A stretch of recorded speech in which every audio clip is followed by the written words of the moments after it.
The guy was in the hospital except for his brain. His body was completely motionless, like a vegetable. He is chained to this room and bed. He has been in the hospital for 3 years. He can neither cry nor laugh. He can't make even the slightest sound. There's always someone next to him. His name is Su Xiaobai. He is 18 years old, and he is terminally ill. Besides this TV on the wall, he sees his mother shedding tears every night. Suisia Alibai's attending physician told his mother that his illness was progressing very quickly. You already need to switch to the device, and at any moment he may stop breathing. The doctor also asked to prepare everything necessary. He is afraid of death, but it is better than such a life. He hopes that when he dies, he will meet God because he did nothing wrong. The golden-haired girl asked her master to wake up quickly because there was no way he could die here. Su Xiaobai rubbed his eye with his hand and was surprised that his hand was moving. The girl sat on top of Su Xiaobai and said that her master had finally woken up. When he saw the girl, he asked who she was. Su Xiaobai was surprised that he could speak and did not understand how it was possible. The girl said that her name is Zhao Ping, and today she is his personal guard. Su Xiaobai asked her to wait. He told her that he didn't understand anything what was happening here, but this girl was dressed like that and was also sitting on top of him. The guy got embarrassed and started mumbling about how he was already 18 and she was so beautiful he could... Before Su Xiaobai could finish speaking, he felt an unbearable pain that could not be endured. The guy didn't understand why he had such a painful sensation in his crotch. He understood that he was not sleeping. Zhao Ping stood aside and did not understand what was happening to him. Su Xiaobai thought that he should have died already, but why was he here?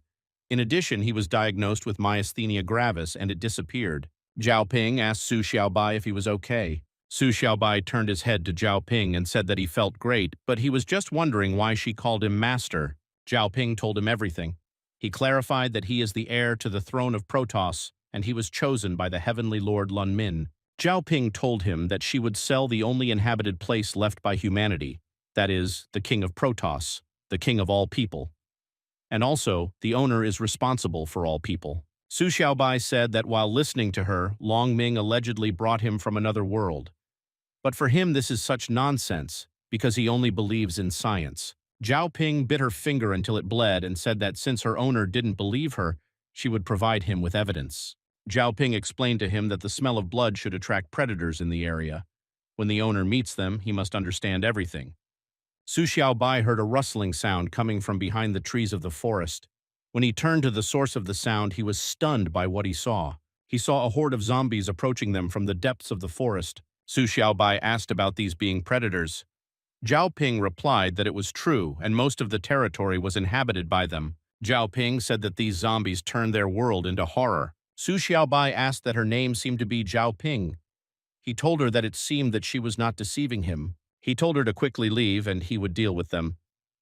After being in bed for 3 years, he can finally move his muscles. Zhao Ping told him that there are so many zombies and he is not afraid of them. Su Xiaobai told her that he was afraid. Moreover, he was terrified. But even more, he does not want to see her death before his eyes. Zhao Ping smiled at him and said that she understood him. After that, she flew into the air and thought that Mr. Longming had chosen a good heir. Su Xiaobai thought that they were almost no different from corpses. They must be immediate. If he runs as fast as he can, they shouldn't catch up with him. As soon as he thought that they were slow, the zombies began to approach him at a fast speed and jumped very high as it turned out. Su Xiaobai heard a voice in his head. This voice told him not to be afraid. The voice demanded to show Su Xiaobai's courage. Su Xiaobai didn't understand who was saying this or what kind of place this was. Su Xiaobai Wu saw a man with long white hair in front of him. He told him that this is his inner strength. He is his inner strength. They have one soul. Zhao Ping asked Mr. Longming if his consciousness really still remained in this world. Then let her know about it. A horde of zombies piled up on Su Xiaobai. Zhao Ping watched from above. She wanted to see Longming's one and only endless darkness power. There was an explosion with a purple glow. The zombies scattered in different directions and into small pieces. Su Xiaobai was surrounded by a purple aura. He wondered if this was a feeling of rebirth. Su Xiaobai began to absorb energy. He felt warm, all this energy concentrated in his body. Zhao Ping landed and said that there was no need for Su Xiaobai to panic. This is definitely Longming's master's endless darkness ability. Zhao Ping explained that the endless darkness can not only absorb the energy around, but during the battle it can also absorb the energy from the opponents. Su Xiaobai thought about how bad this ability sounded. He thought that this world has supernatural powers. He realized that his myasthenia gravis was cured due to super strength. Su Xiaobai asked Zhao Ping what she was doing. Zhao Ping bowed her knee in front of him and said that the Protoss would not last a day without a master. Zhao Ping asked him to return to Protoss and inherit the crown. Su Xiaobai and Zhao Ping walked along the bridge that leads to Protoss, dragon-like creatures flying above them. Zhao Ping asked that he was not very happy to be king. Su Xiaobai asked why it was so necessary to return to Protoss right now. As they walked across the bridge, Su Xiaobai's stomach growled. He said the most important thing was to find a place to fill his stomach. When they approached the city wall, he asked that this was the fortunately surviving shelter. He noted that the wall was very high, but that's all. Su Xiaobai said that there was no gate here. He hoped that they did not need to climb over the wall. Zhao Ping told him not to worry, it was just a security system. The Protoss resident is able to open the gate. Zhao Ping touched the wall and said that this wall is 700 meters high and 20 meters thick. This is enough to deter any predator. When the gate opened, the system greeted Zhao Ping and said, "Welcome home." Zhao Ping told Su Xiaobai to follow her. Zhao Ping said that although everything looks abandoned from the outside, inside Protoss, the inhabitants can still lead a peaceful lifestyle. All this is thanks to the Protoss guards. Su Xiaobai watched the gates close and asked about the Protoss guards. Zhao Ping told him that they were the protectors of the Protoss. Zhao Ping explained that Protoss was surrounded by a huge abyss. There are only 12 entrances to Protoss, each of them guarded. She said that they are all elite fighters who have gone through multi-level selection. According to strength, they are divided into levels from strong to weak. There are 5 levels in total: S, A, B, C, D. Su Xiaobai wondered if there wasn't just one person watching the gate. When they entered the city, C-rank Protoss guard Tian Meng confronted Zhao Ping and said that she was violating the ban on leaving the city again and again without telling him or getting permission. Zhao Ping answered him that he had misunderstood. She was just looking for Mr. Longming, and that's all. People whispered that she still couldn't give up searching. They said that she was so stupid. Tian Meng said that he died 3 years ago. She is looking for his corpse. The crowd behind Tian Meng laughed out loud, which made Zhao Ping very angry. Zhao Ping remembered how she tried to find Longming under the downpour. She was able to find a battlefield where only dead bodies lay. Su Xiaobai stretched his hands and told Tian Meng to take better care of the gate. Su Xiaobai walked towards the crowd and told them that there were so many of them to offend one little girl. Su Xiaobai said with a self-confident face that it was not beautiful and they should be ashamed. Su Xiaobai continued to warm up. Tian Meng asked about the fact that he was a stranger. People began to whisper that this kid dared to anger Tian Meng because he has a C rank. He is the most important at this gate. Tian Meng jumped up to punch Su Xiaobai and said that Protoss is not happy with strangers. Su Xiaobai was able to easily dodge Tian Meng's attack. Su Xiaobai thought that the body had become so light. He was sure that this was the effect of energy absorption. Tian Meng's subordinates shouted at him that he was a bitch. How dare he raise his hand to guard?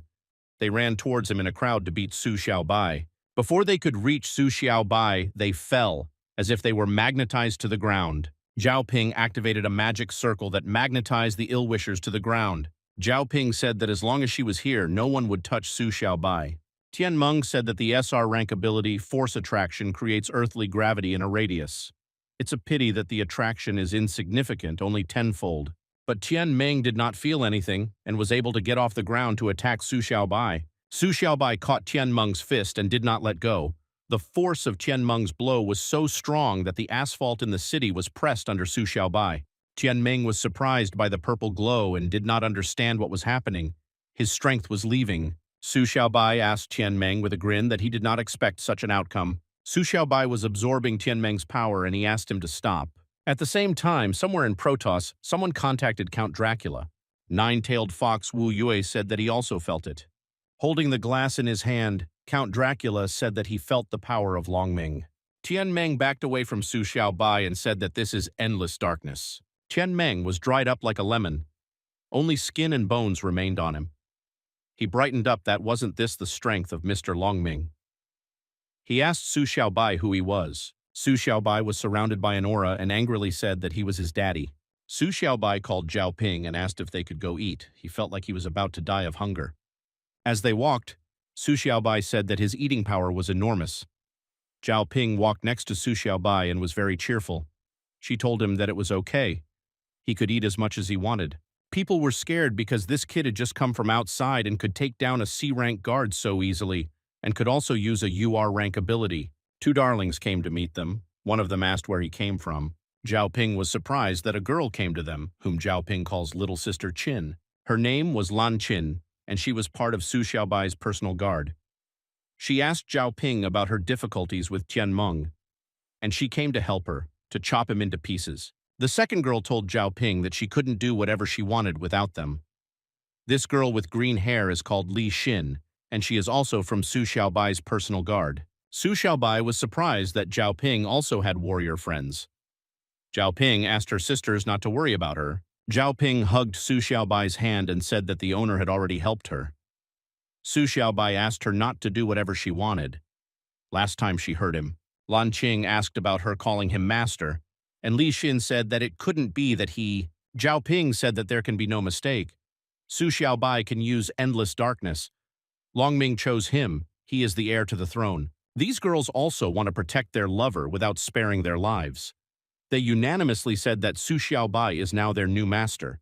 They all came to Longming's residence together. Su Xiaobai devoured the noodles with great speed and said that they were very tasty. Lan Qing sat with her eyes closed and didn't pay attention. Li Xin rolled her eyes at the way he was eating, and only Zhao Ping looked at Su Xiaobai with loving eyes. After finishing the noodles, Su Xiaobai put the plate on the table where there were a bunch of other empty plates and said that he had eaten too much. Li Xin thought about how many years this guy had not eaten, and who would have thought that Mr. Longming would choose such a person. Zhao Ping asked that the owner liked her dishes. Su Xiaobai said that her dishes are delicious. Lan Qing abruptly stood up from the table and addressed him by name. She told him that although she did not understand how Mr. Longming gave him the ability endless darkness, but if he did not live up to Longming's hopes, then he would not expect mercy. Li Xin said that Lan Qin is right. Being their master is not that easy. Li Xin explained that he must fulfill Mr. Longming's last wish and become the king of Protoss and destroy all monsters. After the conversation, Su Xiaobai trained in his room. He did 100 push-ups and ended his evening training. Su Xiaobai was indignant that everyone was telling him to ascend the throne. After all, why the hell should it concern him? Longming appeared behind him and told him that this concerned him. Su Xiaobai turned around and saw the Protoss king Longming sitting in a chair in his room. Longming told Su Xiaobai that he was not as stupid as he thought. Su Xiaobai pointed his finger at him and said that he should be dead. Longming continued to sit in the same position and said that his physical body was dead but his soul survived. Su Xiaobai repeated the words that only the soul survived and suggested that he was now. Longming showed through like a ghost and said that now he is completely powerless and looks like this and no one else can see him except him. Su Xiaobai went to Longming and told him that he pulled him out of another world and also placed his own soul into his body. When Su Xiaobai leaned towards Longming, he said that he just wanted to use him and his body. Longming told Su Xiaobai that he was not interested. Longming moved to the bed and said that he had only called him to Protoss to make one deal and nothing more. Longming explained that he gave him the strongest ability in this world, allowing him to have endless wealth and the highest status. He just needs to become the king of Protoss. In return, he needs to find those who staged a palace coup and killed Longming 3 years ago. Su Xiaobai listened to him and replied that he didn't care, he wouldn't do it. Longming said that it was a shame, but he was in a position where he couldn't refuse. Su Xiaobai took the banana and said that since he had summoned it to this world, then he definitely had a method to subdue it. Opening the banana, Su Xiaobai asked him to tell him, and he would listen. Su Xiaobai wants to know what his trump card is. Longming said that Su Xiaobai is smarter than he thought. Longming said that he put a seal on his body. You can get rid of it only after fulfilling its condition. This seal is activated when he becomes attracted to a woman. He will feel unbearable pain. It is better to die than to live like this. If he refuses, his life will be like that of an unsuitable man. It was as if the body had been pierced by 1,000 needles. Su Xiaobai told him that he really didn't expect the Protoss king to blackmail a pawn like this. Longming coldly replied that it was just so that he could listen to him, that's all. Su Xiaobai asked why him. After all, Su Xiaobai is an ordinary person. He should have chosen a more suitable candidate for revenge. Longming listened to Su Xiaobai and said that in other words, for some reason he could only choose him. Longming thought that this kid was guessing everything correctly. Due to an incurable disease, his muscles had completely atrophied. He was like a blank sheet of paper. He was best suited for endless darkness. Su Xiaobai sat down in the chair where Long Ming had recently sat and told him that he had given him a second life, and he was very grateful for it. But he was a living person, not his toy for revenge. Long Ming smirked and said that he had underestimated him at first. Lan Qing sat on the roof of the house under the full moon and thought about how he was talking to himself at night and finally finished. Su Xiaobai lay down on the bed and thought that after all, it's not a fact that the seal really exists. He can't wake up every morning in pain. When Su Xiaobai had already fallen asleep, someone came into his room and pointed the barrel of a machine gun at his head. When Su Xiaobai woke up, he saw that a girl with pink hair was standing over him. She was very angry. Su Xiaobai was afraid of her and asked what she wanted to do with him. She asked Su Xiaobai that he was the owner of the power of endless darkness. Su Xiaobai asked her to calm down and who she was. He noticed that she had a very large gun, naturally not for games. She ordered him to shut up. She told him that she was not like Zhao Ping. She was not so naive. He used some sneaky trick to get the power of Brother Longming. This girl's name was Wang Shiyu. She was Longming's sister, nicknamed Little Demon. Su Xiaobai tried to understand about Zhao Ping and Brother Longming and asked her if she shouldn't be his personal guard. After these words, he fired a burst from a machine gun at the pillow. Su Xiaobai called her petty trash and that she really wanted to kill him. She asked him to tell him in detail how he obtained Longming's power. Otherwise, he would end up like this pillow. Su Xiaobai told her everything. She cried and asked that Longming really didn't die and his soul was in Su Xiaobai's body. Su Xiaobai asked for a quieter voice. Longming's enemies must not find out, otherwise they will also kill Su Xiaobai. Wang Xia wanted to hug Su Xiaobai, thinking that he was her brother Longming. Su Xiaobai caught Wang Shiyu and asked her not to cling to her. He is Su Xiaobai, not her brother Longming. He told her if she really wanted to please him, tomorrow night she should take him to a place. With tears in her eyes, Wang Shiyu asked what kind of place it was. The next evening, Wang Xia sat under an establishment with pink lanterns. A crowd of onlookers gathered around her. She told everyone that it was busy inside and if they wanted to live, then let them get out of here. She was ashamed of this and embarrassed. She thought that if Su Xiaobai dared to order her to do this again, she would turn him into a sieve. The girl said that from the looks of it, Su Xiaobai was visiting them for the first time. Another girl told him to relax and give in to his desires. The girls noticed that, judging by his complexion, he didn't seem to be doing very well. Another said that his face looked very tense. Su Xiaobai rolled his eyes. He thought that if painful sensations appeared now, then he should get rid of Longming's control. That is, get rid of the seal. He must endure. He was in pain. He held on with all his might. Su Xiaobai thought that he should be persistent. Worries bring vanity. The girl hugged the back of his head and whispered in his ear for him to say this to her. This was the last straw and he couldn't stand it. He screamed in pain so that even the street could hear him. Su Xiaobai immediately went outside. Wang Shiyu sat and obediently waited for him in front of the establishment. Wang Shiyu smiled sarcastically and told him that he had lost heart and everything was clear with him. She called him a dirty pervert. Su Xiaobai had a blank look and told her that she understood. He was fighting with fate here. Su Xiaobai thought that this Longming was a bastard, since such a painful seal. While heading towards the house, Wang Shiyu told him that next month there will be a new selection of the Protoss Guard group, and isn't he going to prepare well? He asked what was needed for preparation and he would not be watching the gate. She told him that in order to become a Protoss Guard and inherit the throne, he must fulfill one condition. Su Xiaobai turned to her. She asked him what he had changed his mind about. Su Xiaobai replied that no, he had drunk some water and wanted to go to the toilet. When Su Xiaobai relieved himself, he noticed a ball with a mouth jumping past him. Su Xiaobai picked it up and wondered what kind of toy it was. It looked quite unusual. A large ball fell from the roof of the house. A predator fell to him, a demonic level, a demon devourer. Wang Shiyu stood around the corner and thought what happened to Brother Longming, that he chose this man as the heir to the throne. A scream came from the alley where Su Xiaobai was. Wang Shiyu was interested in what this little man was doing there. When I turned around, I saw Su Xiaobai jumping out of the alley trying to avoid the attack of this demon. Wang Shiyu was told that there was a demonic-level predator inside the city. Su Xiaobai realized that he would not have time to evade. The little demons that were flying towards him were scattered into pieces by Wang Shiyu's machine gun. Wang Shiyu held the machine gun on her shoulder and asked Su Xiaobai about urinating his pants, the dirty pervert. Su Xiaobai replied that she is the most perverted and her whole family are also perverts. Wang Shiyu turned her gaze to the roof of a neighboring house and told the person on the roof that she could see her and need not hide. Wang Shiyu said that a person who is capable of controlling demonic-level predators can also bring them to the city. In all of Protoss, no one except her is capable of doing this. Wang Shiyu called her brother's wife. Su Xiaobai pointed his finger at her and said that she was Long Ming's wife. Wang Shiyu told Su Xiaobai that she had a Protoss marriage contract on her body, and at 20 years old she was supposed to become the wife of the Protoss king. Wang Shiyu said that at first she thought that she would become her little sister, but now she seems to be just cheap. Su Xiaobai didn't understand what was happening here. The girl jumped from the roof onto the demon and asked Wang Shiyu not to joke like that. How could she marry such a loser? When Su Xiaobai saw her closer, he was surprised and embarrassed. His heart began to beat 100 times faster. Mu Yuan said that you just need to kill him and the marriage contract will be lost.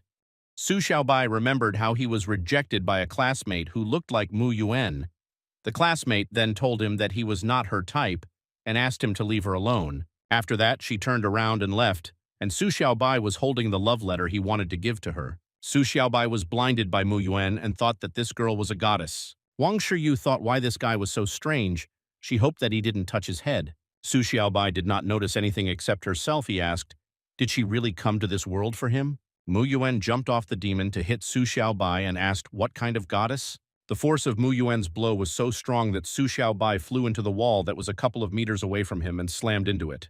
Wang Shiyu was angry at this act and said that she really hit him and let them think that if she is a bride, he will not dare to defeat her. Mu Yuan replied that she had already said before, if she kills him, the marriage contract will be lost. Mu Yuan turned her gaze to Wang Shiyu and said that how could she marry someone who seeks sexual pleasure in brothels? Wang Shiyu said that she doesn't care.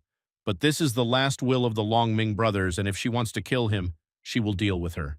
Wang Shiyu turned to the demon controlled by Mu Yuan. The demon opened its mouth. The demon swallowed Wang Shiyu and her machine gun shattered into smithereens. Mu Yuan said that she would kill Su Xiaobai before she was digested in the demon's stomach. Mu Yuan walked towards where Su Xiaobai flew off and thought that she had hit him with all her strength. Even if he didn't die, he must have suffered greatly. She wanted to finish him off quickly. From the cloud of dust where Su Xiaobai was, a hand stretched towards Mu Yuan. At the last moment, Mu Yuan managed to react and dodge him. Mu Yuan jumped to a safe distance and was surprised because this is impossible. He still has the strength to respond. Su Xiaobai said that just a little more and he would have caught her. Mu Yuan thought that he was using endless darkness and was breathing calmly, although he had just been slammed into the wall. He was only here for the second day, but he had already mastered this power to such a level. Su Xiaobai clenched his fist and said that it was very good that she made him come to his senses with her blow.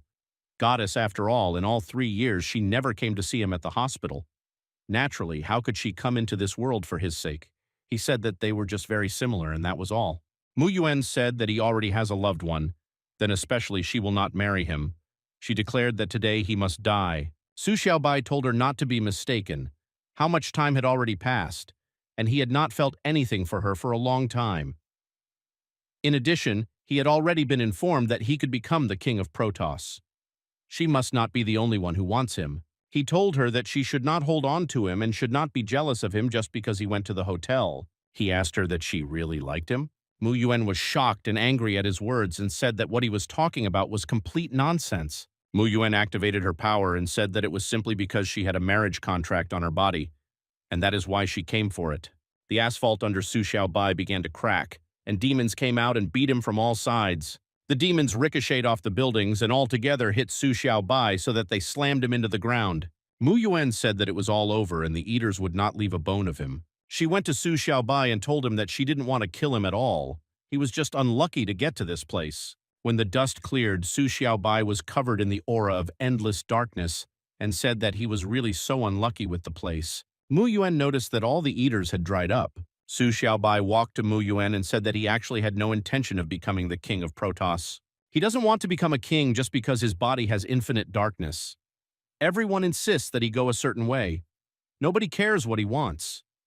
He has already died once, and he wants to live this life for himself. The Devourer's mouth began to open, and Wang Shiyu asked if she knew why Wang Shiyu was using a machine gun. Wang Shiyu opened the Devourer's mouth wider and continued to say that her power was too great, and if it was not controlled, who knows what could happen to the innocent. Mu Yuan thought that this was impossible because the compression force of this demon was 2 tons. Wang Shiyu uses the R-rank power cell enhancement. By changing her cells, her power becomes limitless. When Wang Shiyu fully opened the demon's mouth, she pushed away from the demon and flew towards Mu Yuan at high speed and said that if she hit, then little sister might die. Mu Yuan managed to dodge Wang Shiyu's blow by jumping up. Mu Yuan jumped up from the walls to avoid being reached by Wang Shiyu. Su Xiaobai covered himself from the stones that were flying at him and thought that she was very hot-tempered. Mu Yuan hovered in the air and thought that this girl would be difficult. She has such amazing explosive power. Since they were standing together, she had only one choice, hit or miss. Mu Yuan's eyes began to change into the color of the blue moon. Wang Shiyu said that Mu Yuan runs too fast. The moon has become the same as Mu Yuan's eyes. Her ability is called Blue Moon. Su Xiaobai and Wang Shiyu were affected by her power. The power of a Blue Moon rank SSR is that simply by making eye contact, she can control weak predators. But if you use the light of the moon, the power increases significantly. It can control people for a short time. There was a sharp sound as the sword was taken out of its sheath. Lan Qing flew towards her. Mu Yuan saw the reflection of the katana blade reflecting from the moon. Lan Qing hit Mu Yuan to protect Su Xiaobai and Wang Shiyu. Before Mu Yuan fainted, Lan Qing told her that before she wanted to kill Su Xiaobai, she should ask Lan Qing first. Mu Yuan fell from the height of the roof down unconscious. Su Xiaobai ran and jumped to save Mu Yuan. Su Xiaobai tried to bring her to her senses. He asked her to wake up and said that she could not die here. In Mu Yuan's eyes, Su Xiaobai began to blur and her eyes closed. The last thing she heard was him asking her not to close her eyes. After some time, Mu Yuan came to her senses. She looked around and tried to figure out where she was. Mu Yuan checked herself and noticed that there was no wound on her chest, but she was sure that she had been hit with a ball. Mu Yuan remembered that girl, and the way she unsheathed her katana in an instant. She thought she saw a demon. Mu Yuan realized that Lan Qing had terrible power that gave her goosebumps. Mu Yuan looked around and thought that her chest still hurt. If Lang Qin was nearby, she would never kill Su Xiaobai. She saw through the glass door a balcony where Su Xiaobai was sitting on the fence and talking to someone. Su Xiaobai was talking to Lan Qing. He asked her how she found them and said that from the very beginning she looked at him with contempt. Lan Qing explained to him that she is his personal guard and is obliged to ensure his safety in Protoss at all times. Not only Mu Yuan wants to kill him. Su Xiaobai said that she understood this. Lan Qin said that Long Ming's killers should now come out from behind the scenes soon. His every moment is under threat. Lan Qing remembered that the other 2 heirs, Count Dracula, who has great influence in Protoss, and Long Min's elder sister, Archangel Longyan, were also not happy with him. She also added that now he creates the impression of a weakling. In the future, there will be losses in any case. Mu Yuan overheard their conversation. Su Xiaobai told her that she was talking about it so easily, and he couldn't just watch her fall to her death. Mu Yuan remembered that he caught her in the air and helped her. And who would have thought that it would be him? She realized that the Blue Moon ability had no effect on Lan Qing. She would have killed her, but he saved her. She wondered what he wanted to achieve by this. Su Xiaobai said that although he is not interested in being the king of Protoss, he also doesn't need a wife for nothing. So she can't die. Mu Yuan opened the doors to the balcony with all her strength, and the door made a very loud sound. When Su Xiaobai saw Mu Yuan, he was scared and told her to forget what he just said. Mu Yuan was furious and told him that whoever would become your wife for nothing, and that he was a damn brat. He didn't even dare to think that if he saved her, she would marry him. She told him that she would never marry him and forbade him to have delusional dreams. Su Xiaobai didn't understand why he was being rejected so cruelly. It seemed too straightforward to him. Lan Qing started to take out her katana when she saw Mu Yuan and said that if she wants to kill him again, then this time she will not use the sword hilt. Mu Yuan was scared and thought that it was not surprising that she did not have a wound, because she had hit her with the hilt of the sword. Su Xiaobai jumped off the fence and thought that Mu Yuan seemed a little scared. Had Lang Qing's sword damaged her self-esteem? Mu Yuan thought that as long as Lan Qin was with Su Xiaobai, she should think of something else. Mu Yuan jumped high into the air and shouted Luan Niao's name. A bird flew in.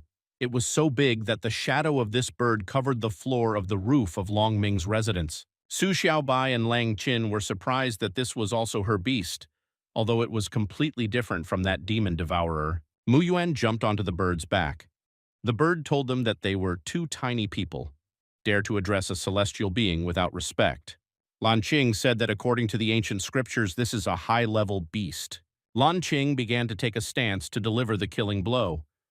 She said that then cutting him down should be very interesting. Mu Yuan shouted to Su Xiaobai that he wanted to marry her, so she wanted to discuss their engagement without other people. Su Xiaobai was thinking that Mu Yuan wants little sister Qin to leave, but her face is so serious, it's actually scary. Su Xiaobai asked Lan Qing if she wanted to rest for a while and he would talk to her. Lan Qing replied that she did not want to. Su Xiaobai told Lan Qing to calm down. He said that if Mu Yuan wanted to kill him, it was unlikely that she would succeed.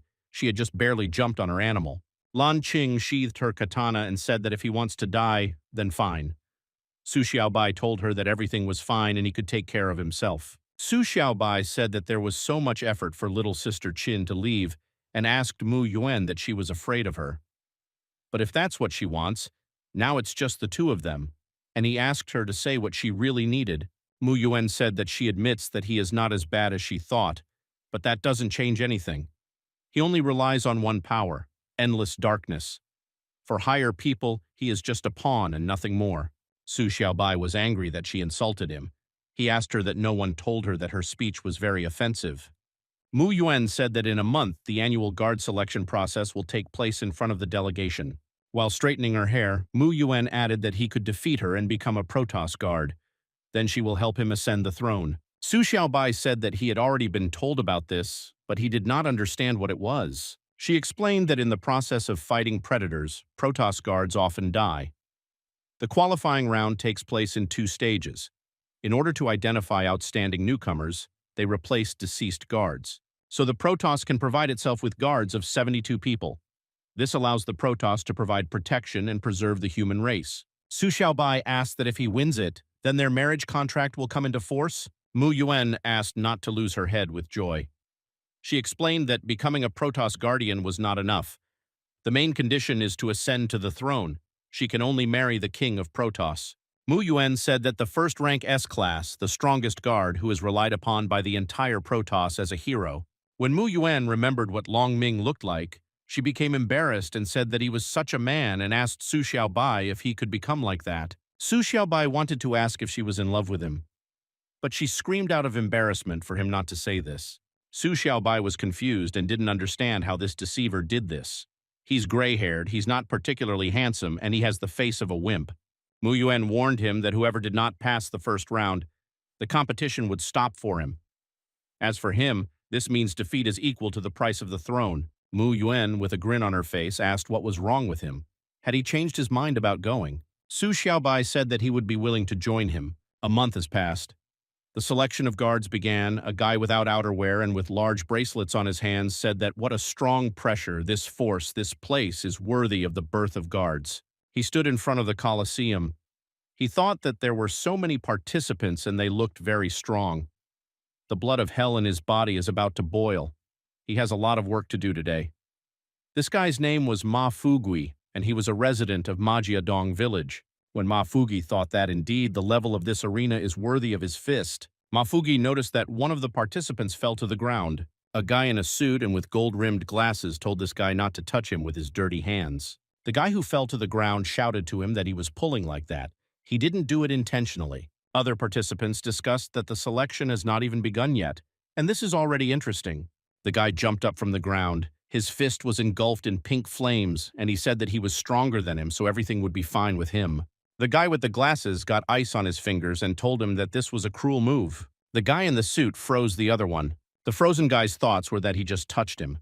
He was too scared. He didn't understand who this guy was. The member with the red cloak said he remembered him. He said that he has SSR-level elementals, extreme ice abilities, and a love for purity. And if he is not mistaken about the love for purity, then he should be the number 10 S-rank Archangel son of Long Yan's family. Long Ming is an ice soul eater. The girls immediately fell in love with him and shouted that they loved him and shouted that he was handsome. Ma Fugi took Long Ming by the shoulder and said that he seemed very strong to him. All the participants were surprised that this hillbilly wanted to die because he touched Long Ming. One of the participants recognized Ma Fugi and said that he was from Majiadonger, killing dozens of ghost-level predators last year. He's a complete battle madman. Ma Fugi said that he also had SSR rank elemental abilities and asked if they would fight. The woman from the podium told them that they were too full of energy. She asked them to wait until the selection began, and then they could start fighting. This woman was the nine-tailed Yao Lu Wuju. Ma Fugui told her not to misunderstand him, he just said hello. Long Ming shook his shoulder and thought that they were all so rude. Long Ming wondered if the outsider who inherited the endless darkness would come. The participants were glad that the master stopped them, otherwise it would definitely have affected them. Others discussed that two super rookies with SSR-level abilities that they could probably say they were already knocked out of the game. After some time, Yao Lu Wuju said that the time is up and we need to start. Someone from the crowd raised his hand and shouted to wait. It was Mu Yuan. She said that there was another player. Su Xiaobai did not show up. Long Ming recognized Lady Blue Moon. He thought that she also came for Su Xiaobai because of the marriage contract. Yao Lu Wuju asked about the guy who received Endless Darkness. She would be much more interested to hear that he defeated Class C Zhang Qian Men. She said that she would only wait for him for 5 minutes. 5 minutes later, all the members started talking about how he seemed to be afraid to come. Of course, he only got Long Ming's ability with luck. The selection of guards is a real talent competition. He thinks this is normal. This bastard must have been afraid of being knocked out in the first round and thus losing his inheritance. Long Ming thought that this guy really wouldn't come. Mu Yuan thought that Su Xiaobai had deceived her. Mu Yuan saw Su Xiaobai enter the arena and was glad that he kept his promise. Su Xiaobai entered with his personal guard, which included Zhao Ping, Lan Qin, Li Xin, and Wang Shiyu. Su Xiaobai said that so many people had gathered, but these guys looked very unfriendly. All the participants were furious that he had been waiting for so long. They told him not to pretend that someone was forcing him, and the participants agreed that it was better to work together to kill him in the first round. Someone noticed that he also brought Long Ming's bodyguards. Someone asked that they wanted to illegally form a team. Only Ma Fugui thought that it must be hot for him to wear so many clothes. Su Xiaobai told them that the girls were only responsible for the selection process, and he alone is enough to cope with them all. Mu Yuan thought that he was really bullying them amazingly. After his words, he would become their #1 target. And about the rest, she thought that they needed to wait, and they would see how it would end for them. Yao Lu Wuju jumped from the stands and said that since everyone is here. Then she asked everyone to stop talking nonsense. She announced a conference for the selection of guards, officially open. Yao Lu Wuju opened the portal using her smoking pipe.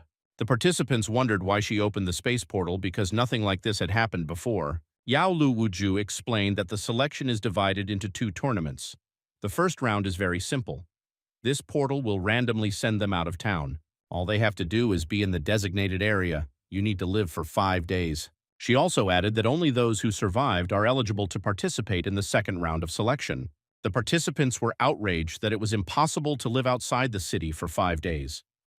One of the participants said that if this teleportation accidentally takes you to the predator's lair, you will definitely be killed on the spot. Yao Lu Wuju told them that it is the duty of the Celestial Spirit Guardian to protect the Celestial Spirit family. If they are afraid, they may abstain from voting to preserve their right to participate next year. Many participants began to raise their hands and say that they would abstain and would come again next year. Yao Lu Wuju told everyone who did not vote that now it seems that those who are ready for the test remain. She asked about who would go first. Su Xiaobai stepped forward and said that he was ready to go first. Mu Yuan wondered what he was going to do. Long Ming silently watched Su Xiaobai. Su Xiaobai thought that Mu Yuan was definitely not the only one who wanted to beat him in the selection. He may be the first to experience the area before them, and this will give him an advantage he must not miss. Zhao Ping grabbed Su Xiaobai's cloak and said that she had a bad feeling. Su Xiaobai told her not to worry, and he would meet them after completing the first stage. When Su Xiaobai walked through the portal, he walked straight into a squid-like monster. He thought that he was very unlucky. The monster was on the level of a ghostly predator. The monsters told him that ordinary people dare to invade his territory and he must die for it.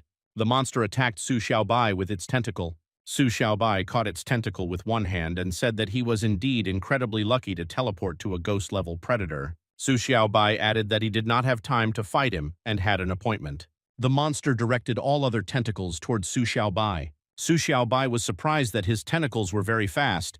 He jumped away, thereby dodging the blow and jumped onto one of the monster's tentacles. The monster told him that these were not bad abilities for an ordinary person. Su Xiaobai thought that if he did not stop him, his position would be exposed and decided to finish off the monster as quickly as possible. Su Xiaobai pushed away from the tentacle and aimed a punch at the monster's head. Wang Shiyu asked that this pervert was really okay. If he was killed, he would not get the throne. Li Xin said that although Pinger is quite strong, the change in the competition system this time does not guarantee that he can advance to the second round. Lan Qing said that Su Xiaobai was not idle, and he is by no means as simple as he seems. Wang Shiyu and Li Xin listened carefully to what Lan Qin told them. That from the first day Su Xiaobai entered the Celestial Spirit Garden, he was extremely self-disciplined, going to bed at 10:30 in the evening and getting up at 7 in the morning, strictly adhered to the ideal schedule. Su Xiaobai did abdominal exercises 100 times a day, 100 push-ups, 100 squats, and a long run of 10 kilometers. He never stopped despite the wind and rain. There is always energy in his body, and if he cannot move, he will die because of it. He is the same as Lan Qing, they have a fighting instinct. Su Xiaobai hit the monster in the head, and the monster's eyes flew out from his force. After the blow, Su Xiaobai began to absorb the energy that remained from the squid. A dead thing crawled out of the squid's head. Su Xiaobai realized that the monster was not dead yet, and he was giving a signal that attracted other predators. The monster was covered with a large amount of ice. Long Ming came out of the trees and told Su Xiaobai that the ghostly predator was asking for help from his kind. Long Ming told him that they were originally humanoid predators. People who eat too much just become like this. Su Xiaobai asked who he was and said that he stole his loot and had the nerve to spy on him. Long Ming told him that if it weren't for him, he would now be surrounded by predators, and he helped him. Long Ming asked that shouldn't he be grateful? Su Xiaobai turned around and started to leave and said that he did not have time to fight him.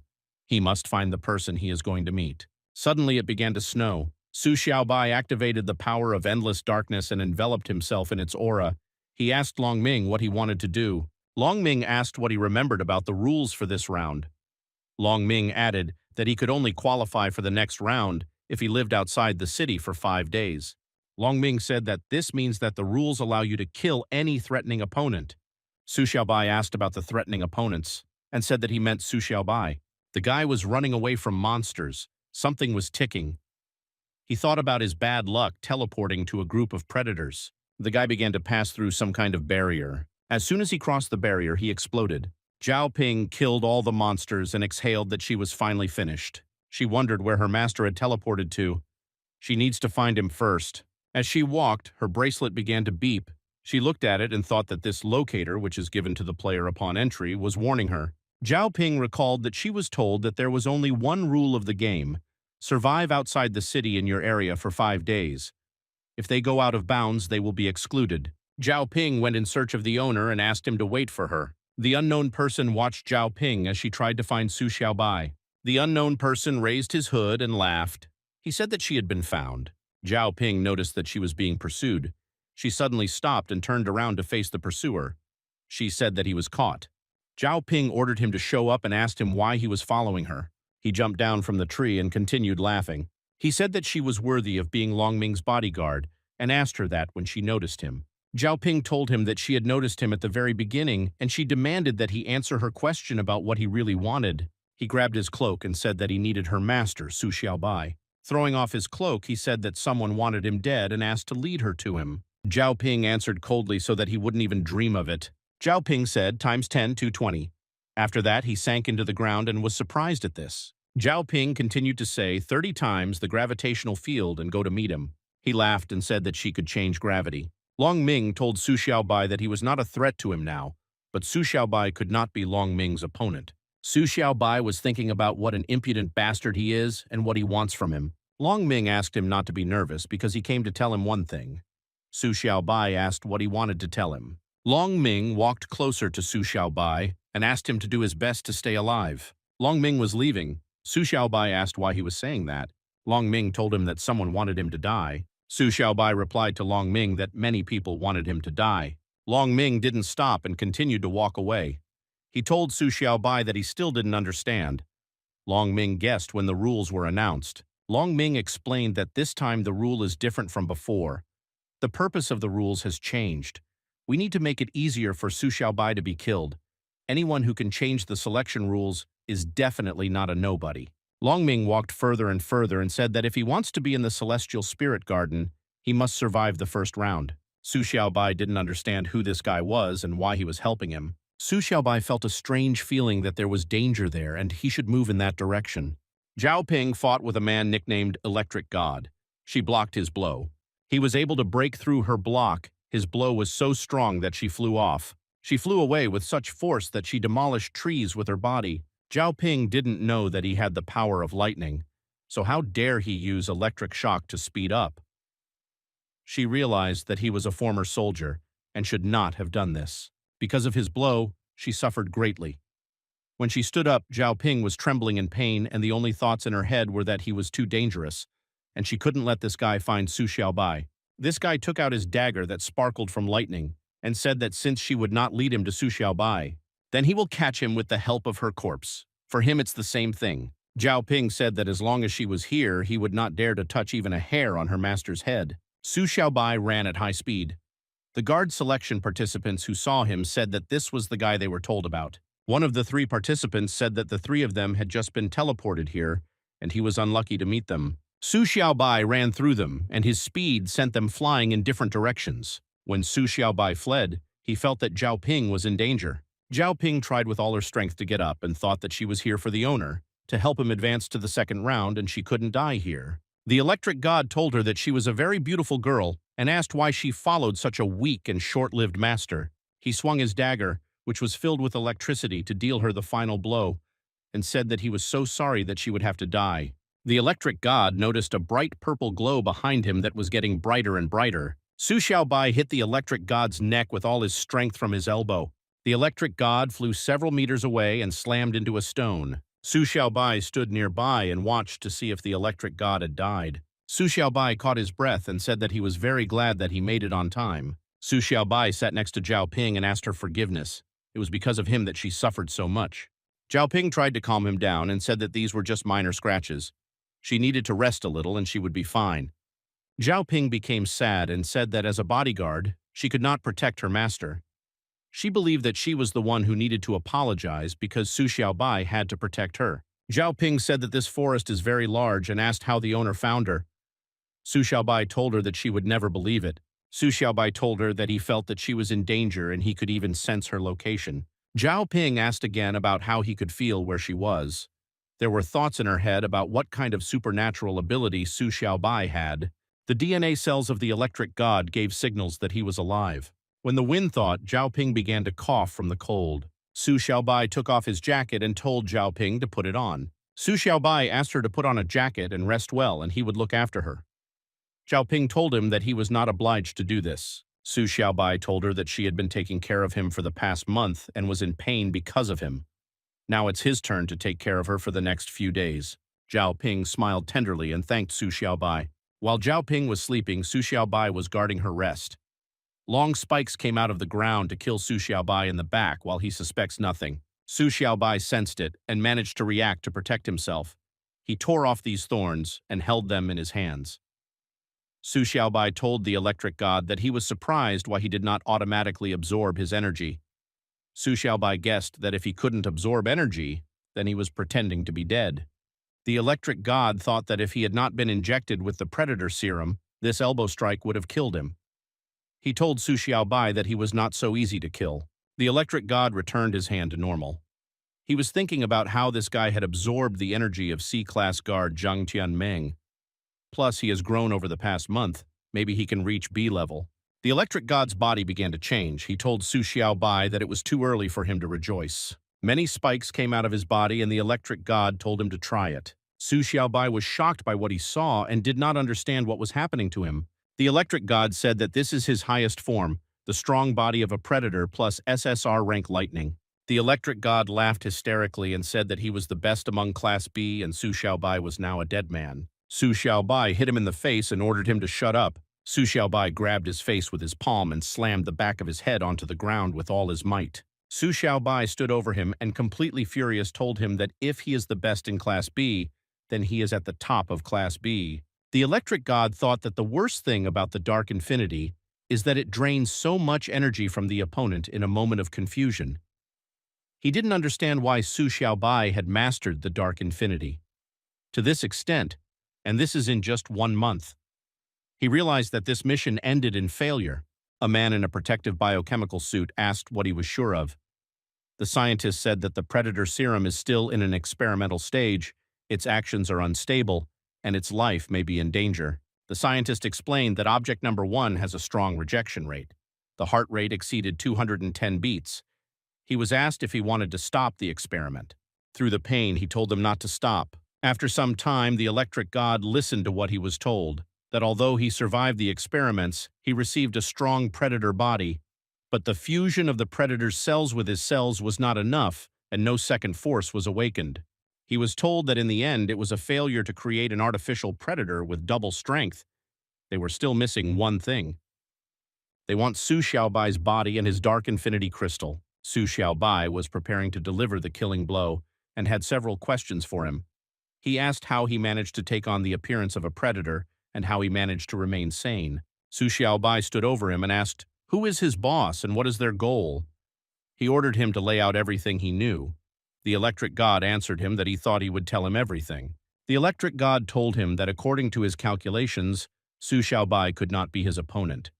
He is very curious about why Su Xiaobai is so much stronger than expected. Su Xiaobai told him, it is because he has extraordinary talent. It began to rain. The electric god realized that luck was on his side. The electric god laughed and asked Su Xiaobai if he knew why lightning strikes when it rains. Su Xiaobai asked what were his last words.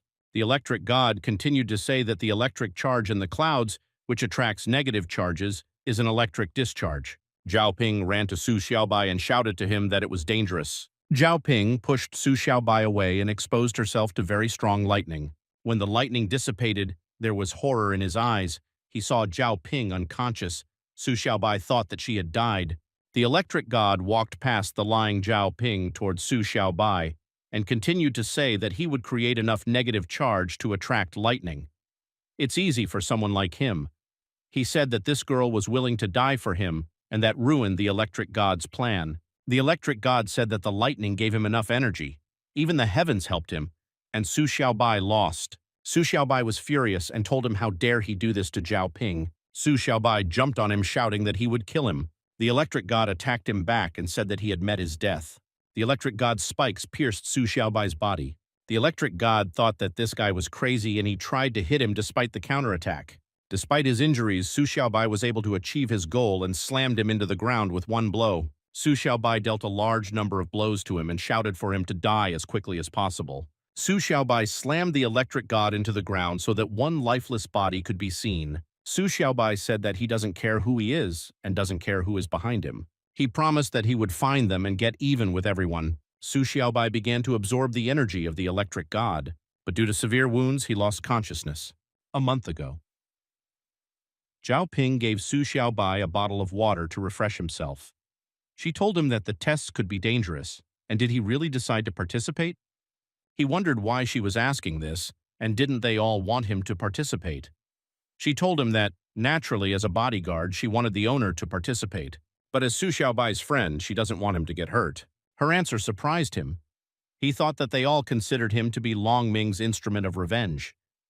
He didn't know that Zhao Ping cared about him from the bottom of his heart. Zhao Ping got up from the bench and said that she was not a Protoss guard, which meant that she also had the right to apply. She said that she would go with the owner so she wouldn't have to worry. The girl counted down that the operation had failed.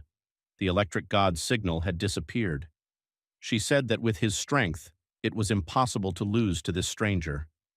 She wondered if perhaps their information was incorrect. The old man said that they made one mistake. Behind this guy is someone else who has been training him this whole month.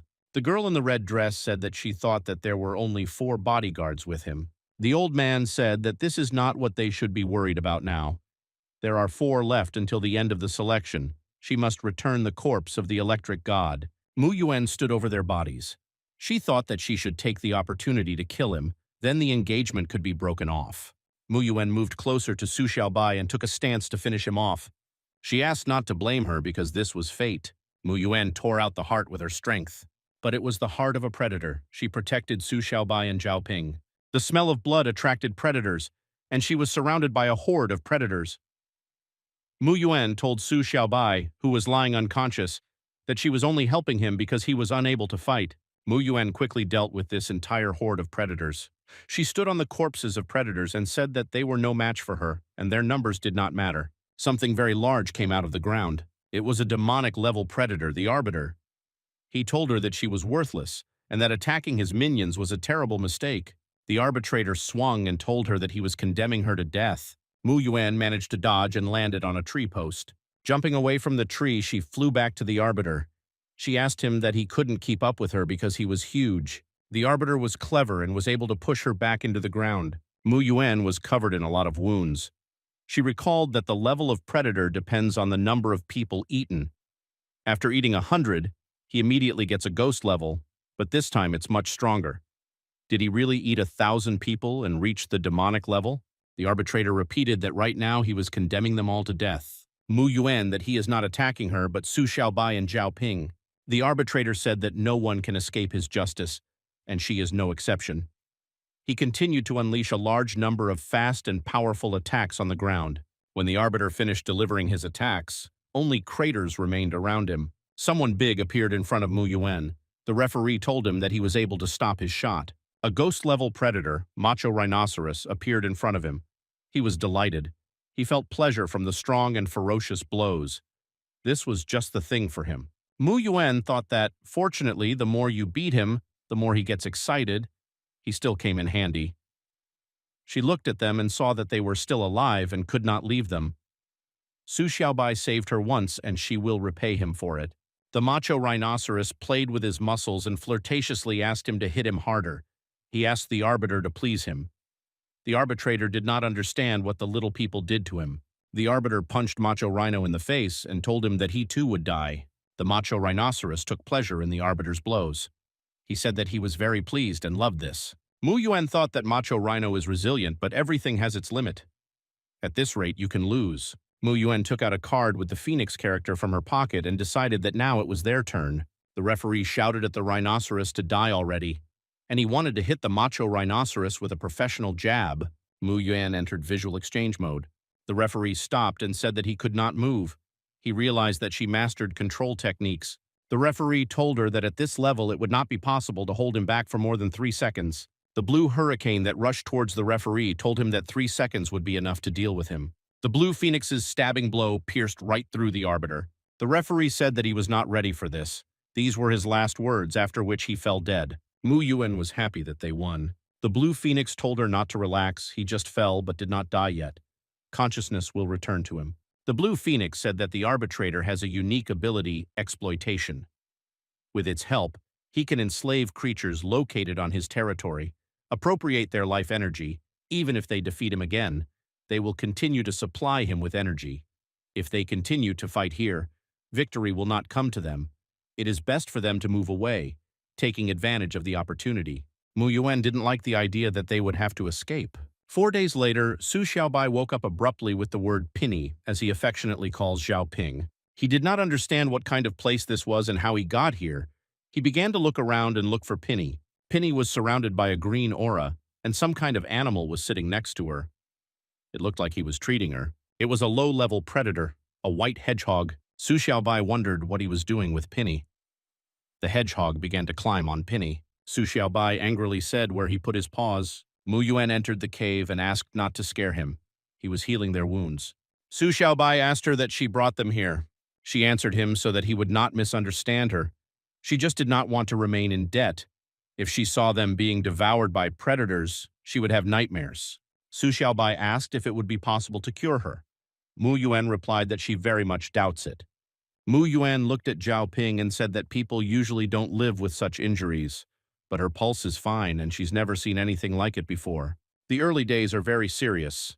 Even if she comes to her senses, she won't live long. Su Xiaobai was angry because she was injured while protecting him. He asked her if she could help him for Zhao Ping's sake. Su Xiaobai said that he must find the one behind all this. A month earlier, Long Ming said that he would spend the entire month learning how to use endless darkness. They have little time. He will tell everything he knows. The rest is up to him. He also added that they would train instead of sleeping, and that he would be ready for it. Su Xiaobai told him that he understood. It was impossible for others to notice. Long Ming asked him, and he guessed why. Su Xiaobai chewed an apple and said that he became the subject of discussion when he first entered Protoss and used endless darkness. If they see him using it again, they will be considered a braggart. And this is certain death. Su Xiaobai told Long Ming that he would tell him something like to have fun to the fullest, have fun from the heart, and do whatever comes into his head. He added that because of the marriage contract, Mu Yuan wanted him dead, and Long Ming knew that this would happen. Su Xiaobai added that if he just went to sign up for the city guard qualifying competition, his plan would be immediately seen through.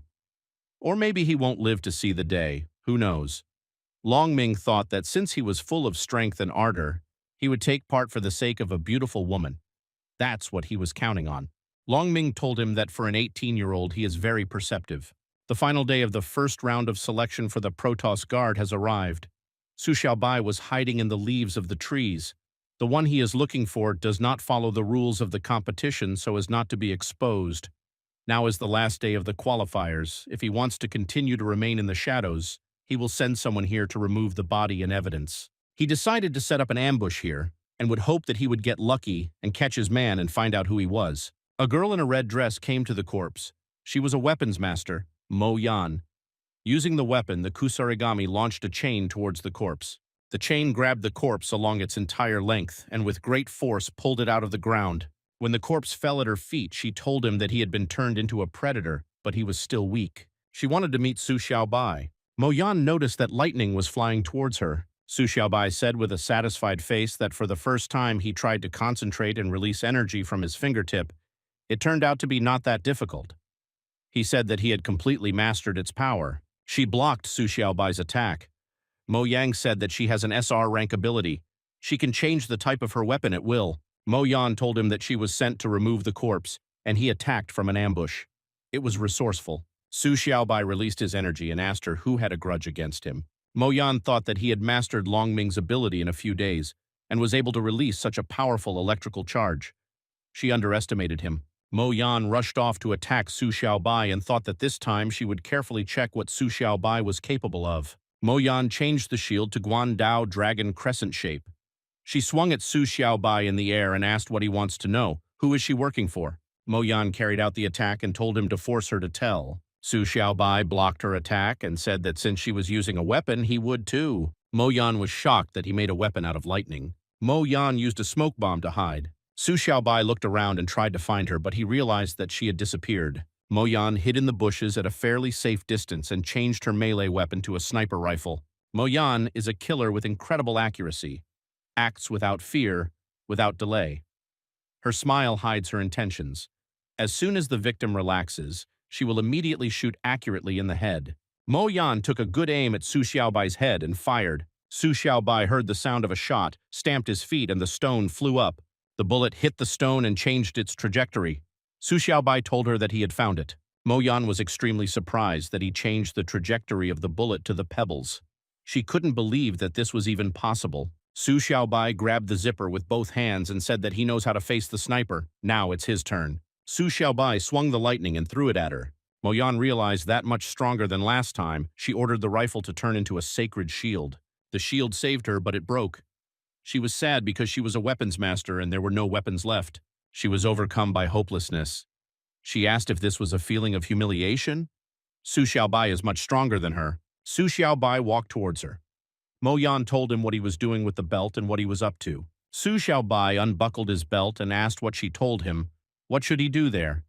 He told her that since she didn't want to tell who she was working for, death would be an easy way out for her. Having thrown out the train, he said that the situation was wonderful. They were alone here, and it was so beautiful. If he does something wrong, she won't be offended. Mo Yan backed away and watched the belt fall to the ground. Su Xiaobai continued to say that his bodyguards say he is the best of men. In a brothel, girls cannot get enough of it. She will be satisfied. Mo Yan was embarrassed and thought that today she would not only be offended by the defeat, but would also be defamed. Mo Yang ordered him not to approach and asked him that he wanted to know who she was working for. She told him that she would tell him everything. Mo Yan said that he is the dean of the Academy of Sciences, Liu Jianyu. Su Xiaobai asked why he wanted to kill him. The Protoss throne shouldn't bother him. Mo Yang said that it is not about him, but about his endless darkness ability. Su Xiaobai squatted down and asked why he wanted to kill him because of her. Mo Yan answered him that this concerns the theory of its origin. The abilities and predators originate from a meteorite kept in the Academy of Sciences. The dean used it to transform predator guards and create powerful warriors. But the experiment failed. They acquired the bodies of predators, but also adopted their bloodthirstiness. The transformation effect was unstable. Su Xiaobai told her that they sent one of them to kill him, and it was no wonder he lost. Mo Yan told him that the experiment was considered a failure, not because of bloodthirstiness, but because the power of the meteorite is imperfect, and they could not obtain the ability. Su Xiaobai guessed that his ability could make the meteorite's power perfect. Mo Yang replied that he was right. The dean found two cores of light and darkness in him. She explained that the ability of light is radiation, and the ability of the core of darkness is absorption. If they are combined, the meteorite will gain full power. Mo Yang said that endless darkness is the core of the darkness that is inside Su Xiaobai. Mo Yang said that with the help of his darkness core, the dean would be able to create an artificial predator with a strong ability. He asked her why he needed it. Mo Yan told him that it was obviously to strengthen the Protoss Guard and counter the many predators outside the city. Su Xiaobai thought that she really sincerely believed these lies. Su Xiaobai zipped up his fly and said that he had a friend who worked at the academy. He would need to make sure of her words. He warned that she had better not try to deceive him. Mo Yan thought that he was not going to kill her, even though she was a witness. She asked him that he was leaving. Su Xiaobai grinned at her and asked if she was against it or was she waiting for something to happen. Mo Yan saw a fist flying towards Su Xiaobai and shouted at him so that he had time to react. Su Xiaobai stopped the arbiter's fist with one hand. The referee did not understand how the little man stopped his blow. After all, he had regained his strength. The arbitrator thought that maybe there was something wrong with the exploitation. Su Xiaobai said that it was not his fault and that he should not blame himself. Su Xiaobai activated the power of endless darkness absorption. The arbiter's power was dwindling. Mo Yan learned that this is endless darkness. The predator can't even hit him. Mo Yan noticed that not only the predator was weakening, but the plants around were also withering. Mo Yan fell in love with Su Xiaobai. She thought about how an entire area of forest had been depleted, which was amazing. He became stronger several times. Su Xiaobai prepared to leave and said that the last day of the qualifiers was about to end and he couldn't waste time here, so he said goodbye to her. Mo Yan jumped up from the ground and said that he forced her to tell about the dean and how now she would return to him. He would kill her. He asked her what she was offering. Mo Yan said that she had nowhere to go and asked to take her with her. Count Dracula was informed that time was almost up. In the first round, out of 33 people, 8 remained alive. Count Dracula was disappointed that so few people survived. The Ninetails asked Count Dracula not to be upset because there was good news. She told him that in the territory chosen for the competition, 3 demon-level predators were destroyed. Count Dracula wondered who these 3 were. Ninetails said that judging by her data, it should have been the Ice Soul Eater, Long Ming, the owner of the Hellfire ability, Ma Fugi, and also Su Xiaobai with Endless Darkness. Count Dracula thought this was very entertaining and said that time was up and ordered her to return them. Su Xiaobai stood in front of the portal and asked Mo Yang that she had decided to go with him. Mu Yuan stood next to Zhao Ping. The portal opened in front of her and she realized that time was up and Su Xiaobai never returned. Mu Fugui was sitting on a mountain of predator corpses and gnawing on the hand of one of them. He was disappointed that it was all over, but he hadn't played enough yet. A special predator came to Mu Fugi. He said that he was lucky because another one came. The predator told him that behind him was a portal leading to Protoss. Mu Fugi asked what if this portal leads to Protoss. The predator asked to let him pass through it. Mu Fugi had cuts all over his body. It was an illusion. Mu Fugi began to feel short of breath. He thought about how piercingly cold it was. At the beginning, he even began to choke. He looked at him and did not understand what he was. Demon-level predator. He realized that no, demonic-level predators grow larger depending on the number of people they eat. And this one is similar in physique to a human. Is he really a legendary spiritual-level predator? Mu Fugui broke his bracelets and realized that if you let him through the portal, it would be difficult to imagine the consequences. The tattoos that were under the bracelets began to light up. Mu Fugi's palms were covered in flames. He told the predator that this would subdue him in no time. The predator told him that it was not bad for a boy. Mu Fugi activated the dragon flame stream and sent it towards the spirit-level predator. After the stream of dragon flame, only a hot path remained that stretched for several tens of meters. Mu Fugi was happy that that was all. He said that this is his strongest ability. No matter who he fights, this move will turn them into ashes. Mu Fugi was surrounded by a blue mist. He did not understand where it came from. The fog began to penetrate his body.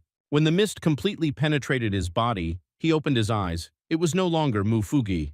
Mufugui came out of the portal and saw how everyone who was alive was looking at the hologram of Count Dracula. Count Dracula congratulated everyone on passing the first round, the survival test. He asked them not to rejoice ahead of time. The tests of the second round will be much more difficult. The remaining 8 people will compete in a knockout competition, only 2 of whom will become Protoss guards. They will be given 1 month to rest. Mufugui, possessed by the predator, listened to what Count Dracula was saying. Count Dracula said that when the time comes, the whole city will gather to watch their fight. Su Xiaobai thought that it was only 1 month. He wondered if Penny would have time to recover. Mo Yan looked at Zhao Ping with envy that she was clinging so closely to Su Xiaobai. Count Dracula finally said that they had already been assigned to pairs, and he wished everyone good luck. The remaining participants were surprised that they would not draw lots. Mu Yuan will fight against Zhao Ping.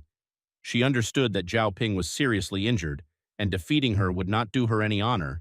But in the semifinals, she will be against Su Xiaobai. It seems to her that he has become stronger, but he cannot stand against her. Mu Yuan became embarrassed and turned to look at Su Xiaobai and thought that if she suddenly lost, then she would have to. Su Xiaobai stood with a stony face and picked his nose. He asked, "What is it?" Mu Yuan turned around sharply and said that he was watching her. She had only one thought in her head, that he was picking his nose in front of everyone. Su Xiaobai thought that she was angry. Long Ming looked at Mufugui and thought that he was in the same block with him, but his energy was not the same as before. Possessed Mufugui felt this scent calling to him. He left the arena and stood on the edge of the cliff. He thought that for exactly 10 years he had searched every corner of the continent, but he was nowhere to be found. But the only place he wasn't was Protoss. He realized that the meteorite was really here.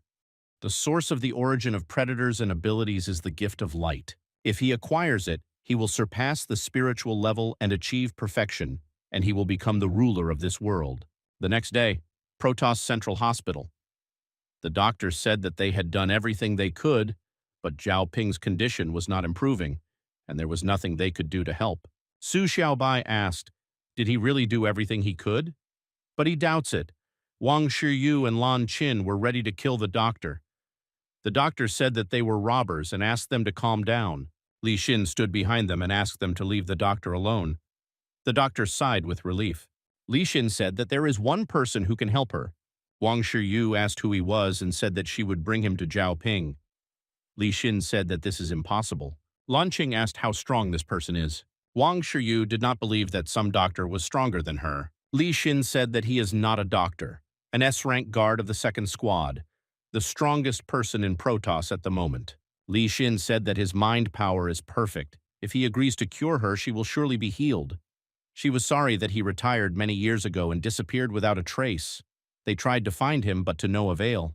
Mo Yang said that he is a master of mind flow control, an S-rank Protoss guard of the second squad, age 56 years old, height 188 centimeters. She said that his ability was the most ordinary, N rank, but he perfected it and became a master. After Long Ming's death, he could have ruled Protoss, but he was never interested in power. He voluntarily gave up the right to rule Protoss, so the right to rule passed to Count Dracula from the 3rd Detachment. Now he lives on the top of a snowy mountain far from everyone. Li Xin asked how she knew so much. Wang Shiyu said that it was about Zhao Ping's life. Why should they believe her? Mo Yan said that the dean has his own secret informants, so he knows everything about the guards. And now she is with Su Xiaobai and at the same time with them. She has no reason to lie to them. Mo Yan said that his character is strange. Whether he will agree to save Zhao Ping is unclear. Su Xiaobai said, since he is a master of mind flow control, that means he would take Zhao Ping to the mountains and find him for her sake. He will grab any opportunity. Su Xiaobai carried Zhao Ping to the top of the sacred mountain. When they arrived, he saw a mansion and a white hedgehog who was making a snowman. When the white hedgehog saw him, he tried to run away. Su Xiaobai ran after him. He told him where he was going. He told him after him that it seemed they had already met. Su Xiaobai said that he was Mu Yuan's pet, and this seems to be the home of a master of mind flow control. Su Xiaobai asked him what he was doing here. Someone came around the corner of the house and said that she had broken into his place without an invitation and was also hurting his pet. An S-rank Protoss guard, the second squad master of mind flow control, Mu Xia, came out to him. He called Su Xiaobai an arrogant brat. Mu Xia warned him that he did not belong here. Su Xiaobai noticed that he was strong. The snow melts as soon as it touches it. It's as if he is surrounded by a protective mantle. Next to him, anything will dissolve like snow. He was amazing to him, and he realized that in front of him was the strongest Protoss man. Mu Yuan came after Mu Xia and asked her father that who he was talking to, and they had guests. Mu Xia replied that Su Xiaobai had come to them. Mu Yuan asked why Su Xiaobai came to her house. Su Xiaobai was in a stupor and asked that this is her house and he is her father? Su Xiaobai said that he understood that his arrival was reckless, but this was a forced necessity. He asked them to understand him. Zhao Ping was seriously injured. In all of Protoss, only he, Mr. Mu, was able to help her. Mu Yuan thought that he came all this way for her sake. Mu Xia listened to him silently. Su Xiaobai said that he would pay any price. He asked to cure her with the ability that Mu Xia possesses.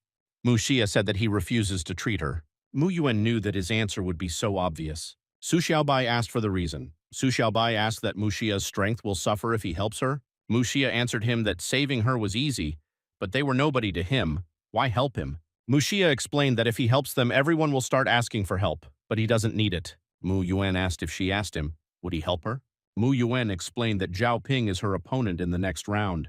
She doesn't want others to think her victory is undeserved. Mu Xia didn't understand why Mu Yuan was on their side. Mu Xia explained that during the treatment, his ability would cause cell regeneration. Because of this, her temperature will rise greatly. To do this, you need to undress her. He asked Yuan to help with this. Mu Xia activated his ability and a blue aura appeared around his 2 fingers. He ordered her to comply. Mu Xia touched the back of Zhao Ping's head to take control of her body. Mu Xia learned that Zhao Ping was gifted. Su Xiaobai was embarrassed and thought that Mr. Mu Xia was actually treating Zhao Ping. Mu Yuan told him not to peek. Zhao Ping opened her eyes and didn't understand what was happening. She feels so hot like she's on fire, but she feels so light. Zhao Ping noticed that she was not wearing clothes. She screamed. Mu Yuan and Su Xiaobai ran into the room. Su Xiaobai blushed and turned away so as not to look at Zhao Ping. She asked what they did to her. Mu Xia said that she seemed better already. Su Xiaobai thanked Mr. Mu Xia for his help. Mu Yuan said that this is Su Xiaobai's room, and Zhao Ping will be in the next room. Su Xiaobai was happy that everything had finally settled with Zhao Ping and could now have a good rest. Su Xiaobai thanked Mu Yuan for his help. Mu Yuan asked that Zhao Ping was just a bodyguard. Was it worth the effort? Mu Yuan said that even she could not get here without the help of the Phoenix, and he walked all the way, carrying her on his back. If a snowstorm had started, he could have died. He risked his future place on the Protoss throne for her. She wondered if it was worth it. Su Xiaobai told her that it was quite possible. Zhao Ping is not just a bodyguard, she is his friend. He said that he once had several close friends, but they all abandoned him. Then he realized that those who care about him will always be on his side, even if the whole world turns against him. She risked her life for him, and he did the same for her. Mu Yuan turned around abruptly and began to leave the room and told him to rest until Zhao Ping fully recovered, after which she would help them go down to the foot of the mountain. Su Xiaobai realized that Mu Yuan was jealous. Zhao Ping stood on the balcony and looked at the snow-capped mountains.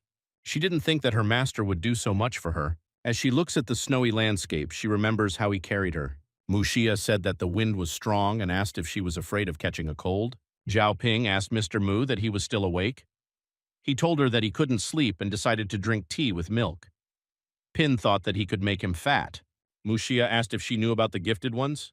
Mu Xia explained that anyone who is illuminated by a meteorite can gain 1 ability, but there is a tiny chance that there will be 2 abilities. Such people are called gifted. Mu Xia said that she was the second such person in his memory. Zhao Ping said that he had guessed it after all. He told her that with her injuries, a commoner would probably have died, but she was able to survive. Mu Xia asked her that one of her abilities grants immortality. Zhao Ping said that the ability is called paragenesis. She cannot die while the one connected to her is alive, but at this time she is in agony. Mu Xia said that this is amazing. He wondered who he was. Zhao Ping said that the ability itself chooses who will become it. They are connected to her. She only recently realized this. Zhao Ping told him that since he saved her, she will answer and hopes that this will remain between them. Muxia told her not to worry. She said that she would have a request for him. She doesn't know how he will feel about this. She asked to become her master's mentor. Muxia said that he was tired of teaching and was too busy. She apologized and said that she hadn't thought about it. Muxia said that he did not want to teach him, but considering the journey he had come here, he would do him a favor. Muxia and Su Xiaobai were flying on a blue phoenix. Su Xiaobai asked where they were going. Muxia asked that he had not yet been illuminated by the meteorite. Muxia explained to him that there are many people in Protoss with abilities, often similar, and based on rarity they are divided into ranks, of which there are only 5: N, R, SR, SSR, UR. Muxia said that he has 2 abilities, UR rank Endless Darkness and SSR rank Clap of Thunder, but they are not innate to him. Su Xiaobai thought that he knew so much about his abilities. Muxia looked at him and said that today he will find his own. Su Xiaobai. I realized that they were heading to the Academy of Sciences, just when he would be able to find out more about the Dean. When they arrived at the Academy of Sciences, they were stopped by the Academy's guards and asked what they needed. Muxia said that he had not been in society for a long time. People no longer remembered him. Su Xiaobai said that they do not understand who they are dealing with. The guard asked what they were whispering about. If they don't need anything, then let them get out of here. The Academy is not a place for walking. The guards took off and did not understand what it was. Their body did not obey them. They understood that it was his doing, but he did nothing. Su Xiaobai thought that was true. Mr. Mu just stands there even though his body is motionless. But the power of the mind, as if alive, filled the space. He realized that it was not surprising that the snow did not touch him. That was the point. An old man with a cane came out to them and said that this dense, unique aura could belong to only one person. The old man said that Mr. Mu was somewhat uninterested in anything that was happening in the city. He asked why they came. This old man was an S-rank Protoss guard from the 9th Division, Liu Jianli. Muxia told him that his friend still had not awakened his ability. He thought Dean Liu could help with this. Su Xiaobai thought that this blind man was the Dean. The Dean asked where his friend came from. He's been living away from everyone for many years. Muxia told him not to underestimate his charisma. He told Su Xiaobai to say hello to the Dean. The Dean was thinking about how he managed to meet Muxia. This boy killed Li and kidnapped Mo Yan. Su Xiaobai must know that he was chasing him because of the darkness core. Who would have thought that he himself would come to him? Su Xiaobai told him that he heard that they have a meteorite that can awaken the ability. The Dean thought that Muxia was supporting him. It would not be easy to deal with him. Su Xiaobai asked to show him the meteorite. The Dean said he couldn't. Every use of the meteorite had to be approved by Count Dracula. He has no right to personally dispose of it. The Dean told him that since he was Mr. Mu's friend, he could put in a good word for him with the Count. Su Xiaobai realized that he was talking nonsense and simply did not want him to gain the ability. Su Xiaobai thought that since he doesn't want it in a good way, it means it will be in a bad way. Muxia was faster than Su Xiaobai, and he wanted to understand what he was up to. Muxia ordered them to go through and said he won't contradict him. Dean Liu felt such power emanating from him that it took his breath away. His reason tells him not to resist this man.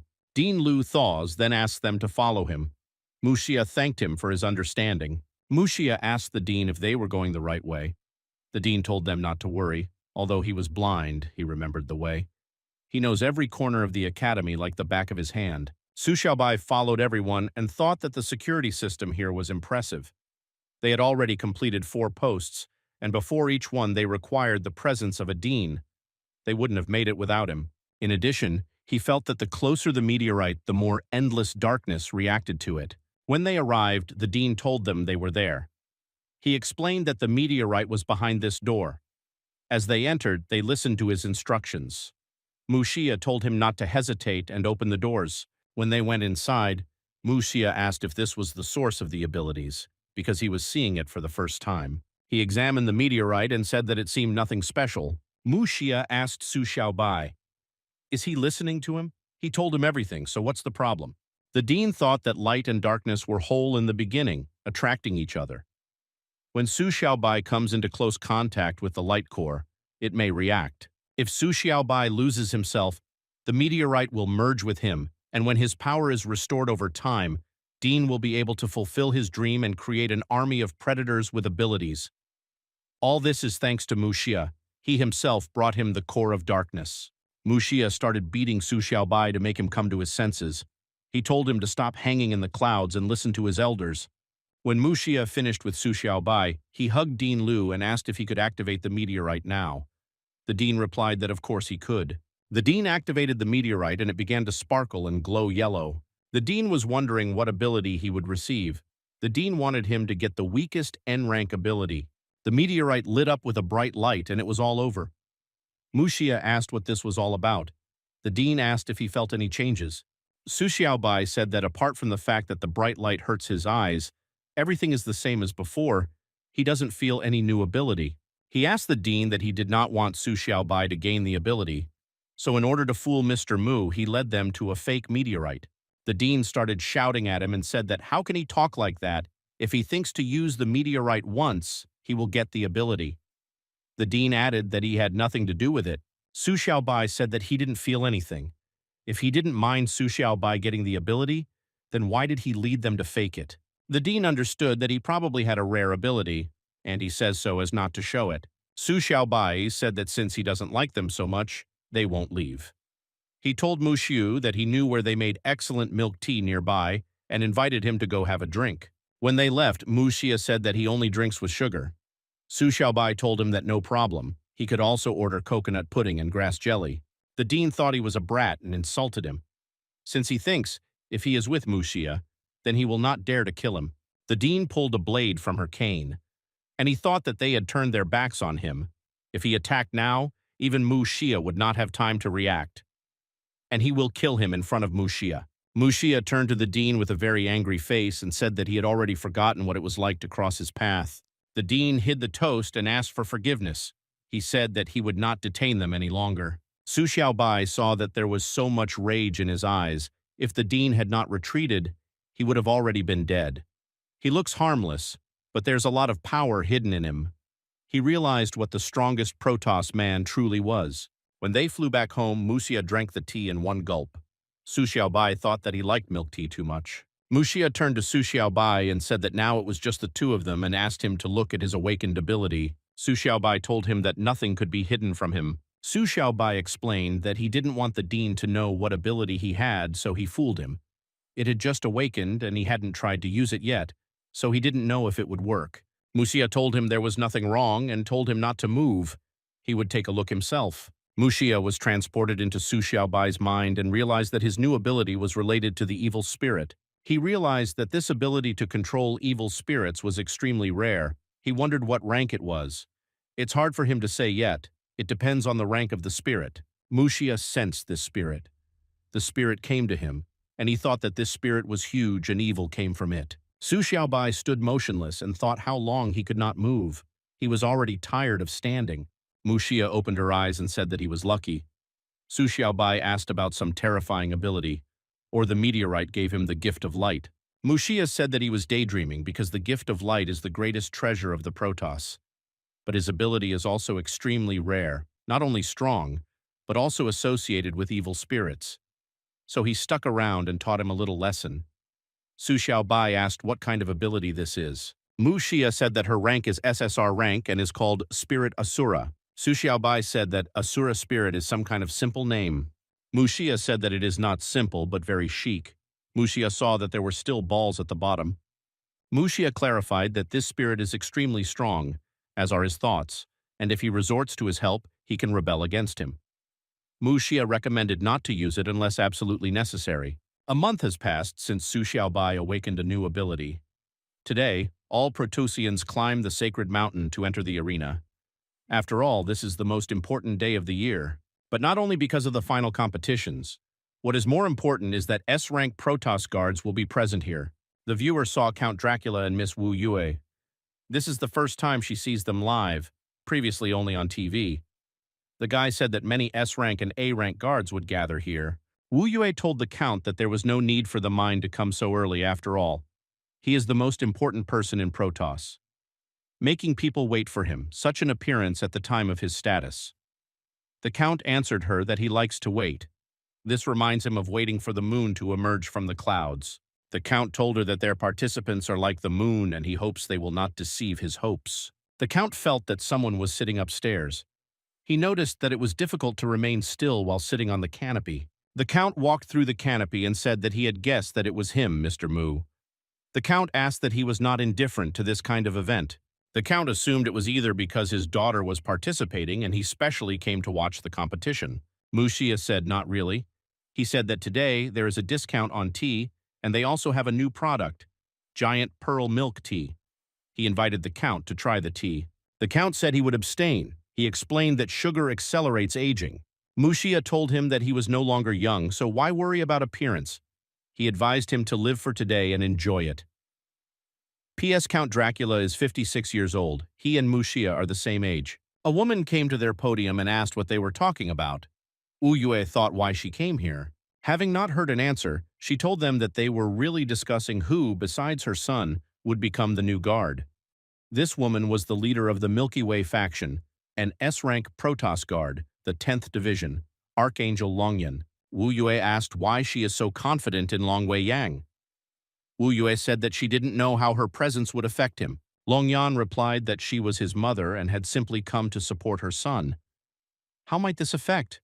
Wu Yue said what she thinks if he sees the one who left him with his father.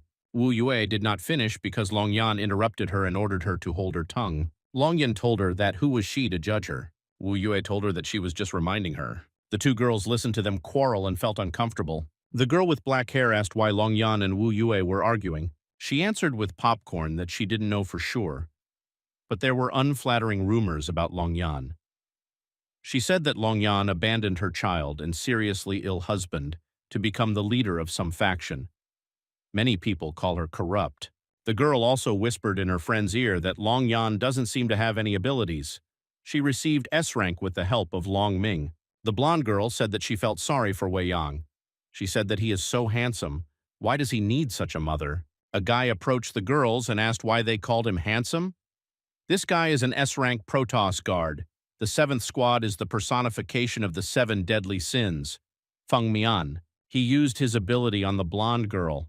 She didn't understand what this feeling was. Her heart was beating faster. She was getting hotter. She couldn't control herself. All sorts of unnecessary thoughts arose in her head. And it was very awkward. She could not contain herself and asked someone to help. Feng Mian said that she is a lustful girl. Someone told him that he was acting very low. Feng Mian recognized her and asked Li Su that she also wants to feel real pleasure. Feng Mian tried to use his ability on her, but she said that he had already tried it many times, but still didn't understand that it wouldn't work on her. This girl was an S-rank Protoss guard, 6th Division, Paladin Li Sa. She ordered him to let her go, and if this happened again, she would sue him. Feng Mian snapped his fingers to cancel the ability on the girl. He wondered why his technique didn't work for her. He asked himself that she had never fantasized about such things.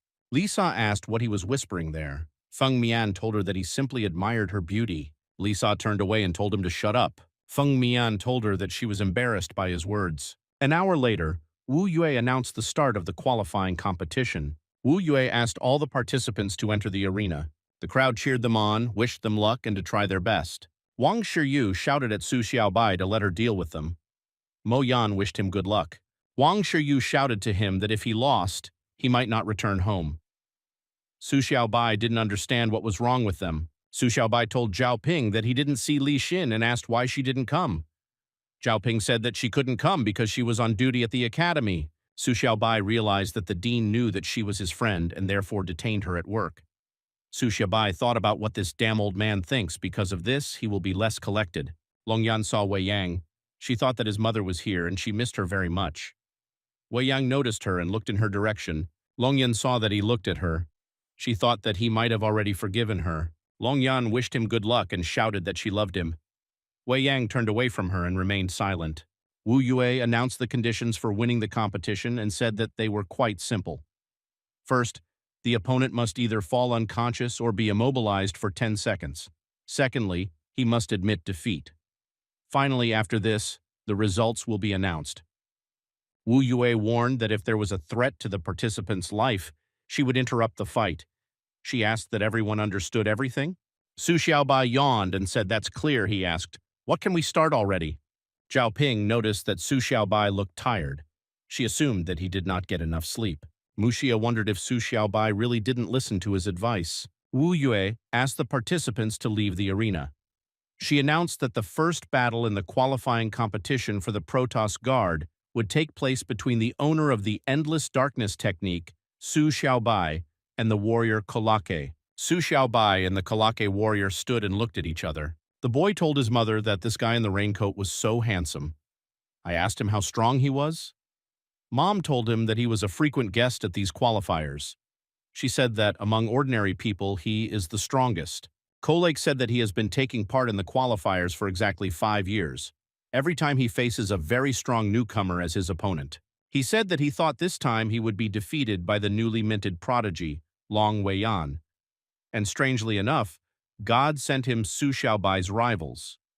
He told him that his ability would overcome his endless darkness, and Su Xiaobai could not defeat him. Su Xiaobai told him that what made him think that only endless darkness would be used. Kalaki told him, "What if Su Xiaobai absorbs energy?" Kalaki told Su Xiaobai that he had not had this ability for a long time and he was an amateur, but he is battle-hardened. After these words, Kalaki ran to attack Su Xiaobai. Kolake disappeared. The crowd shouted that this was the power of Kolake, R-rank flying dragon ability. Kalaki was running around Su Xiaobai. The naked eye couldn't keep up with him. His speed was abnormal. Kalaki thought that there were 2 ways to absorb energy with endless darkness, either when the enemy was dead or unconscious, or you need to catch him. And he is so fast that you can't grab him. All he had to do was wait for Su Xiaobai to expose himself and attack. Then victory would be his. Kalake noticed that Su Xiaobai began to yawn and became distracted. He realized that this was the most opportune moment to strike. Su Xiaobai noticed him. Kalake immediately jumped back. The spectators did not understand why he did not attack. They thought he had succumbed to a newbie. One of the spectators said that this was stupidity and that it was a great opportunity for him to become a guard. They didn't understand why he should retreat and what happened. Kolake's face was horrified. He thought that he almost died from fear. For just a moment, it was as if he was surrounded by 1,000 eyes piercing right through him. He didn't understand. Did he imagine it? Kalake thought that Su Xiaobai looked quite ordinary, so where did Kalake's fear come from? Su Xiaobai told him that he seemed to want to beat him and asked why he folded. Kalake's fans shouted at him not to be a coward and not to give in to the newcomer. They only came to see him become a guard. He understood that the audience was very excited. If he surrenders, his image as a brave man will be destroyed. All his fans will turn their backs on Kolake. He decided that he needed to take a risk. Kalake said that he saved his trump card for Long Weiyan and Ma Fugui, but so be it. He will show it to Su Xiaobai. The self-confident Su Xiaobai told him not to bother him and quickly show his trump card. Kalake prepared himself and said that before he could blink, he would destroy him. Kalake activated supersonic bounces. Stones flew throughout the arena, and he jumped away from them. Kalake understood that the disadvantage of this technique is that the stones will crumble if you overdo it, but this technique is excellent. Kalake chose the moment to hit Su Xiaobai and thought that now everything would be over. Su Xiaobai slapped Kalake once and told him that he had been waiting for a long time for Kalake to jump. Kalake thought that this was already the 6th time. The spectators were shocked that he defeated Kolake with one blow and did not even use Endless Darkness. Su Xiaobai said that he forgot to tell him that he reached B rank last month. Su Xiaobai yawned and left the arena. Wu Yue announced that Su Xiaobai won the first fight. Mu Xia noticed that he was depressed, barely walking and hardly noticeable. But this was an indication that Asura would soon rebel. Mu Xia realized that this kid could not resist the temptation to use him. Wang Shiyu said that he did a great job and now they are waiting for a fight between Zhao Ping and Mu Yuan, the daughter-in-law of their owner. The head of the Iroquois, Liu Zhengqing, said that now it was the turn of Mr. Mu's daughter and Su Xiaobai's bodyguard. He noted that both were very beautiful. The owner of the wind sword, Lin Yiheng, asked Zhengqing who he thought had a better chance of winning. Zhengqing said that it was difficult for him to say. Their chances are equal. Mu Yuan asked not to give her any favors just because her father helped Zhao Ping. Pin told her that, of course. Zhao Ping said that she would fight with her at full strength. Zhao Ping thought about being a bodyguard, but often did not give it her all. But Su Xiaobai boldly goes into battle when they are in danger. He helps her when she is in trouble. He protects her when she herself cannot. It was he who carried her to the top of the mountain when she needed help. Zhao Ping wants to prove to her master that she is worthy of being his bodyguard. Mu Yuan asked to show her what she was capable of in order to find out which of them was stronger. As soon as the fight began, Zhao Ping lifted a huge boulder. Mu Yuan was clearly not ready for this. The spectators were shocked and wondered if she had lifted almost all the earth from the arena area. Su Xiaobai had no idea how much strength she needed to hold such a huge piece of land. He thought that this was beyond her capabilities and she would not cope. Mu Xia thought that she had used all her strength, which meant she intended to finish with one blow. He understood that she wanted Su Xiaobai to see her win. Mu Xia knew that Yuan would be able to withstand such a blow. Mu Yuan realized that this was not a bluff. She had actually put all her strength into this technique. Yuan knew that although the area of the land was huge, with her speed, she would have time to evade. Zhao Ping applied a 100-fold increase in gravity to the arena. Mu Yuan realized that Zhao Ping had figured out her plan and increased the gravity of the earth so that Yuan could not move and admitted defeat before the block fell. Mu Yuan shouted that no matter how hard she tried, she would never give up. A block fell into the arena. Fragments flew in all directions. The blow was very powerful. The block shattered into pieces. Everyone was wondering if they were even alive. Su Xiaobai was worried about Zhao Ping. Mu Xia was worried about Yuan. When the dust cleared, Mu Yuan stood up and shouted that she was pleased. Strong and ferocious blows were just right. Mu Xiao realized that she had teamed up with the macho rhinoceros. When united, she adopted both his strength characteristics and his quirk in the form of a strange character. Yuan screamed that she wanted more and to be hit again. The spectators' noses began to bleed. They were surprised that she had survived and was now provoking her rival. They didn't know that battles could be so exciting. Mu Yuan realized that her consciousness had returned and she was unharmed. She didn't expect gravity to return to normal. Otherwise, the macho rhinoceros would not have saved her. Yuan thought that Zhao Ping must have seen that she was not going to give up and allowed her to evade. Yuan noticed that after everything, Zhao Ping had no strength left. Zhao Ping could no longer hold herself in the air and began to fall down. Su Xiaobai jumped and thought that he would not allow anything to happen to Zhao Ping. Su Xiaobai caught her and said that it was just a competition. She didn't need to risk her life. Pin apologized for this. Wu Yue said that since Zhao Ping could not fight any longer, the result of the round was obvious. Mo Yang said it was a pity because Pinny was close to winning. Wang Shiyu almost cried and said that she had been training for so long. Wu Yue wanted to announce the winner, but Yuan interrupted her. Mu Yuan said that she was giving up.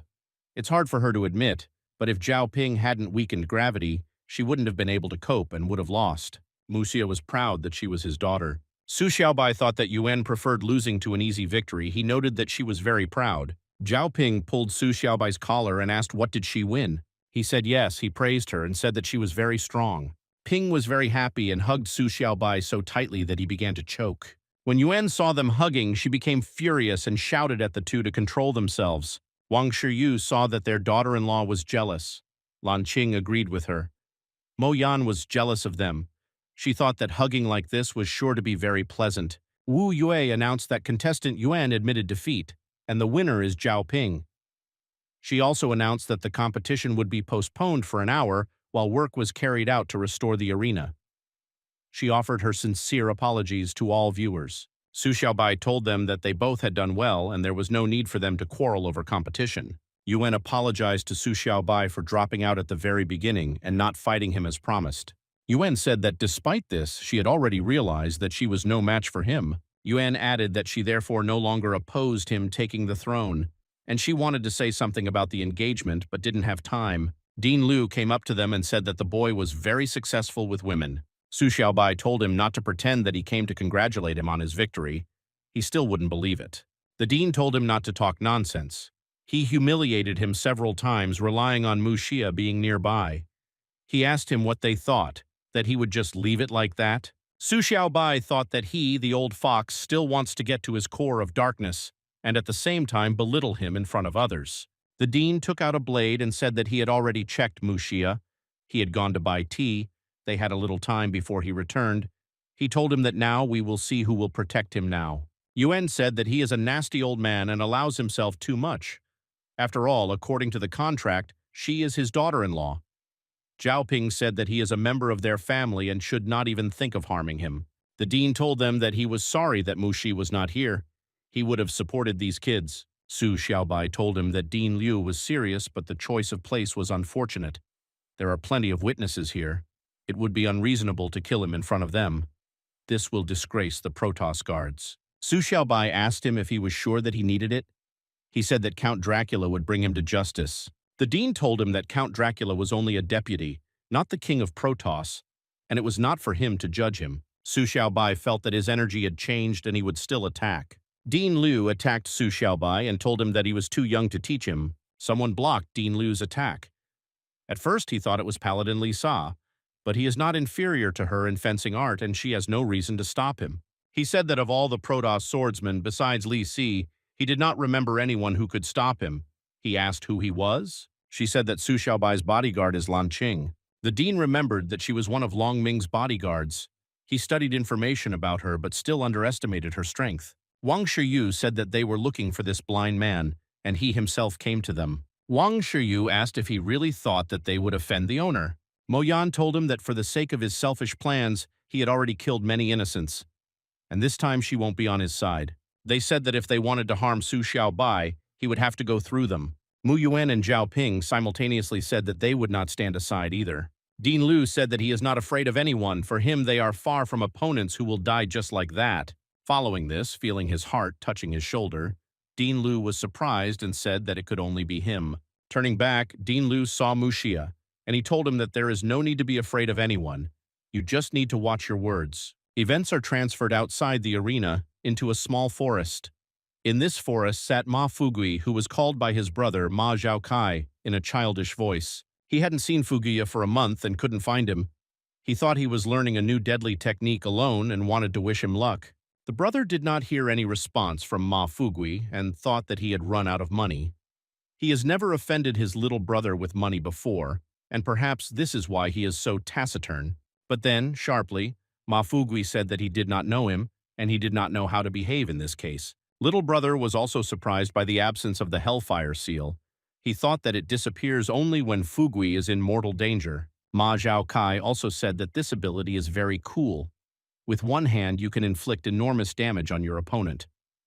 It was for this purpose that he sought out the best blacksmith in Protoss to carefully seal his Hellfire. The sealed state had no effect on the further fight against demon-level predators. Having removed this ability, he thought that he was preparing a new technique. He understood that it was he who would help defeat his rival from the heads of the Iroquois. But maybe it's not necessary, in case he harms the audience. Think carefully. Ma Zhaokai was unable to convince Ma Fugui, and once again strongly suggested that he reseal his ability. He was sure that she would be the one to bring victory. Ma Fugui was so displeased with his brother's prejudiced insistence that he willingly wanted to kill him. Ma Zhaokai realized that something strange was happening to Ma Fugui. He had become too dangerous for him, so he should run away. The brother was very frightened, and it was impossible to understand who was standing in front of him. Meanwhile, renovation work on the arena had already been completed, which meant that the competition had resumed. And so Mu Xia brought Dean Liu to watch the fights. Dean Liu grumbled for a long time. He said that he was blind and couldn't see anything. He didn't want to just disturb the youth. Despite all this grumbling, Mu Xia managed to persuade Liu. Hearing these conversations, Su Xiaobai, who was standing next to him, told Li Su that the old man had become like silk in the presence of Mr. Mu Xia. At this time, it was announced in the arena that there would now be a fight between the head of the Iroquois, Liu Qiangqing, and the owner of Hellfire, Ma Fugui. Looking into Fugui's eyes, Chunqing told him that he knew many people who wanted to see him fight. Liu Kunqing is not afraid of Fugui. He will not allow anyone to look down on him. Everyone wants to get his ability. Anyone will be shocked to see this ability. And then Qiangqing abruptly tore off his mohawk and said that it was he who was his main weapon. His hair grows very quickly. It can kill with its harshness and sharpness. Watching from above, Mu Xia told Dean Liu that using such an ability was a good weapon, which the old man agreed with. As soon as the battle began, in which Qiangqing looked at Fugui with menacing eyes, he began to demonstrate his deadly technique. He began to tear off his Iroquois, throwing a serious dry barrage towards the enemy. In response, Ma Fugui quickly said that Qiangqing talks too much. At that moment, he extended his hand and released fire towards the enemy. The fiery force engulfed Kunqin so much that he, shouting to the judge, decided to simply give up. Seeing all this from the outside, the viewer was surprised that Qiangqing gave up after the first blow, that he did not expect anything less from him. The judge admitted Kunqin's defeat and announced that the winner of the battle was the owner of Hellfire, Ma Fugui. Next, the judge asked the next participants to enter the arena, They turned out to be the Soul Leader, Long Wei-yan, and the owner of the Wind Sword, Lin Yiheng. After the announcement, the judge couldn't figure out where Long Wei-yan was and why he hadn't come out yet. At this moment, outside the ring, Long Yin was thinking about how to tell Wei-yan that she wanted to make dinner reservations at a first-class place in order to have a good time with him and celebrate his victory. She knew that he would be entering the arena now. This was a good opportunity for her to talk to him and build rapport. She was sure that Wei-yan was angry with her, that her words would have a bad effect on his composure before the fight. Long Yan was very worried because he was about to leave, but she still could not figure out how to deal with this situation.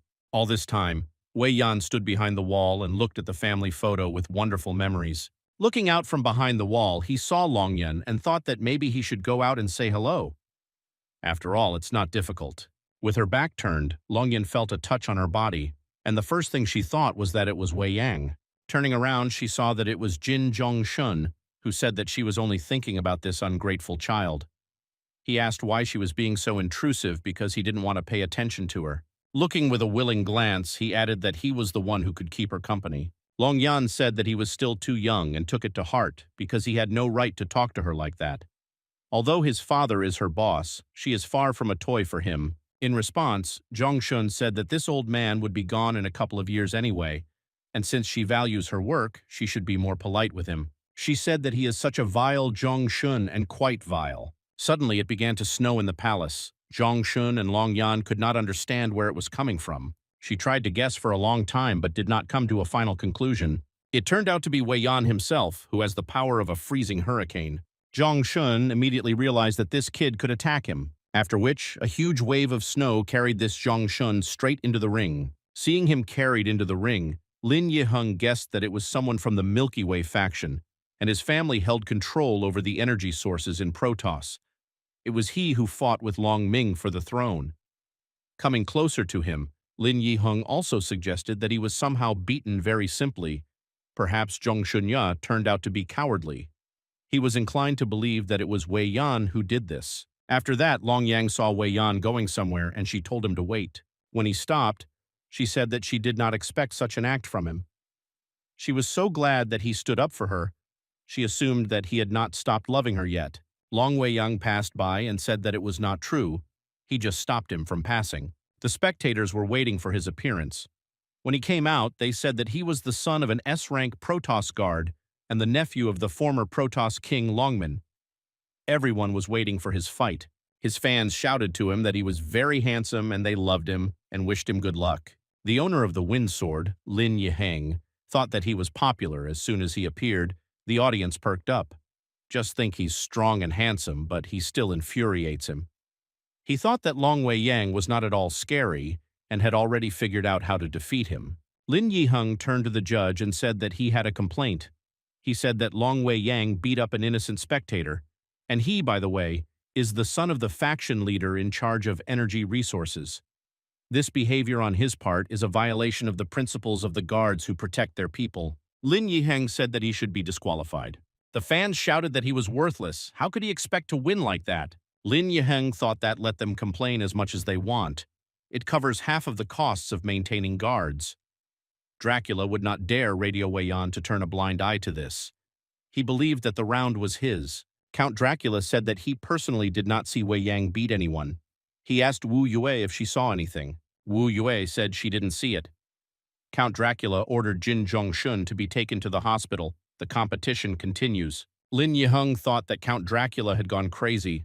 For his sake, I'm ready to ruin my relationship with my sponsor. Long Wei Yang said that since everything was settled, they would start, and since he was using a weapon, Long Wei Yang will be there too because it's fair. Lin Yiheng did not have time to gather himself and asked to wait. Long Wei Yang did not listen to him and ended the fight with one blow. Long Yan thought about how he had grown up so much and that she was proud of him. The guys heard that the semifinals of the competition will begin soon. The first battle will take place between the owner of Endless Darkness, Su Xiaobai, and the Blessed Daughter, Zhao Ping. Wu Yue asked the participants to get ready. Su Xiaobai said that they were next and asked if she was ready. Pin giggled and told the owner not to worry. Pin raised her hand and said she was giving up the fight. Zhao Ping explained that they are not rivals.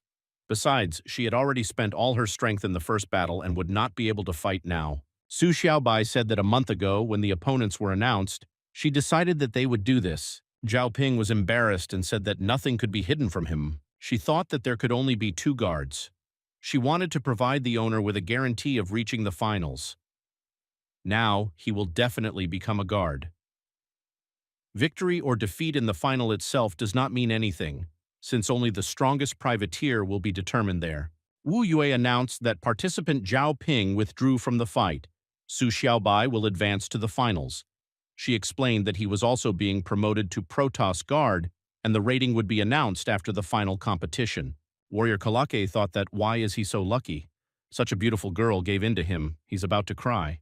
The next battle will take place between the Soul Eater, Long Weiyan, and the owner of Hellfire, Ma Fugui. The winner of this round will become the guard. Long Weiyan looked at Ma Fugui and thought about what he was doing and why he was not attacking him. Ma Fugui summoned a large pillar of flame. At the end of this flame appeared the form of a dragon. Su Xiaobai was surprised that his ability had taken shape. Count Dracula thought that it was not easy for a beginner to release so much energy. Long Weiyan thought about starting with a trump card. Self-confident. Ma Fugui made a dragon form from the Hellfire and is ready to attack Long Weiyan. The Predator thought that such power was hidden in this body, and why seal it? The spectators were surprised by this power and were afraid that the flame would spread to them. Wu Yue said that Ma Fugui could harm the spectators and asked what she could do to stop the fight. The Count said there was no need. Ma Fugui attacked with his Dragon Breath ability. Long Weiyan told him not to underestimate him. Long Weiyan placed an ice barrier in front of himself. The Predator inside Ma Fugui asked him that he thought he could stop him with this, and even if he didn't even dream of it. After the explosion, Long Weiyan coughed. The possessed Ma Fugui was surprised that he was still alive. Long Weiyan was burned and had almost no clothes left on him. Long Weiyan told him that his strike would not be able to overcome the ice barrier. But besides this, he did not take into account two more things. Long Weiyan said that firstly, because of the barrier, he could not see everything. Long Weiyan's reflection began to crack. Long Weiyan attacked him from behind and said that secondly, thanks to him, he had time to get behind him. Ma Fugui dodged at the last moment and said that he was not bad and he had underestimated him. Ma Fugui carried out a counterattack and was able to hit Long Weiyan. Ma Fugui said that that was all. Long Weiyan was furious and spat out the blood that appeared in his mouth due to the blow. Long Yan thought that things were bad. His gaze changed. But Weiyan is very proud, and the fact that he was hit is unthinkable for him. Long Yan realized that Weiyan was now furious.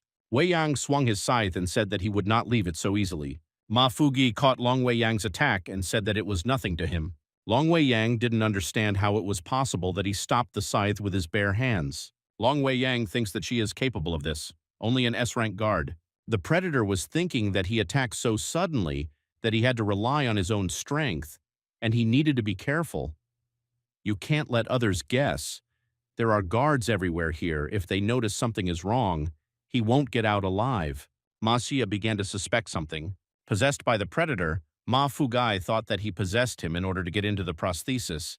He seemed to him the strongest among the participants. Winning the competition is not his goal.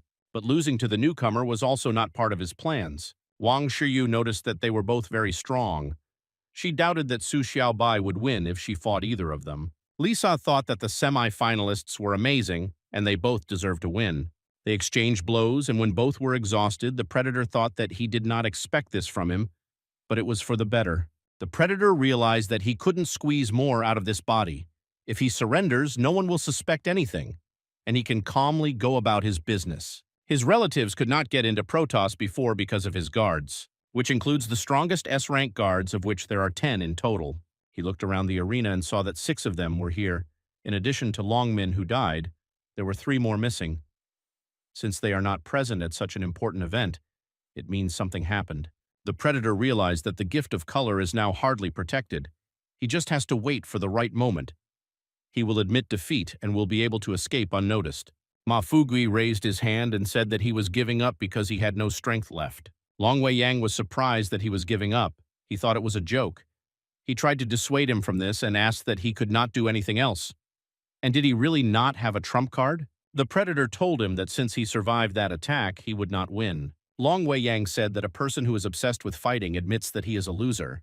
This is so unlike him. The Predator did not understand when people would understand that there is no point in trying if it is obvious that there is no chance. The predator turned around and left. Finally, he told Long Wei Yang that he admitted defeat, and Long Wei Yang got off easy, so don't pretend to be anything. Long Wei Yang thought that he behaved differently in the first round. Long Wei Yang thought this was very suspicious. Su Xiaobai and Mu Yuan listened to Wu Yue's announcement that Ma Fugi had admitted defeat, and Long Wei Yang was declared the winner. Two participants who have received the title of guard will compete in the finals. The final competition will begin soon. Zhao Ping thought that the final battle with Long Ming's nephew would be interesting. Su Xiaobai thought about Long Wei Yang helping him in the first round. He wondered why, if it was because of Long Ming. Possessed by the predator, Ma Fugui walked down the steps into the city. He noticed that someone was following him from the arena itself. He asked what he wanted. The man with the bag on his shoulder told him that he was not Ma Fugi and ordered him to identify himself. The predator asked how he realized that he was not Ma Fugi. He asked that they knew each other. The man replied that he was his mentor. His name is Ma Fei. He is a guard of the S-rank Protoss, the 8th Division.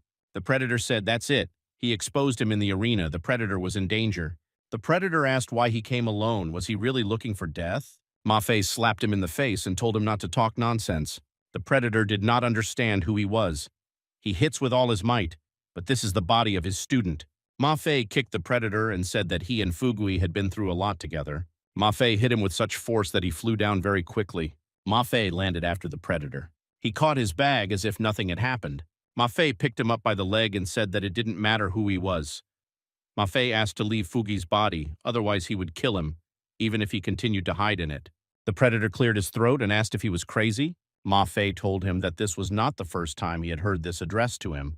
The predator activated his ability and ordered his release. Ma Fei disappeared and the predator fell to the ground and hit his head. The predator was glad that he succeeded, although he doesn't know who he is, and it doesn't matter anymore. But in his prison, he will remain forever. The souls of the people he once devoured will gradually drain all his strength. The predator stood up and said that Ma Fei had delayed him a little, but he needed to hurry to get the gift of light while the finals of the competition were taking place. Long Wei Yang said that Su Xiaobai has already become a guard, which means he has become closer to the throne, but let him not rejoice ahead of time. Uncle Long Ming was both a teacher and a close person to him. Long Wei Yang said that he wants to help him, but first he must show what he can do himself. Let him prove that he is worthy to take Long Ming's place. Su Xiaobai understood why he helped him back then, because I wanted to see for myself if he was suitable. Su Xiaobai released his power and told him to see what he could do. The sky was covered with dark clouds and black lightning struck in all directions. Long Wei Yang looked at Su Xiaobai and thought that it was breathtaking. He was wondering how he managed to make the lightning black. The audience did not understand what kind of terrifying atmosphere this was. They didn't know that Su Xiaobai had such a strong ability. Warrior Kolake felt some strange feeling. He felt the same terrifying energy as in their fight. Liu Junqing said that they are both monsters. Dean Liu said that the energy is similar to Asura. He realized that Su Xiaobai had awakened. The Dean asked Muxia if they called him. Muxia understood that there could be no mistake. This was Asura. He told the Dean that they did not call. He has no idea how Su Xiaobai managed to use this power. One thing was clear. He had combined two abilities. Su Xiaobai asked Long Wei Yang, "What will he say now? Aren't you disappointed?" Long Wei Yang told him that he was indeed special. Besides his uncle's endless darkness, obviously he himself had the ability. Su Xiaobai told him not to take him out.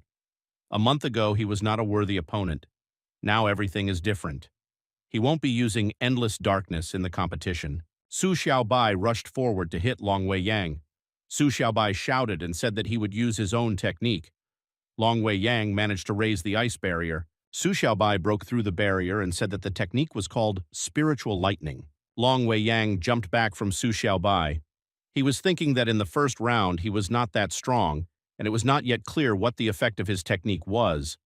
In addition to feeling very anxious, Long Wei Yang noticed that Su Xiaobai still hit him with his spiritual lightning. Mo Yang said that now was the time to attack, but she didn't understand why he stopped. Lan Qing noticed that not only Su Xiaobai stopped, they both froze. Su Xiaobai said that that's all. He should have already guessed that his senses were under Su Xiaobai's control, and there was no point in continuing the fight. He suggested that he give up, because he could not win. Wu Yue asked Count Dracula that causing fear and controlling the enemy's senses is Asura's ability. The Count replied that she was right. Yue had a question. Aren't spirits usually used for summoning? So why didn't he summon Asura?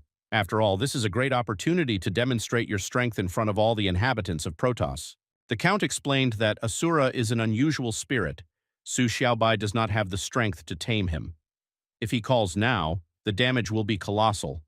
Moreover, he can rebel against his master.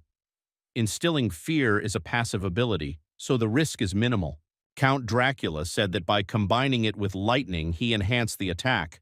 One small wound is enough to ensure victory. The Count said what is the minimum effort and what is the result. He realized that Su Xiaobai was not stupid. Su Xiaobai yawned and thought that he refused to give up. He couldn't even move. He didn't understand what was the point of continuing to fight. Long Wei Yang told him that he had taken control of his senses. Why won't they be forced to admit defeat? You have to be so close-minded not to take advantage. Su Xiaobai got angry and said that he himself was narrow-minded. Long Wei Yang told him that if he lost now, it would only be because of his gentleness. Long Wei Yang used the glaciation technique and the entire arena was frozen and Su Xiaobai's legs were also covered in ice. Su Xiaobai looked around the arena and saw that it was covered in ice. Su Xiaobai said how stubborn he is. He gave him a chance to just give up. Why does he refuse? Su Xiaobai did not expect that it would come to a fight, but he froze the entire arena just to immobilize him. Su Xiaobai completely forgot that he can't hear a word since he controls his senses. Long Wei Yang told Su Xiaobai that he was the first, besides his uncle, who was able to resist him. He recognizes his talent, but he missed something. Long Wei Yang told him that ice was his sixth sense. Su Xiaobai was shocked. Long Wei Yang explained to him that he froze the arena to know his location, not to immobilize him. Long Wei Yang told him to get ready. Long Wei Yang summoned his deadly ice weapon. Long Wei Yang summoned the sword Excalibur from the ice. Long Yan was thinking that Wei Yang had already received the position of guard. Why would he bring it to this point? She was worried that something might happen. What should she do then? Zhao Ping prayed to the gods and asked Su Xiaobai to be careful. She didn't want him to put himself in danger. Spectators said that the sword was huge and its cold chilled to the bones. No one knew that Excalibur was in Long Wei Yan's possession. Su Xiaobai admired his strength and said that he underestimated him. Su Xiaobai collected the black sphere in his right hand. He told Long Wei Yan that since he was fighting with his full strength, he would not give in. He was interested in who would defeat whom. Su Xiaobai collected a very large sphere and threw it towards Long Wei Yang. Su Xiaobai shouted to him that they will find out who is the strongest among them. Mu Yuan thought that their strength was equal, and at this rate both could suffer. The black sphere and Excalibur exploded and shattered into pieces. The spectators were shocked. They did not understand what kind of power this was. They noticed something in the sky. Su Xiaobai began to absorb energy with the help of the endless darkness around him. Li Xin watched Su Xiaobai's fight through the TV at work. She said that he had been training day and night for the whole month. Now he was reaping the benefits of it. If he could defeat Long Wei Yan, his guard rating would be very high. There was a strong blow that shook her thoroughly. Li Xin was indignant that all the popcorn was spilled. She thought that an earthquake had happened. Li Xin saw from the cameras how Ma Fugui killed the academy guards and went into the room to the meteorite. She recognized him because he was one of the participants in the competition. Ma Fugui stepped over the corpses of the guards and he felt that he was very close. Ma Fugui knocked down the door to the room where the meteorite was kept with one blow. Ma Fugui looked at the meteorite and thought that he had finally achieved his most cherished dream, the gift of light. With its help, he will overcome the spiritual level and become the crown of evolution. B-rank Protoss guard, Commander-in-Chief Wu attacked Ma Fuguya with a sword and said that by order of the Dean, access to this compartment is prohibited. Ma Fugui grabbed his face and slammed him into the wall. Ma Fugui asked him where he was going, and so as not to dare to distract him at such a moment. Li Xin watched all this through the cameras. She saw that he killed him instantly B-rank. He didn't care. He came for the meteorite. If the commander-in-chief couldn't stop him, what could she do? She got a job here as a secretary just to bring Long Ming and Su Xiaobai to the dean. For the sake of business, he will not risk his life. She decided to pretend she didn't see anything. Long Wei Yang came to his senses. He was thinking that the time for the fight had already expired or Su Xiaobai had let go of control. Long Wei Yang saw that Su Xiaobai was absorbing energy. Long Wei Yang asked him about what he said, that he would not use endless darkness, and asked him to explain why he was doing this. Su Xiaobai said that this ability is passive. He himself can barely control it. Su Xiaobai said that he returned his feelings as compensation. Long Yan cursed this endless darkness. After destroying the sword, Wei Yan had no chance of victory. She understood that the endless darkness does not obey the will of the owner and absorbs the surrounding energy on its own. Su Xiaobai not only won the duel, but also became stronger and Wei Yan weakened. Long Yan decided to leave because the fight was over and she could not see him lose. Thunder sounded. Dean Lu asked Mu Xia where the sound came from. Mu Xia said that it seems to be from his academy. The Predator understood that everything was going exactly according to plan. S-rank guards are about to arrive, but it will be too late. The Predator thought about what he had been looking for 10 years. Now he could absorb the gift of light and surpass his current level. Li Xin formed a triangle with her fingers and said the word grab. Ma Fugui wanted to absorb the gift of light, but it disappeared. He looked towards the door and was upset that someone was using teleportation. He asked how this puppy survived. Li Xin said that she did not want to interfere in something that was not her own business, but as a Protasian, she could not stand by and watch the murder and theft of their greatest treasure. She won't allow it. Mafugi told her to stop chatting and asked where she teleported the gift of light. Li Xin that it is none of his business. The tentacles engulfed Li Xin all over her body. She had not seen such a technique used at the competition. She felt that something was wrong with his dark energy. She doesn't look human. The Predator told her that he would give her 5 seconds if he didn't want to die from suffocation, then let him tell her where the core was. She asked if he thought threats would change anything. She understood what she was getting into. He will not kill her, because then he will not know where the gift of light is. Li Xin said that she placed a seal on the gift of light before teleporting. The barrier is blocking his connection with the outside world. Mafugi said that indeed, now he does not feel the energy of the core. Li Xin warned that if he killed her, he might forget about the search. Mafugi said that she was smart for taking advantage of his weakness. He really can't kill her. He asked what about torture. Mafugi began to strangle her with his tentacles. Li Xin screamed in pain. He asked her if there was a desire to tell. After catching her breath, she told him that he was where he would never be able to find him. Lan Qing rushed towards the Academy of Sciences. She understood that the light came from there and Li Xin was now on duty. She hoped that everything would work out. She noticed that she and Dean Lu were heading to the Academy of Sciences.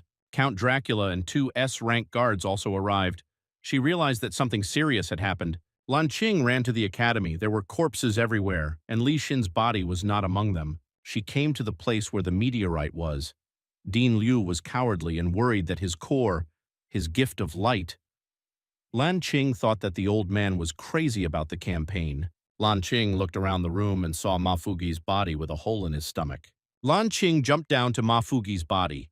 She was thinking that he had quietly left after his fight to sneak here. He would be in trouble. But from what she sees, she can tell it's strange that the wound looks like he did it to himself. She didn't understand that he wanted to hide something. She sat him down and asked him to do a favor, and if he was still alive, then let her know. Mafugi began to cough up blood. She was glad that he was breathing. Dean Liu swung his blade and said that he must know where Li Xin is, and he must know where his core is. Dean Liu swung his blade again and said that it was important for him to know where it had gone, and asked for an answer to his question as quickly as possible. In response, Lan Qing said that everything has to come in time. You just need to wait until she finishes the conversation with him. The old man didn't like the fact that Lan Qing blocked his blow twice and put some discussion about the secretary's life on the same page and not his gift of light. Dracula, who had been standing aside all this time, said that there was no need for any fighting. The surveillance cameras turned out to be broken. He also added that Mafugui might be the only eyewitness who was about to die, and they would not be able to find out anything.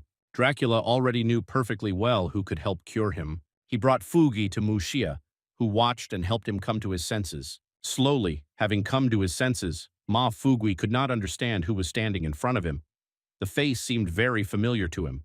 After a while, he fully regained consciousness and immediately said that he could not understand how he ended up here and how Mu Xia saved him. Mu Xia answered him that he was a worthy student who had not gone through the school of teacher Ma Fei in vain. With wounds like yours, it is unlikely that anyone will survive. This is not the first time you have had such heavy fights. Fugui could no longer lie still for a long time. He was eager to save the teacher from something that had sealed him. Such zeal of Fugui made it clear to Mu Xia that he was very similar to his teacher. Mafugi really regretted that he could not defeat that creature, and it was he who was to blame for all of this. Dracula supported him, saying that there was no need to worry about the teacher. He was very strong and would not die just like that. He also asked Fugi to tell him what he knew. He said there was no need to go anywhere and he could take care of everything himself. Events moved to a dark forest. In the forest, someone said that they needed to get out of here as quickly as possible, as the guards might grab them. At this moment, another voice answered that he was very annoyed and apparently his plan had failed. With a surprise note from another voice, it was also said that this was an exchanged body. As it turned out, this other voice belonged to the traitor of the spiritual level sorceress, Yin Yu. She was surprised that the body she saw belonged to the red-haired guy. She didn't understand why it changed to a woman's. Was it possible that others were so bored with her body? During this conversation, Yin Yu also realized that all this time she had been conducting a dialogue with the spiritual level traitor, the Dark King, Boss, whose body was the only one that knew the location of the gifts of light. As he began to walk, he told Yin Yu that we were running out of time.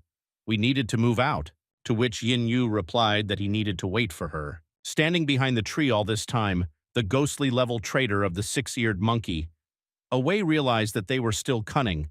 They decided to leave him, but if left on his own he might get lost. The events flashed back again with the phrase, "So this is what happens." Count Dracula said that he was a traitor, and his ability was to inhabit other people's bodies. He had not seen such a spiritual level for a long time. To resolve this issue, he cannot leave the city since all power is in his hands. Turning to Li Si and Feng Mian, he entrusted them with the task of rescuing Li Xin. They need her safe and sound. As for the traitor, kill him. In response, Lisa said that she understood the task and swore that she would fulfill it. Feng Mian also said that he understood this task and was ready to carry it out. After that, Su Xiaobai abruptly comes to them and says that he is ready to go on a mission with them. Lan Qing followed him in, and she also expressed a desire to go with him. Su Xiaobai added that the teacher is his bodyguard and he is 100% obliged to save her. Lan Qing once again let it be known that she is Xiaobai's friend and she wants to help him. Mu Xia thought. He could not understand why Yuan Yuan was his daughter-in-law. It turns out that his whole family will become predators. He is now somehow anxious about resigning. Dean Liu said that he was still a youth, and it was better for him not to go on this mission. The enemy has a huge spiritual level, and he may not be able to handle it. Xiaobai replied to the old man that he only thinks about his core. He is not interested in whether she is alive or not. Lisa supported Su Xiaobai and told him not to worry. This task is not so difficult for her. We better not take unnecessary risks. She herself can bring Li Xin back. Mu Xia stood up for Xiaobai and said that they should not suppress his enthusiasm. He defeated Wei Yan and became a Protoss guard. This task will be training for him. At this moment, Xiaobai placed his hope in Mu Xia. He thought that he was the only one who could convince them. Mu Xia at this moment doubted whether Dracula was against it or not. We need to hurry, otherwise he will grow old without having breakfast. Dracula said he didn't mind one bit, so that he would not think that Dracula was angry with him. He shared a discount coupon with him. After that, he turned to Xiaobai and said that the rush might prevent them from dedicating him to the guards. Therefore, in front of everyone, he quickly initiated him into the defenders of Protoss. He also added that he is ready to appoint him to...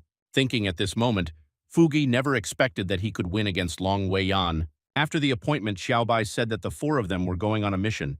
We need to work as a team. In addition, he shouted to them that she must be saved at any cost. Having moved forward, Xiaobai realized that this road was familiar to him. Even then, after the first rounds of the competition, he began to explore the territory of Protoss. He was sure that in addition to the territory marked unexplored, there was another one marked forbidden entry. It was this place that Xiaobai had entered. He said that anyone who gets here may not come back alive. This place is called the guard's graveyard. Lisa, walking next to her, thought. She could not understand how Xiaobai could remember this forest road. There are thousands of them. That's why he has a good memory. Feng Mian told Su Xiaobai that he was an entertaining person and went to study the map in his free time. Su Xiaobai said that this habit is from a past life. Su Xiaobai said that he wanted to hide from them. He must have already reached the guard cemetery and needed to catch up quickly. Ah Wei said he was bored. They told him there would be a fight, so he went with them, and they turned out to be liars. Yin Yu said that the signal trap judge, the guards, will soon catch up with them, and there are 4 of them.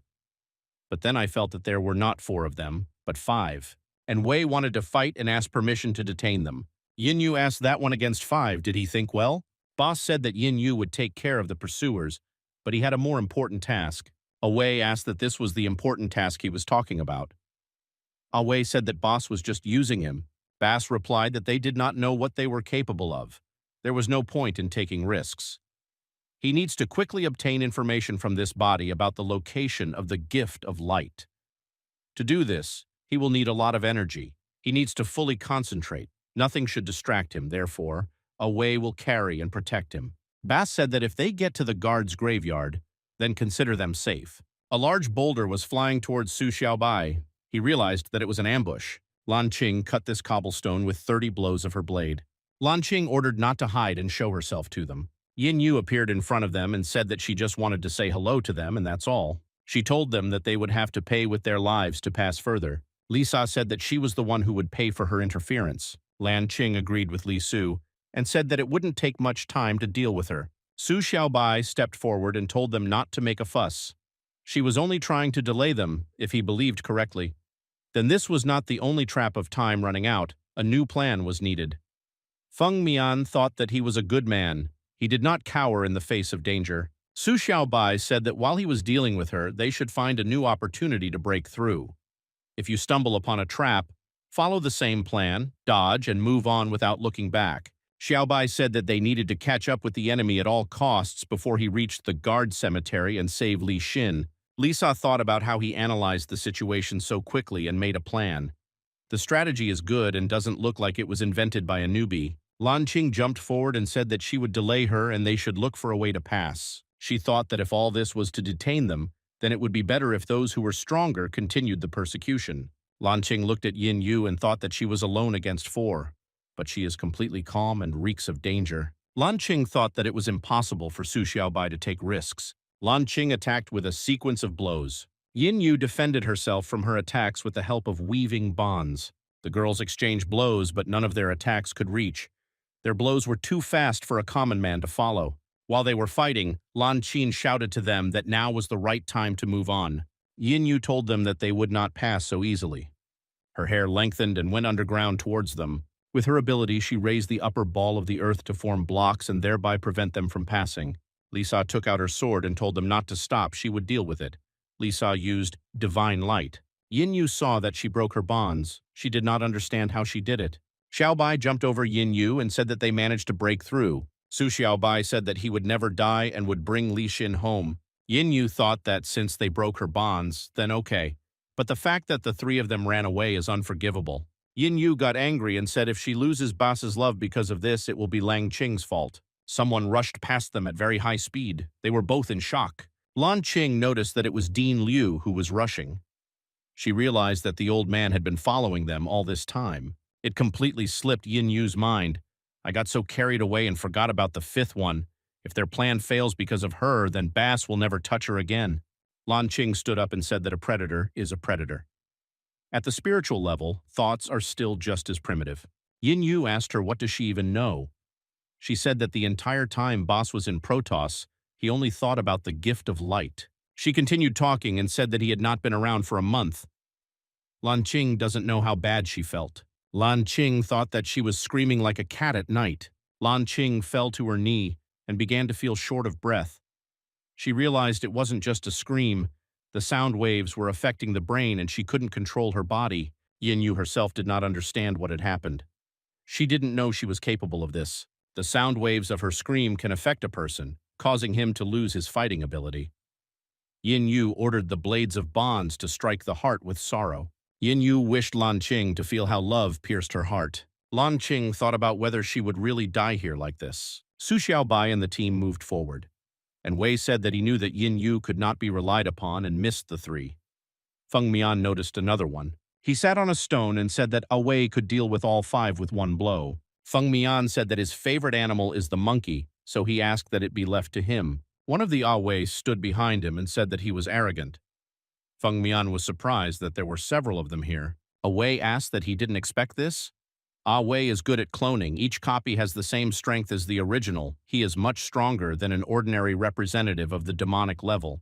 Feng Mian picked up Wei's club with one hand and told the 2 to continue the chase, otherwise he might hit them. Feng Mian activated the 7 deadly sins. Anger. After activation, the red pillar reached right up to the clouds. Feng Mian said that he would deal with the monkeys himself and then catch up with them. Su Xiaobai said that he had changed, as if he had become a different person. Lisa explained that there are 7 personalities living in it, and this is not the time to think about it. They need to hurry. The copy that was sitting on the stone said that he had unusual strength. He needed to be more careful. The second copy said his breath stank and asked him to close it. Feng Mian flew up to the copy and asked, "What is he doing? Does he think Ah Wei will be scared of him?" Feng Mian gave one slap and said that he was good at talking. Ah Wei said that even Bass never hit him in the face, and he dared. Feng Mian beat him without giving him a chance to defend himself. He said that he would beat him again and again, and what he would do to him after that. The second copy jumped at Feng Mian and said that he had more than one opponent. Ah Wei swung his club, but missed. Feng Mian dodged, and Wei lost sight of him and began to look around where he was. The battered copy said he was in the back.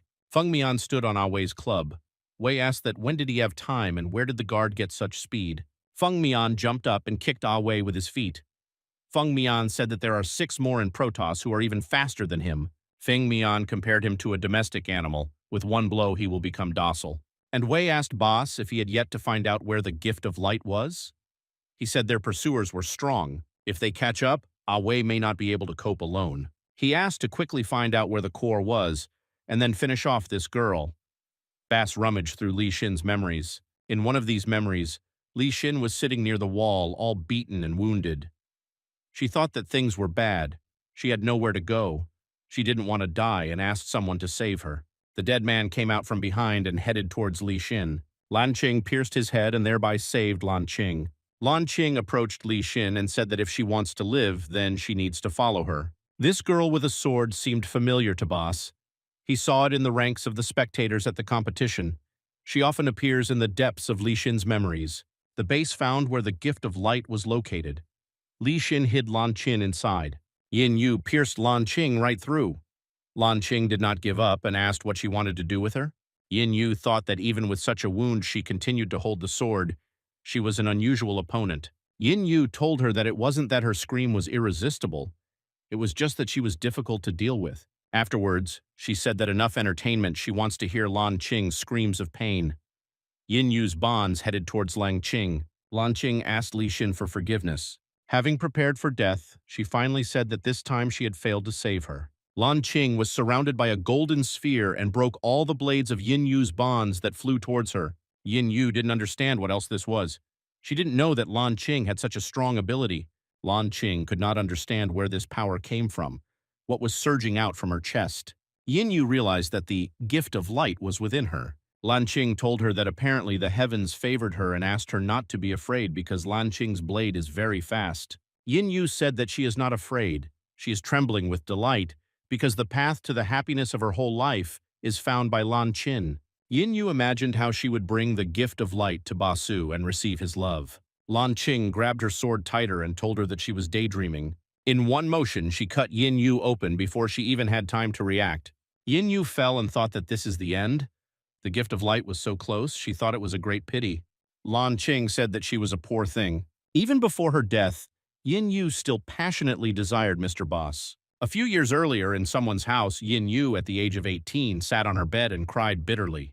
The man was getting dressed and told her not to cry and to keep what happened a secret. And if she tells anyone, he will make her life miserable. Yin Yu called him a scoundrel and asked if he had any humanity. He hit her with all his might because of those words. The man said she needed to understand something. If he had not sheltered her, then she and her mother would have become food for predators by morning. She held her cheek and listened to him. He said that he spent a lot of money on its maintenance. She should remember his kindness and pay off your debt with your body. Yin Yu stood on the edge of a high-rise building. Her thoughts told her to jump. If she jumped, then all the torment would stop. Standing on your toes with your arms outstretched. She said goodbye to the unhappy world. She wished that if there was an afterlife, she wanted to be treated well there. Bass came up from behind and said that death is not a solution. He told her that only force can change something. Bass ordered her to come to him, become his, and he would give her strength unknown to ordinary people. The man, in fear, shouted at her to get out and not come near him. She asked why he was so afraid. Yin Yu asked him if he didn't want her to pay him back. But this is a great chance to repay the debt. He asked not to take those words seriously. Yin Yu said that he was quite serious. He grabbed her leg and said that he knew that he was wrong and asked her not to kill him. He promised her that he could find other, younger people to eat for her. He can bring as many as she wants as long as she saves his life. She told him that human flesh was not to her taste. After she killed him, she thought that for someone like him, she had given up her humanity. She wondered if it was worth it. Lan Qing was already leaving, but her legs began to wrap around Yin Yu's hair. She turned around and saw that she had not died after being hit. Yin Yu said that she felt bad, as if all her memories had been erased. She asked Lan Qing if she could help her, and Wei asked what kind of power does the gift of light have, since Bas, who is already strong, is trying hard to get it. Bas replied that he would not understand until he himself reached the limit of his strength. Bas said that he went through a lot to reach the peak of his spiritual level, and now he feels so lonely from the knowledge that he has nothing else to strive for.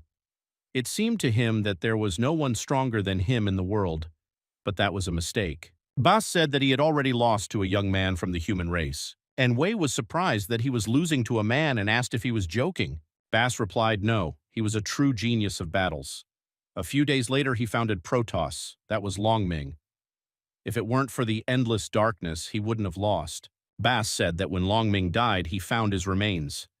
But there was no endless darkness with him, which became a big problem for him. Bas dreamed of receiving the gift of light, and then he would change beyond recognition. He dreamed that with its help, he would be able to resist the power of endless darkness, go beyond the limits of his capabilities, and overcome the spiritual level.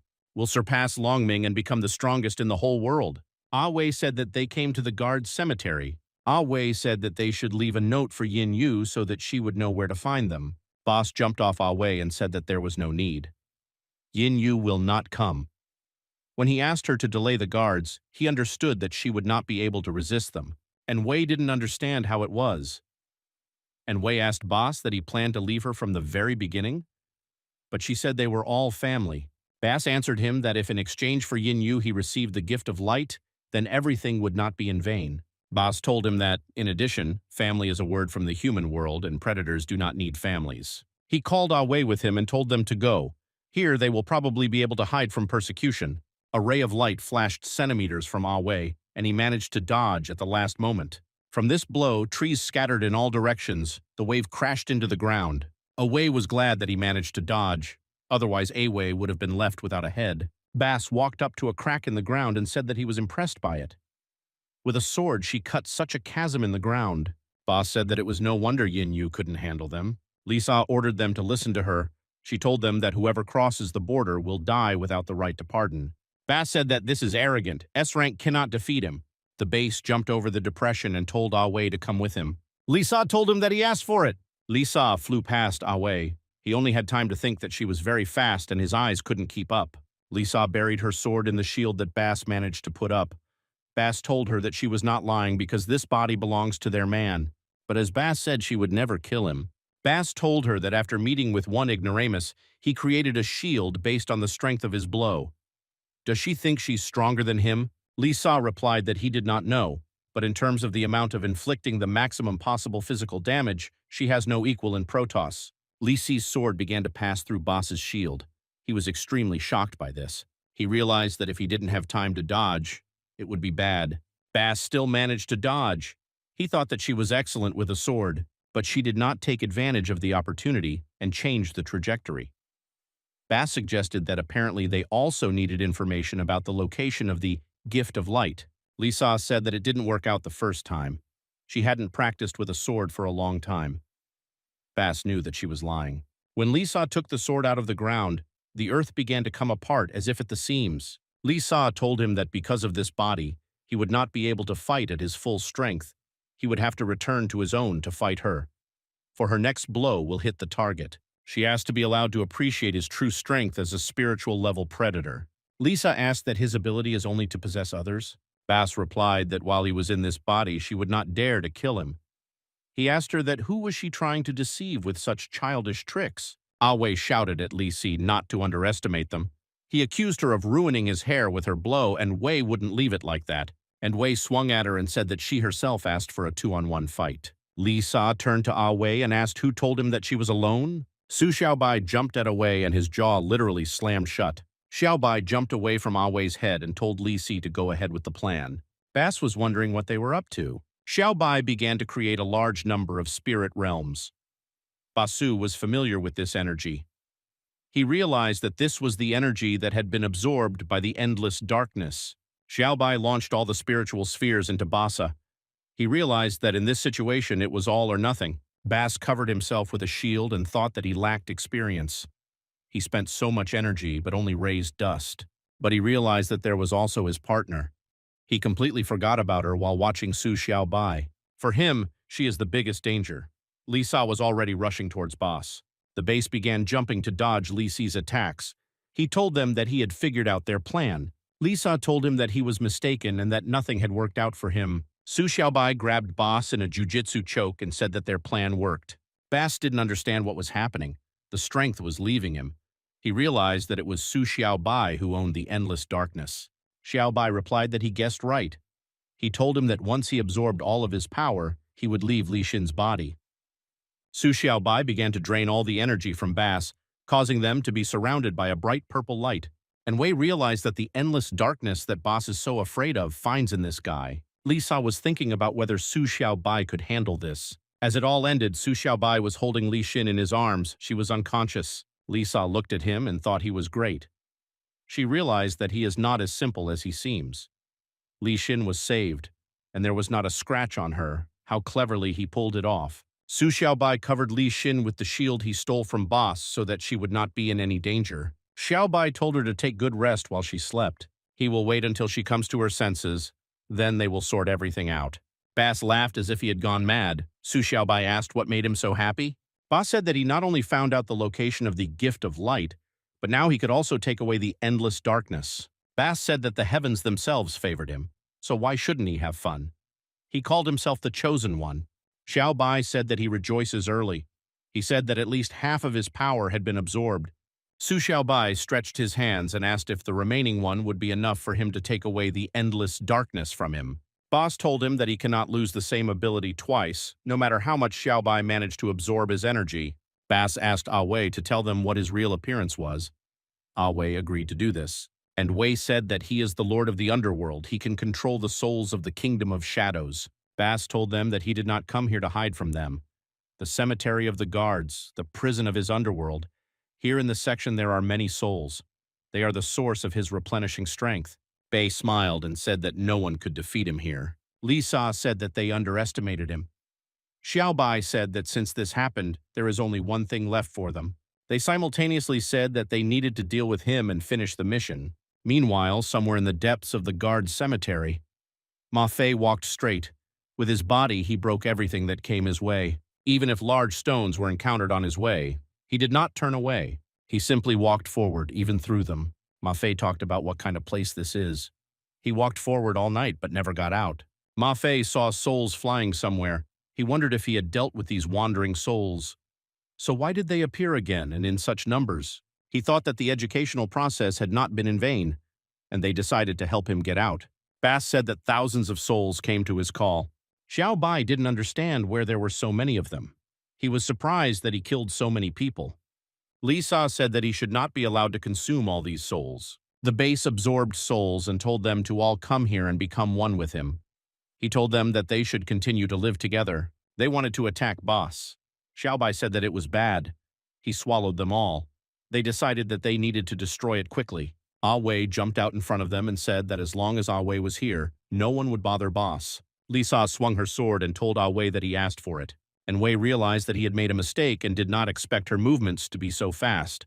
Li Sa cut off Ah Wei's head and his body fell. Su Xiaobai looked at Boss and said that it was too late. Due to the large number of souls, Bass inflated like a balloon. He said he devoured everyone. All these souls filled him. Now he feels limitless power. The base swelled to its limit and exploded from the overflow of souls into its body. Su Xiaobai was very surprised that Boss blew himself up. Lisa asked Xiaobai not to relax because the explosion was not fatal. Bass reincarnated into the form of a spiritual-level predator, Soul Devourer. He immediately decided to attack Xiaobai and Li Su. Xiaobai covered himself and Li Su with a shield. He shouted at her to be careful and hide behind him. After Bass's attack ended, all that was left around them was a crater up to several meters deep. Xiaobai said that with just one wave of his hand, he released so much energy he wondered if this was his full strength. If it weren't for the shield that he borrowed from Boss, then there would be no trace left of them. Xiaobai said that the shield is at its limit, and if he attacks again, he will have to dodge. Lisa looked at him and thought that he had only recently become an A-rank guard, but rushed to protect him. She thought that you couldn't tell from him that he was reliable, but at decisive moments you could rely on him. The base realized that he had not touched them, but this was not the limit of his strength, but only 70%. He wondered if this was the problem. Ma Fei came out to them from the depths of the forest, as if nothing had happened, demolishing the trees. He was glad that he had finally gotten out. He told them that he was tired of walking in the dark. Boss looked at him with a puzzled face and recognized him. He asked that he was the same ignoramus. Ma Fei looked at him, tried to remember who he was, and asked who he was. Bass asked him why he forgot it so quickly. Ma Fei replied that what we are talking about they have never met. Boss said that it didn't matter anymore. He was interested in what Ma Fei did with his spirit slaves. Showing his fist, Ma Fei said that he taught them a lesson with those who were in the forest and prayed for peace. Bass got very angry. He called Ma Fei a bastard because Bass had been collecting them for years. Because of this, Bass seemed to teleport to him and hit Ma Fei with all his strength. Bai told them that although only 70% of his strength remained, it was more than enough for them. Ma Fei quickly stood up and told him that his blow was not very good, and if he had not been in a hurry, he would have shown what strength is. Ma Fei threw his bag over his shoulder and said that, alas, maybe some other time they will fight. He needs to quickly go to Protoss to reveal the identity of the one who harmed his student. Xiaobai and Li Sa jumped out of the crater, and Li Sa told Ma Fei that he did not need to go to Protoss for this. The one he needs is already here. Ma Fei was surprised that she was also here. Su Xiaobai pointed his finger at Boss and said that he not only occupied and used Mafugi's body, but also inflicted a fatal wound on him. Fortunately, Muxia saved Fugi. Ma Fei turned to Boss and asked why he met him outside the arena. Bass told him that he didn't immediately understand what he was doing.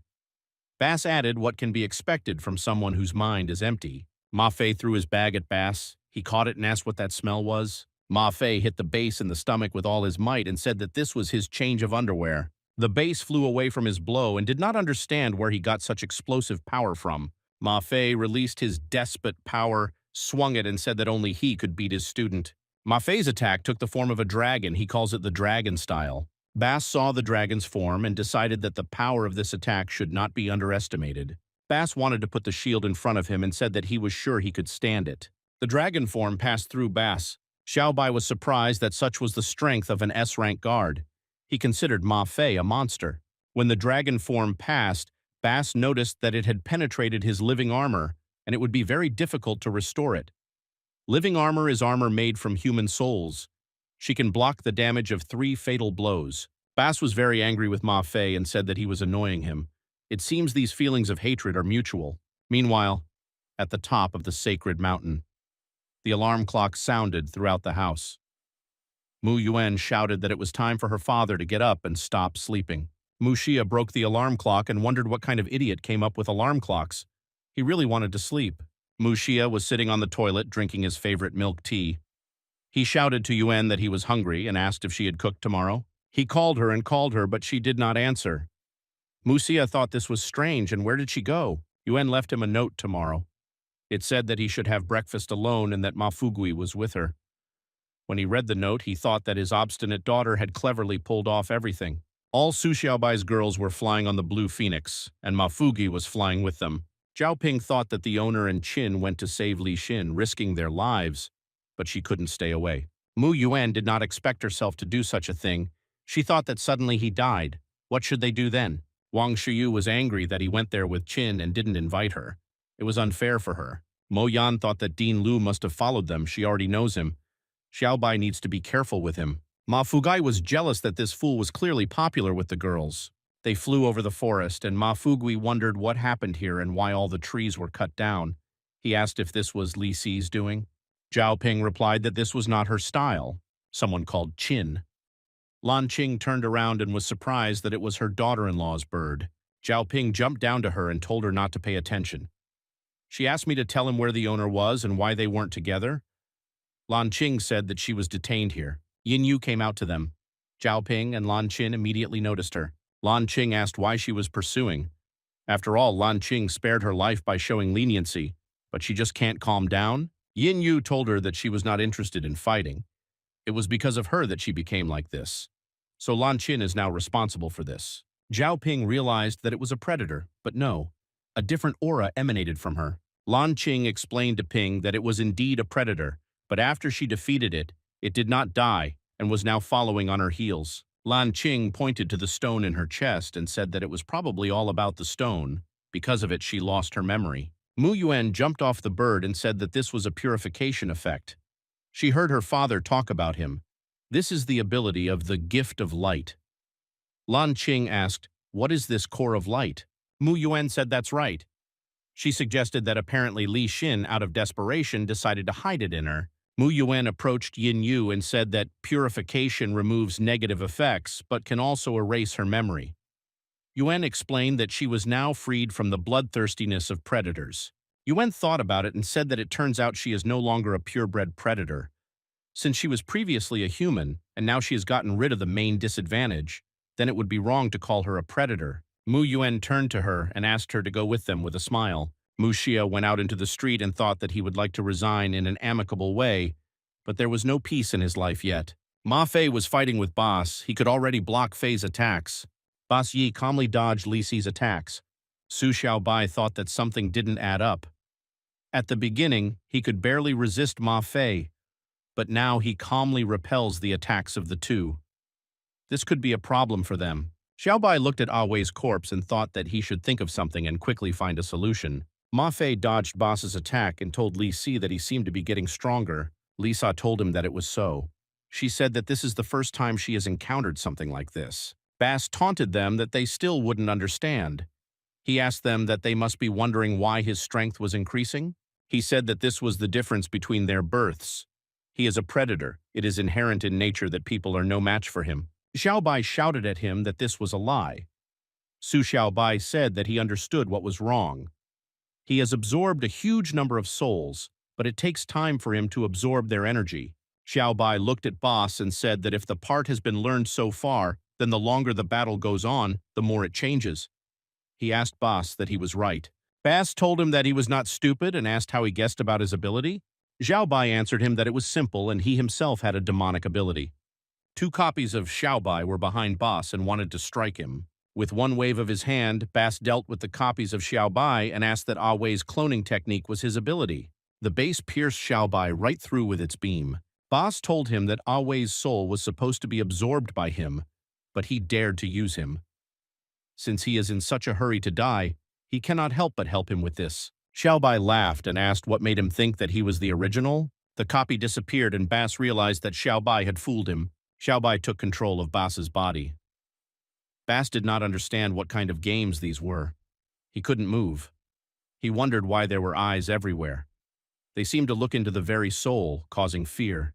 Ma Fei asked, "What is this mirage?" Li Sa replied that not at all.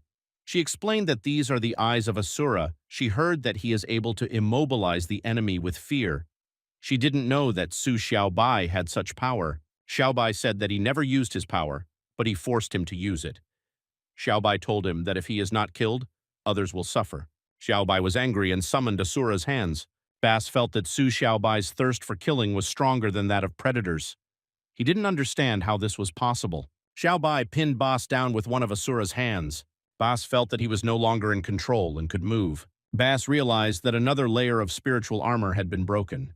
He shouted to him that he would finish him off. Xiaobai waved and said that this is not the end. He told him to take care of himself first and start throwing a lot of punches at Basu. Li Sa noticed that the souls were leaving Bass. She realized that they fear Asura much more than the Dark King. Bass felt that Xiaobai had destroyed the last layer of spiritual armor. Xiaobai shouted to his friends to attack Bass immediately. Ma Fei kicked with his feet and activated the Tiger Volley. He told him that everything was clear here even without words. Li Sa turned to the Dark King and told him to prepare to pay for what he had done.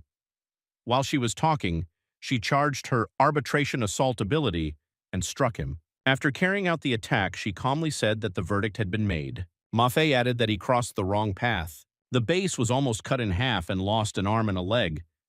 He did not want to give up because the gifts of light and darkness were right in front of him. He didn't want to back down. Xiaobai was exhausted and hoped that this was the end for Boss. Lisa looked at Xiao Bai and thought that his strength of spirit was so great that she thought it was difficult for him to hold it. Xiao Bai lost consciousness and began to fall down. Lisa caught him and started to feel embarrassed about the situation. She thought that he was so close to her. Lisa took a closer look at him and realized that he was very handsome. Out of embarrassment, she tried to turn away because she was shy. Ma Fei told Li Si that she was all red and asked if she was hurt. Because of the awkward situation, Lisa threw Xiao Bai out and told Ma Fei not to talk nonsense. She has the most normal complexion. Ma Fei thought that she didn't know how to lie at all. Xiao Bai regained consciousness and said that he was in pain. He asked that he lost consciousness. He realized that controlling Asura's power requires a lot of energy. Xiao Bai had a strange feeling. He thought what could be the matter. Xiao Bai pointed at Boss and said that the endless darkness had not activated, and this means that he is still alive. He asked to finish him off quickly. Bass realized that he had been discovered and made one last attempt to win. He released his soul to transfer it to another body. Boss exhaled his soul to take over Su Xiaobai's body. Bass laughed and said that there was so much inside this body, both endless darkness and the spirit of Asura. He smiled and told them that now it was all completely his. Lisa advised him to get out of Su Xiaobai's body. After all, he already knows how strong her blow is. Bass asked, "What, will he stab him?" He told her that this body was the best he had ever had. Ma Fei walked towards Boss and told Li Si to control herself. He has more experience in such matters. He told her he would handle it. Lisa asked him what he plans to do. Ma Fei ran towards Bass and said that of course he would smash him to smithereens. Bass blocked Ma Fei's punch with Asura's arm. Ma Fei shouted to him, since he blocked the left one, let him taste the right one. Bass told him that it was too obvious and they were of no use. Bass threatened him that he would not be able to defeat Asura by relying only on physical strength. Ma Fei headbutted Boss with all his might. Ma Fei told him that he might not be able to defeat him with his fists, but his head was definitely stronger. The base was knocked out. Lisa was shocked that he actually hit him with his head. Lisa told Ma Fei that he said that he had experience in such matters. She asked how they could now get the predator out of Su Xiaobai's body. Ma Fei said that he had not thought about it yet. He suggested that we could hit him one more time or two. Maybe after this scoundrel will come out on his own. Feng Mian came to them and said that he did not advise Ma Fei to do this. Ma Fei asked why. Feng Mian explained that Boss was in a desperate situation. It is unlikely that he will give up a tiny hope because of some blows. His approach is wrong. Ma Fei asked what he proposed to do then. Feng Mian said that in such a situation there is only one way out. To destroy Boss, they need to rely on the strength of Su Xiaobai himself. Bass was surprised that he, the Dark King, was defeated by a bunch of guards. Bass told Su Xiaobai that if he kills him here, he will get this body forever. Xiaobai told him that he only knew how to talk. Xiaobai started beating Boss and told him that he would take his body back. The base waved his leg and told him that the milk on his lips had not yet dried. To show off in front of him, he would have to be a couple of thousand years older. Lisa explained that Su Xiaobai had already shown all his trump cards and proved that he was quite extraordinary. Without him, they would not have completed this task so easily. She was worried about him, that now he had to deal with a spiritual-level predator alone. She asked if they really couldn't help. Feng Mian said that the two of them had to find out who was spiritually stronger, and they just have to wait until he wakes up. Ma Fei asked what if Boss wins, what should they do then? Feng Mian explained that then it would become clear that Su Xiaobai's soul was completely enslaved, and they would have to fulfill their duty as guards and kill him. B said that he was still inexperienced. He explained that there is a spiritual world here and the strength of one's own spirit is important here. Boss said that it was not the power of endless darkness and Asura. He asked what he could do on his own. Xiaobai smiled at him and thanked him for reminding him that spiritual power was important in this place. Bass felt that his energy had changed. Xiaobai changed his appearance and asked to accept his condolences because he had run into the wrong thing. Bass didn't understand how this was possible. It was the first time he had seen spiritual power be so great. Bass thought maybe this was some kind of trick, but then he realized that it wasn't. In the spiritual world, it is impossible to use abilities. He didn't understand why he was so strong. Xiaobai explained that it was because he did not know what he had gone through. He got this body with great difficulty. Xiaobai said that he would not let a stranger take it away. Bass shouted at him not to even think about intimidating him. He's done this millions of times. In the spiritual world, he had never lost before. Bass tried to resist Xiaobai and told him that his good name would not be ruined by someone like him. Xiaobai got angry and told him not to be so sure about it. Bass's body began to crumble into pieces. He felt very depressed and he couldn't cope with it. Xiaobai's body flew up. Ma Fei saw him floating in the air and asked why this was happening. Feng Mian explained that based on the situation, it means that the confrontation of souls is in full swing and they are about to find out who will wake up.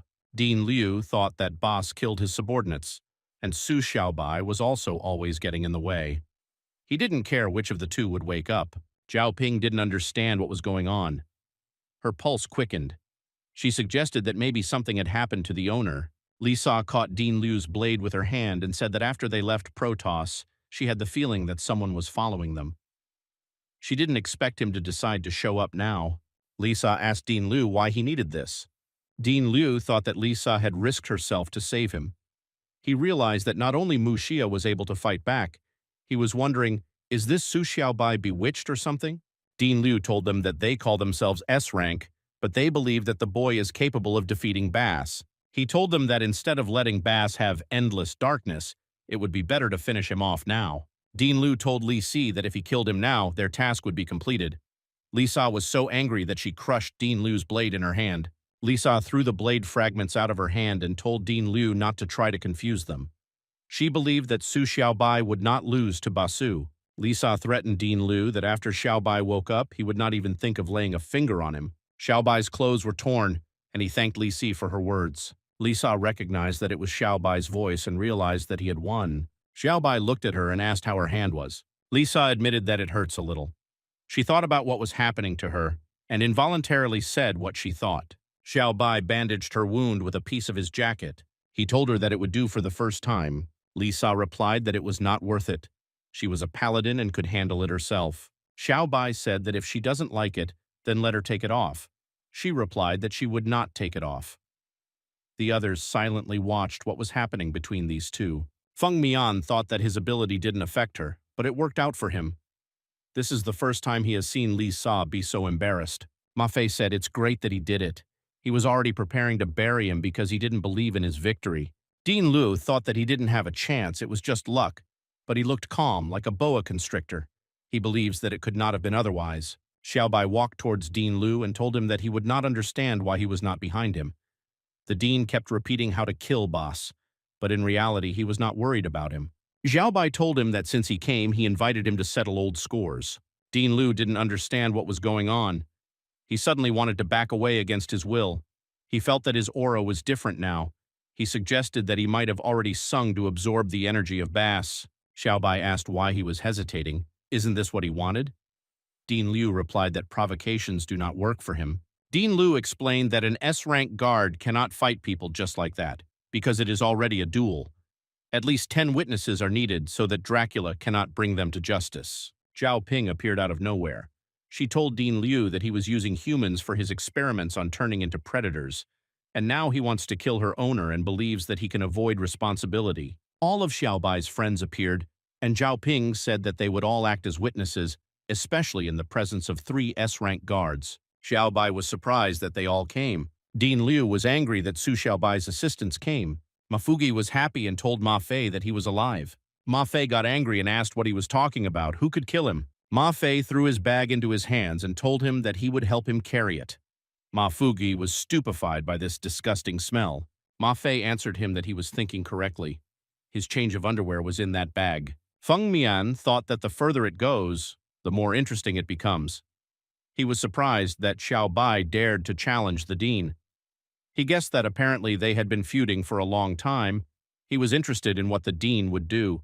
The dean replied that if so, then he accepted Su Xiaobai's challenge. Xiaobai replied that everything will be decided after this fight. The dean called Mo Yang and said that he knew she was here. Mo Yan was scared and didn't understand how he knew that she also came with everyone. Dean Liu told her that he needed a new sword. His was broken. He suggested that she not bring up the past. He wanted her to give him hers and they would forget about the past. Xiaobai approached Li Si and said that he wanted to borrow her sword. She asked him that he was sure he wanted to fight with a sword. Li Sa said that Dean Liu is a swordsman no worse than her. Xiaobai replied that it was not his own field that he wanted to break. He had already replayed Dean Liu's techniques in his head many times. In addition, the energy of Boss's souls is still being absorbed. Xiaobai turned to Li Si and told her not to worry. Xiaobai was confident of his victory. Dean Liu told Xiao Bai that he had known for a long time that this day would come, but he didn't expect it to happen so soon. Dean Liu said that winning would not be like that. It's just that Xiao Bai is no match for him. Dean Liu said that besides, he doesn't know about his ability. Dean Liu was preparing to activate his skill. He said that he earned his position thanks to his skills, and challenging him was a bad idea. Dean Liu shouted and ordered Xiao Bai to see his strongest form. A bright green sphere covered Dean Liu. Xiao Bai just stood there and watched what would happen next.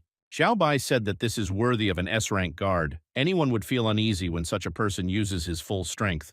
Dean Liu finished his preparations, and after that, young Dean Liu appeared before them. He calls this SR rank ability Memory. He can make his body take on the appearance of his youth. Dean Liu said that out of all the guards, only Mu Xia saw him like this. Ma Fei said that he had good hair. Ma Fugi answered him that here is an example of how you can go bald in old age. Lisa thought that she had become a guard a long time ago, but this is the first time she sees Dean Liu's ability. She understood that he was taking a great risk by using her. Xiao Bai must be careful. Xiao Bai said that he could not even imagine that there was an ability that could restore youth. He asked that his vision also returned. Xiao Bai stood up and said that this is all he can do. Dean Liu also stood up and replied that he might know. At 27 years old was the peak of his strength. Dean Liu took off and ran towards Xiao Bai to attack him. Dean Liu was so fast that he seemed to dissolve and say that regarding fencing, Zhao Ping was surprised and thought that he had disappeared. Mu Yuan was shocked by Dean Liu's speed and said that it was impossible to keep up with him. Xiao Bai just stood there and watched as Dean Liu reached his maximum speed. Dean Liu was behind Xiao Bai in an instant and said that he was finished. Xiao Bai managed to react and was able to block Dean Liu's attack. Dean Liu was surprised that he could reflect. He thought about how fast he was. Xiao Bai told him that by absorbing the energy of thousands of boss souls, his capabilities increased several times. He sees his every move. Lisa was delighted and realized that he had calculated his strength from the very beginning, and there was no reason to worry. She realized that she could rely on him. Xiao Bai raised his free hand and addressed Dean Liu. Xiao Bai activated the soul spheres and told him that he was acting rashly. It was very dangerous for him. Dean Liu responded to Xiao Bai about his dirty games. Dean Liu stepped back, the spheres flew after him, and he realized that this was a trick. Dean Liu thought that if his vision was not restored, he would lose. Dean Liu hit the ground and the stones rose into the air. He said that he was too cruel for a young man. He was vicious. The Dean threw all the stones towards Xiao Bai with a stream of air. Xiao Bai took a deep breath and shouted that kindness is inappropriate in fights. Zhao Ping admired Xiao Bai. She realized that he repelled the attack with sound waves. Lan Qing realized that Xiao Bai had become stronger. Xiao Bai told Dean Liu to face the truth. Even when he was young, he was not Xiao Bai's rival. Dean Liu told him that he was an S-rank Protoss guard, and he thought that an A-rank little thing could defeat him. He asked why he has such humor. The Dean attacked Xiao Bai and told him that even one hand was enough for him. Xiao Bai also attacked Dean Liu and told him to give it a try. They attacked each other and froze. Mu Yuan was surprised by his speed. She said that Xiao Bai moved in an instant. Wang Shiyu asked who won. She hoped that Xiao Bai won. Mo Yan grabbed her head and was in shock. She couldn't even say a word but just remained silent and watched. Xiao Bai managed to cut off Dean Liu's hand and felt Asura's evil eye. He instantly stopped Dean Liu's sword using this technique, making it impossible to move. Dean Liu fell to his knees without one arm and asked himself that he had lost. Wang Shiyu was happy about Su Xiaobai's victory. Mu Yuan was delighted and said that he was great. Ma Fei told Ma Fugi that they were all so young but very strong, and asked him why he was so inept. Ma Fugi did not answer and thought that Xiaobai's teacher was stronger than Ma Fugi. Lisa ran to Xiao Bai and asked how his wound was. Lisa became embarrassed and said that she was a paladin and could heal him. Xiao Bai shouted at her not to come because this is not the end. Xiao Bai stood up heavily from his wound and said that he saw with his own eyes how he turned his subordinates into predators, secretly trying to create an artificial predator, and did not disdain himself either. Xiao Bai had a wound all over his chest from the Dean's blade. Xiao Bai said that his guess was correct. He said that agony is a reagent for becoming a predator. This makes him look like the one who tried to kill him. Xiao Bai told Dean Liu not to pretend to be dead because he was familiar with this trick. Dean Liu laughed and said that he recognized his strength. He didn't expect to lose here, but for his goal to unite people and predators, he must kill Xiao Bai. Dean Liu screamed in pain and said that everything he does is for the sake of the Protoss. Xiao Bai froze and felt the power from Dean Liu and a strong thirst for blood. Zhao Ping felt a familiar feeling. but the dean's energy was much stronger. Mo Yan prayed and asked everyone to come to their senses and not be so stubborn. The dean turned into a very large predator. Lisa was able to squeeze out that he was huge. Xiao Bai just watched, silently. Lisa said that this ability is not from the human world. He was actually experimenting secretly. Xiao Bai told her that this was the result of his experiments on people. Dean Liu transformed into Bai Hong's artificial predator form. Mu Yuan shook with fear and asked, "What is this creature, Dean Liu?" Ma Fugi was afraid and said that he looked much more terrifying than that spiritual-level predator. Yin Yu looked at him and said that this is an abomination and just looking at it gives her chills. Dean Liu repeated Xiao Bai's name and told him that he wanted him dead. Ma Fei and Feng Mian could not stand it and decided to intervene. Feng Mian said that the fight was supposed to be between the two. Feng Mian continued to say that when he is in this form, he cannot remain indifferent. Ma Fei slammed his fist together and told Feng Mian that he said it well. Ma Fei said that Dean Liu was a Protoss guard, but he himself fell to the bottom. Ma Fei continued to tell him that if he did not stop, he assured him that he would not coddle him. The dean only repeated Su Xiaobai's name. Ma Fei got angry and said that he was actually talking to him. He asked him to stop muttering someone else's name. Xiao Bai approached the guys and said that looking at the dean, you would think that he had lost his mind. He suggested that maybe it was a side effect of the transformation. Xiao Bai continued to say that even after losing consciousness, he did not forget his name.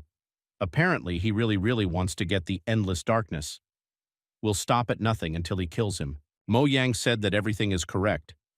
She explained that the dean's experiment had failed and he needed endless darkness to make a breakthrough in research. She said that she herself saw this appearance of him for the first time. She had no idea what to do with him. Mo Yan told them that they should not rely on his human nature. Now they have only one way out. Ma Fei pointed at himself and said that if they needed to kill him, then in front of them was an expert in such matters. The dean shot a green beam from his eye at Ma Fei, who was on his chest and repeating Su Xiaobai's name. Ma Fei dodged the dean's attack and said that now his opponent is him. Ma Fei asked if he dared to answer him. Dean Liu extended his hand and gave Ma Fei a smack. Ma Fugui was afraid for his mentor because he had flown very far. Ma Fei stood up and said that after the transformation he became much stronger. Fortunately, his skull is hard, otherwise it would have been very bad. The eyes on Dean Liu's body searched for where Su Xiaobai was. Xiaobai shouted that he was going to attack everyone indiscriminately. Dean Liu charged beams from his eyes and said that he would kill Su Xiaobai. The dean's rays shot out in chaotic directions, and he repeated that he would kill Su Xiaobai. A piece of wood pierced Mu Yuan's leg. She fell and could not move. The dean charged his beam at Mu Yuan again. She thought that this was the end and she couldn't dodge, but nothing happened. Her father protected her and she asked why he was here. Mu Xia turned to her and told her not to be afraid of anything as long as he was with her. Dean Liu continued to attack chaotically and repeat that he would kill everyone. Yin Yu tried to escape. Explosions were everywhere. The explosion occurred close to Zhao Ping, and the blast wave carried her several meters away. Out of fear, Mo Yan tried to crawl somewhere safe. Mu Xia called Dean Liu and asked why he needed all this. He asked why he wanted to be sighted and with hair. Mu Xia said that when one thing disappears, another appears. Mu Xia said that it was very difficult for him to see through this appearance. Xiaobai noticed that Mu Xia was also here. Lisa saw that Liu looked scared, as if he was about to lose consciousness. She asked what was so scary about this Mu Si. Xiaobai replied that it was a simple instinct of self-preservation. His reaction is unconscious. Mu Xia walked to the tree and told him that he was already a pensioner and did not expect that it would be him who would disturb his peace. Mu Xia easily tore off the tree and said that he also injured his daughter, but this is unforgivable. He asked not to judge him. He asked for it himself. Feng Mian thought about what he heard, that Mu Xia is the strongest of all the guards. This is the first time he sees it in action. Mu Xia jumped up to the level of the dean's face and hit him with all his might. He said that this was for his daughter. The impact slammed the dean's face into the ground. Ma Fei thought that this was nonsense. Mu Xia slammed him into the ground with one blow. Feng Mian thought that their strength was incommensurable. He understood how this was the S-rank level of the second squad. Mu Yuan was surprised that they were surrounded by a shield. Xiao Bai asked Li Su to heal the girl's wounds. Lisa thought that he was a fool. He needed help more than they did. Xiao Bai said that if Mu Xia had not appeared on time, it would have been bad. Dean Liu stood up and shouted that he would kill each of them. Mu Xia threw a tree at Liu's eye and asked that his sanity had not returned yet, and he said that then he would help him learn from his mistakes. Muxia was spinning around Dean Lu very quickly. He was like a hurricane. Feng Mian did not have time to follow him because he was too fast. Lan Qing was surprised that Muxia destroyed each of his eyes at the same time. Xiaobai thought about what he had done in an instant. Here's the strongest guard for you.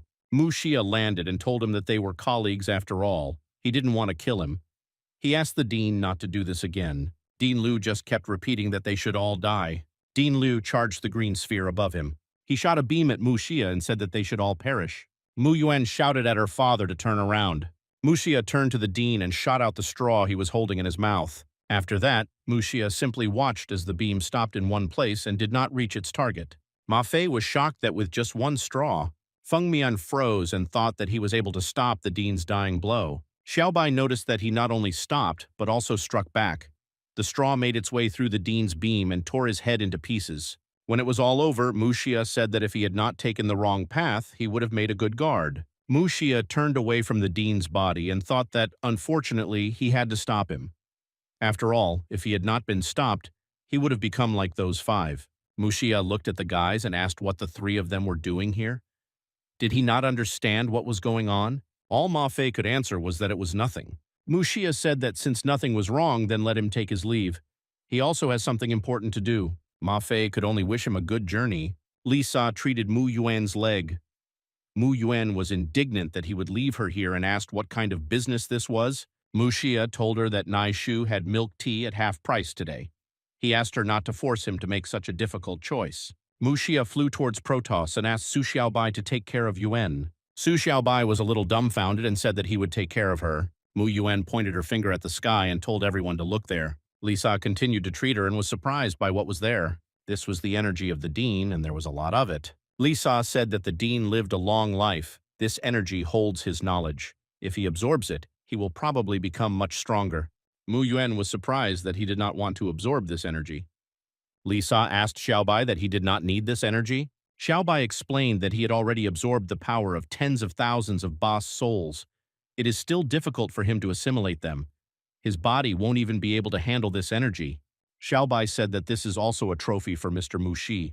He has no right to take it. A little over a month passed, 6 o'clock in the morning in Su Xiaobai's estate. Xiaobai rubbed his eyes and asked, "Is it time to get up?" When he opened his eyes, he was shocked by the sight he saw in front of him. Yin Yu was at her and told him to wake up already. Su Xiaobai blushed and asked Yin Yu not to overstep the boundaries. Yin Yu told him that everything was fine. She just didn't have the strength to endure anymore. Yin Yu said that she had been watching him all night and finally had the opportunity to slip in unnoticed and let him appreciate it. Xiaobai thought that although she had regained her human nature, she did not stop being lustful. In this regard, she became even worse. Xiaobai was afraid that if everything was left as it was, then a reaction could not be avoided. He wondered why he had such tests early in the morning. He thought about what to do. Yin Yu touched Xiaobai's bare part and said that he has a beautiful pumped-up body, and this scar gives him masculinity. Yin Yu said that the bodies of human men are so beautiful and her imagination is racing. Xiaobai jumped out of bed and told her that he got carried away and asked her not to play with fire. She should be a little more restrained. Lan Qing came into their room. She said that as soon as she left for a second, she already made her way into his room. She told Yin Yu that with such behavior, she was asking for her blade. Yin Yu began to make excuses and say that it was a misunderstanding. She did not come to seduce him, but simply to wake him up. Xiaobai looked at Lan Qing and asked with his eyes for someone to help him. Lan Qing said that this should not happen again, and Xiaobai should not let his guard down. She added that she was confident in him, and he had not forgotten what day it was. Xiaobai perfectly remembered what day it was because he could not forget such an event, a whole ceremony where Count Dracula should assign him an S rank. Looking out the window, Yin Yu said that she was quite surprised by this. Turning to Xiaobai, she also added that Xiaobai could be promoted because he was able to help stop the dean. Xiaobai agreed with her words and said that it's not that simple. He and Qin were able to do everything to help him deal with this problem. As he began to get dressed, Xiaobai added that it was not he himself who defeated him, but Muxia who did it. Having fully dressed, Xiaobai said that if Dracula wanted to reward him, then all he needed was for him to move up his ranking a little. Giving an S rank to Xiaobai seemed like too much of an act. Leaving his estate, he went to Dracula to find out from him what he really thought about all this. And so the events moved to the territory of Count Dracula's estate. For a long time, the guards of his estate could not understand who was approaching them. Coming closer to the guard, the stranger said that Count Dracula lives here, and this seemed so unusual to him. One of the guards said that he should leave there because a very important event would begin there soon. All tramps were forbidden to even come close there. Approaching Dracula's manor, Xiaobai said that this stranger looked very unusual, and he did not look like some kind of tramp.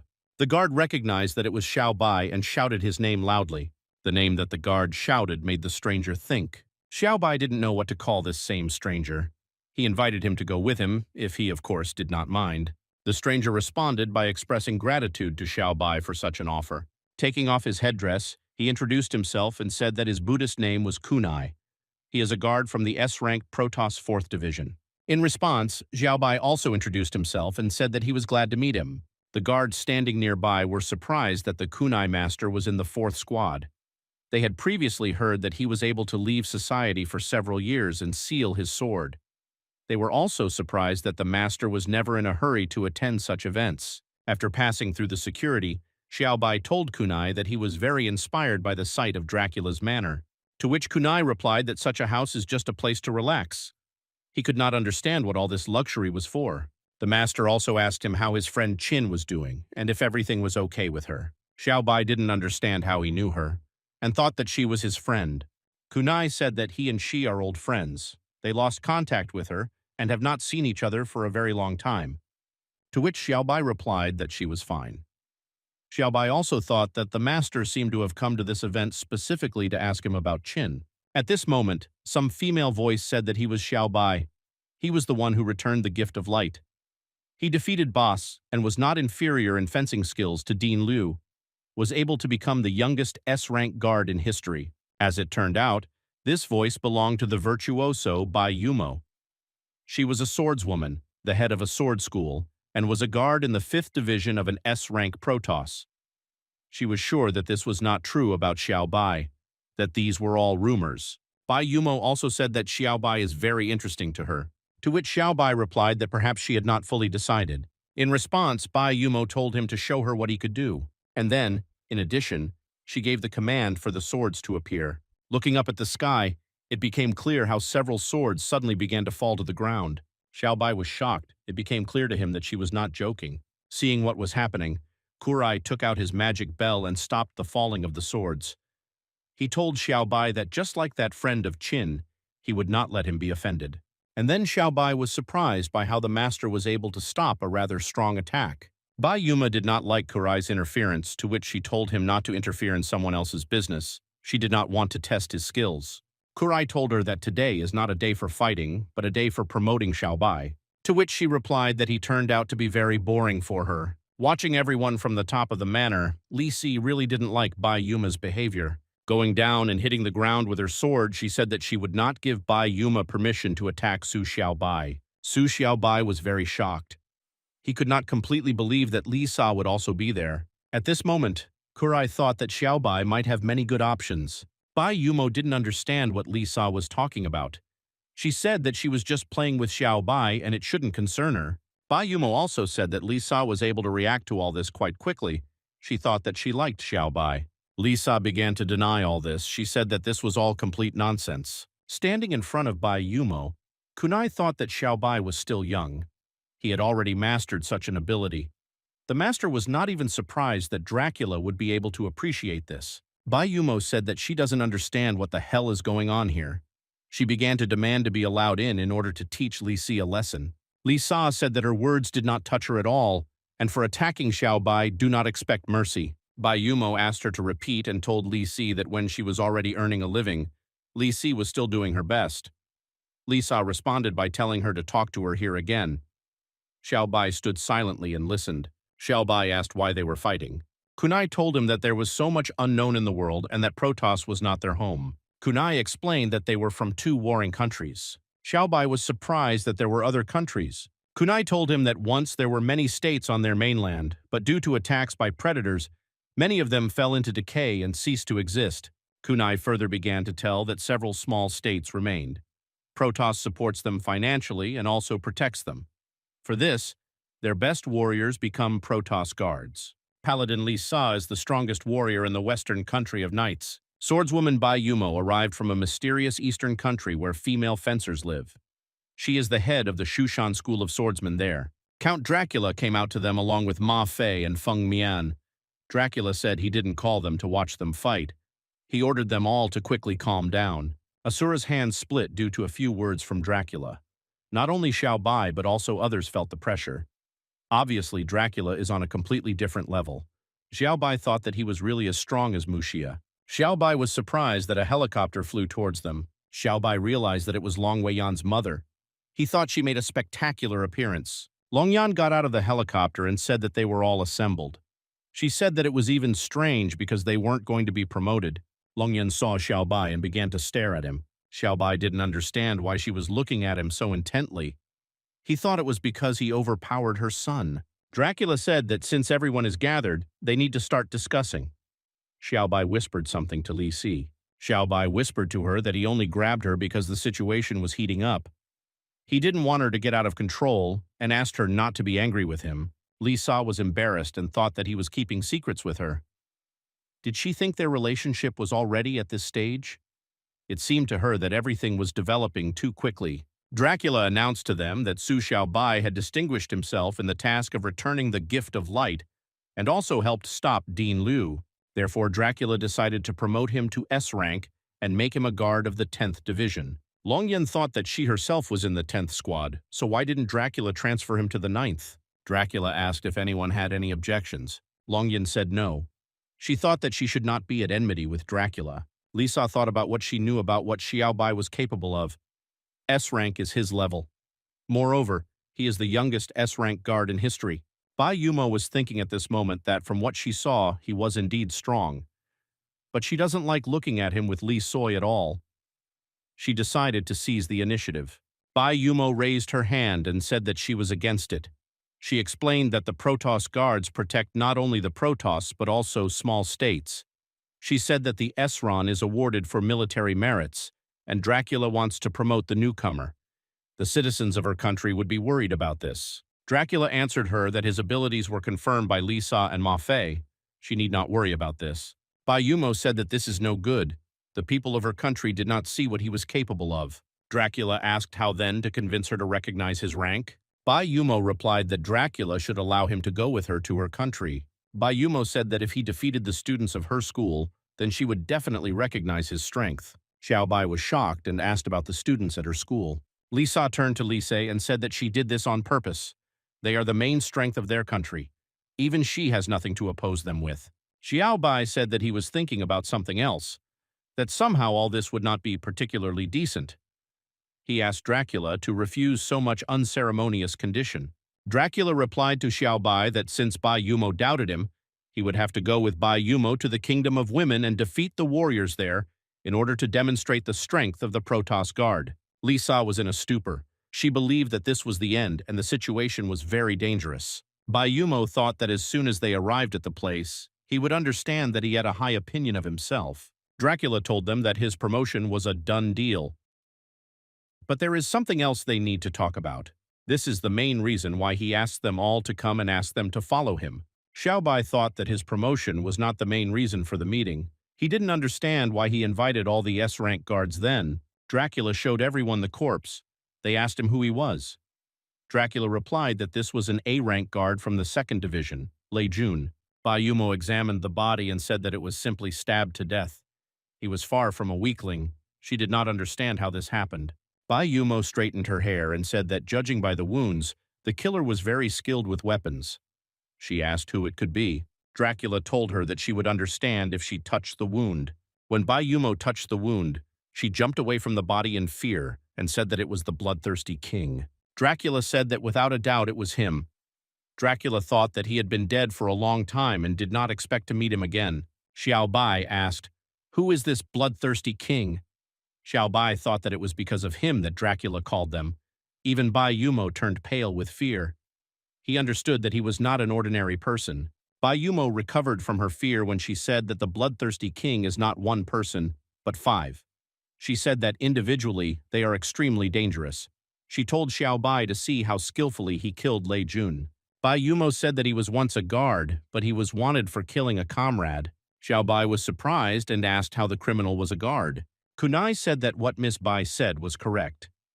He revealed that this person was his disciple, one of the S-rank guards in the 5th Division, one of the 5 bloodthirsty kings. Meanwhile, on the border of the kingdoms of female fencers, someone was sitting on the edge of a cliff and looking into the distance. A black aura emanated from him. He was told that guard Lei Jun was dead and asked what was his doing. Bloodthirsty king. And Bumi said that yes, he was in his way and deserved to die. The hooded man told him that he had gone too far. Killing a guard will attract attention. He told them that he had not returned to follow their plan. He wants to return what was his. Kunai asked Brother Su to wait and asked if he could ask him something. Xiaobai turned to Kunai and said that he would help in any way he could. Kunai asked to tell Lan Qin that he had opened a small temple in his hometown and invited her to come there to talk. Xiaobai said that he would definitely give everything to her. Bai Yumo called Xiaobai and said that as soon as they talked, he would return and not to forget what he had to do. Bai Yumo said that she was waiting for him here and not to even think about running away. Xiaobai told her that he would win and didn't worry, he wouldn't run away. An hour later, Xiaobai and Bai Yumo were heading to the Kingdom of Women. Bai Yumo said that her country owes its origin to the ability of the SSR rank Virtuoso Swordsman, a very unique ability that can be taught to others. Bai Yumo explained that for some reason, these others included only women, so after a long time they were the only ones left in their country. She said that, of course, she had met men in Protoss, but this was the first time she was returning home with one. She asked him to be more kind. She noticed that Xiaobai did not react at all. She didn't understand what he was thinking about, because she was the first beauty of her country. He couldn't help but pay attention to her words. Xiaobai thought that Kunai Master spoke very respectfully to Olang Qing. He thought about Kunai wanting to talk to her about the past. He wanted to know if this had anything to do with Kunai's disciple, the bloodthirsty king. Bai Yumo pressed herself against Xiaobai. He didn't understand. He was surprised by this feeling. Bai Yumo hugged him and said that he was very brave for ignoring her words, thinking about his own. She asked what he really remembered about Li Se. She asked what he saw in her and said that she was much more beautiful. Bai Yumo thought that he certainly wouldn't let this fall on deaf ears. Xiaobai thought that the sect leader was flirting with him. He was afraid that her students were the same. Bai Yumo did not lag behind and asked who is more beautiful, she or Li Sa. Xiaobai tried to excuse himself and said that now was not the time for such questions. Xiaobai shouted at her that she had no control over where they were flying. Xiaobai fell into the water, and when he emerged from it, he said that fortunately he had been able to swim since elementary school. When he looked around, he saw what was in front of him and asked, "What is this country of women?" The girls didn't understand who he was. Some thought he was a predator. Someone said that he was human. They said that somehow she was not like them. They didn't understand where his chest was. Bai Yumo appeared in front of the residence. The girls bowed to her and said that Mu Wushan and Du Yuechan were greeting the head. Bai Yumo told them enough and they don't need so many honors. Xiaobai looked at her and thought that she was behaving completely differently, and there was no trace of her previous coquetry. Did he think it was because of the students? She ordered the girls to bring the guy who fell into the water to her. Tonight, they will interrogate him. The girls began to think for the guy who fell into the water, and then it dawned on them that it was not a woman, but a guy. All the girls who were there shouted that it was a man. The girls discussed that they were seeing a man for the first time. One of them said that it means that guys are people without breasts. Others fell in love with him at first sight. One said that she only looked at him once, and a pleasant shiver ran through her body. Another said that watching is not enough. She said the guys were so wonderful. Du Yuechan said that men are rare. She's sorry she has to grab him. She said that we should take him to the city square for everyone to see. Bai Yumo ordered them to shut up and not be fooled by his beauty. She said that she might have flown here with him on the same sword, but once in a foreign country, he began to pester her. Xiaobai shouted to her that it was the other way around. He asked her not to confuse others. It was she who began to be frivolous. The girls got angry and said that how dare he talk about their leader like that. Someone shouted that all men were depraved. Someone shouted that he needed to be captured and made a eunuch. Xiaobai was shocked at how easy it was to deceive these girls. Du Youchang and Mu Wushan tied up Xiaobai and led him away. Xiaobai asked where the ladies were taking him. Mu Wushan told him to remain silent because the head forbade talking to him. Du Yuechang said that the head said that men are dangerous. They are not strong enough yet, so they should not contact him. They brought him to the right place and said that they had arrived. He needed to wait here and the head would come for him. Xiaobai easily broke the ropes and thought that Bai Yumo knew that this could not stop him. He assumed that she was probably not really up to anything bad. As he took off the blindfold, he thought that she had gone to great lengths to bring him here. Only he didn't understand why. Xiaobai heard the splashing of water. He hid behind a stone and thought that this was the territory of Bai Yumo's house, which means these splashes. Bai Yumo was swimming in the lake. She asked Xiaobai that he hadn't seen enough of her yet. Xiaobai wondered how she noticed him. Bai Yumo simply smirked at him. He thought about how awkward it all turned out. He was unintentionally peeping. He thought that who knew that she would wash here. He asked for forgiveness. She floated towards him and said that she might not be as innocent as Lisa, but she was much more feminine. She told him that since he saw her body, he would be held responsible. She asked why he was silent. Bai Yumo said that he does not want to be responsible for her. She asked that he was one of those who would enjoy himself and immediately leave. He wanted to ask what the responsibility she was talking about, that it really was. Bai Yumo stood up from the water and interrupted him, telling him not to worry. She said she wouldn't force him to marry her. She's not like that. Xiaobai asked what she wanted then. She replied that she wanted them to spend the night together. She won't blame him for this in the future. Xiaobai said that it seems that he has realized this is a trick. He asked what she thought she could do. Xiaobai began to say that she tried very hard to bring him here. She didn't want him to talk to her students, but in reality she was just thinking about herself. Xiaobai began to emerge from behind the stone and told her that she had thought everything through well, but it was unlikely that spending the night together was her true desire. He wanted to tell her something about geckos. When he came out from behind the stone, Bai Yumo grabbed his clothes and kissed him. Xiaobai was surprised that she kissed him. He thought that this was his first kiss. Bai Yumo said that he wanted to tell her something about geckos. He told her that it was all right. Bai Yumo asked what that expression was. Why was he so worried? She asked why he was unwell. Xiaobai held back the pain of the seal and said that he was fine. Bai Yumo thought that she was so nervous over a trifle. She thought that apparently she and Li Soi were making slow progress. There was a bright explosion in the sky like a fireworks display. Xiaobai asked what it was. Bai Yumo said that this was a signal for help. She suggested that perhaps predators had attacked. She said she needed to go help. Xiaobai blocked her way and said that how could she go and fight like this? He ordered her to get dressed first and he would help them. The residents ran and shouted that the predators had attacked. The predators had broken the gate. It was very dangerous and they needed to escape. One girl asked to wait for her because she could not run. The girl tripped over a stone and fell. She thought she was done for now. A demonic-level predator approached her. A boar. He said that what they said about their country was true, that there were only girls here. He said he wouldn't make a mistake this time. The girl was terrified and told him not to come near her and asked what he needed. The boar approached her and said that she had a beautiful figure. He liked them like that. He asked if she would become his wife. The girl was completely shocked by such a question and could not answer anything. The boar licked his lips and drooled and said that silence is a sign of consent. He invited her to go to the newlyweds' room. Something pierced the boar's tongue. He didn't even notice that it came from above. He saw that a hole had formed in his tongue. The boar screamed in pain and asked what kind of bastard dared to do this. Xiaobai punched a hole in his tongue and asked, "What do boars get married these days?" Xiaobai covered the girl with himself and told her not to be afraid and to deal with him. He asked that how could such a beautiful girl agree to marry someone like him. The girl was surprised that he saved her. She thought that this was the libertine whom the head had brought. The boar got angry and said that like some worm he dared to poke his nose into other people's affairs. The boar swung his club and shouted that whoever was against him must die. The boar began to hit Xiaobai and said that some tiny man thought he could interfere with him. When the boar stopped beating, he saw only pits. He said that there was no empty space left of him. The boar pointed his finger at the girl and said that he needed more than just her. The boar was drooling and said that all the girls here were girls. Xiaobai prepared to hit the boar and asked what he was dreaming in reality. Xiaobai offered to help him wake up. Xiaobai took off the boar's head with one blow.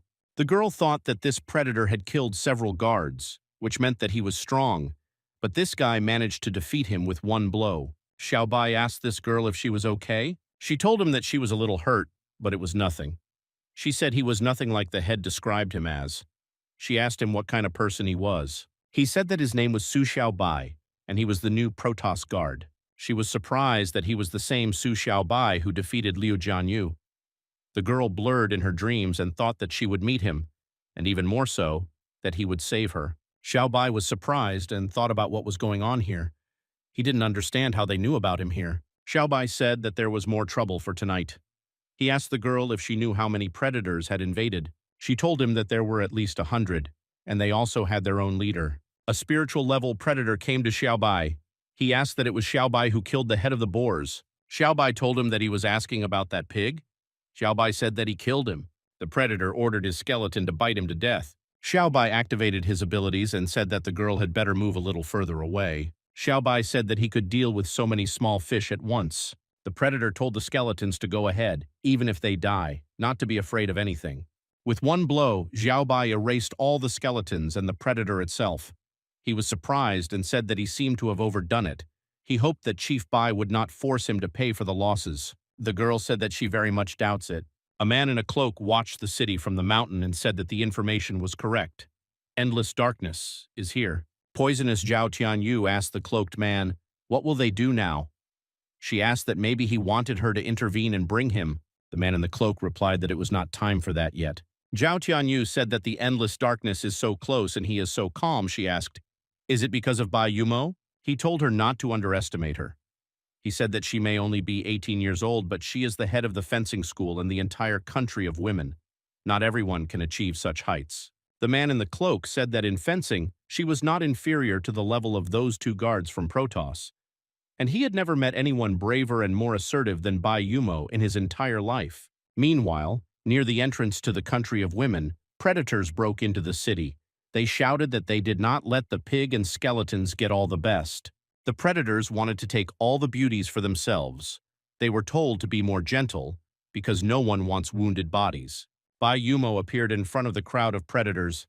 She told them that if they want to enter her country, they must first defeat her. She will personally kill everyone. The entire crowd of predators began to burst out laughing loudly. The ghost-level predator told her that there were tens of thousands of them here this time. How she plans to kill everyone, he asked. Is she crazy? He told her that even if the head of the school came here, they would eat her alive. He told Bai Yumo that she was very beautiful and offered to become his, in which case he would grant her life. He asked what she would say to this proposal. Bai Yumo cut it. He asked, "What is she the head?" Bai Yumo replied that she was the head of the sect. The predators did not understand what to do now. The scouts told them that the head was not in the city and that there was no one to defend this country. Bai Yumo told them not to even think about running. She would finish everyone off. The predators who stood behind did not see what was happening in front and discussed what was happening there. They suspected that something had gone wrong. Another predator said that there were a lot of people and he couldn't see anything. They shouted to the predators to retreat faster, and whoever doesn't have time will die. The predators shouted that the entrance to the country was guarded by Bai Yumo. Bai Yumo killed everyone who tried to escape. The predators thought she had gone crazy. Bai Yumo dealt with everyone who wanted to enter her country. A total of 18,207 monsters were killed. Xiaobai came to her and said that she behaved with dignity. She was able to fight off so many monsters alone. He told her that it was not for nothing that she was famous as a virtuoso fencer. She looked at him and said that there was no need for flattery. Because of her negligence, the city was now in ruins. Bai Yumo began to walk towards the city and said that we need to hurry to the city to deal with the rest of the predators. They cannot linger here any longer. Xiaobai grabbed her hand. Bai Yumo was surprised by this and thought what he needed. He said that this is no longer charming. Xiaobai said that he and her subordinates dealt with them, and the sanitary detachment took care of the wounded. He had also already developed a thorough plan for protecting the city. Xiaobai said that he wanted to help her with all this. Bai Yumo was shocked that he managed it so quickly and gave orders on every issue. She thought that this was his first time here, so why do this? Xiaobai told her to go with him because they had another important matter to do. Bai Yumo asked which one. Xiaobai answered her that he would take revenge for the dead. He wants to destroy the monster's lair and get rid of them in the bud. Bai Yumo said that she couldn't go with him now. Xiaobai asked, "Is it too late?" She explained to him that she is the head of a country of women. She is responsible for her students and cannot just leave somewhere. She asked him to understand this. Xiaobai replied that he understood her concern. He told her that she had only 2 reasons to worry. He began to explain that the first reason is that if she leaves now and the predators attack again, what will happen then? The second reason is that the area is extremely rugged, so she is not sure that she will be able to find the refuge of predators. Bai Yumo was surprised and asked how he did it. She said that this was indeed the case. She asked that he reads minds. Xiaobai said that there was no need to guess her thoughts. Her decision to stay here just in case is correct. But Xiaobai said that wealth and honor are achieved through risk. Bai Yumo didn't understand what kind of saying this was. Xiaobai said that according to his calculations, she has 4 options. The first is that they defeated the predators, preventing them from returning here in the near future. But others will want to take advantage of the current bustle. But if they see that Bai Yumo has returned, they will not dare to interfere. Second, judging by the outcome of the battle, both sides suffered losses, so the enemy will believe that they stayed here to recuperate, and in the meantime, Xiao Bai and Bai Yumo will reach their den and suddenly attack. The third option is that Xiao Bai can deliberately release one of them to follow him. This is how they find out where they live. The fourth option, predators are herd creatures. They need to feed on people or weaker relatives in order to become stronger, so it is rare to see them in large numbers together. They must have some common reason to unite. Xiaobai said that he described all the options and said that it was up to her to decide now. He asked Bai Yumo if she would turn a blind eye to her responsibilities and follow her heart. Xiaobai said that she wanted to personally kill the culprit of what happened. Bai Yumo said that he was right and underestimated him. She agreed with him and said it was time to go finish them off. The scavenger predator was all cowardly with fear and said that during his rounds he saw with his own eyes the head of the fencing sect. He said that he followed her. She went to Protoss. But no one could have known that she would return so soon. The scavenger predator on his knees asked the lady to have mercy and mercy on him. Feathers flew from the depths of the cave and pierced his body. His mistress came out to him and said that it was his fault that several tens of thousands of her subordinates were killed overnight. His mistress was a predator of a spiritual level. The eagle Shipen. She told him that he not only escaped, but also dared to ask her for mercy. Shipeng said that if he had died thousands of times in a row, it would not have made her feel any better. Shipeng still killed her subordinate. She decided that she needed to remember Bai Yumo's name. Xiao Bai punched a hole in the cave wall and said that he had found it. Shipeng did not understand where a man came from in a country of women. Shipeng told Xiao Bai that he managed to find her lair in such a wilderness. She asked him who he was. Xiao Bai told her to relax, he was only showing the way. Xiao Bai said that the one who wants to talk to her is behind him. Bai Yumo's sword flew towards Shipeng with great speed. Shipeng blocked the sword with her wings to prevent it from killing her. The sword flew off the wings, but Shippen was slammed into the wall by the force of the blow. She thought that if it weren't for her wings, she would be in trouble right now. She understood that these two were not ordinary people, and she could not give in to them. Shipeng asked how dare they bother her. She ordered to show her who she is. She took her sword in her hands and said that her name was Bai Yumo, and she was from the swordsman sect. Shipeng told her that it was good that she came, because Shipeng was just planning to deal with her. Bai Yumo said that she would deal with this and struck. Shipeng reacted and hit her. Shipeng was scared and thought that with such strength she could not compete with her. Shippen took off and realized that it was time for her to get away from here. Bai Yumo told her that if she decided to run away, she didn't think it would be so easy. Bai Yumo warned her that she would not fly far with her wings. Shipeng thought that Bai Yumo was strong and that she would definitely not win on Earth. She thought she had a chance in heaven. Shipeng believed that no one flies as fast as she does, and if Bai Yumo follows her, she will show her. And if not, then she will safely get to help. Shipeng knew that that talisman would very soon recreate a new army of predators for them. Then her brothers and sisters will attack the country of women again, and this time successfully. Shipeng thought that when the time comes, they will give the residents of this country for the use of her friends. Shipeng hoped that their exceptional ability, which is not transmitted to men, would become hers. Xiaobai managed to jump on her as she flew away. Xiaobai asked if she could fly slower. Otherwise, he wouldn't be able to hold on. Shipeng didn't understand when he had time. She didn't even feel anything. Xiaobai said that he has been here from the very beginning. Xiaobai looked at her and said that when he saw her giggling stupidly to herself, he did not dare to disturb her. Shippen told him that he was a scoundrel and to let her go, otherwise she would kill him. Xiaobai told her that the earth is so far away and cannot open her hands. In addition, he compared it to a super-fast air taxi. If he lets her go, she will immediately disappear. Xiaobai activated endless darkness and said that whether it could kill him, they still needed to look at that. Shipeng asked what he was doing. She said that she felt so strange, as if all her strength was leaving her. She asked him to let go, otherwise she would not be able to resist anymore. After these words, they began to fall down. They fell from a great height, and the explosion was very strong from their fall. Xiaobai tied up Shipeng and said that now she will not run away. Bai Yumo became embarrassed and said that she had been living for so many years, but she had never seen anyone tied up like that. She asked where he learned this. Xiaobai said uncertainly that she saw it on TV, but it doesn't matter. Xiaobai thought that this bird had a spiritual level. Its strength was like yin yu, which means it would hardly be able to organize such a large army of predators. Xiaobai realized that she was someone's puppet. He needs to find out who is behind her. Xiaobai told Bai Yumo that torture was his thing and asked her to just watch. Bai Yumo thought that this sounded dubious. Xiaobai began to lightly hit Shipeng's face to make her come to her senses. He told her that he hadn't absorbed all her power. He told her not to pretend to be dead. Shipeng came to her senses and saw how Xiaobai had tied her up. She screamed at him what he had done to her. She didn't understand what he was thinking. Xiaobai said that he did not do anything.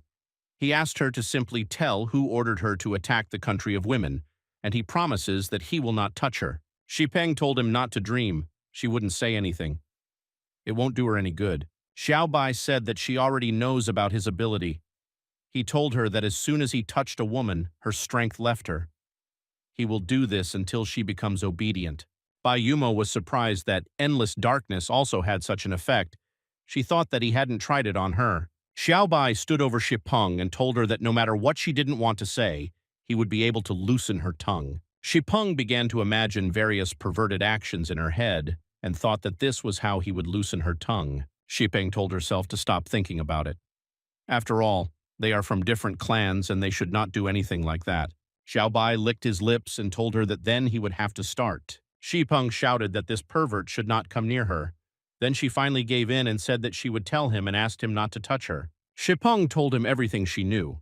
Xiaobai asked about the funeral banner talisman. Shipeng said that this talisman was given to her by a man in dark robes. She could not see his face. She has no idea where it came from. Shipeng revealed that the talisman actually works. She explained that it requires blood to activate it, after which it will summon predators at a level lower than the creator. She persuaded them, and they agreed to fight for her sake. Xiaobai said that it turns out that the guy in black advised her to attack the country of women. Shipeng replied that, not really. She naively believed Xiao Ruanfen's words and voluntarily went against the country of women. Xiaobai recalled that Xiao Ruanfen is the demon of Shitalin Mountain Pass. He realized that the guy in black wouldn't just give her a talisman.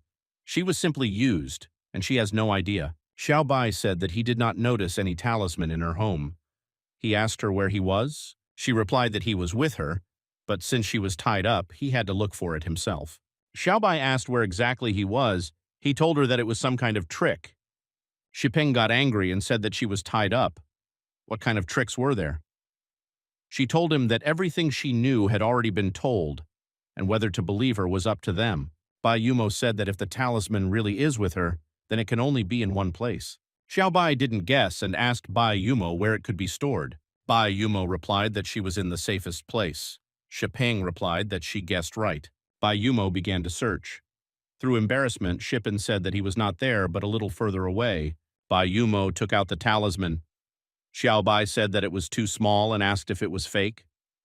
Shipeng replied that he was real. Shippen explained that it is small now, but if a drop of blood is dropped, it will immediately increase in size and release its power. Xiaobai said that apparently the talisman was their clue. Although they took advantage of it, it was she who harmed the country. Xiaobai continued to say that until they figure out how the talisman works, she will be in the land of women. He told her that she would be tortured in the prison there. Bai Yumo asked Su Xiaobai to wait. Xiaobai asked her what she had to add. Bai Yumo offered to take her to prison tomorrow. Bai Yumo doesn't want to go back today. Xiaobai and Bai Yumo sat on the shore of the lake and listened to the croaking of the toads and looked at the excellent view that was in front of them. Xiaobai thought that this was his first time in such a situation. He didn't understand what to do.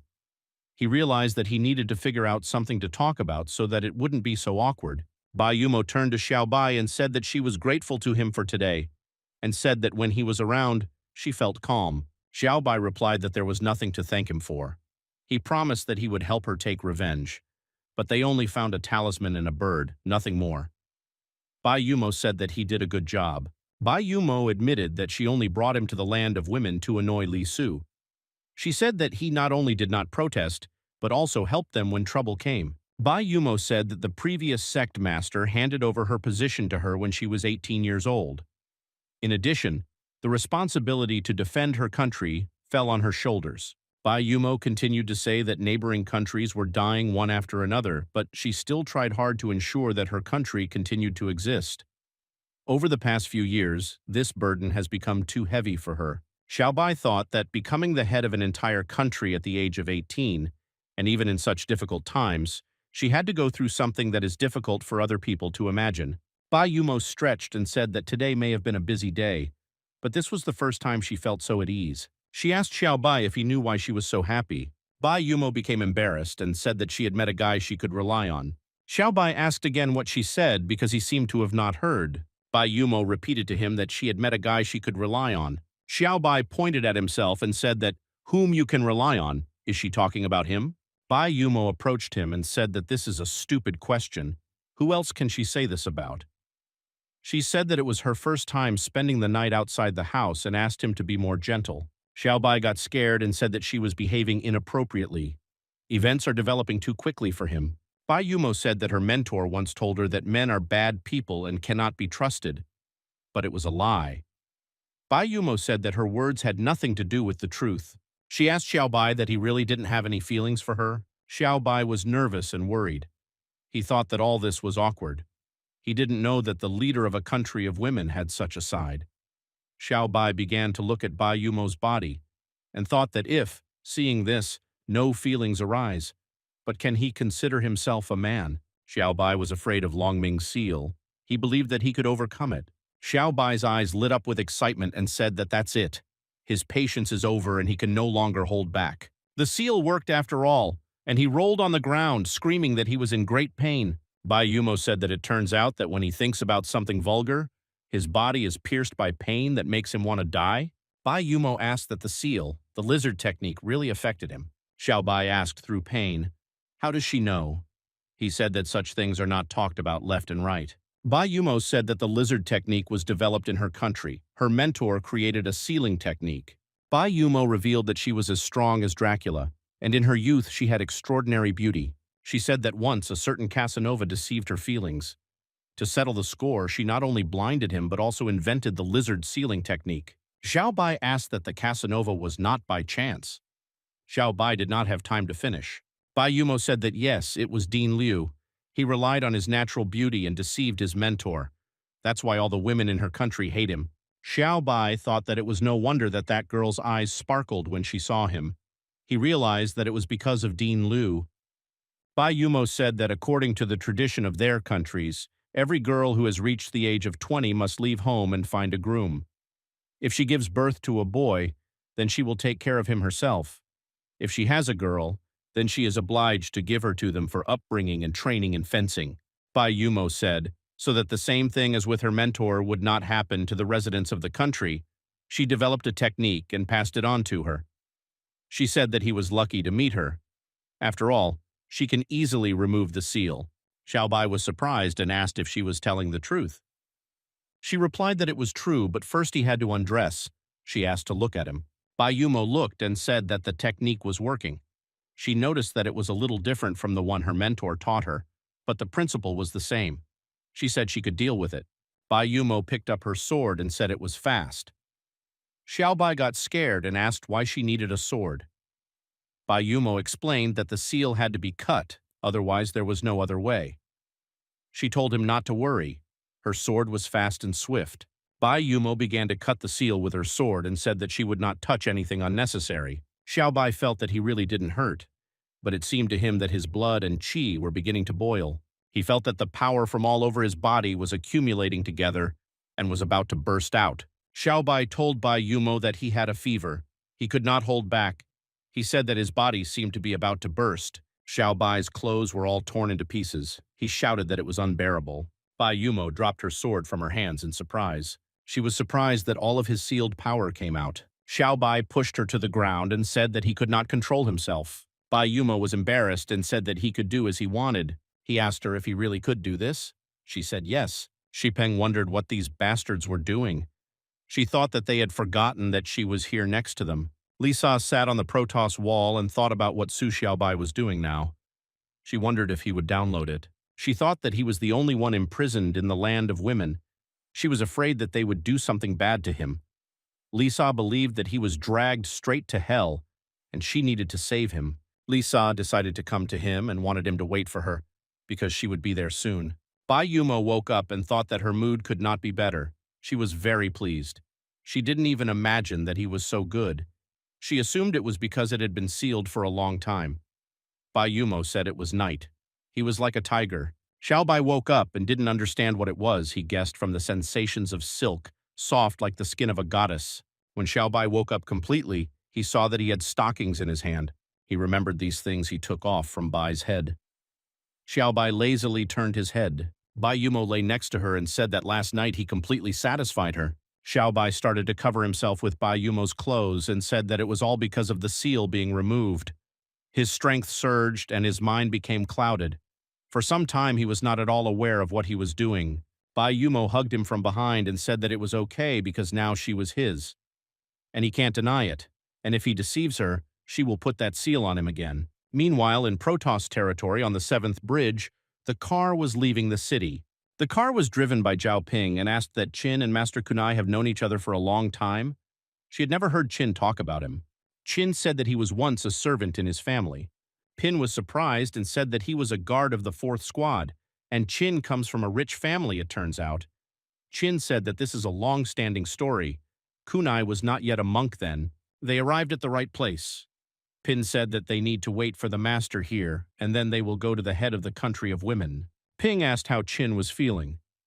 Zhao Ping thought that Qin seemed sad to her. But isn't this her native land? Zhao Ping saw an abandoned village and realized that this was the same village in which she lived as a child. Memories came flooding back to Lanqing, remembering how her entire family died. The guy told her that he needed to kill all his relatives in order to sharpen the blade in battle, and she was the last. The guy swung his blade and said that his weapon would not hurt quickly or hurt. Master Kunai came out to them and called Lang Qin. He told her that she really came. He waited for her for a long time. Zhao Ping said that she was glad to meet him. Lan Qing asked why he was looking for a meeting with her. Kunai explained that his life was coming to an end, but he still had one business left in this world. Therefore, he wants to entrust it to her. Xiaobai made himself feather shorts. He asked if this was normal because he felt somehow awkward. Bai Yumo told him that he would get used to it. She said it was his own fault. He was so overwhelmed with power that his clothes came apart at the seams. She won't let him walk around naked in front of her students. Bai Yumo couldn't wait for them to return home. She will be able to take measurements for clothes with her own hands and measure the neck, chest, waist, hips, and shoulder width so that the new clothes fit like a glove. Shipeng thought that, judging by the flowing saliva, she didn't want to paw him for the sake of measurements. Xiaobai led Shipeng on a rope. Bai Yumo flew nearby on a sword and told her not to even think about resorting to her tricks. She could pacify her with a blow. Shipeng thought about at what point in her life she took a wrong turn. When they had already gotten up, Xiaobai heard someone asking what they had done to Su Xiaobai. Xiaobai found this voice very familiar. Lisa warned them that if she didn't see him today, there would be conflict. The guards told her that Xiaobai had left with the main one and was not here. Xiaobai called her and asked, "Who is she?" Lisa recognized his voice and thought it was his voice. Lisa turned around and saw his naked torso. She thought about how his muscles were so strong. Xiaobai asked her why she came and why she was looking for him. Lisa only thought that she was not dreaming about this and saw Su Xiaobai's body. Li Si began to bleed. Xiaobai didn't understand what was happening to her. He asked if she was injured. Bai Yumo thought that the pursuit of her man had brought Li Su all the way to the door of her house. She noted that Li Su was very persistent. An hour later at Bai Yumo's house, Lisa regained consciousness and thought about how she could faint in front of Su Xiaobai. She felt very awkward. Xiaobai said that she woke up. He told her that she had lost a lot of blood, which is why she fainted. He prepared a soup of dates and lotus seeds for her. He said that this soup was good for anemia. Xiaobai told her to eat quickly before it gets cold and asked her not to get burned. Lisa thanked him and thought that he was a very caring guy. She thought that if they were together, she would be so happy. Xiaobai didn't understand where so much blood came from. He said he examined her but found no wounds. Lisa was embarrassed and said that it was all because of the dry weather. Lisa lied about being suffering from excess internal heat, which is why her nose began to bleed. She said it's normal. Xiao Bai became embarrassed and said that her blanket fell off. Li Sa didn't understand what kind of blanket it was. He said that it fell and that's okay. Li Sa saw that she was naked and started screaming and asking where her clothes were. Xiao Bai said that it was all stained with blood, but they managed to wash it off. Li Sa asked him that he wouldn't do anything after seeing her naked body. Xiao Bai told her not to make things up. He just cooked her soup. He had no other intentions. Li Sa thought about something that didn't happen at all. Bai Yumo came into their room and told her not to come up with unnecessary things. Bai Yumo said that she personally asked the maid to take her clothes to be washed, and she was already so inspired. Bai Yumo threw Lisi's clothes on her bed and told her to get dressed quickly. Li Sa asked why she was so kind. Li Sa asked what she was up to. Bai Yumo said that she is not as petty as she thinks. She is her guest and will not offend her. Bai Yumo said that besides, her country is already in trouble. Bai Yumo said that they had already attracted someone else's attention, so they might need her help. They left the room and walked along the courtyard of the house. Bai Yumo asked them to wait a little. She needed to give instructions to the students and said that she would be there in a minute. Bai Yumo thought that she would still have time to spend with Xiao Bai at night. Li Sa pulled Xiao Bai's clothes. He turned around and asked what happened. Li Sa asked that he had already proved to them everything they needed and asked that Bai Yumo had not caused him any trouble. Xiao Bai was embarrassed and thought that Chief Bai was right when she told him why she actually brought him here. Li Sa even came to him. He realized that she really liked him and didn't want to upset her. Xiao Bai whispered to her not to worry. He has already figured out how to settle everything here. Bai Yumo asked, "What are these two whispering about?" Li Sa told her that she had asked Xiao Bai if she was using her powers as head to make his life more difficult as a guard. Bai Yumo said that there was no way because she loved him dearly and would not do something like that. Li Sa got angry and asked what else was this expression on her face. What was she planning? Bai Yumo said that she thinks about whatever she wants and asked Li Su not to interfere. Xiao Bai covered his face and thought that they had not lived in harmony for even 5 minutes. They left Bai Yumo's house. The girls who were nearby were happy that the head was coming. The villagers were discussing that the guy behind was Xiao Bai. They said that he helped them a lot yesterday. Someone in the crowd asked why the head called him a libertine. After all, he was a hero who defeated Dean Liu. She answered that the head was afraid that he was pretending and might cause riots. The girls said that he was handsome, and that he was also strong and wanted to be closer to him. Bai Yumo ordered everyone to shut up and listen to her. Bai Yumo said that not long ago they were attacked by a huge number of predators. Victory was theirs, but there were many wounded, so they couldn't relax. She said that they must unite and protect their country. Chief Bai continued to give her inspiring speech about how their country is small, but they won't let others poke them around. If they are attacked, they must destroy them. The country's women were inspired by the speech, but Bai Yumo continued to say that they should not return again. Xiao Bai listened to her and thought that she deserves to be called the head of the country. In just a moment, it boosted their morale. He thought she was an extraordinary girl. A girl approached Xiao Bai and asked if he remembered her. She said he saved her yesterday. This girl is the daughter of the elder of the swordsmanship sect, Shi Kaiyun. Lighting a cigarette, the girl said that she did not advise her to get close to him. She said that she needed to discuss something important with the head. Bai Yumo asked that she found a lead in the case that she assigned her. She replied that she had found it. Her name was Aniji. She was the elder of the swordsmanship sect. Aniji said that the mourning banner that was given to her is connected with the legendary Grandmaster Noah, who committed suicide. Bai Yumo asked Elder An to tell her everything she had learned. They all sat together in the living room, and Aniji said that the previous chapter fought with him, so she knows something about him. Aniji said that Master Noah mastered the most complex ancient Western techniques. His strength was the creation of magical artifacts, which are now commonly called talismans. Aniji said that he possessed an extremely vile SSR rank ability, exfoliation. It allowed people to take away their abilities and then put them into an object or talisman. She said that to make the talisman special, he was looking for unusual abilities. As a result, every country put him on the wanted list. Aniji said that Noah was not only a talented master, but also a collector of talents. The more unique the ability, the more interesting it is for him. Bai Yumo said that based on what was said, they attacked them because... Xiao Bai said hesitantly that they attacked because of him, as he believed. Aniji said that it was true, it was he who brought trouble to their country. Aniji said that yesterday's attack could have been a reconnaissance attack. Xiao Bai needs to leave them today. Otherwise, they will be in even greater danger. Lisa couldn't help herself and asked what the point was. She said that first they dragged him here, and now they are driving him away. Lisa decided that they were simply pushing him around. Aniji said that she tells it like it is. Dying for one guy is a bad trade-off, says Anichi. Bayumo stood up and asked Elderon that she thought she was a coward who would cling to her life. Bayumo said that this does not take into account the fact that yesterday he protected them from predators. He's her man. Bayumo said that it doesn't matter who the master is, even if the Lord God himself comes. She said that no one would lay a finger on Xiao Bai.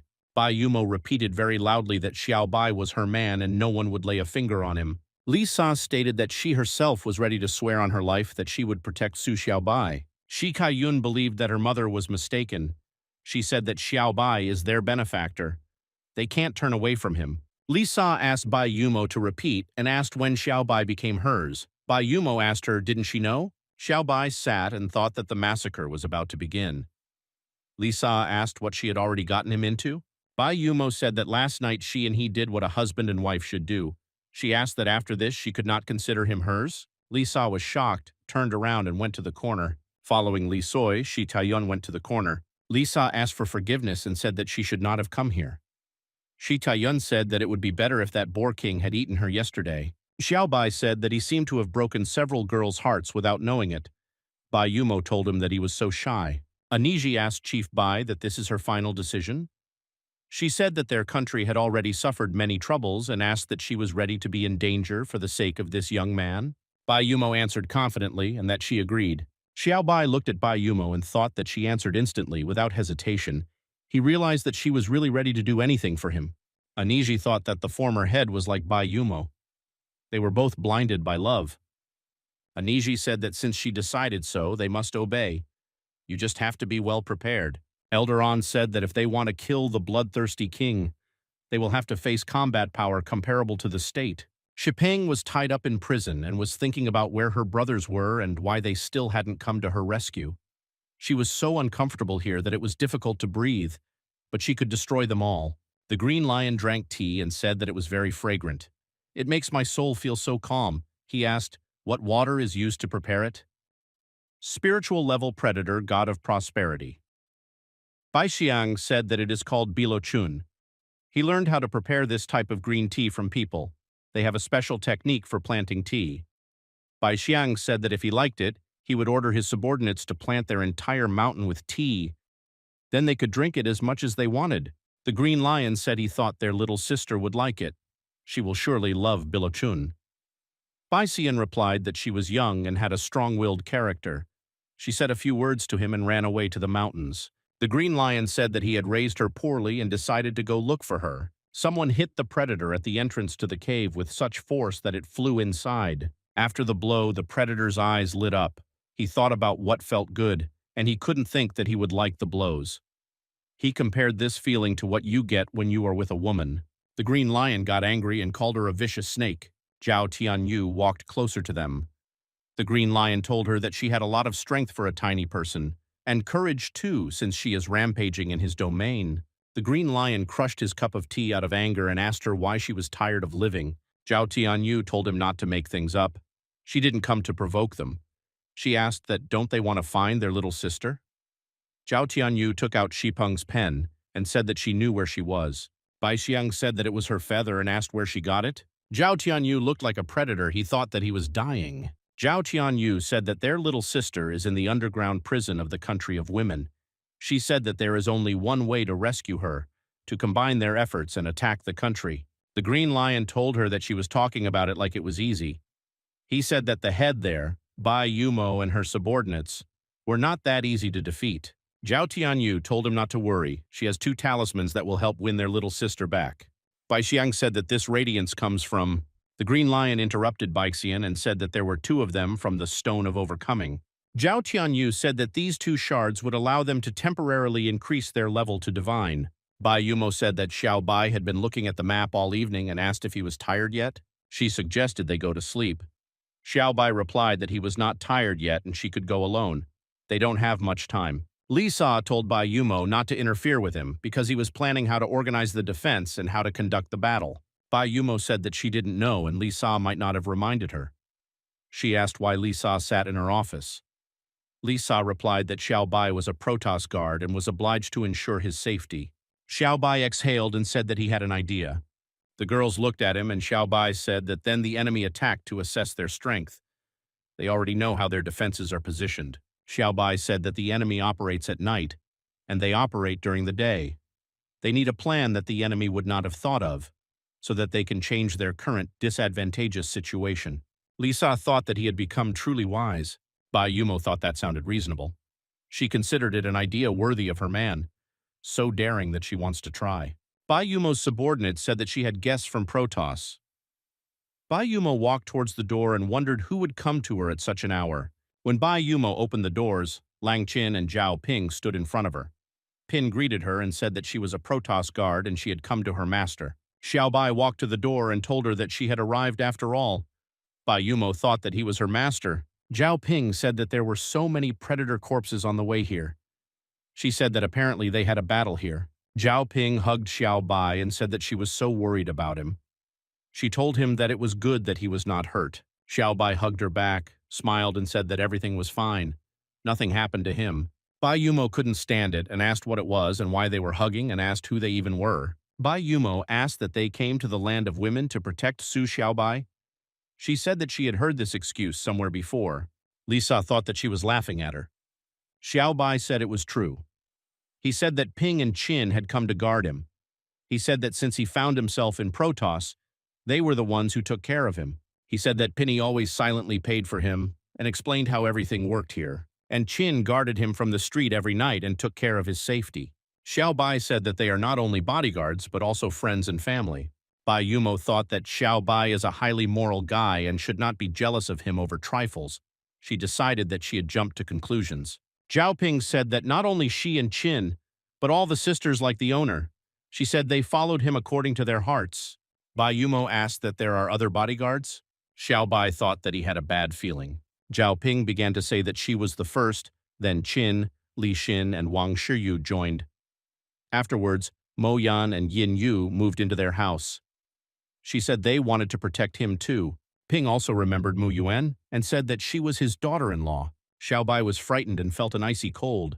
Bai Yumo became angry and said that she demanded an explanation from Xiao Bai. Under the pressure of Bai Yumo's interrogation, Su Xiao Bai explained in detail everything about his life in Protoss.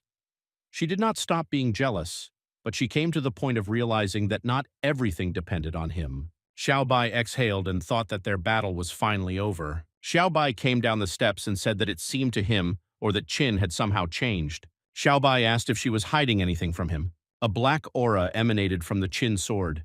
She said that she was fine and asked not to worry about her. She told him to think better about how to kill the bloody king. Xiao Bai thought that maybe he was imagining things, although he felt that Qin was under enormous pressure. Lisa sat on the shore of the lake and asked the frog that she lacked determination. She said that if she had taken the initiative, she and Xiao Bai could have been together. Lisa heard some rustling in the trees, turned around and was surprised. Zhao Tianyu came out of the trees and was no less surprised by such a meeting. Zhao Tianyu recognized Li Su. She thought about what she was doing here. She thought that there was a new addition to the country of women. She believed that she was unlucky to meet such a difficult opponent. Lisa said that she was not a resident of this country and asked who she was to walk around here in the dead of night. Zhao Tianyu realized that she had no idea who she was. She shouldn't panic. Zhao Tianyu said that she was just passing by and asked people not to pay attention to her. She said she wouldn't bother her. Lisa took out her sword and said that she had the scent of a high-level predator. She said that this was extremely suspicious, considering that she appeared near the country of women. Lisa said that she was the henchwoman of the bloody king. Zhao Tianyu said that she is not as stupid as they say, since she thought of it. Zhao Tianyu asked what they would fight. Lisa ran towards Zhao Tianyu and shouted that she was about to get it. Lisa struck, but Zhao Tianyu dodged and with a few jumps back, she broke the distance with Li Su so that she could not attack again. Zhao Tianyu said that the fame of her abilities was deserved, but she shouldn't mindlessly attack strangers. Zhao Tianyu activated her ability and released her poison into the air. Lisa closed her airways and realized that her ability was poisoning. Zhao Tianyu said that holding your breath will not help. She explained that her poison of obscenity does not spread through the respiratory tract. Lisa didn't understand what poison of obscenity she was talking about.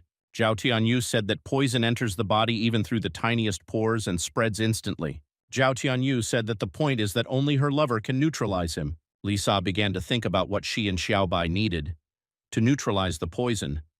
She did not understand how it was possible to come up with such vile poison. Lisa noticed that bizarre pictures were beginning to creep into her thoughts. She decided that she needed to get out. Zhao Tianyu said that she would not come out. The more you resist, the faster it spreads. Zhao Tianyu told her that Li Si needed to quickly figure out where to find her lover. If he doesn't manage it overnight, he will die. Lisa thought that there were only vulgar thoughts in her head, but she could not sit and wait for death. She needs to do something. Lisa decided to return to Xiaobai. Zhao Tianyu said that she was an innocent girl and wondered if her beloved would neutralize the poison.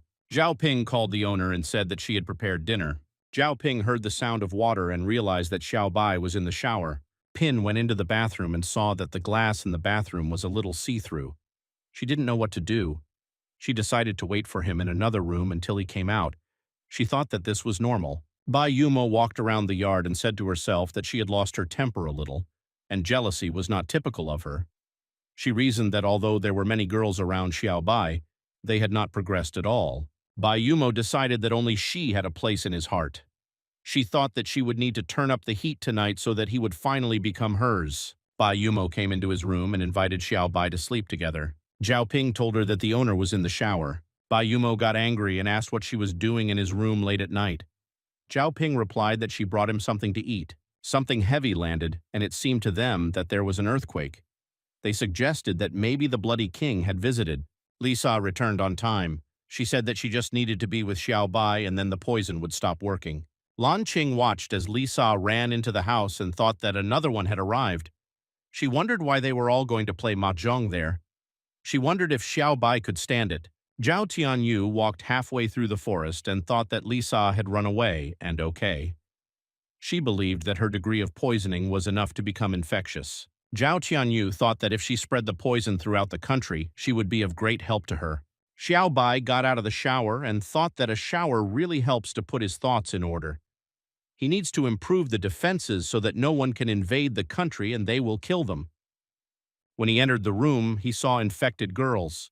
Bai Yumo told him that she was so petty and needed to be punished, but how exactly he should decide for himself. Zhao Ping said that it was cool outside, and the owner was hungry and needed to be fed to his fill. Xiaobai threw away the brush, turned red, and asked what was going on here. He asked, "What is this a test?" Lisa could not restrain herself and simply pounced on him to kiss him. Xiaobai was surprised that she just kissed him. They fell on the bed. Xiaobai thought that this should not be the case. After all, the Li Su he knows wouldn't do this. He assumed that someone was controlling her consciousness. Lisa asked Xiaobai to save her. Lisa told him that she plucked up courage and came to him, and that they had little time. She said that only he could save her. Xiaobai realized that the poison was affecting her. Bai Yumo lay next to them and told him not to give all his attention to Li Si. She also needs his love. Zhao Ping was also nearby, and said that she came to him for the first time and hoped that he would not drive her away. Xiaobai came up with the idea that apparently the poison can be transmitted if everyone in the country catches it. The consequences are scary to imagine. Xiaobai stood on the bed and decided that he needed to deal with him. Xiaobai activated endless darkness and thought that in this way he would be able to draw out the poison from them, and then he would have to deal with the side effect himself. The main thing for him is to prevent it from spreading throughout the country.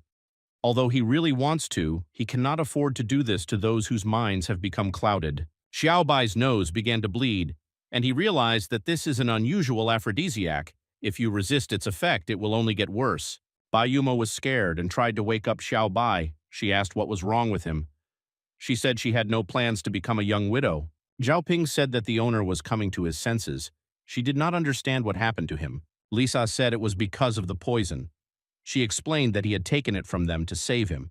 Bai Yumo said that she was a paladin, so let her save him. Lisa told her that her abilities would not help here. Lisa explained that in order to neutralize the poison, it is necessary to mix yin and yang. Lisa took off her clothes and said that it was her fault and she would fix it. She decided to help Xiaobai get rid of the poison herself. Bai Yumo said that this was some kind of joke. She didn't understand why on earth it was her. Bai Yumo said that he helped them all out. Bai Yumo said that this is why they should help him. Zhao Ping said that they would try to properly rid the owner of the poison. Bai Yumo told him not to worry, he would be fine. Lisa said that since she was the main culprit, she would also help. Xiao Bai found himself on the street. He saw that the snow was falling and the weather was cold. But he didn't understand why he didn't feel cold, but on the contrary, warmth and comfort. Bai Yumo told him to be calm, they will warm him up properly. Lan Qing sat on the roof and guarded them. She asked herself what they had already started and noted that they were energetic. Lan Qing remembered the sword that Master Kunai gave her. He told her that this sword had been his companion on all his travels. He was sorry that he had given it to the wrong person. As a result, his mistake became irreparable. Kunai told her that all these years being next to the sword, he prayed every day to rid him of cruelty. Now his time is running out. Therefore, he wants to give it to Madame Qin. After all, her soul is pure as before. Lan Qing told him that this sword was imbued with the blood of her family. She asked that she really thought a couple of lines of prayer could wash it away. Lan Qing told Kunai that, like him then, she believed he could be brought to reason. Lan Qing turned around and ordered him to get rid of the sword quickly and bid him farewell. The kunai said that it cannot be destroyed, it contains the souls of her family members. Lan Qing turned to him and asked how to understand this. Kunai explained that the sword was nicknamed Evil Spirits, not because it is capable of leading astray. The most important reason is that the souls of those who died from him will fall into slavery to him. But nothing can grant eternal life, so gradually they will become the source of the sword's power. Kunai said that saving innocent souls can only be done by relying on the gift of light sealed within it. The kunai said that its power helps purify evil. Kunai believes that the sword will become hers, then this is the most appropriate fate for him. Lan Qing thought about whether she could control Muramasa's sword. Meanwhile, an unexpected guest visited Master Kunai's pagoda. The guy took off his mask and said that they had not seen Mentor Kunai for a long time. The masked guy was Lan Qin's older brother, Abumi, and asked if he could return what belonged to him. Kunai told him that he had come after all, and after so many years of exile, he still held the wrong judgments. The kunai told him that if he wanted to get the sword, he would have to go through it. And Bumi took out a sword and said that he would not like to fight with him because he was already old. And Bumi attacked Kunai and said that he should have taken better care of his health. Master Kunai didn't even move. He calmly blocked Abumi's blow. And Bumi said that this is a worthy answer. It is not easy to penetrate his defense with a sword strike. Kunai said that his once momentary humanity led him to lose his way. Kunai released his power and said that for him this opportunity to correct the mistakes of the past may be the last in his life. Kunai asked Rebel Abumi to die again, and Bumi said that this is the first time he has seen such power of vision. He asked that he was determined to kill him. Kunai replied that since he returned and found him, there was no other outcome for him. The kunai prepared to attack and said that this time his hand would not waver, and Bumi was able to block the kunai master's attack with one hand, and Bumi told him that he had become weaker. The kunai told him not to be so arrogant and to strengthen his attack. And Bumi is shocked that the kunai was used by the Buddha Arhat. He thought that he still had something to surprise him with. The kunai attack broke Abumi's arm, but he could still control the blade. The kunai jumped up and said that he had deviated from the fighting style he had previously followed. Kunai told him that the strength of martial arts does not depend on the sharpness of the blade. They are contained in the very heart. Kunai continued to say that only by realizing this could he worthily bear the title of warrior. Kunai asked that he wanted to use his water technique, then he will simply evaporate it all. And Bumi was lying at the bottom where the lake was. He was covered in blood.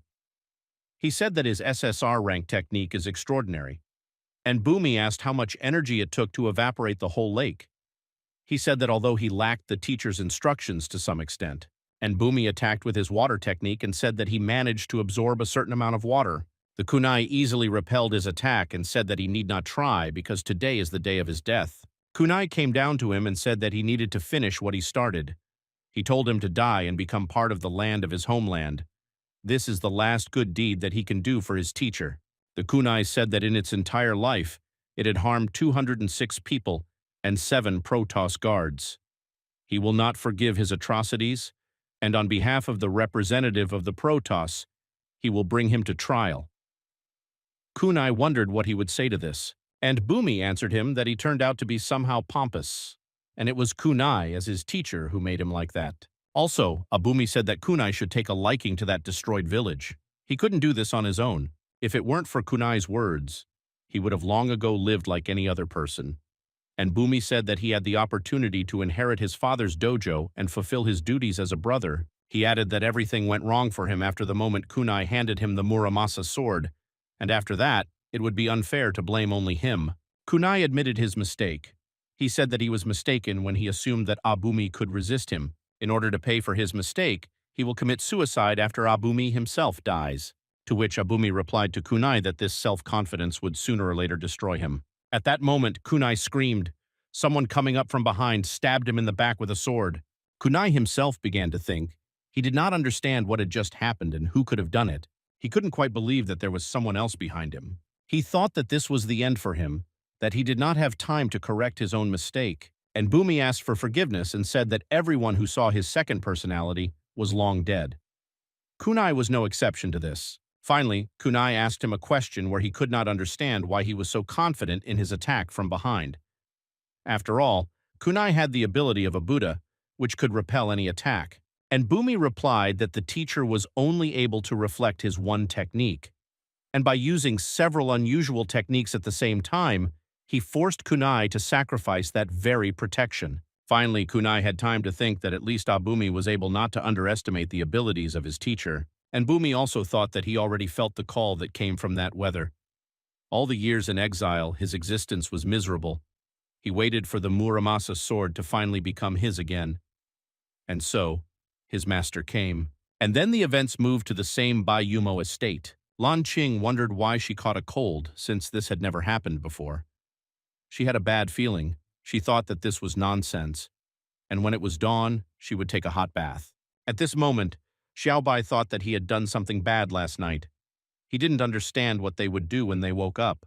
Looking in the mirror, he also thought that this was the same red train that they had brought yesterday. It seemed to him that the poison could be activated by the ability. Due to the fact that he swallowed it, he now has it. When he came to Protoss, he constantly relied on the power of consuming endless darkness.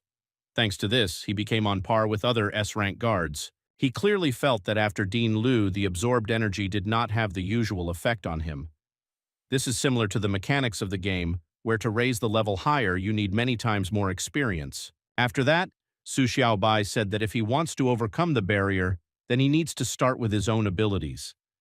If he can master everyone, then his power will become limitless. Zhao Ping, seeing that the owner had woken up, said that the poison had somehow had a bad effect on him. Bai Yumo replied that it looks like the three of them did a good job. Lisa said that yesterday, due to an emergency, they had to neutralize the effects of his poison. There was a reason for this, of course. She also added that since this happened, then she should become his. Xiao Bai told her that yes, of course they can all become. I thought to myself that he was a complete animal. Remembering, he asked Bai Yumo if there was a spacious training ground in her estate, preferably so that no one would look into it. To which she answered him with amazing eyes that why does he need a playground? She assumed that the three of them were unable to rid him of the poison. She added that he was still poisoned and wanted to go with her to the second round. Xiaobai said that he is fine. He is thinking about finding a place to practice. He said that there was little time left, but even a little training would greatly increase the chances of winning. Bai Yumo told him that he deserved to be her man because he turned out to be so reliable. They will have to try.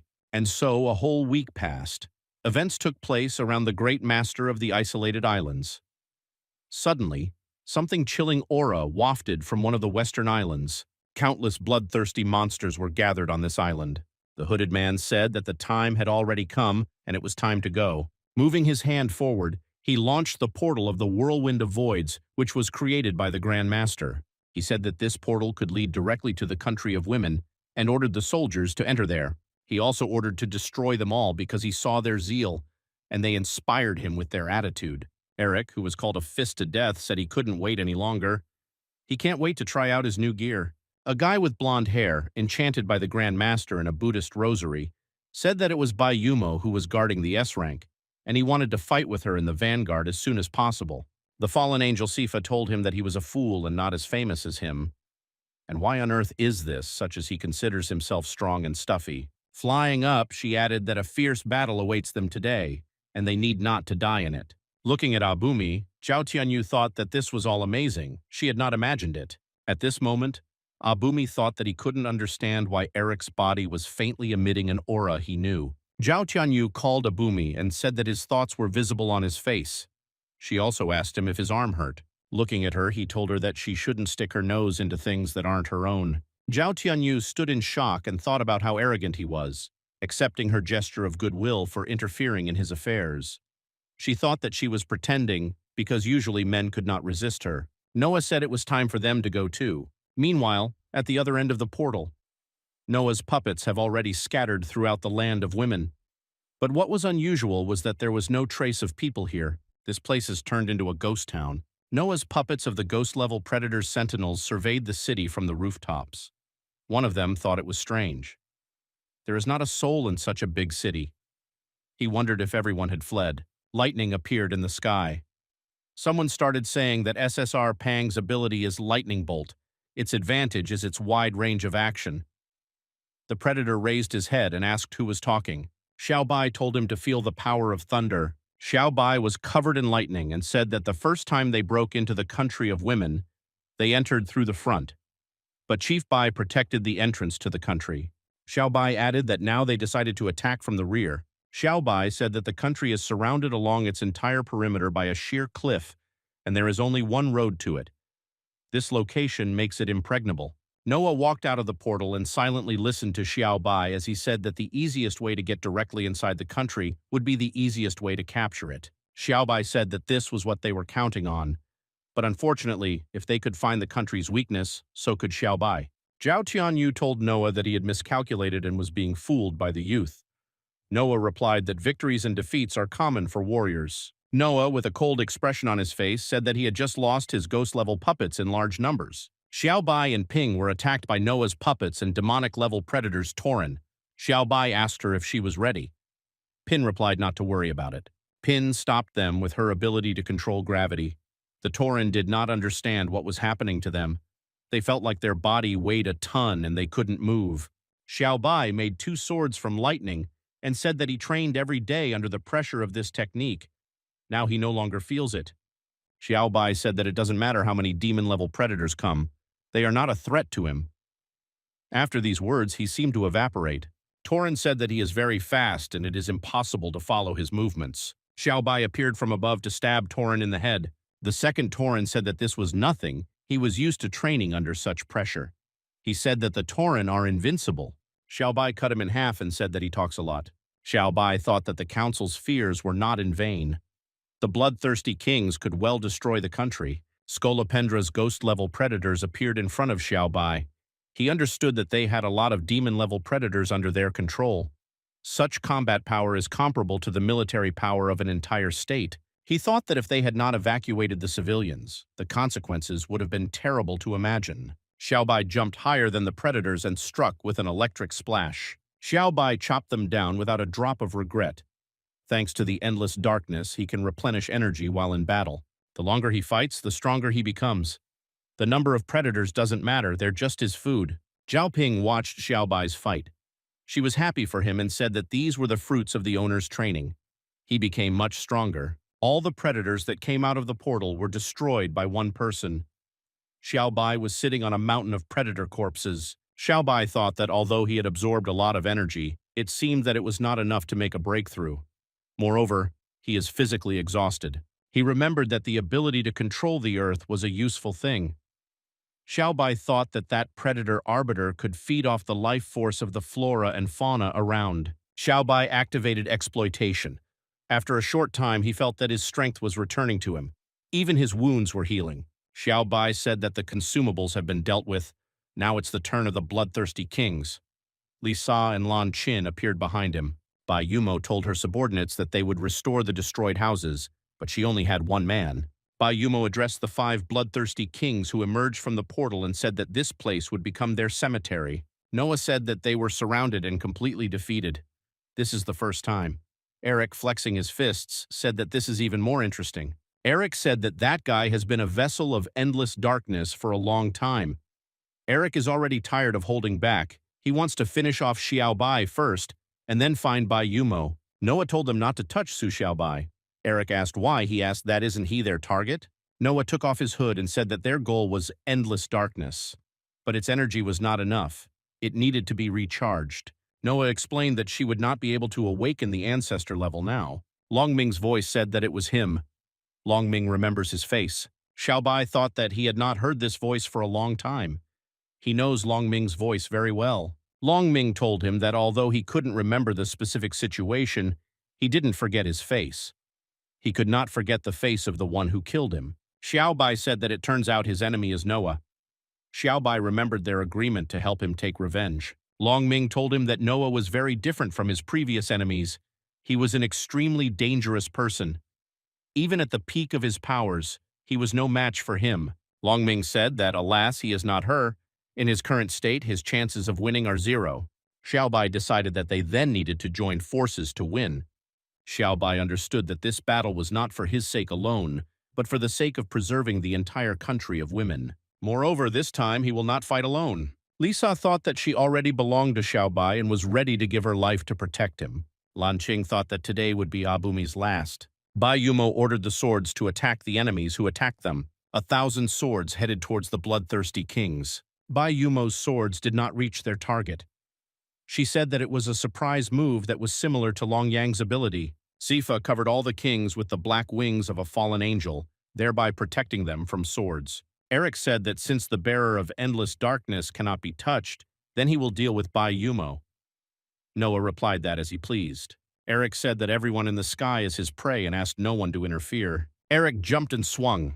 He asked Bai Yumo if she was ready to taste the blow of his fist. Eric noticed something and didn't understand what it was. He thought that this secret weapon had flown by. But no, it was just a cigarette. The cigarette exploded and Eric found himself on the ground. He was surprised that one cigarette butt could cause such an explosion. He asked who dared to attack him. Aniji appeared in front. He asked what was her doing. She replied, so what? She said that every rabble is not worthy to fight with their leader. Aniji told Eric that she as an opponent was more than enough for him. Eric told her that he was here for the sake of the head. He had nothing to do with her. Eric said that by the standards of Protoss guards, his level is equal to S rank. Therefore, he ordered her to call the head. He wants to fight with her. Aniji thought that he was a fool. There are a lot of muscles, but her head is empty. She already regretted that she threw a cigarette butt at him. Zhao Tianyu told Li Si that how many years, how many winters. Li Sa recognized her. Zhao Tianyu said that she sees her alive and well. She asked who was lucky enough to neutralize the poison. Li Sa was embarrassed and said that her personal information did not concern Zhao Tianyu. Zhao Tianyu said that there is only one man in the entire country, Su Xiaobai. There is no one else but him. Zhao Tianyu told her that only the one she loves with all her heart can neutralize the poison. Zhao Tianyu said that she thinks Li Si's crush has been going on for a very long time. She is embarrassed to even mention it. She didn't expect to help match them. Zhao Tianyu asked if she enjoyed eating the forbidden fruit. Li Sa became more and more embarrassed and told her to shut up and stop saying nasty things. Li Sa told her to think before saying anything. Li Sa recalled how she thanked Xiaobai for her help. He told her that there was no need to thank him, because he would give his life for her. When they kissed, she said that from now on, she was his personal paladin, and no matter what happened, she would always heal his wounds. Li Sa was distracted and thought it was a disgrace and could not focus on the enemy while she had stupid things in her head. Abumi met Lan Qing and said that they had not seen each other for a long time. He said that she had grown up. Lan Qing asked what happened to his left hand, and Bumi told her that he showed the teacher Kunai what he had learned from him. Lan Qing said that he was an animal. Kunai had placed so many hopes on him. And Bumi told her that he himself was sorry, but he didn't have to choose. And Bumi said that he was going his own way and had no turning back. Lan Qing said that because of this sword he renounced everything. She said that only today she would use it to take his life and asked if he understood her. Bai Yumo looked at Sifa's chest and saw that it was flat as a board. Bai Yumo said that she has problems with her physical development. She asked that she hadn't eaten enough. Sifa got angry and said that big breasts are not a reason for big self-importance. Xiaobai thought that the 4 bloodthirsty kings had already found their opponents. Only one is inactive. He understood that he was his target, so why didn't he do anything? Xiaobai wondered what Noah was waiting for. Xiaobai heard someone's voice. This voice told him not to worry, he would only have one opponent. Xiaobai realized that the sounds of his voice were reaching him from such a great distance. Xiao Bai was afraid that Noah understood his train of thought. He thought that Noah could really read them. Elder Aniji once told Xiao Bai about Noah's abilities. Xiao Bai recalled that Aniji said about his disgusting ability, stealing ability. After removing the ability, Noah could infuse it into the object. Xiao Bai thought that it was no wonder that Long Ming was so afraid of him, because Noah just needed to collect more talismans.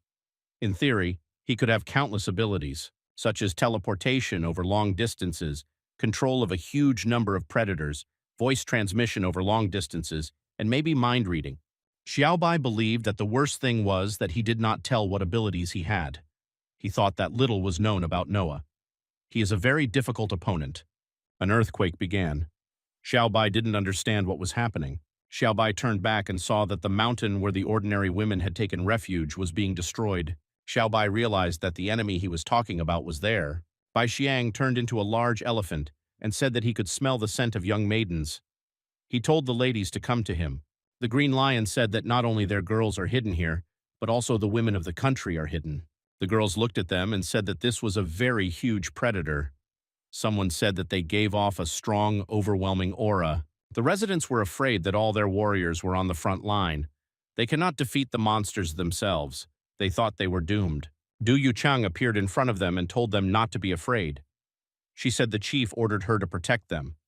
Du Yuchang said that no matter who their enemy is, she will not retreat. Du Yuchang said that she would protect them until her last breath. Bai Xiang said that she is a very passionate and worthy follower of the head. He told her that since she longed to face death, he would help. Bai Xiang attacked them, and the force was very powerful. The Green Lion said he went a little overboard. He needs to be careful not to hurt their ladies. Bai Xiang replied that he spent a lot of effort to destroy the mountain, and I'm not used to the new power. Du Yuchang stood on her feet with all her strength and said that as long as she was alive, they would not harm her people. The residents said she sacrifices herself for them. Du Yuchang deserves to be called the head's bodyguard. Bai Xiang said that he did not expect her to master his signature move and told her to die without regrets. He swung his trunk at her. Du Yuchang thought that things were bad. She needs to use all her strength to survive the blow, and she is not even able to raise her arm. She thought that she should not die without completing the task of the chapter. Baixian crushed her with his trunk and said that that's all. She would not physically be able to survive this blow. The Green Lion said that he was handsome and not for nothing that he was his brother. Yuchang stood with her eyes closed and thought that she had already died. She had strange sensations. She did not feel pain. Xiaobai thanked Yuchang and said that it was only thanks to her will and efforts that her people were saved. He said that now she can rely on him. Yuchang was very surprised and thanked Xiaobai.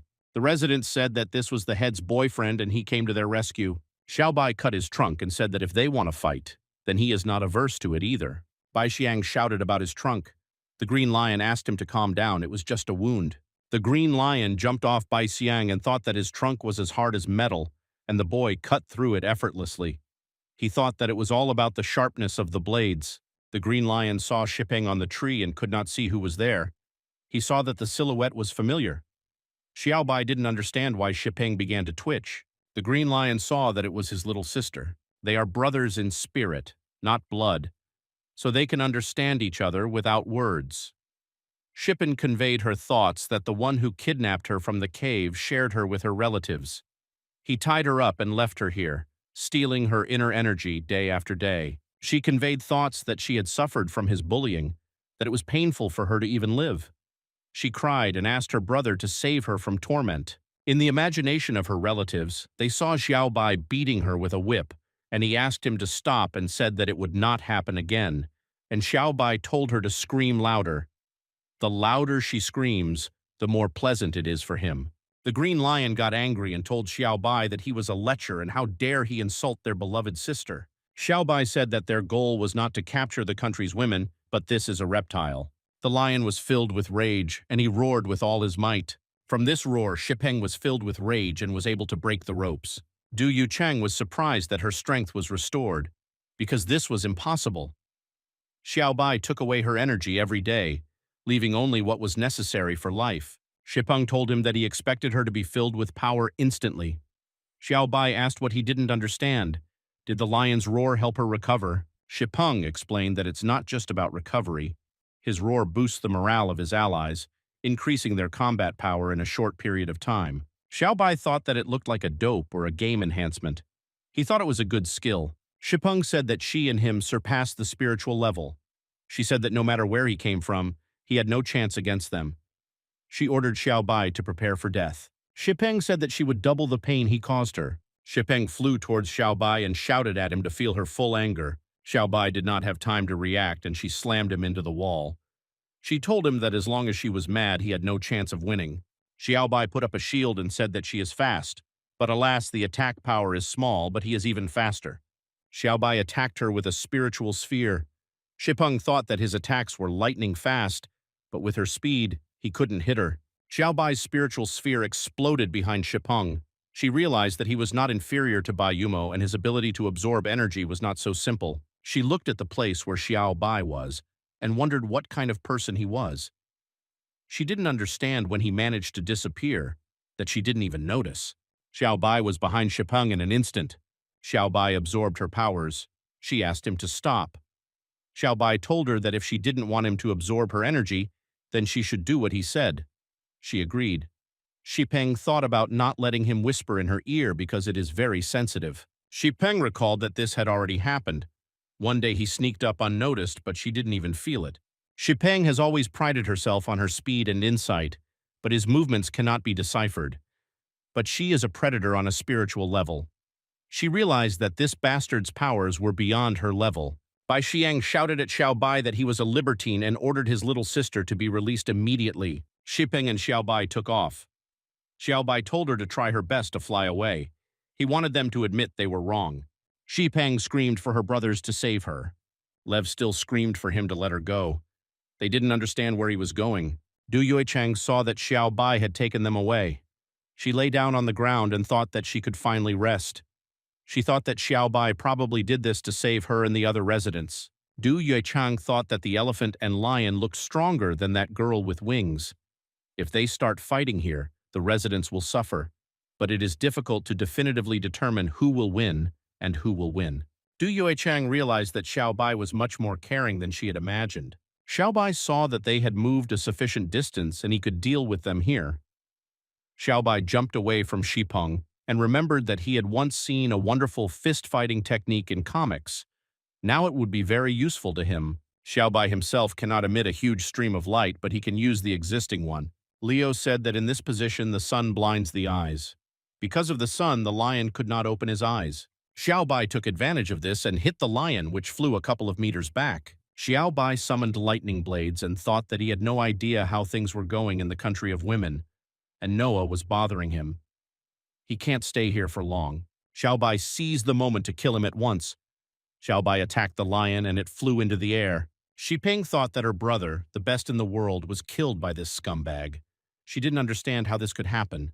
Xiaobai said that now it is the elephant's turn.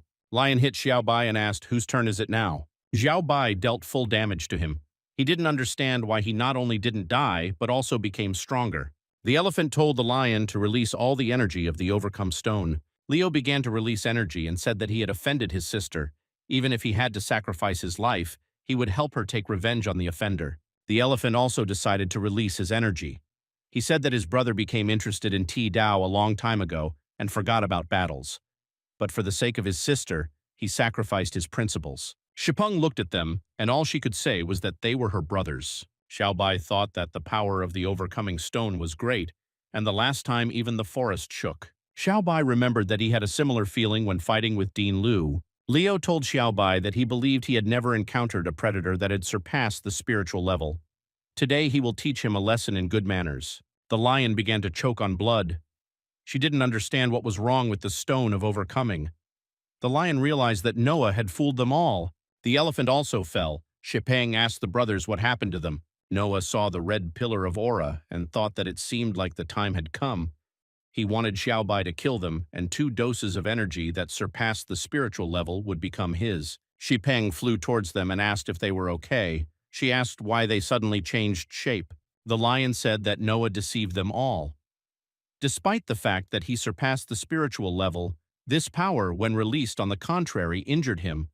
Now they are powerless. Lev told her that that libertine would easily finish them off. Before he realizes what happened, the green lion told her that she must run away. They cannot all die here. Bai Xiang told Xipeng to listen to the lion and run for safety. He asked her to live for the three of them. Xipeng burst into tears and said that because she was eager to attack the country of women, they died. Xipeng cried bitterly and said that if her brothers were in trouble, she would not leave them. Xipeng turned around and looked at Xiao Bai. She asked why such a stern look. She thought about whether he really understood that they were powerless. Xipeng told Xiao Bai that her brothers only wanted to save her. They were not interested in the country of women. She asked to let them go. Xipeng said that if he did not harm them, then she would agree to any of his demands. Leo told her not to ask him for anything. He called him a libertine and that he had vile thoughts. In Brother Lion's imagination, he saw that Xiao Bai had forced her to dress up as a maid. She told him that, as he asked, she dressed up in these strange clothes and asked to let her brothers go. Xiao Bai asked what about any demands. Xipeng replied that yes, only so that he would spare them. Xiao Bai said that he wants them to team up with him against Master Noah. Xiao Bai said that if he understood correctly, it was because of him that they lost their form. Xiao Bai realized that Noah had given them the ability to transform to help him absorb their energy. That's why he didn't attack, waiting for Xiao Bai to become stronger. No, not him, but endless darkness. Xipeng said that her brothers were seriously injured and would not be able to help in the battle. Xiao Bai snapped his fingers and said that it was okay. He had prepared well for this battle in advance. Xipeng didn't understand what else it was. She wondered where the colorful energy came from. A healing spirit from the energy of thousands of souls, a sacred light. Lena appeared near Xiao Bai. She asked what he called her. Xiao Bai said that Lena is one of the spirits he freed from Boss. While the spirit is attached to the physical shell, it is able to use abilities. Xipeng thought about how many of these abilities he had. Xiao Bai ordered Lena to possess him and cure them. Lena said that she was at his service, the new owner. While Su Xiao Bai was treating them, the battle continued in the land of women. Zhao Tianyu said that the invincible paladin Li Sa suddenly ran away.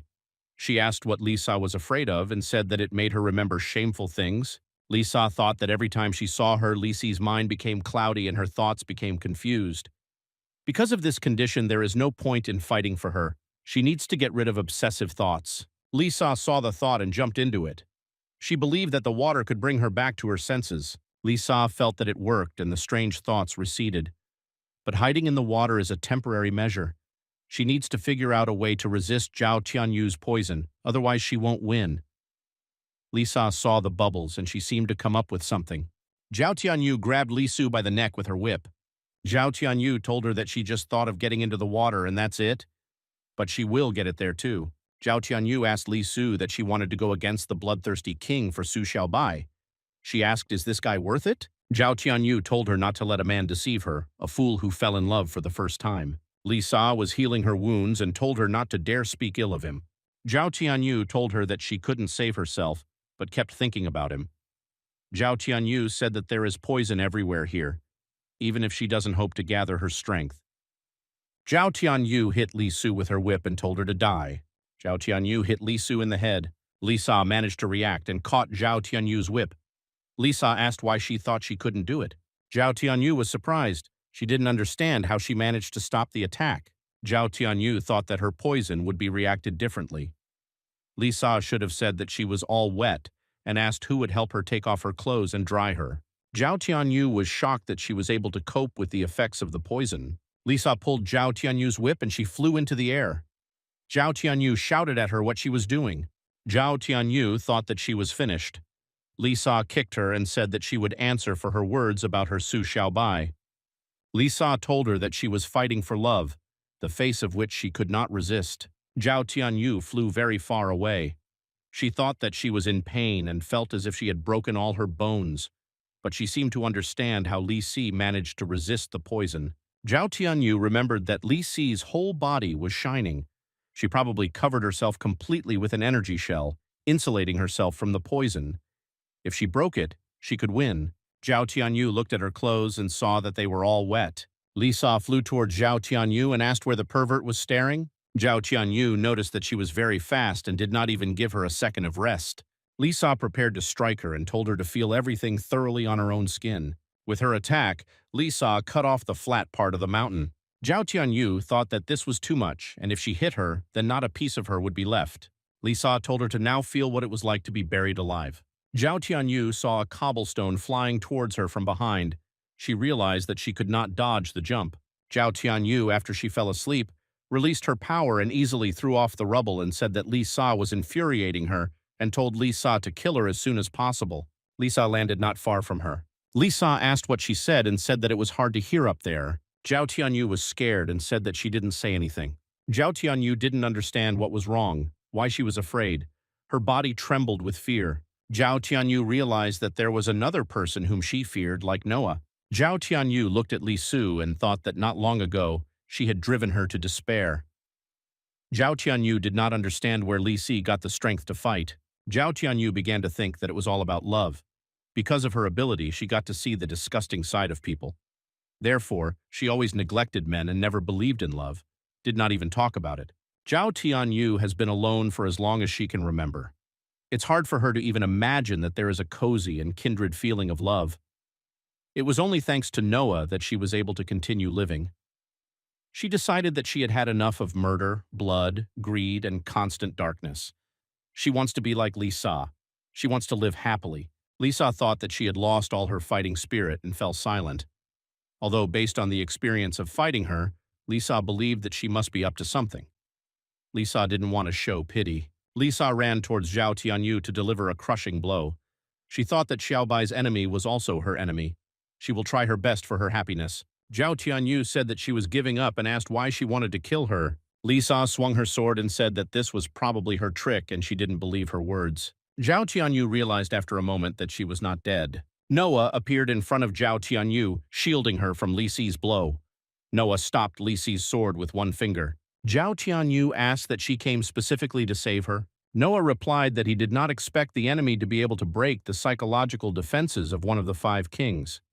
He said that she disappointed him greatly. Zhao Tianyu told him that she was very sorry. Li Sa jumped back from Noah and thought that this old man was different from others. She understood that his true strength was immeasurable. She shouldn't panic. Li Si needs to be twice as careful. The sword split. Li Sa thought that the force of just one blow split her sword. Noah asked Li Si that she thought she was stronger than him. Noah invited Li Si to become his subordinate and maybe replace Zhang Tianyu. Zhang Tianyu thought that Noah had abandoned her. Li Sa told him not to dream. She is going to stop him with her own hands. Noah grabbed Li Su by the neck and said that this was not the answer he wanted to hear. Aniji ran away from Eric. He shouted after her that she could run for as long as she could. He said that in a real battle, the blood of the enemy must be shed. Aniji turned to him and told him to look around. Eric saw sparks around him that were coming from the cigarette butt. He realized that she was a very cunning old woman. It dawned on him that she was not running away, but setting a trap. Aniji activated the SSR level ability, Detonation. At her request, even one spark can create an explosion with the power of a grenade. Aniji told him that since he is the king of heaven, let him taste more explosives so that he turns into ashes. Eric came out of the fire and said that her vile methods may work against small fish, but they do not work on a real man like him. I only set my clothes on fire. Eric showed his rosary on his chest and said that their ability to neutralize the magic around them is called the Golden Arhat. They block all damage dealt to him. Aniji learned that this is the ability of a kunai master. After all, Noah's ability, delamination, is released only when the object is dead. She realized that kunai had already been hit by the enemy. Eric attacked Aniji, but she managed to dodge his blow. Aniji thought that it was great that she was fast enough to dodge Eric's fist, but something went wrong. Aniji began to feel pain in the abdomen. All organs were completely torn. She definitely dodged. Aniji did not understand how she got injured. She thought that he owned more than just what Noah had given him. Eric started throwing Aniji like a sack in different directions and said that she was weak. Eric hit her in the stomach and said that he had just started having fun and that was all. He beat her and told her to wake up. If she was still alive, he had not played enough with her. Aniji said through the pain that his gloves enhanced the attack. Eric said that the elder of the country of women still understands something. He said that she guessed right and his gloves were also enchanted by Noah. Eric revealed that he can make an air burst out of all the damage he takes. So the more damage he takes, the stronger his attack.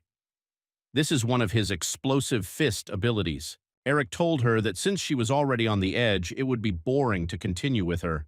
He wanted to finish her off with one blow. Eric stopped. He didn't understand what was happening. Even airburst cannot be used. He wondered where all those eyes came from. The body also became numb. Xiao Bai hit Eric and he flew back. Xiao Bai told Aniji not to make unnecessary movements and rest. He told her to wait a little. He would deal with him and then heal her. Aniji didn't understand why Xiao Bai's aura was so calm. She was tormented by the question of whether he was confident in his victory. Eric recovered from the blow and said it was outrageous. Even the golden figurine of Archon is powerless. He said that Xiao Bai hid his beautiful face. Although Eric has no idea what the hell Xiao Bai is doing, from the moment Xiao Bai left a mark on his face, he is destined to die. The Green Lion, Bai Xiang, and Shipeng appeared behind Xiao Bai. Eric was surprised. He asked them why they were with him. Shipeng shouted to him that they dared to plot against their elder brother. The three of them went over to the light side, and now Su Xiao Bai is their elder brother. Eric said that they had 3 traitors. He liked it because Uncle Eric would take good care of them. Xiao Bai asked Brother Lev to strengthen him with his furious roar. Lev replied that he was obeying his order. Xiao Bai felt the lion's roar intensify, that the blood throughout his body was simply boiling, and the thirst for battle was incredibly intensifying. Xiao Bai said that now that he is in this state, the one who will die will be Eric. Eric felt those eyes again, and just like the first time, he could not move. Xiao Bai's blow sent Eric flying upward. Xiao Bai flew right behind him and said that the Asura spirit was intimidating his target and weakening him spiritually. All powers are sealed for a short time, including abilities. Eric thought that this was disgusting and he couldn't move again. Shipeng told her brothers that they seemed to be with the right person. Lev said that he agreed with her. Aniji watched their fight and thought that Xiao Bai instantly made Eric suppress his incredible thirst for killing. She thought that he really had a chance to become the savior of the country of women. Eric lay trampled into the ground and thought that he had never lost in his life and had never experienced such humiliation. Noah told Eric that the golden figurine of the Arhat would protect the body, and the explosive glove would give strength. He was supposed to be invincible.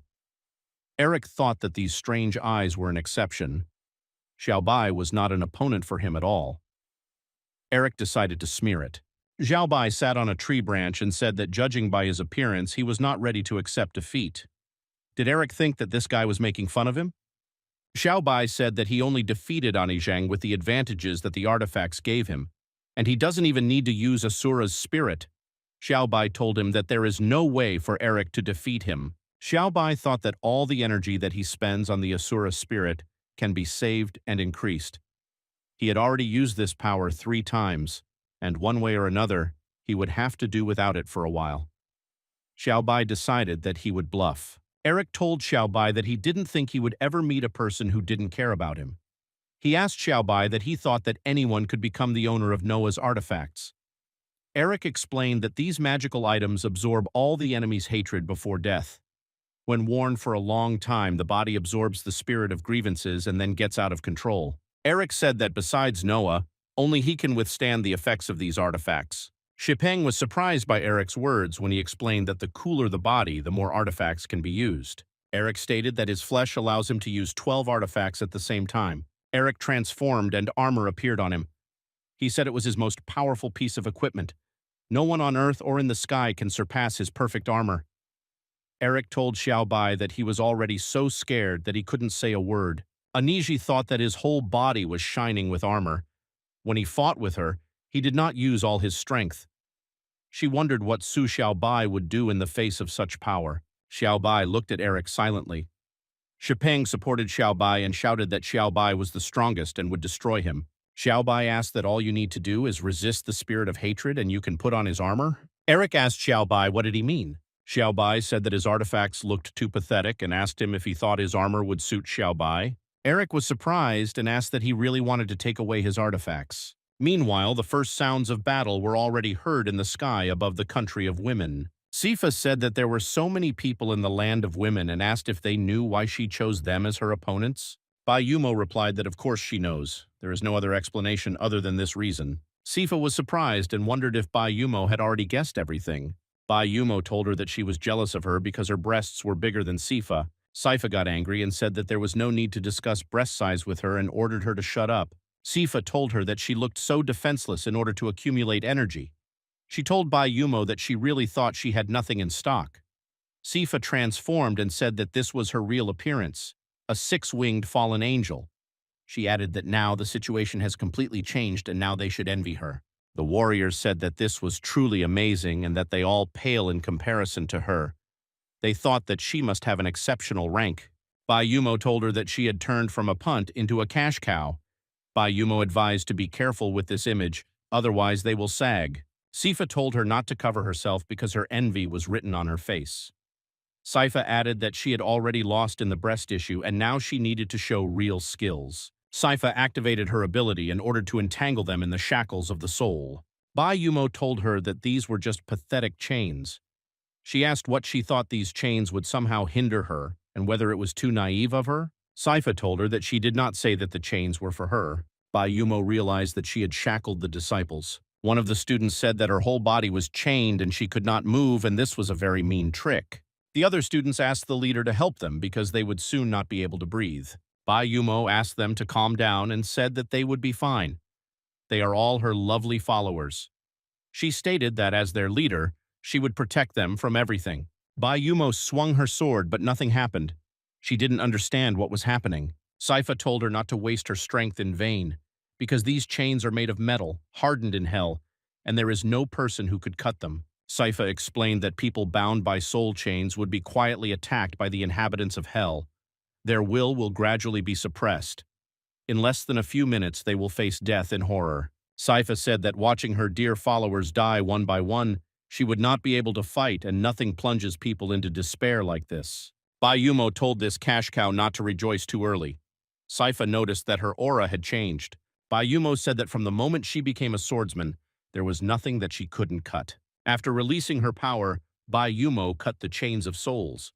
She was able to free her followers. Saifa was surprised because no one had yet been able to completely free themselves from the chains of the soul.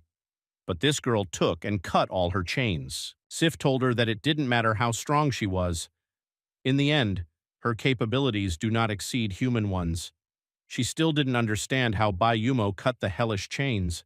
Bayumo advised her to open her eyes and look. After all, the battle will be in front of her. Sifa thought that she was a fencing master, and that meant that these were not just big words. She was wondering if Bayumo was really that strong. It seemed to Sifa that the power shining over Bayumo was the height of perfection. Saifa said that this still wouldn't scare her because she was Lord Noah's best warrior. She can't lose to her. Saifa attacked her with hellish chains. Bayumo defended herself with ghost swords. Sifa was surprised that she didn't even move.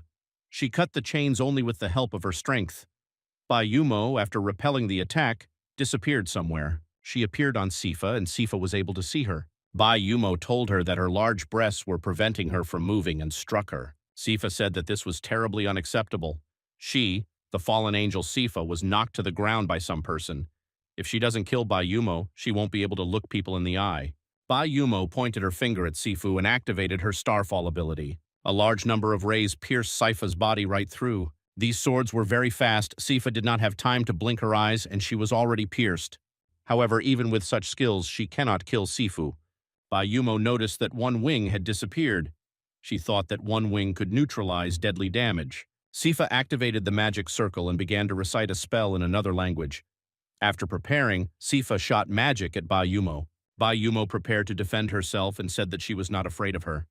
She easily repulsed Saifa's attack. Sifa thought that it was just a person, but it was as if she had merged with the devil or a deity and cut through the flow of hellish flames. Bayumo asked, "What is her strongest move?" She said it was more like showing off. Bayumo quickly moved closer to Sifa. Sifa did not understand when she managed to go down. Bayumo said that a true warrior would not show off. Bayumo was too close and Sifa couldn't dodge. Bayumo hit Sifu with her sword and said that every blow was right on target. Bayumo noticed that one wing had disappeared again. Each wing can neutralize one fatal blow. Bayumo still needs to deliver 2 fatal blows. Sifa tied Bayumo together with her. Bayumo didn't understand what it was. Bayumo asked why she tied them up. Sifa laughed and said that although their appearance was a little shameful, her techniques would no longer work. Sifa raised the sword with a chain, which was sticking out in the ground. Bayumo saw this and wanted to say that she was going to use her flying swords. Sif told her that she had guessed right and Sif was going to impale them both. Sif said that she had one more wing left. Therefore, she will not die even if the sword hits her heart. But she won't survive. Bayumo didn't understand how she let this happen, and who would have known that she would lose to this cash cow. Bayumo didn't want to die here so easily. She wants to live happily ever after with Xiaobai and meet old age. Her cherished dream of giving birth to Xiaobai's child has not yet come true. Bai Yumo did not want to die with anger in her heart. Xiaobai was completely shocked by what was happening and asked what they were doing. Bai Yumo said that he had finally come to save her. Sifa said that saving her would not be so easy. Is it difficult for Xiaobai? He started releasing poison. Sifa said it was a depraved poison. She asked that this was Zhang Tianyu's trap and asked why suddenly he could do this too. Sifa began to lose control because this technique works flawlessly against girls. Under the influence of the poison, Sifa looked at Xiaobai. In her eyes, he looked like an archangel.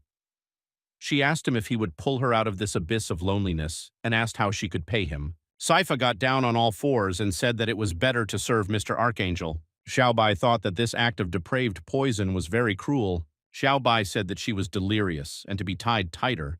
Her thirst to kill the king could be very dangerous. Shipeng told her bro not to worry because she had improved her bondage technique. Xiaobai saw that even Eric obeyed. Eric thought that he was not the only one who lost.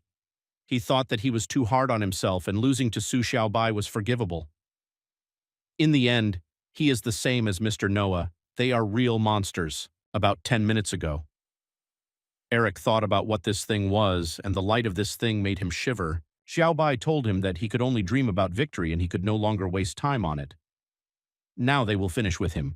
The beaten Eric said that he was giving up and his strength was running out. Xiaobai walked towards him and Eric said that he doesn't need his artifacts. He will give him all the artifacts in exchange for Xiaobai sparing his life.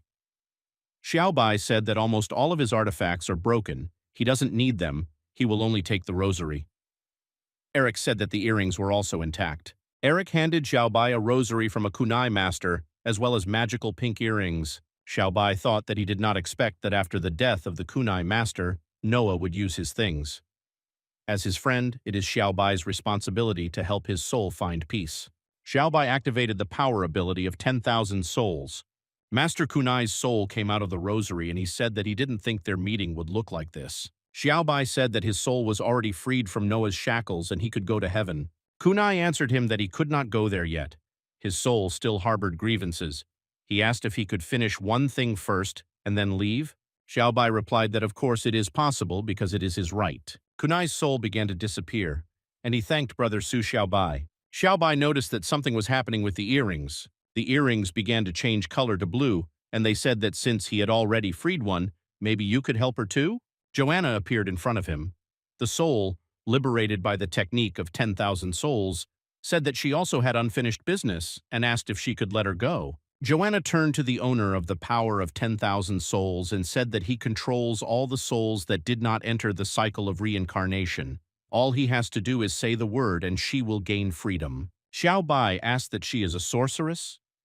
He said that although he was not the type to force women, he couldn't let her leave just yet. Xiaobai said that he needs her strength. He asked to help him in the war against Master Noah. Xiaobai asked if she would do him a favor. Joanna asked about the war with Noah. She looked at him and saw that he was calm. She wondered if he even understood what this meant. Lena also said that she understood everything. It was Noah, the one who imprisoned her in pink earrings. Therefore, she is ready to serve Xiaobai faithfully. She is the one who can make him more resistant to the forces of darkness. This way, he will be able to suppress most of the magic damage he receives.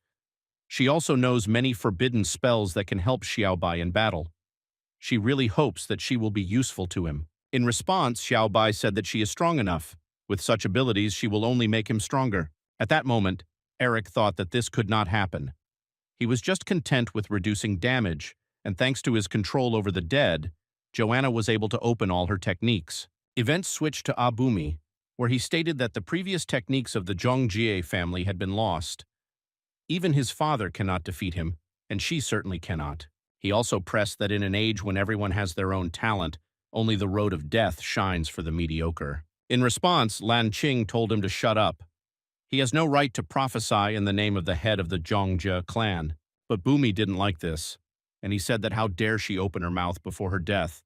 The sword she is holding is just a waste of resources. With a sharp swing of his sword, Abumi said goodbye to Qin and launched a massive blow at her. At this moment, Lan Qing thought that this turned out to be an all-out attack, so he wanted to destroy her quickly. And then, unexpectedly, someone told Qin not to be afraid, he could save her. This voice seemed very familiar to her. Turning around, she saw that it was the spirit of Kunai. She said that Abumi killed him. Then why is he still— Before she could finish speaking, Kunai's spirit said that Xiaobai had given the poor monk a chance at redemption.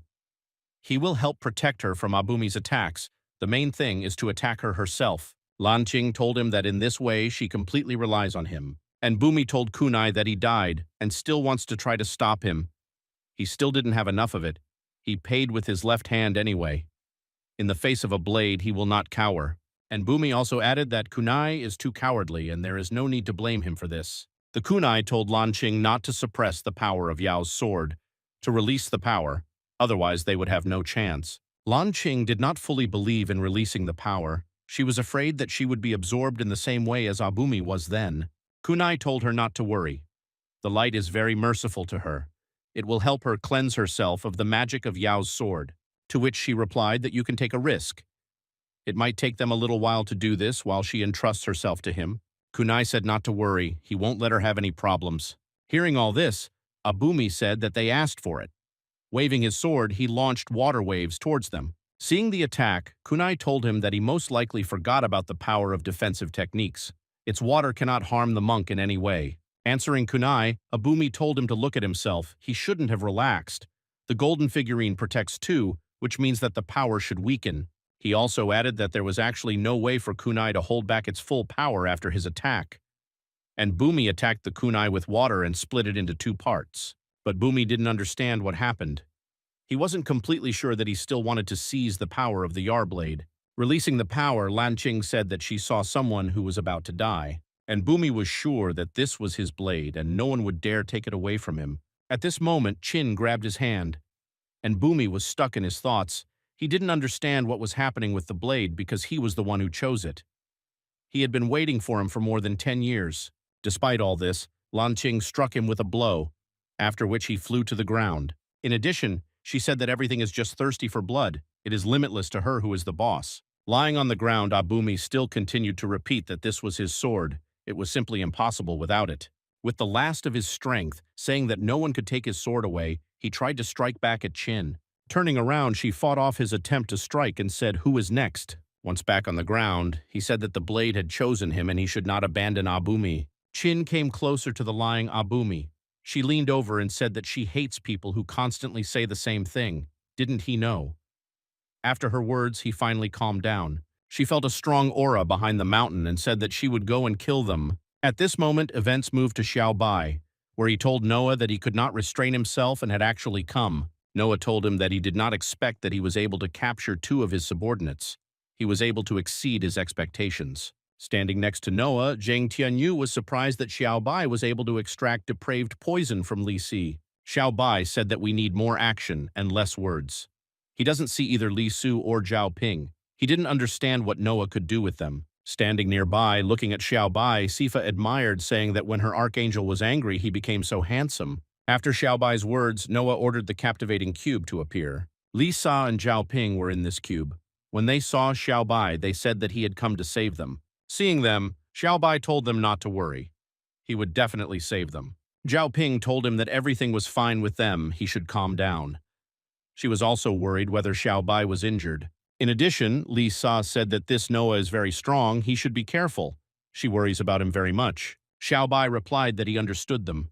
He also said that no matter how strong the enemy is, he will not allow anything to happen to them. Noah asked that Xiaobai wants to exchange Eric and Sifu for his girlfriends. Xiaobai replied that it was 2 by 2. This is a fair exchange. Sifa thought that in this form she could still help the archangel. Everything depends on me. This is so exciting for her. Noah said that if he wants to exchange, then of course, but not for those two. Noah offered to trade for him, for all his endless darkness. Xiaobai replied to him that as he thought, Noah was so obsessed with the endless darkness of the ideal body. Xiaobai said that this is all because after extracting this rare ability, it can only be maintained during extraction. Xiaobai said that even if he is very strong, he still won't be able to make her even stronger. He asked, "Isn't that right?" Noah said he was smart. I was even able to partially guess what his strength was, but he only half understood the reason why he needed the endless darkness of an ideal body. Xiaobai took out his lightning blades and said that no matter what his motives were, he would stop him with his own hands. Xiaobai told Lev that he needed reinforcement. Xiping told him that how dare he play on their brotherly feelings. She said he would pay them for it.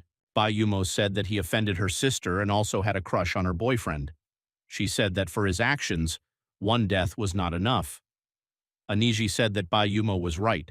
Noah called on his staff and said that they overestimate themselves. This cannot be solved by negotiations. Noah activated the power of the crazy wind. Tornadoes appeared in large numbers around him. Because of the wind, Aniji flew back. She thought that the wind magic, the power of that staff, could create a tornado of incredible power. Xipeng couldn't even get close because the wind was too strong. Bai Yumo was able to approach him and hit him. She said that she was not afraid of him. Noah managed to dodge her attack. Noah said that this was not bad and worthy of a fencing master. Bai Yumo thought that they would kick Noah's ass, while Xiao Bai would save Li Su and Ping. Bai Yumo shouted for him to defend himself, and she launched an attack with an astonishing 72 blades. Noah activated the Karma Firepower ability and counterattacked Bai Yumo. Bai Yumo was unable to defend herself from Noah's fire and fell unconscious. Aniji said that he dared to treat Bai Yumo like that and it was not permissible. Jokes with fire are very bad around her. Noah activated the piercing ice. Aniji was surprised that she could use an ice elemental technique. Noah covered Aniji completely in ice. She didn't even have time to react. Noah used the lightning technique, furious lightning. Xipeng thought that it was impossible to still have electricity. Noah struck Xipeng and her brothers with lightning. Xipeng lost consciousness after this attack. Noah exhaled and said the warm-up was over. Zhao Tianyu thought that at first glance it seems that they are all idiots. Even Bai Yumo is no exception. She thought that it looked like even Mu Xia from the Protoss Palace would have problems. Zhao Tianyu turned back and saw that the captivating cube was the highest level containment technique, and Xiaobai just took it and broke it. Lisa thought about how he was squeezing her so tightly. Lisa thought that she was clinging to him like that. But there were still people here, and she was now ready to burn with shame. Zhao Ping thought that the gentleman is not the same as before, although she is not sure yet, but he has definitely become more reliable. Noah said that he was not the one who broke the magic cube. Xiaobai absorbed it with his endless darkness.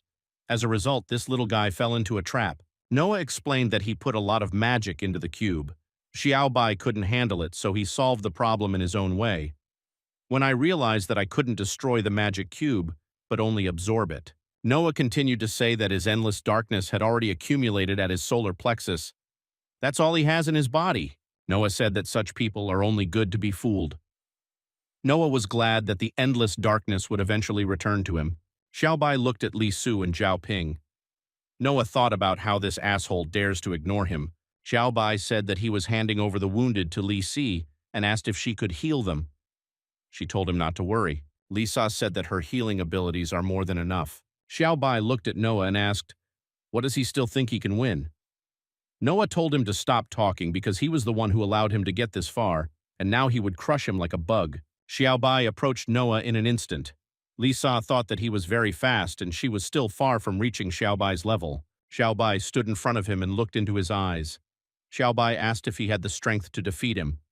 Xiaobai said that he didn't think so. Noah told him not to become arrogant ahead of time. Joanna appeared next to Xiaobai and activated the list of prohibited rose techniques. Roses appeared around Xiaobai, and a magic circle appeared under him. Xiaobai charged the pink dance to attack Noah. Noah put up a protective circle and said that the rose technique is nothing because eggs don't teach a chicken. Xiaobai told Ping to reduce his gravity. He needed maximum speed, and Li Si said that if the opportunity arises, to heal the wounded. Xiaobai approached Noah and asked that the magician is not very good in close combat, and hit him. Xiaobai told him that he had overestimated his capabilities. Besides the spirit of Asura, he still has 2 trump cards unknown to him. Zhao Tianyu thought about Xiaobai slamming Noah into the wall. She had never seen anything like this. Zhao Tianyu turned back and for some reason felt a chill run down her spine. Zhao Tianyu saw Lisa and Zhao Ping looking at her. She told them that they wanted to heal the wounded and then asked to let her go. She understood everything and would not interfere with them. Noah said that the spirit of Asura will have only problems. Noah flew towards Xiaobai and hit him in the stomach with his staff. Noah said that now about 100 magical explosions thundered through his body and he was doomed. The special power of the pink earrings was activated and immunity to 50% of magical damage appeared. Xiaobai said that it's a pity, but it seems Noah can't stop Xiaobai. Xiaobai grabbed Noah's face with the help of Asura's spirit hand. Xiaobai slammed Noah into another rock. Sif looked at Xiaobai's fight and thought that he had incredible power worthy of an archangel. She thought that all that was left was to kill Noah, and she would be free. Xiaobai said that Noah lost because he created a person who should not exist. His next stop is death. Noah shot a beam from his eyes at Xiaobai and shouted, "What the hell?" Zhao Ping felt like her heart was about to jump out. She was so restless she had a bad feeling. Noah said that Xiaobai turned his own weapon against him and was still mocking him. Pink earrings can neutralize only half of the magic damage, but if it concentrates and hits twice as hard, absorbing half will no longer help. The girls shouted to Noah what he did to Xiaobai. They said they would finish him off. Noah froze them with the power of ultimate ice. Noah said that there were problems, but it was all over and now it was time to deprive Xiaobai of his abilities. Noah activated ability extraction. Noah's tentacles reached out for the endless darkness that stuck out in Xiaobai's chest, but nothing happened. Noah was thinking that the ability extraction didn't work. He was about to kill Xiaobai, but he couldn't take the power. Noah whipped Xiaobai's corpse again in an attempt to extract power, but to no avail. Noah thought that since it was useless, there was only one way out. Noah looked at Xiaobai and saw that he was dead, but not completely. Noah covered Xiaobai's body with a magic cube and said that in this case, he should preserve his body for now, and then he would come back and carefully examine it. The possessed Lan Qin appeared before Noah and said that he was the same strong man she sensed. She ordered him to fight her. After all, she really wants to hack him to death. Noah looked at her and said that God is merciful, the whole campaign is assembled, today he was twice lucky. Noah activated the combat magic destroying array. Lan Qing admired and said that it turns out that there is such strength. Noah said that she didn't know who she was dealing with and said that most likely all that was left of her was ashes. The possessed Lan Qin ignored Noah's attack and flew towards him. She said that he was quite strong for a human, and that made her happy. Lan Qing swung her sword at Noah but only managed to cut his cheek. Lan Qing thought that this old man not only dodged but also struck back. She swung and said that their battle was becoming more and more interesting. She would not stop until she killed him. While Noah and Qin were fighting, they did not notice that Su Xiaobai was gradually regaining his strength at this time. Zhao Ping looked at Xiaobai and thought that she had no idea how he was still alive, but Lina would heal all his wounds and soon everything would be fine. Pin thought that her symbiosis ability saved the master. To save the master's life, all that is needed is her breath, because of which Noah was unable to extract power. Xiaobai opened his senses and opened his eyes. Pin thought that her master would be the one who had the last laugh. Noah said that he admired her eyes, filled with a lust for murder. In addition to the ability to extract power from the dead, he will make her his servant. Lan Qing told him not to lie to her. After she and he exchanged blows, she realized something. Lan Qing said that the real strong man she sensed earlier was not him at all. Noah said that was nonsense. He asked if not him, then who? He asked, "Is there anyone else here stronger than him?" Someone called his name. Noah hesitated and recognized the voice. Noah turned around and was surprised. He didn't understand how this happened. He saw Xiaobai and realized that he was completely cured. Xiaobai said that it was time for him to die. Noah said that his trump card is resurrection, but there is a limit to his powers. It won't be possible to resurrect several times, so he will eventually die. Noah began to be surrounded by wandering souls.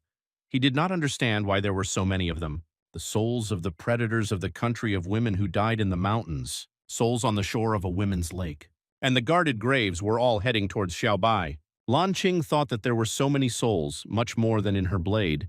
It was a sight for her. She watched as all these souls gathered at Xiaobai's place. It seems that he is the strong man she sensed. If she can kill him, then all these souls will become hers. Longming's soul appeared in front of Xiaobai. He told him that he didn't think that Xiaobai would use the power of 10,000 souls now. Longming admitted that he was also a wandering soul, and under the influence of the power of 10,000 souls, he could clearly hear his orders. He asked for forgiveness and said that he had underestimated him before. All this time he slept in his body and restored his strength. Therefore, he asked to be allowed to help Xiaobai and asked to avenge him. Xiaobai thanked him and said that he would fulfill his promise. Xiaobai radiated strength. Lan Qing thought that this is incredible power and this hot breath, she can't help but tremble from it. Noah realized that Xiaobai had seized the power of the dead. He didn't understand why he wasn't aware. Noah realized that Xiaobai was just playing with him. Xiaobai told Noah that he himself gave him the power and never paid attention to obvious things. He could only scour the darkness alone. Xiao Bai said that this is his last trump card, the power of 10,000 souls. Xiao Bai told him that all these 10,000 souls, battle experience and skill had already merged into his body. Noah's chances are zero. Noah asked why he was bluffing. He told Xiao Bai that by summoning a few foolish souls would he become much stronger. Xiao Bai didn't answer him and just hit him with all his might. Xiao Bai asked what he just said, otherwise he didn't hear it. Xiao Bai rushed past Lan Qin to chase after Noah. The possessed Lan Qin realized that she was no match for him. Noah shouted at him not to laugh at him. Noah made a holding call to a giant ice dragon. Noah summoned an ice dragon, and Xiao Bai flew straight into it and did not stop. He said that anyone who stands in his way will die. Noah asked that he did not expect this. Noah shouted to him that he also had summoning techniques. Noah said that the giant ice dragon is his strongest summon, and now he will tear it to shreds. Xiao Bai simply flew right through the ice dragon, as if it was not even in Xiao Bai's path. Xiao Bai said that this blow is revenge not only for Longming but also for all women in the country. Noah asked him to wait and stop. Xiao Bai punched Noah and a sphere made by Xiao Bai appeared around them. Lan Qing wondered if this was the power of 10,000 souls. She thought about whether the old man could stand it. Sifa thought that Mr. Archangel had won, and soon the two of them would be able to fly far and long. Zhao Tianyu thought that he had such strength. She understood that at this rate Noah would definitely lose. She wondered how Xiao Bai would treat her. Xiao Bai asked Noah if he had any last words. Noah replied that he was rejoicing early. He also had trump cards. Red rays shone from Noah's crown. Lan Qing didn't understand what was happening. Noah laughed and said that he had won. Noah said that the ray of reason controls people with evil thoughts. Noah said to play with Lan Qing and asked Xiao Bai, how about giving up? Xiao Bai was stopped by his ability with the spirit of Asura. He was surprised that she stopped. Xiao Bai grabbed Noah's face. Noah asked not to kill him. Noah asked that doesn't he want to know the secrets of the endless darkness? Noah said that if Xiao Bai spares his life, he will tell him everything. Xiao Bai said that there is no need for this. Xiao Bai crushed Noah's head and said that he could ask his soul. Zhao Ping felt the ice mountain split and realized that Noah had lost. Lisa thought that Xiao Bai won. Bai Yumo thought that she was right, and her boyfriend could be relied upon. Xiao Bai, using the 10,000 soul technique, summoned Noah to reveal his spirit. Held by the technique of 10,000 souls, the ghost of Master Noah appeared and asked what he could serve. Eric was surprised that it was the soul of the great Noah who bowed his head in front of this boy. Xiao Bai ordered everything he knows about endless darkness to be vividly laid out. The spirit of Noah said that the endless darkness is associated with the original predator. She is the key that helps to remove the seal from him. Noah said that on the deadly island where he lives, there is one sealed lair where such a predator lives. The spirit of Noah said that if he mastered this power, he could rule the whole world. Xiao Bai said that he didn't need it, and advised Noah to stop with such thoughts. Noah asked for 1,000 apologies and said that he was too arrogant. Xiao Bai thought that no matter how strong the soul is, it will still obey him unquestioningly. Xiao Bai said that he would talk about the original predator later. Xiao Bai said that for now we need to restore order here. Lan Qing said that the old man, whom she could not finish off for half a day, was so easily killed by Xiao Bai. She said that he really deserves to be called a real strongman. Xiao Bai said that the demonic sword, Yao Muramasa, decided to disturb Qin. The sword said that he knows who he is. Xiao Bai asked that he also wants to compete. Sword said that after his recent fight, there would be no fool who would want to fight him. Xiao Bai said that since he understands this, then wouldn't it be better to quickly return her body to Qin? The sword felt the pressure of power. For him it was wonderful and the best feeling. The sword told him to just wait, and the next time they met, he would finish him off. Lan Qing lost consciousness and dropped the sword from her hands. That evening in the land of women, Bai Yumo's residence, Lan Qing came to her senses. She thought that her head was pounding and did not understand what was wrong with her clothes. Xiao Bai said that all her things were damaged and had to be borrowed from Madame Bai. Qin asked, "What are these Madame Bai's clothes?" Qin became embarrassed and asked why he wasn't the one who changed her clothes. Xiao Bai got up from the sofa and said that she had understood everything wrong. He said Pin washed her and changed her clothes. Xiao Bai said that since she was fine, he would go. Qin asked Xiao Bai to wait and said that she didn't remember much, but she realized that today she drew a blade against him and said that she was guilty before him. Xiao Bai smiled and said that in no case it was not her and she did not need to apologize. Xiao Bai came out of Qin's room and said that she needed rest. Zhao Ping asked Xiao Bai, "Can that Muramasa from Yao demonic blade appear again?"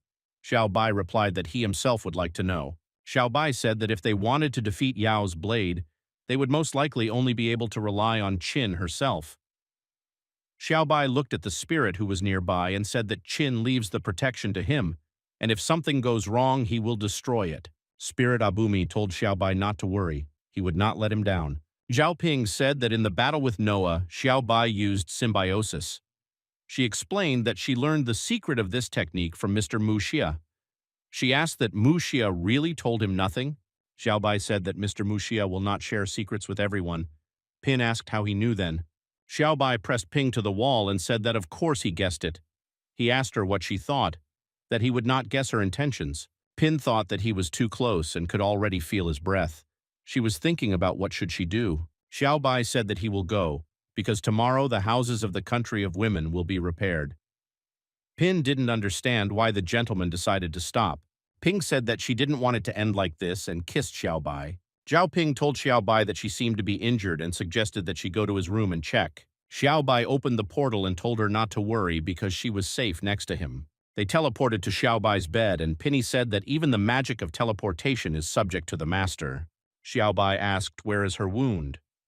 Pinny replied that she didn't know and asked the gentleman to find it himself. Lan Qing lay there and thought about what Kunai had told her, that the gift of light would help her resist Yao. But he did nothing other than refine the jade of sincerity. She wanted to know how to eventually use this power. Qin felt that it started again as soon as Su Xiaobai left.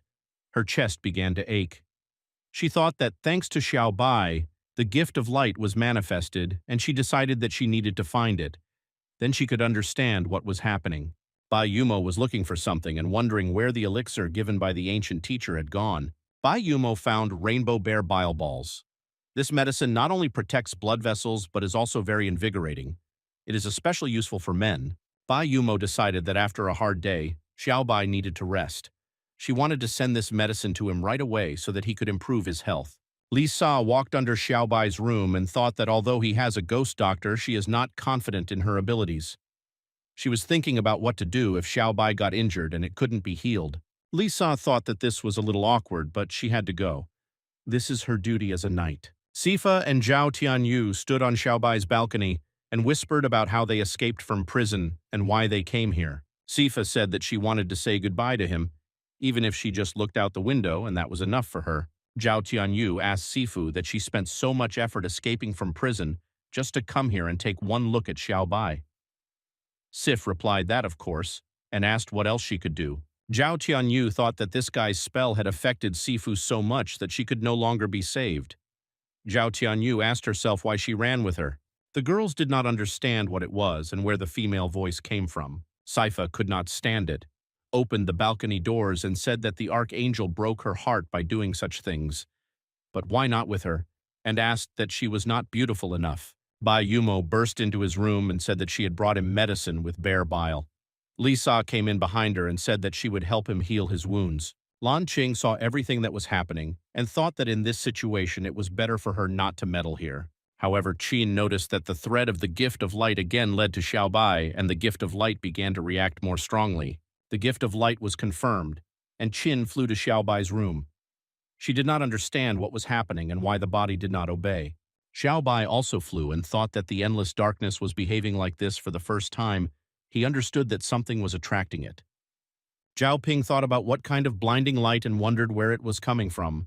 The gift of darkness and the gift of light were drawn to each other. Because of Qin and Xiao Bai, their bodies were attracted. Xiao Bai said with embarrassment that she collided with her chest. Qin told him to shut up and not talk, which was understandable. Saifa said that it was mean and so brazen to jump in line. She forbids Qin from being rude to her archangel and told her to quickly move away from him. Bai Yumo asked Qin that she wasn't taught etiquette. Li Sa said that out of the three of them, isn't she the last one? Pinny said that she should be the first, not them. The spirit of Noah sat on the shore of the lake and thought that his master's genius was manifested not only in battles.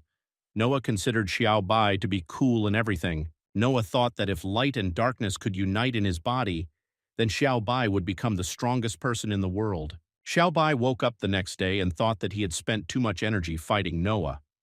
He felt that his body was overexerted, but after sleeping, this feeling disappeared. Xiao Bai noticed that he had a mark of the gift of light. He tried to pull it out, but it connected with the endless darkness. There were girls standing around Xiao Bai. They said that they had been waiting for him for so long and asked if he had gotten enough sleep. Xiao Bai blushed and asked what was wrong with all of them. Saifa said that she woke up and felt something strange, and it seems to her that her size has become larger. Qin told him that she felt like her body was filled with vital energy and strength, and they became stronger. Xiao Bai realized that after he received the gift of light, anyone who sleeps with him will become stronger. Xiao Bai said that although endless darkness is an inexhaustible source of power, the human body is not able to continuously use it. And the gift of light, in addition to purification, is intended to give people abilities. Light and darkness are united on his body, which means that he can freely control the power and gift, divide them between them or someone else. Lisa said that this is cool and then they can become like Xiao Bai, they will become more and more powerful. Xiao Bai said that in theory, yes, but these are just his assumptions. Xiao Bai said that in the end, with practice, they will know for sure. Zhao Ping asked what practice he was talking about. Zhao Tianyu asked what she didn't understand yet and said that they should all sleep together again. Xiao Bai said that ultimately, practice is the only way to know the truth. After their diligent practice, Xiao Bai finally confirmed his theory, and after one evening of relaxation in the country of women, restoration work began. Lan Qin slices through trees with ease. She thought that the speed of the sword had increased significantly. This was the power that Xiao Bai had given her. The spirit of the Minotaur said that the deforestation was over, and now they would all deliver the tree to the master in the city. Zhao Ping carried the stones and told the spirits that no one should shirk. They brought harm to the country of women, so the master punished them. Baixian said that he didn't think that he could build. He said that he was born for this. Lev said that all that was left was to finish building this house and they could forget about life in a cave. Bai Yumo said that there are so many souls working in the city now and asked if they should expect problems. Xiao Bai told her that there would be no problems and explained that these are peaceful spirits and their attacks are too weak. Lisa asked how they fight then. Xiao Bai said that they have two options. Xiao Bai said that the first option is to rely on him, sharing experience and strength with him, like in that battle with Noah, and the second is to give them their own bodies. Xiao Bai said that, however, providing spirits with bodies is not such an easy task. Lisa asked why. Xiao Bai explained that the reason is that there are no people who are willing to happily give their body to a spirit that has no connection with them. Bai Yumo told him not to worry. She could help him find the bodies and asked if he had heard about engineering. Xiao Bai asked what she was saying about the instant doll-making technique. He asked what she knew about this technique. Bai Yumo said that her teacher was proficient in engineering technology. Due to the fact that she devoted herself entirely to fencing, she ignored engineering studies. Bai Yumo took out the books from her chest and said that this rare book is always with her. Lisa thought that this place is also suitable for storing books. Bai Yumo said that she was giving this book to Xiao Bai, and if she could master engineering, she would definitely build dolls for those spirits. Xiao Bai was delighted, thanked him, and said that this was a real treasure. Several months have passed. The work of rebuilding the country of women is completed. Although Eric was freed from the ropes, Xiao Bai deprived him of half his strength. For his crimes, he will guard the gates to the land of women for 30 years. As for the rest of the country's women, they have almost recovered from the battle with Noah. Of course, their lives also changed a little. They heard that today Xiao Bai and Bai Yumo will report on the execution of the order. In order to look at Xiao Bai longer, the girls gathered at Bai Yumo's gate. The girls thought that so many people had gathered here and they all came to look at little brother Xiao Bai in Bai Yumo's chambers. Long Ming thought that this doll's body was simply perfect, like a living thing, and even the clothes seemed to be from his previous life. Long Ming asked that Xiao Bai really gives him this doll body. Xiao Bai said of course. Xiao Bai explained that it was created especially for him and said that from now on he is free. Long Ming felt that the 10,000 spirits technique had dissipated. He felt it as the beginning of a new life. Long Ming asked why he needed this. Long Ming said that he could still serve. Even as a ghost, he can enhance his techniques. Moreover, now he has a body. Long Ming asked that he really wants to give up such power. Xiao Bai told him not to call it a refusal. Xiao Bai said that if Long Ming had not brought him to this world, he would now be confined to a hospital bed.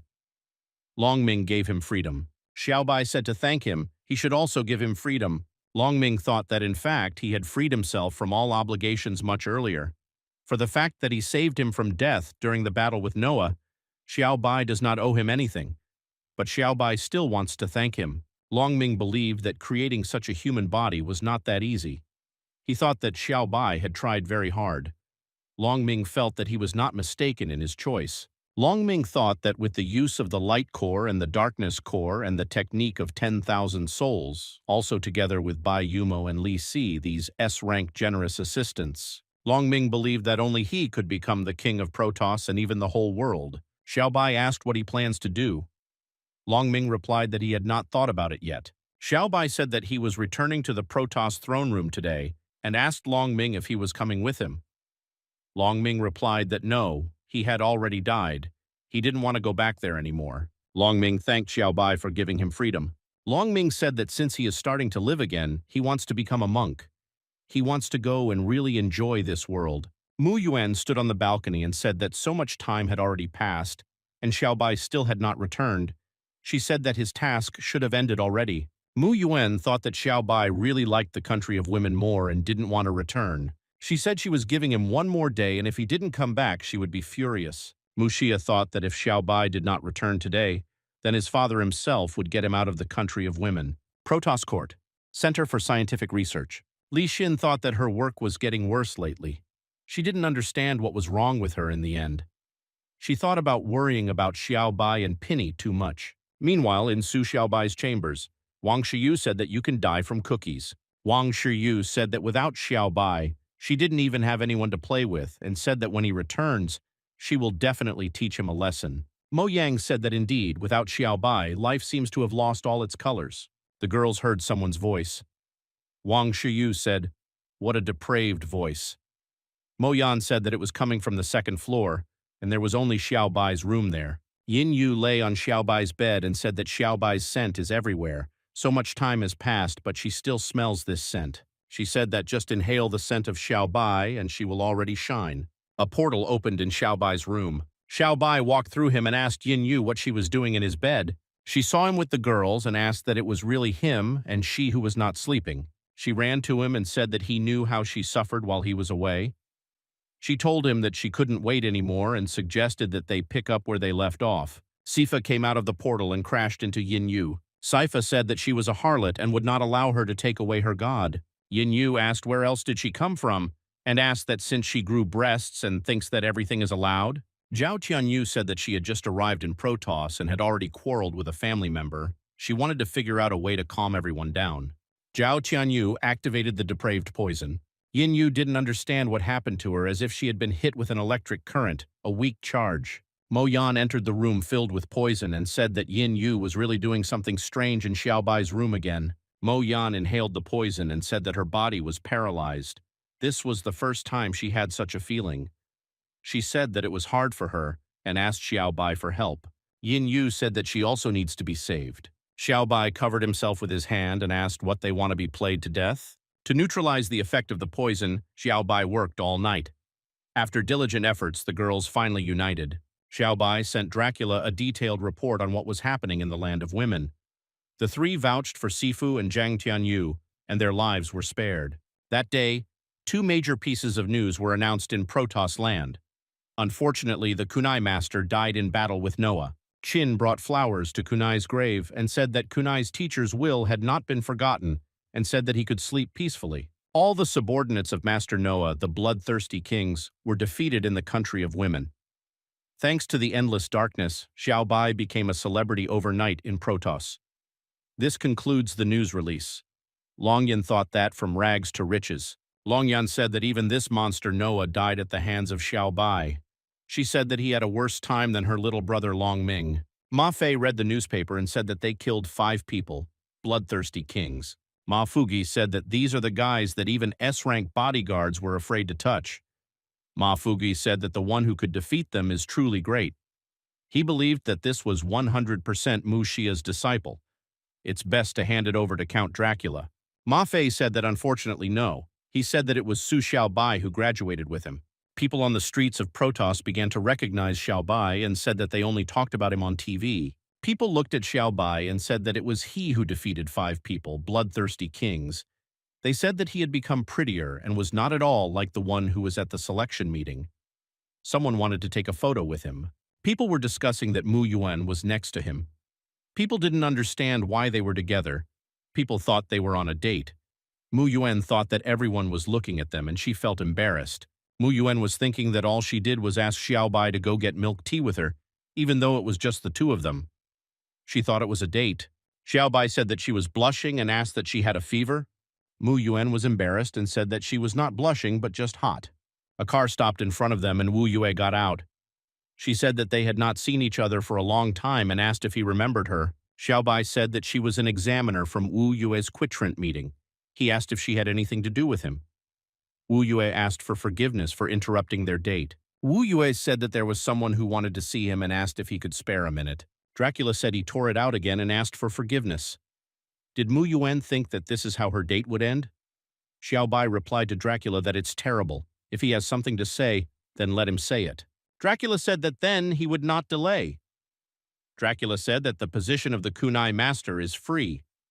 He thought about it for a long time, and in his opinion, Xiaobai is the best candidate. Dracula announced that he wanted to give the title of S-rank Protoss bodyguard number 4 to him. Mu Yuan was surprised that from number 10 to number 4.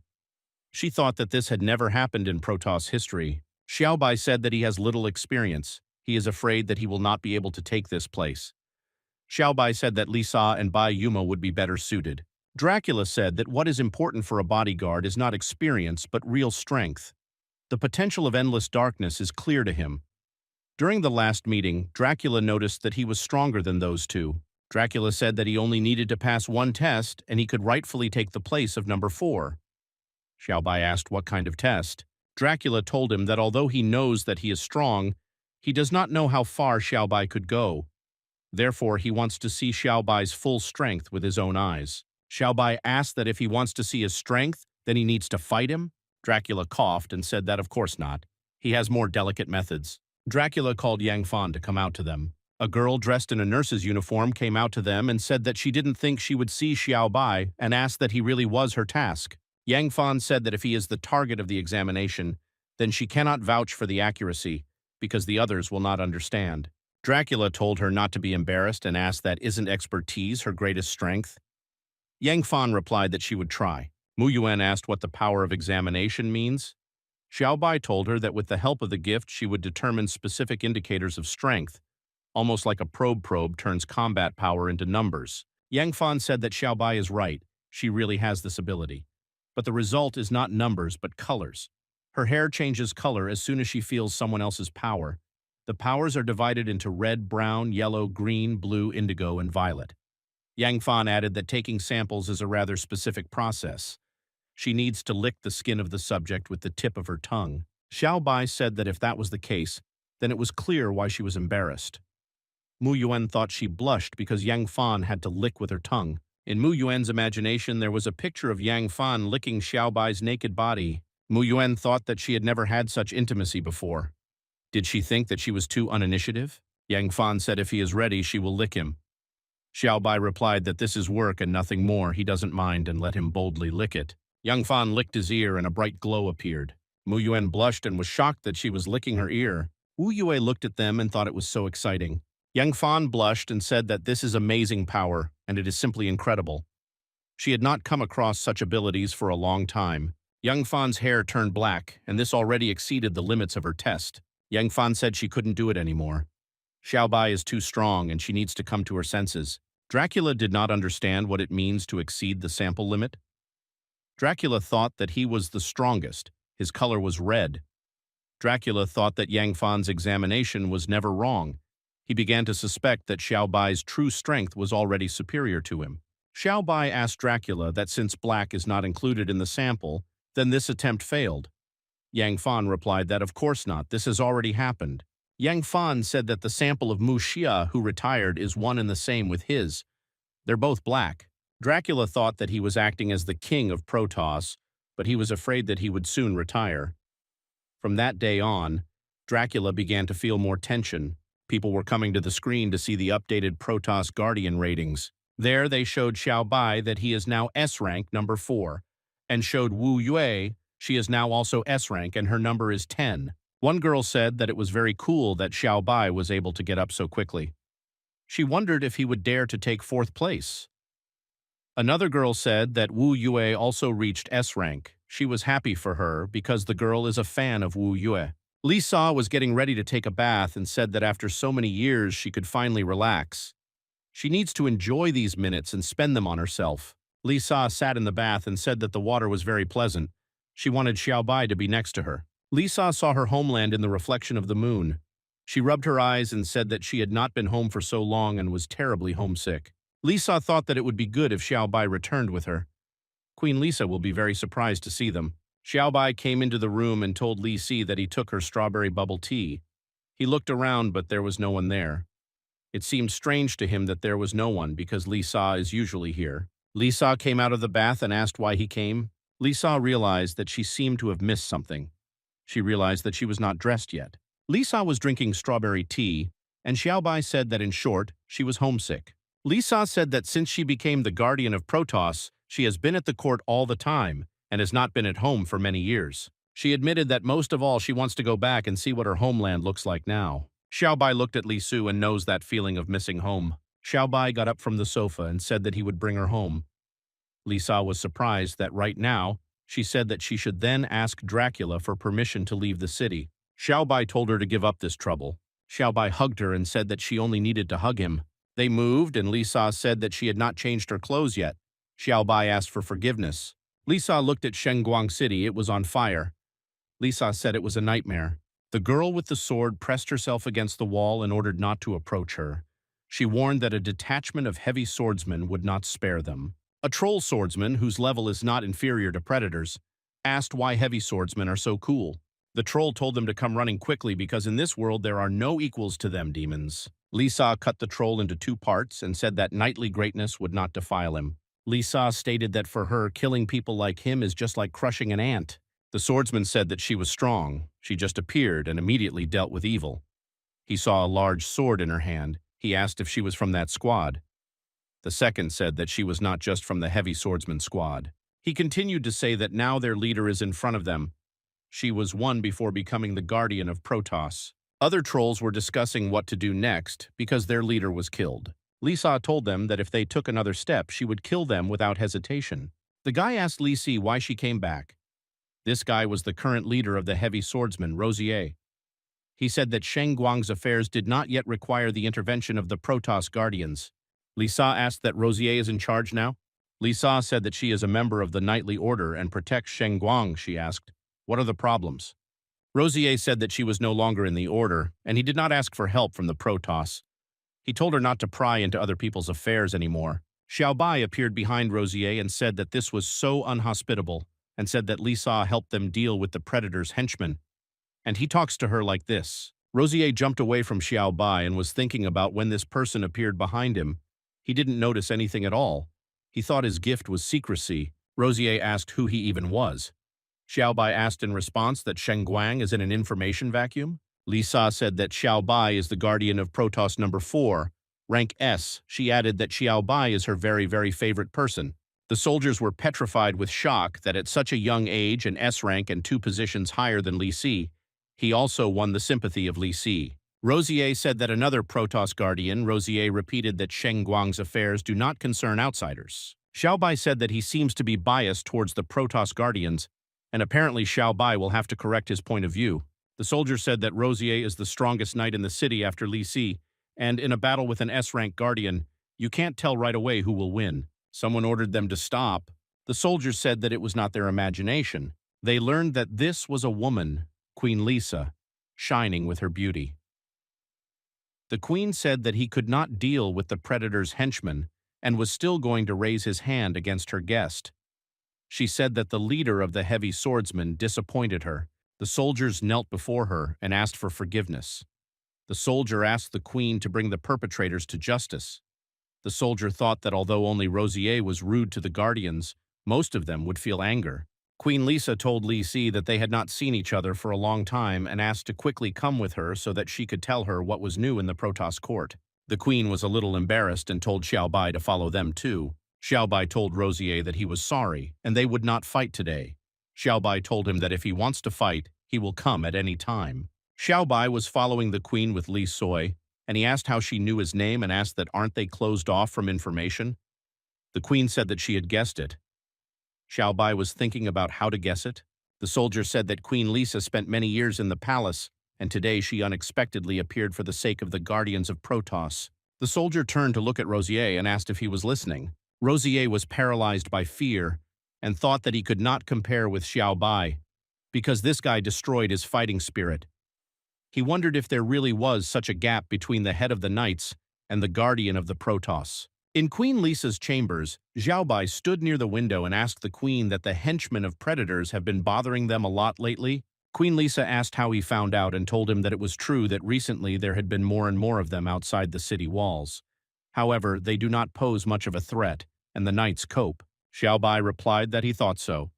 The queen asked what he had already guessed. Xiaobai told her that Her Majesty understood a lot and asked if she wanted him to share his thoughts with her.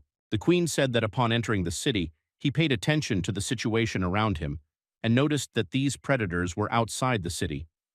Even the fire only slightly affected the area near the city gates. Xiaobai sat on the sofa and listened to the queen, who said that the fire did not affect the main area of the city.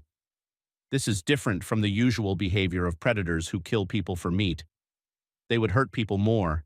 The queen said that in her opinion the likelihood of this is very low, because there are traitors among the knights. Xiaobai said that this is incredible and worthy of Queen Shengguang.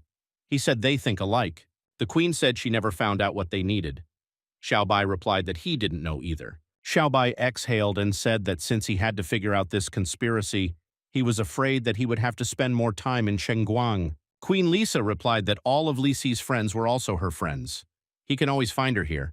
They can stay here as long as they want. At that moment, Li Sa came in and said that she had changed her clothes. She asked Xiaobai to evaluate how she looked. Xiaobai was very surprised that it was a maid costume. He thought it was very cute. Li Sa replied that she was Lisa's servant before she joined the order. Although these were her usual clothes, she felt a little awkward in front of Xiaobai, to which Lisa told her that she had never dressed like that in front of her before. It seems that she was guided by the tastes of Xiaobai himself. Does she really love him? Lisa asked that there was no need to discuss this in front of Xiaobai. She is simply burning with such shame. Resting her head on her hand, Lisa said how envious she was of such sweet love. Hearing Lisa's words like this, closing his eyes, Xiaobai shyly laughed at her words. And then, suddenly, Lisa began to cough heavily. Walking towards her, Li Sa didn't understand what was happening. Xiaobai, standing nearby, asked her if everything was okay, to which Lisa replied that after he left, she fell ill with a strange disease. All these years she invited the most famous doctors, and all this was to no avail. Her body was very exhausted. She also added that she doesn't know how much longer she can last. Lisa told her to never say that, she could get better. Lisa began to cough again, to which Lisa said that she was a knight and could save her. Coming out of her room, Xiaobai asked Li Si about Lisa's well-being. Lisa told him that it was all pointless, she just fell asleep for a while. Lisa also said that she could not find the cause of the disease. All this is due to the fact that she only trained with the sword and forgot about her original duties. But she will definitely help her. She added that Lisa suffers alone. Even though the subjects were able to see her illness, she still wants to go with them to the city gates to investigate. She does not want to calmly watch Lisa die. Besides Xiaobai, she is her only relative. Hugging Li Su, Xiaobai told her not to cry. Everything would be fine and Lisa would not die. Entering Lisa's room, Xiaobai saw that she still continued to cough constantly. Xiaobai decided to call Lina, telling her that she was her patient. It doesn't matter how, but she should be cured. Lina told him that he could not doubt her medical skill. She understands that they are all here with the goal of curing Lisa, but breaking into a girl's room in the middle of the night is not very good. Lina also told Xiaobai that if Lisa suddenly woke up, she might think that he was a pervert. Xiaobai responded to Lina, telling her not to worry. He was prepared beforehand. Xiaobai told her that since she would not be able to wake up, Lina could go into his body and treat her. Lina said that it was all simple and effective. Now that everything is ready, we can begin. She began to inhabit his body. After entering Xiaobai's body, Lina said that she entered successfully. The first step is to remove her clothes. She needs to examine the body carefully. Xiaobai was surprised by this. He did not believe that in order to heal, one must be undressed. To which Lina answered him that in order to find the cause of the disease, you must first eliminate all interference. He told Lina that in order to cure her, he would have to commit a small crime. After possessing Xiaobai's body, Lena said that everything needs to be carefully examined so that she can find any irregularities. You can't win this war with drugs. You need to use supervision. After examining everything, she was able to discover the reason. The cause of the disease turned out to be her heart. Seeing all this, Xiaobai didn't understand what it was. He said that it could continuously suck a lot of nutrients from her body. Lena told him that it was a centipede, which was the fruit of ancient poison arts. She saw this in ancient books. She never thought that someone in Shengguang could use it. She added that there is a lot of harm from this nasty thing, but it is curable. All you need to do is suck out the poison with your mouth, and the cause of the disease will be eliminated. Xiaobai, standing next to him, was surprised that this had to be done mouth to mouth. Lena confirmed this and said that after eliminating the cause, Lisa will need to eat well. Gradually, she will be able to return to normal. Xiaobai assumed that Lisa was unconscious now, and there was no way she could find out about the kiss. He still saves her life. After that, he lifted her a little from the bed and began to suck out the centipede. After a little time, he succeeded. He thought that this was the same centipede. He sucked it, and now everything would be fine. Xiaobai also thought that being a ruler is not so easy. No need to worry. This is all just for Li Si. He will definitely be able to find the person who betrayed her. Going outside, Xiaobai heard some rustling from above. He immediately realized that something was wrong there. Turning back, he saw a raven, into which he released his destructive power without thinking. The raven spirit told Xiaobai to mind his own business. Those who serve the gods watch everything closely. If he interferes with the coming of God, then punishment will overtake him. Xiaobai said that he doesn't believe in such things. If God really exists, then let him not hesitate. To which the raven spirit replied that Xiaobai should be careful. He will pay for insulting God. After these words, he summoned the spirit of Noah, to which he replied that it was better not to mess with them. Xiaobai became convinced that Noah knew something about them. Noah said it was a bunch of people who were obsessed with God. They break into the crowd and wait for the opportunity to resurrect their God. Xiaobai replied that those who serve God have wormed their way into human society. It was they who made the predators attack Shengguang, but it won't be that easy to uncover. Looking at Noah, Xiaobai also said that they were still talking about their gods back then, but Noah didn't know this. To which Noah replied that he did not know the details, he only knew that their goal was to disperse the inhabitants of the murderous island. Xiaobai said thoughtfully that they want him to be resurrected. Xiaobai is sure that Noah himself wanted to do the same. He turned to Noah and told him that he too served God, to which Noah told him not to joke like that. The spirit of Noah said that these servants had betrayed humanity. They want to awaken the original predator only for the sake of serving him. Noah said that he was not like that. He wanted to subdue him. Xiaobai said that he became a ghost, but he still remained impudent. Noah apologized and said that he didn't dare to be impudent anymore. Noah said that, in fact, before meeting the master, he had never lost, so he became a little arrogant. Xiaobai turned around and said that he knows how to flatter. Noah thanked him for the praise. Xiaobai thought that if it is not easy to expose them, then he will wait until they do it themselves. After all, he holds the key to the resurrection of God. When Queen Lisa woke up in the morning, she said that her neck hurt. The queen went out onto the balcony and thought that at such an early hour he must be training. Xiaobai, after finishing his training, asked Queen Lisa why he woke her up. She replied no. Xiaobai asked after Li Si's healing, does she feel better? The queen said she felt much better. Xiaobai looked at the queen and thought that she was blushing again like when they first met, and last night he had to take off her clothes. He hoped she didn't know that. They were simply silent. Xiaobai thought that it was somehow awkward and he needed to diffuse the atmosphere. The queen asked if it was Xiaobai's first time in Shengguang, and said that if so, they should take a walk with him. Xiaobai thought that this was exactly what he wanted to say. She began to wonder if Lisa had predicted his words or if it was just a coincidence. He decided to think carefully, and thought about how he and Li Sui visited Shengguang out of the blue. Her reaction is very different from the others. He thought that this was not accidental. He recalled that she called his name even though they had met for the first time. Xiaobai thought that Shengguang was closed to information. Other people don't know about him, but Lisa casually mentioned his name. Xiaobai stood silently and thought that the disease disappeared overnight, and again there was no special reaction. Queen Lisa wondered why he froze looking at her. Xiaobai realized that no matter what happens, she will not be surprised. It was as if everything had already happened for her. At least Xiaobai knows that she has no evil intentions. However, he cannot solve it. The knight shouted at the towers that someone was coming. The soldiers saw leader Rosier coming. He pursued the predators that escaped yesterday and returns victorious. The knight said that this was worthy of a leader and that one could rely on him. The head of Shengguang will fight to the end. Rosier's subordinate came to him. Rosier asked why these people were making so much noise. He said that they saw him and rejoiced. The subordinate said that Her Majesty was walking with the guardians of Protoss, and that's why everyone was making noise. Rosier said that although Lisa's ideas differ from his, she is highly respected in the city. He didn't understand how she could walk with the guardians of Protoss. Residents of the country were amazed by Lisa's beauty and said that she was beautiful and a true queen. People were discussing that yesterday's defeat of the Predator was the merit of the past leader of the Knights, Li Si, and the guardian of the Protoss, Su Xiaobai. Li Si said that Lisa felt much better overnight, and it was all thanks to Xiaobai.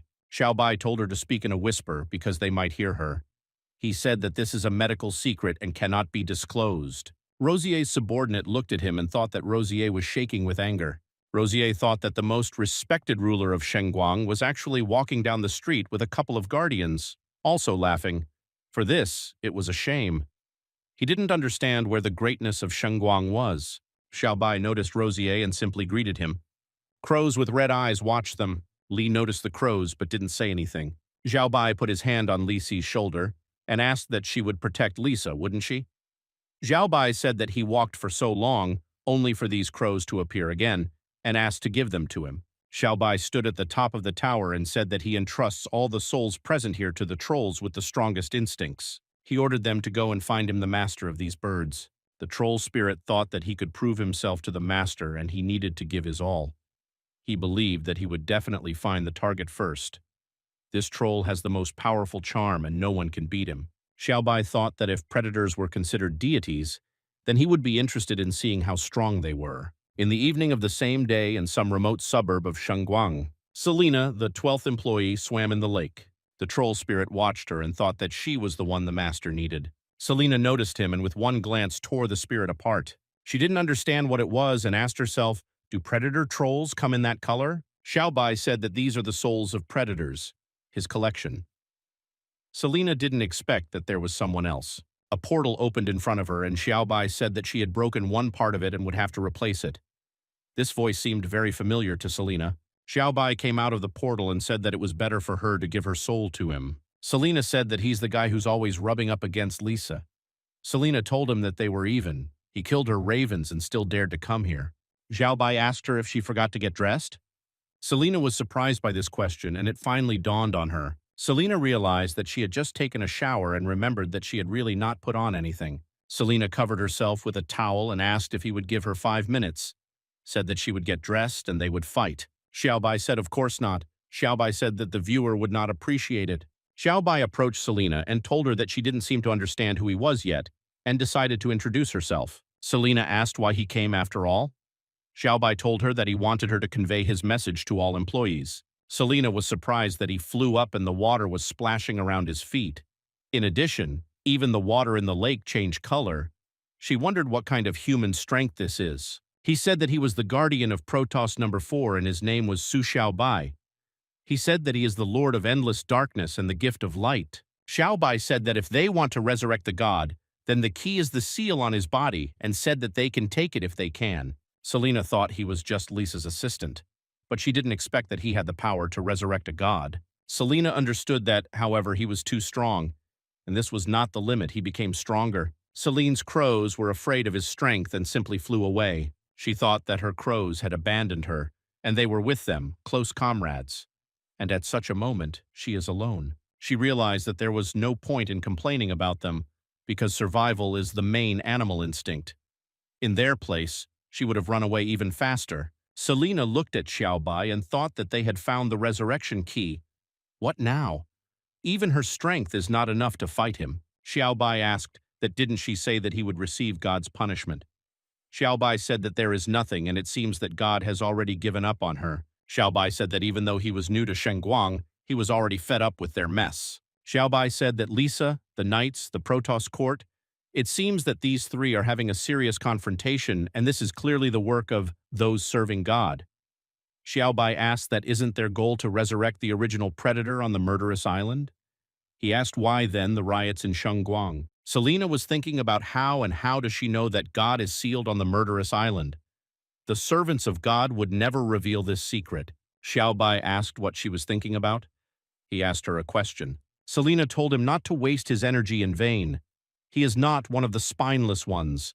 She said that even if God is not with her now, she will not betray what she believes in and he will not scare her. Xiaobai said that she was taking him out, unyielding in the face of absolute power.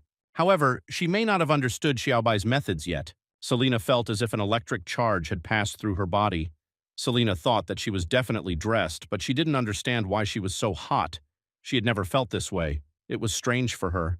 The guy pulled the bowstring with an electric arrow and thought that she had let herself be deceived so easily and her faith in God was too weak. He believed that Selina was unworthy of a place in the servants of God. He decided he was ruling her out. His arrow flew at very high speed. Xiaobai caught the arrow and said that her comrades were not happy about their heart-to-heart conversations. Selina thought that this arrow was aimed at her, and if Xiaobai had not caught the arrow, she would have already been in the next world.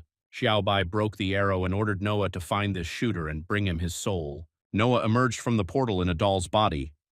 Noah bowed to Xiaobai and said that he obeyed. Noah pursued the archer and thought that the master not only gave him this body, but also returned the crown and staff, and he could not repay him in any way. Noah fought alongside Xiaobai for the first time. Noah decided that he would definitely achieve the master's mercy, because every step affects the impression of him. Noah found how the heels of those who serve God sparkle. Noah blocked the archer's path and said that it was he who angered Xiaobai so much. Noah told him that he could only do mischief on the sly, and this time he would not let him escape. Noah will not let him escape because Noah's master needs the soul of this archer. The eighth servant of God, Alstom, said that the head of the king's killers, Master Noah, began to serve this boy. Alstom asked what kind of strength Xiaobai has that even Noah bows his head so jealously. Noah hit the ground with his staff, said that he would receive the answer to this question after death, and activated the spell of piercing ice, icy hell. Everything around them froze. Noah asked that they had already entered here. Alstom replied that this was a safe hiding place for God. Taking it back is their mission. Noah told him not to confuse the main and the secondary. The murderous island is no shelter for its owner. This is Noah's house. Alstom did not understand what was wrong with him. Noah's aura has become stronger since the last battle. He realized that he could not escape. He didn't think he would meet such a monster. Xiaobai looked at the buildings that were covered with ice and thought that after receiving the body, Nob was blown away with joy. Selina sneezed from the cold and shivered. Xiaobai thought that Noah was such a hack. Xiaobai ordered her Selina to get dressed. He will not watch.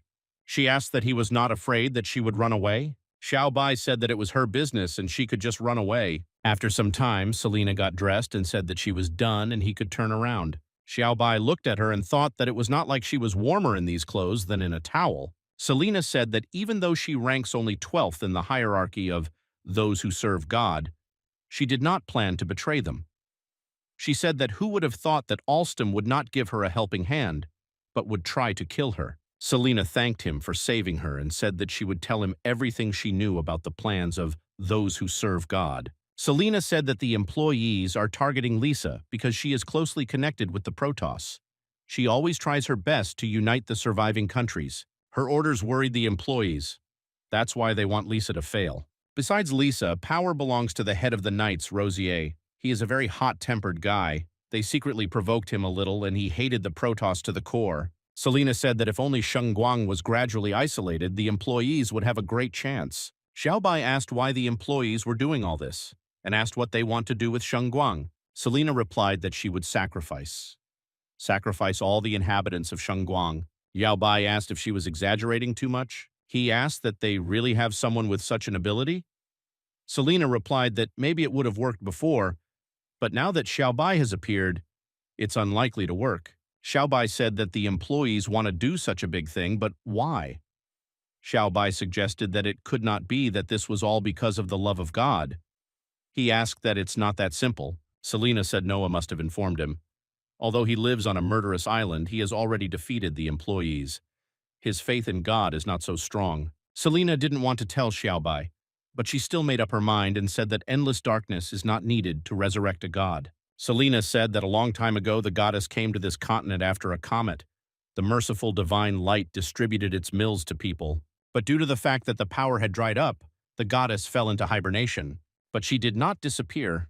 Every human gift comes from her. Selena said that for this reason, the other employees believe that many gifted ones must be sacrificed. Then their powers will be transferred to the deity and bring her back to life. Selena believed that even if this method was cruel, it was only necessary to bring the goddess back to life, and this world, mired in pain, would be saved. Xiao Bai thought that everything she said was very different from Noah's story. If you listen to her, the original predator is the Messiah. Xiao Bai believes that she was so brainwashed. Xiao Bai said that he was a little doubtful and asked if the rest of the employees perceived God the same way. Selena said that in fact their views differ. Some of them are quite radical. Going the path of sacrifice is their idea. Selena said that everyone has the same goal: bring the goddess back to life. Xiao Bai said that he understood and decided to ask one last question. He asked that the centipede was in Lisa's body. Was it her doing? Selena said no. Her only duty is to keep an eye on her. She is not a combat servant. Moreover, she cannot handle such ancient magic. Xiao Bai said that she was not lying to the campaign, and he said that he found out everything he wanted. He told Selena that she was free. Selena was surprised that he let her go like that. Selena thought that he would kidnap her and torture her or do something depraved to her. She asked that he was really letting her go and this wasn't a game of cat and mouse. She wanted to know if he would regret it if she left. Xiao Bai said that she is not a bad person. He doesn't need to kill her. After all, she had already given away all the important information. Xiao Bai took off and said that that shooter would never escape.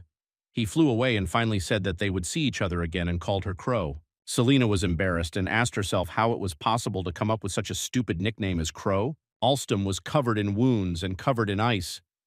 He thought that he was not Noah's opponent. Alstom understood that the difference was actually huge. He would never be able to win. Alstom is not able to resist him, and this is not even because he has run out of strength. Alstom realized that Noah was just playing with him, like a hunter with a hunted animal. Xiao Bai asked that he hasn't played enough yet. Xiao Bai told Noah to hurry up. Lisa and Lisa are still waiting for him. Noah said that the body given by Xiao Bai is beautiful. Noah said that he could not resist and asked for forgiveness. Alstom trembled with fear and thought that when Xiao Bai came, he didn't understand how he didn't notice Xiao Bai. Alstom could always rely on his instincts as a killer. It didn't matter Noah or Xiao Bai. He still didn't feel anything. Alstom realized that apparently everything would end here. He hoped that once the goddess was resurrected, she would provide them with a painful death. Noah asked to be given another chance. Noah said that if he concentrated, he could finish him in 10 seconds. Xiao Bai said that he would watch his performance then and told him not to disappoint him. Alstom said that killing him in 10 seconds was very humiliating. Alstom, with the last of his strength, loaded his bow with 3 arrows and shouted that he was the 8th of the servants of God. Alstom, and not a small fish for whom one could decide. Noah dodged the arrows and said it was too slow. Noah said that now he will show him what speed is. Alstom couldn't even keep track of Noah. Alstom realized that he was too fast and still could not compare with Noah. Noam stood behind him and said that he was still a small fish for whom others decided. Noah prepared for the piercing ice spell. Noah hit him with his staff and used the snow burial spell. Noah asked Xiao Bai how long did it take. Xiao Bai replied 8 seconds. Noah said that if he got used to that body, he would definitely become even faster. Xiao Bai told him that this was not bad. That employee will be able to kill from a distance. His ghost will be very useful. Stretching his hand forward, Xiao Bai turned on his magic and summoned him with the 1,000-soul technique. He ordered him to show his spirit. A spirit appeared before him and said that he had appeared before the Lord of 10,000 souls. Xiao Bai addressed the spirit of Alstom, saying that he was going to eradicate those serving God on the murderous island. He asked him to help him in this matter. To Xiao Bai's request, the spirit replied that he was ready to serve him like a faithful dog. At that moment, somewhere in the sea, far from Shengguang, a small sailboat was sailing towards nowhere. Selena was sitting on this sailboat. She was thinking about how she could return with a report in that situation. On the one hand, those serving God, and on the other hand, the guy who, although he saw her in the bathroom, was able to stop Alstom's arrow and save her. She thought that the guy seemed a little cruel to her, but he didn't harm her. For her, this situation turned out to be confusing. She would not be able to give him away to other employees. Looking at the water, she imagined that since he had seen her body, it would be fair to show him hers. After such imaginations, she realized and thought that it was all just a mess in her head. She was just caught in this form. Her mysterious image was destroyed. After being lost in her thoughts, she raised her head and heard a voice that said that she was very excited. As it turned out, this voice belonged to the mermaid Ariel. She told her that Selena had started some kind of affair in Shengguang and asked her to tell her about it in more detail. Selena finally told the mermaid about what was really happening in Shengguang, but she told about everything with minor corrections. Ariel was surprised by her story. She could not fully believe that Master Noah showed up in Shengguang and was able to kill the 8th Alstom. She also did not believe that he was going to declare war on those who served God. She replied to Selena that Noah had not appeared for a long time. Since he declared war on them, he is a serious threat to their deity. She also added that she does not really like this hot-tempered Alstom, but for the sake of resurrecting their goddess, they should not refuse to cooperate with him. They had no other choice, for this Ariel is ready to ask the head to get involved in this matter. Selena was surprised by Ariel's words. She did not believe that the head was on a murderous island. Ariel confirmed this and told her that her time to complete the task was already running out. The head of God's servants will definitely appear there in order to make sure that the plan to resurrect the goddess was successful. Ariel also told Selena that there is no need to worry. She is ready to go with her to the head. She is sure that with her the head will not blame her. Selena agreed with Ariel's words and said that she too would like to have such enthusiasm as her. Arriving at the head, Ariel told her maids that they had arrived there with important information. She asked to inform the head of their arrival. One of the maids said that she should return there later. Now the head is on vacation, it's better for them to come tomorrow. To which Ariel replied that she was just a servant and had no right to talk to her like that. It is she who accepts responsibility for the delay in the resurrection of God. The servant answered Ariel that her duties included only taking care of the head and nothing more. She has nothing to do with other matters. And then from behind the main door an order was given that there was no need to drizzle. Let them come in. Selene told Ariel that the head was behind that door. Selena had a very strange feeling. Her heart was beating wildly. She was very nervous. Once inside, they saw the head. She told them that they invaded her chambers in the middle of the night. Chief Asmodeus added that she had not had enough fun yet and invited them to have fun with her. Selena and Ariel told her that wasn't what they were there for. They went to say that Noah wants to take revenge on God's servants. The head answered them that for her, the way they hurried towards her was quite unsurprising. She said Noah showed up again and she was prepared ahead of time. She took out the blood of the goddess and said that this blood could give them unparalleled strength. For Selena, it was a surprise. She did not believe that it was from the tomb of the goddess. The head said out loud that since she got it, she'd better give it to them. Looking at the head, the servants said that they hoped that they too would get a part of this treasure. The head told them that they had looked after her well all this time. It would be logical for her to reward them. She also addressed Ariel and Serena, saying that they should work more. She began pouring blood onto her body and ordered them to lick it clean, leaving not a single drop behind. Ariel did not understand such jokes. She was the 6th employee, and then she was ordered to lick some stockings. And Serena, standing next to her, was convinced that the head turned out to be such a pervert. She did not believe that she actually liked such an outfit. Looking at them, the head said that she did not understand what they were thinking about. Haven't they started yet?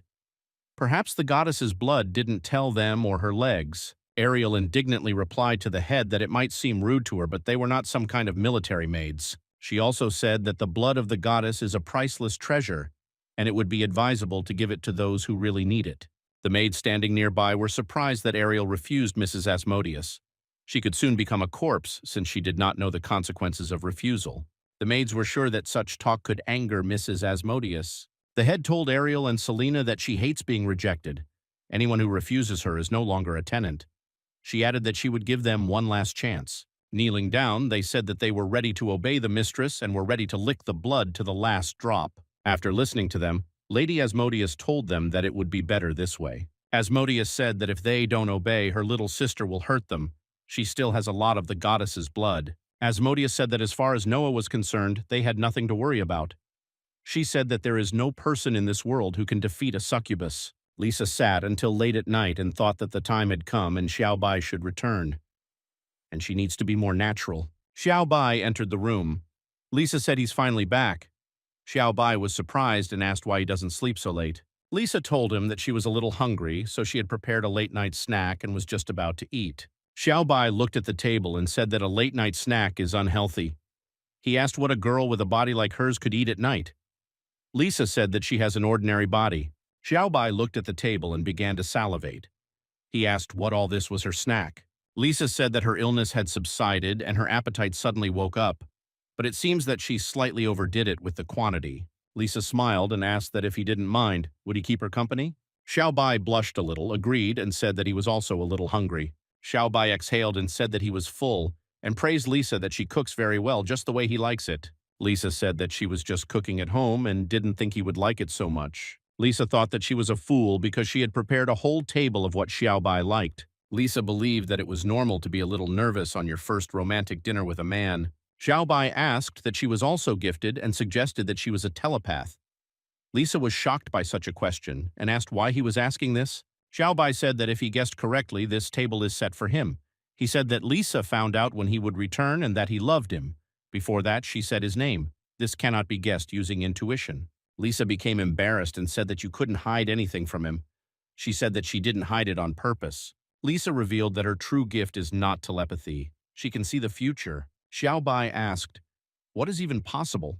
Lisa replied that in theory, any ability is real. Xiaobai said that based on her words, she knows everything that will happen in the future. Lisa replied that not really. She can only see what is connected with her. As for other people, it is not in her power. She said that although it is hard to believe, as soon as she falls asleep, her consciousness is transported to any day in the future, no matter tomorrow, the day after tomorrow, 3 days from now, 3 years from now, or 5 years from now. In her dreams, she had already lived this countless times. Lisa said that since the ability to see her future appeared, any surprises disappeared from her life. Xiaobai said that it really sounds cool, but if you know the whole scenario in advance, you can lose all meaning in life. Xiaobai understood and blushed. He said that since she can see the future, then she definitely knows about his secret treatment. Lisa admitted that she found out in advance and her neck still hurts a little. Xiaobai was shocked. He thought that everything had remained a secret. Xiaobai understood why Lisa was embarrassed when she first saw him. She already knew what Xiaobai would do to her that evening. Lisa said he didn't need to be embarrassed. After all, he did it to save her. She said she just had to thank him. Xiaobai was thinking that he had just fallen into a trap. Xiaobai told her that since she could see the future, she knew for sure that those serving God were secretly targeting her. He asked why she didn't do anything. Lisa asked Xiaobai if he knew about the butterfly effect. She explained that any action she took other than the future would lead to huge changes in her life. She needs to be careful. Lisa thought that if she had taken action against the conspiracy of the employees, then how would Xiaobai have cured her? Xiaobai said that giving up for an illusory future and enduring pain for years, he asked, was it worth it? Lisa blushed with embarrassment and said that in a dream she saw the most wonderful future. Lisa said that she would endure everything. Xiaobai remained silent, but thought that what kind of future should the future be like for her to be so obsessed with him? Xiaobai asked Lisa that she always supported the unification of Protoss and Shengguang. Lisa asked him that he knew that too. Xiaobai told her that the crow spying on her told her. Xiaobai said that he thought the same. He wanted to stop the tyranny of predators in this world, so that no person would have to rely on force. Xiaobai wants to help Lisa fulfill her dream, so that Shengguang, the country of women, the Protoss, as well as the still unknown tribes of survivors, unite into one, completely changing this fragmented world. Lisa said it was impossible. Dreams are just dreams, nothing more. She said that she worked for this for many years and nothing. She knows what it's like. Lisa said that most importantly, in the future, her dream never came true. Xiaobai stood up from the table and said that the dream future has not yet become reality. He asked, doesn't that mean they have a chance? You can't live in the future all the time. Lisa was very surprised because this did not happen in her dreams. She didn't understand what was happening. Xiaobai told her that any action she took that was different from the future would possibly change it. Xiaobai said that they are using the threat posed by the original predator as an opportunity to unite all countries. Asmodeus was delighted and said that the goddess's blood had begun to act. She said that divine power was spreading. She said that this feeling was wonderful. Asmodeus called them the most loyal warriors of the goddess. On Mount Shu, near the entrance to the country of women, Eric sat on guard. A portal opened in front of Eric. He thought that a job had appeared. Xiaobai and Li Sa came out of the portal. Xiaobai asked Eric what is he working hard, and thanked you for your efforts." Eric stood to attention and said loudly that it was his brother and his fiancée. Eric reported that working for his peace of mind was an honor for him and not at all difficult. Xiao Bai thought that the other bros must have taught him this. Lisa was embarrassed and thought that calling her a bride in front of Xiao Bai was so awkward. They were approaching the city. Lisa pointed her finger and told Xiao Bai to look there. A monument was erected in the city of Xiao Bai. The inscription on the monument said that this was the hero of Mount Shu. Xiao Bai was shocked and said that a monument was erected in his honor, but he did not understand what kind of hero of Mount Shu was. The residents surrounded them and said that this was the hero of Mount Shu, Su Xiaobai, and they were glad to see him in person. One resident said it was more beautiful than the monument. The resident wanted him to stay forever in the land of women. She said that if it weren't for him, they would have already come to an end. Bai Yumo took Xiaobai's hand and said that it was really him. Xiaobai was scared. She told him that he had finally visited her. Bai Yumo said that she missed him and couldn't sleep without him at all. Bai Yumo grabbed his face and said that he had lost so much weight and asked what he suffered in Shengguang. She said that Lisa had treated him poorly and offered to go help him relax. Lisa got angry and shouted that Lisa treated Xiaobai well and how she would let someone hurt Xiaobai. Bai Yumo asked why she was so excited and asked if it was because Xiaobai came to her and was jealous because of it. Lisa was embarrassed and said that she didn't need to be jealous because Xiaobai came home with her and asked Bai Yumo that she didn't understand what this meant. Xiaobai asked them not to quarrel and said that he was here on business, actually. Bai Yumo asked that Xiaobai wants to unite the Protoss and Shengguang against the murderous island. Xiaobai replied exactly. He explained that, after all, the original predator is a huge threat. If he comes to life, it's hard to even imagine the consequences. Bai Yumo said that there is no problem. If this is Xiaobai's demand, she will agree to everything. Aniji said that if they think about it logically, they are not in a position to accept his proposal. She asked the head to turn on his head. Because they had just finished the war with Noah, they could not fight again. Aniji said that it is not a long way from here to the murderous island. If now the country of women is suddenly attacked, they will find themselves in a stalemate. Xiaobai said that Aniji's concerns were justified. Therefore, before coming here, he came up with a solution to this issue. Xiaobai said that he would set up a portal between the three states. At the same time, far to the east, in Shengguang, a large portal appeared in the middle of the square. People were discussing what this thing was and why it appeared in the square at night. Someone said that without a doubt, this is the entrance to another world. Someone said that from here you can get into a harem. Rosier stood silently and looked at the portal. People continued to discuss where this portal led. Rosier was shocked and thought that this portal was very large. He wondered what his owner was up to. Rosier decided it didn't matter who did it. It still threatened Shengguang, and he will not allow it to exist. Rosier unleashed his ability and decided that he would destroy this thing. Lisa ordered Rosier to stop and said that Xiaobai had deliberately set this up in the country of women, Shengguang and Protoss. She said that a permanent portal connects the three states. Lisa explained that Xiaobai installed it using the gift of light and his own powers. They have no doubt that the portal will work properly. The knights listened carefully to their queen. She said that the portal could also strengthen the connection between the three states by constantly providing them with economic benefits and resources. Lisa said that these doors would take Shengguang out of her hopeless situation. This is their hope for a better life. She told Rosier that it was not his place to destroy it. Rosier said it was like she was wearing rose-colored glasses. He asked that she didn't think that through the portal you could not only deliver resources, but also try to capture them. Rosier said that there is a high wall and well-trained knights around Shengguang. They do not need to bow their heads to strangers. He can also ensure a peaceful and happy life for everyone. He said as far as Shengguang is concerned, this gate is a ticking time bomb. He is the head of a squad of knights. Protecting Shengguang is his duty. Rosier attacked the portal with fire magic and said that he could not allow something like that to exist. The knights thought that the head had gone too far and began to openly disobey Queen Lisa. Lisa said Rosier was unworthy of his position. She said that she is the ruler of Shengguang, not him. Rosier's fire magic, which set the portal on fire, dissipated. Rosier didn't understand why his flame was reflected. He thought it was Lisa's doing. Bu Lu, the leader of the Society of Magicians, told him that Her Majesty knew in advance that he would cause trouble. Therefore, she secretly instructed them to guard the gate. Bu Lu said that it was a blatant violation of the Royal Majesty's sacred order. and it was also a futile attempt to destroy the Shengguang Gate. Bulu said that he had already earned the death penalty. Rosier asked what the magicians were doing here and asked that they weren't expelled from Shengguang. An elite group of night witches from the Mages Guild said it was just for show. One of them asked that he really thought that Her Majesty would oppress others. The witches said that they were the Queen's most faithful servants. Rosier thought that all these years Lisa had locked herself in the room. She had almost no interest in politics.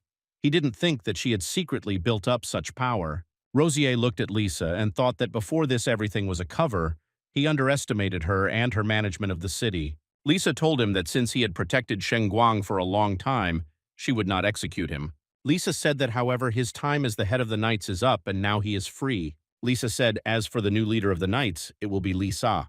Rosier stood over the squid he killed. The squid and Rosier were both on fire.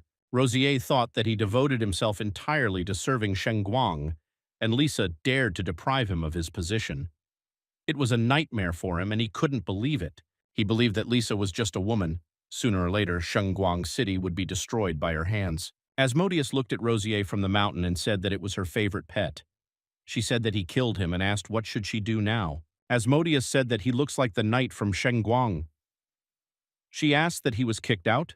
She told him that in any case he must be responsible for his actions and it was better for him to become her dog.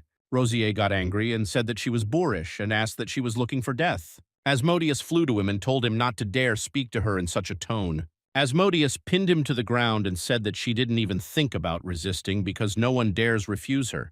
And because he was rude to Asmodeus, she will have to punish him thoroughly. She raised her hand to give him a loving slap. Rosier thought that he was getting slapped in the face by some woman. Asmodeus beat him. He thought that it is obvious that he is the strongest of Shengguang and is so humiliated by a woman, but he does not feel shame. On the contrary, he had never felt so happy. He realized that Asmodeus had overcome him.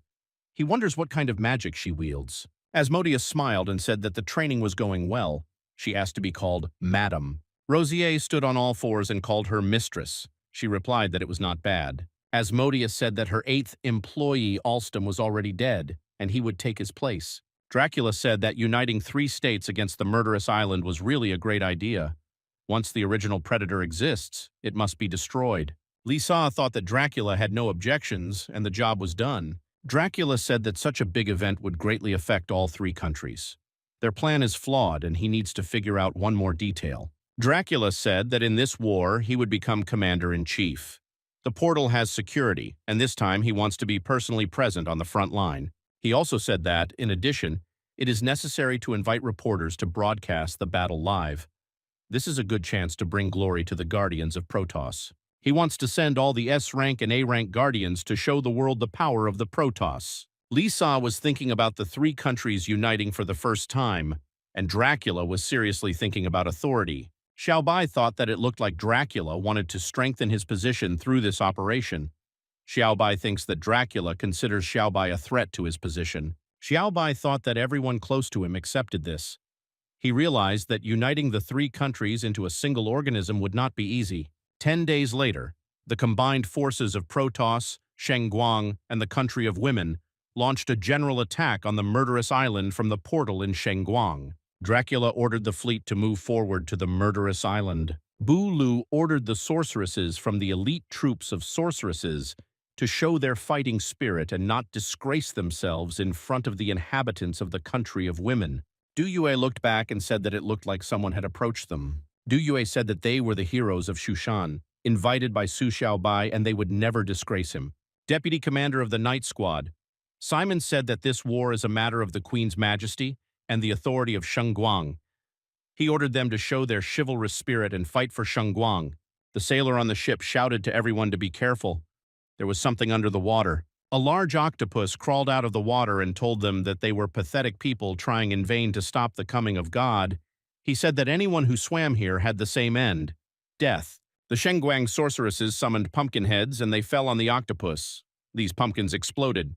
Bulu said that he was too arrogant for a pitiful demon level. Losing to him would be a shame. Longyan asked that these are the magical warriors of Shengguang. She didn't think that Queen Lisa was hiding such trump cards. Something flew under Bulu. She thought to herself that there was another predator in the water. She was surprised and couldn't believe it. She saw that these were the legendary tentacles. The sorceress covered herself and said that these tentacles were disgusting. She said that it was a shame. She asked the leader to help her.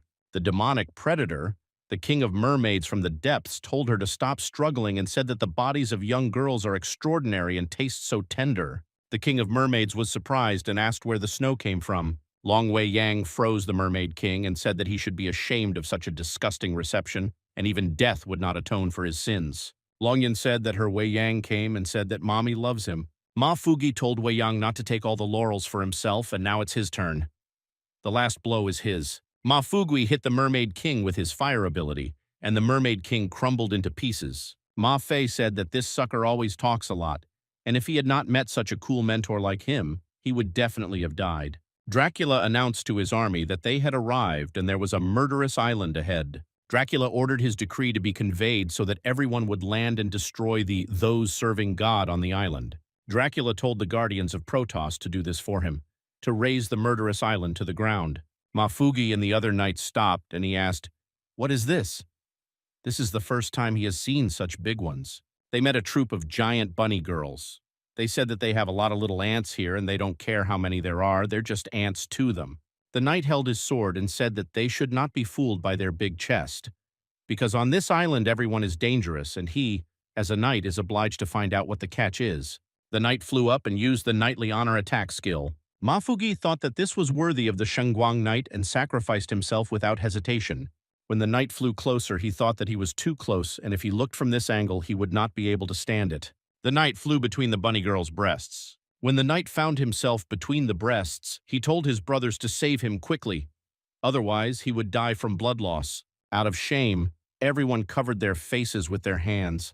Mafugi thought that he wanted to forget everything he said about him and why he believed in this guy. The bunny girl said that it seems that their frontline people really like it here and asked what they also want to try. The bunny girl said that they were their guests after all, and the head of the employees, Asmodeus, ordered them to take good care of them.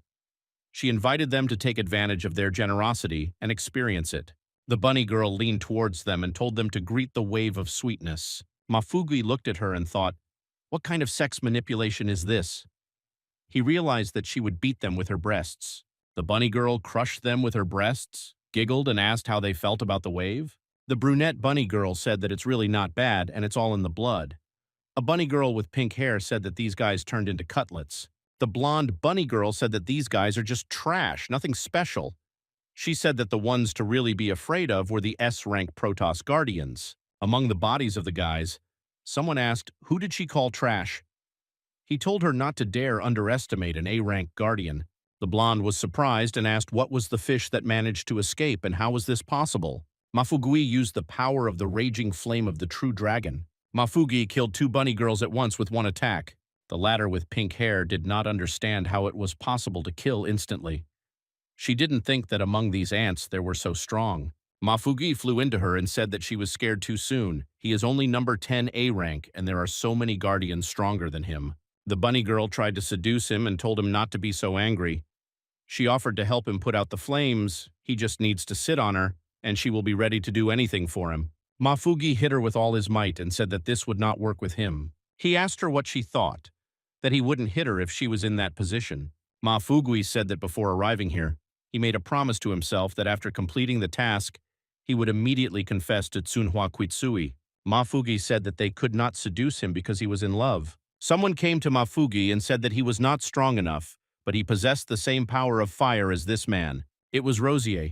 He held a sword made of flames and said that most of all, he hates the guardians of Protoss and their belief in their own uniqueness and love of poking their nose into other people's affairs. He told Mafugi that since he had encountered him, he would have to die. Mafugi said that his speech was too pretentious. He asked Rosier not to ask for mercy later, like these bunny girls. Meanwhile, other knights parachuted from airships directly into the rear of the murderous island.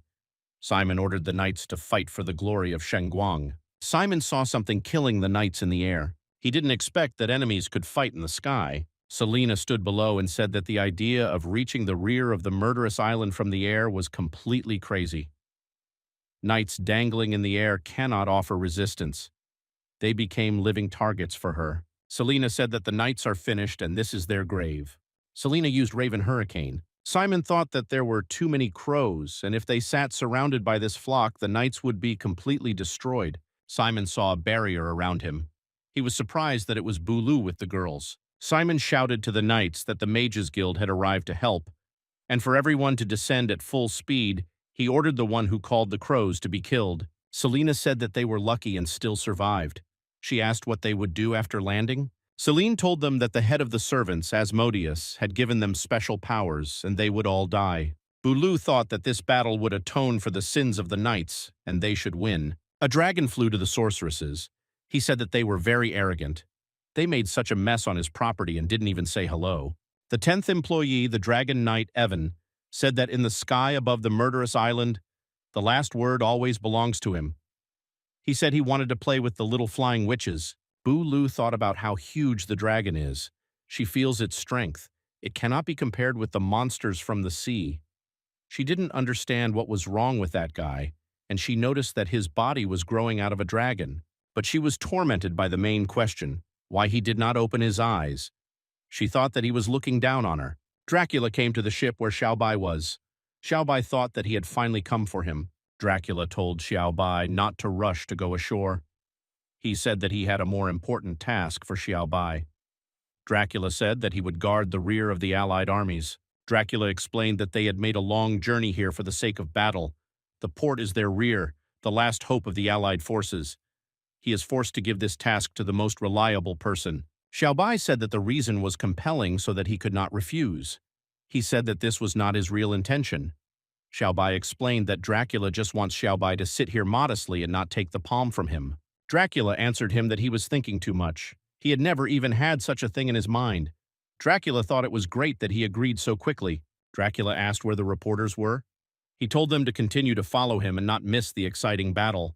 Dracula thought that this war was extremely important and he needed to restore his reputation in front of the whole world. Lisa asked Xiaobai why he agreed to Dracula's plan. Xiaobai said that there was nothing else to do. Xiaobai explained that Dracula is the head of the United Forces. He must think about their general position and maintain the authority of the head of the troops. Xiaobai said the most important thing is that Dracula's words make sense. If their rear is unexpectedly attacked, their troops will be unable to attack or retreat. Lisa said that he even invited reporters. She believes that Dracula is not particularly worried about the war. Lisa believes that Dracula wants to strengthen his authority, that's all. Lisa knows his mentality and is afraid that something bad might happen. Xiaobai said that he also thinks about it, but what he cares about now is not Dracula's strength.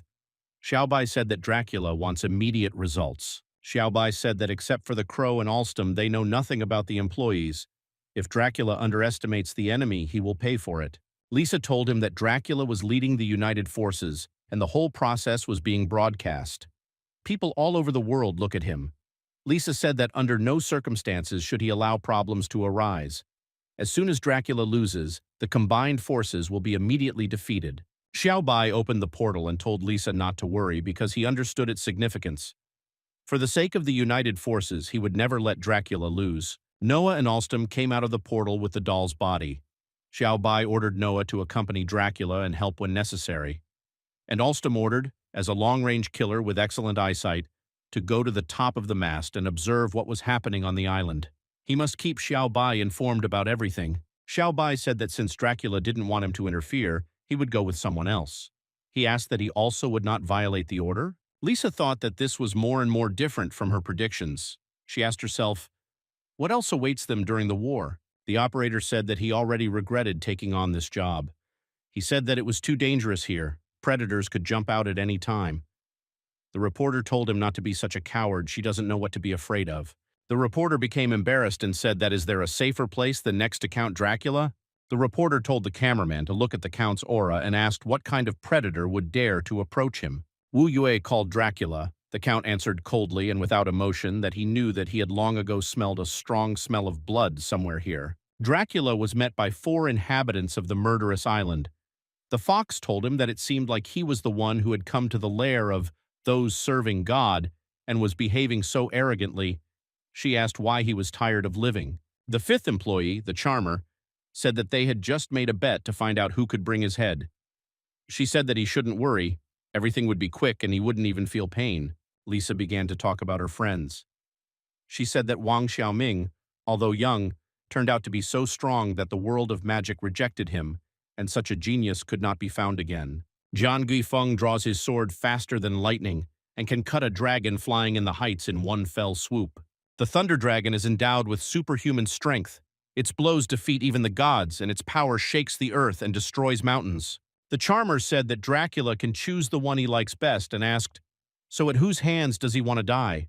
They serve God and do not want to offend him. Dracula asked that they are trying in vain to resurrect the original predator. Jian Guifeng said that he has good awareness, even aware of the resurrection of the deity.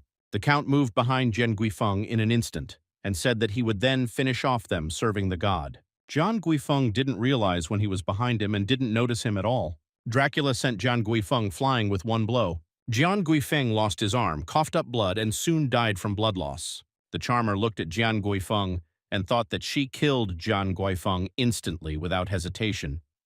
She didn't understand how it was that the great servant didn't give strength to Jian. The charmer thought that most likely this bat was much stronger than she imagined. Dracula said there was no need for a one-on-one fight. He told them to attack with everyone they have. He came here to completely exterminate those who serve God. Dracula said that it's good that they are together. He won't have to look for one at a time. The Thunder Dragon told Dracula that he rejoices early. Jian Guifeng was killed by carelessness. He asked what would happen to them as well. The Thunder Dragon said that he would crush him with one blow, and that he should not dare to look down on him. Dracula stopped his fist with one hand and said that if he fights, then let him fight, and asked why so much empty chatter. Dracula easily tore off the Thunder Dragon's right arm. The charmer thought that he was crazy, fierce in battle, unlike the usual Protoss guardians. Wang Xiaoming thought that he would never fight Dracula. He realized that there was an abyss between their levels. Wang Xiaoming decided that he needed to escape, otherwise certain death. He wanted the head of the employees to deal with this guy. Wang Xiaoming summoned a pillar along which he could fly away. Wang Xiaoming thought that the retreat was successful.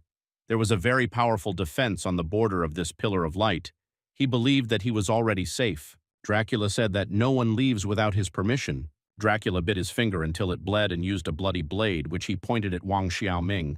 Wang Xiaoming believed that this was useless because he had created an elevation pillar just against such situations, and the thickness of the barrier was comparable to the golden body of a kunai master. Wang Xiaoming thought that Dracula would not do anything to him. The bloody blade separated Wang Xiaoming's head from his body. His last thoughts were that this was absolutely impossible. Did he wonder if his barrier didn't protect him from Dracula's attack at all? The charmer looked at Wang Xiaoming's body and thought that those two were killed instantly, and even Wang Xiaoming could not hold back his attack. According to the standards of Protoss Guardians, Wang Xiaoming is S rank. Dracula approached her and said that she was left alone. The charmer said that the person in the Protoss court who could deal with the S rank in seconds should only be Mu Xia, who had retired. She asked, "Then who is he?" He replied that the acting emperor of Protoss was Count Dracula. The fox was scared and thought that even he was here. She wondered what the Empire decided to destroy the murderous island. The fox said that she was the 5th employee and would not beg for mercy. She pushed off the ground to rise as high as possible. The enchantress attacked Dracula with a sphere of spirits. Count Dracula knocked the spirit sphere away in the other direction with one hand. The charmer thought that she didn't even touch a hair on her head, and this was her strongest technique, in which case she had one trump card left. The charmer used the disappearing technique. It completely hides her presence. Since the smells and sound are completely hidden, it seems that she is not in this world at all. He will never find her. Dracula said that he had disappeared. He couldn't even feel her breath. For him, it was an extraordinary camouflage technique. Dracula telekinetically raised all the corpses and said that it was useless, just a pathetic attempt to avoid death. Wu Yue was afraid that Dracula was planning. Dracula told them to just let him turn their lives into beautiful fireworks. Dracula blew up the corpses and blood splashed in all directions and covered the charmer with blood. She thought it was disgusting. The fox shouted to Dracula that this was too much. She was a neat girl, and why do such terrible things? Dracula grabbed her by the throat and said that she had already given herself away and called her a little fox. Dracula asked that her heart is as big as her breasts. Dracula suggested taking it out and looking at it. Wu Yue screamed for Dracula to calm down. She told him that the reporters were still filming and asked him to be more restrained and not to get excited. The cameraman and reporter were completely covered in blood and in shock.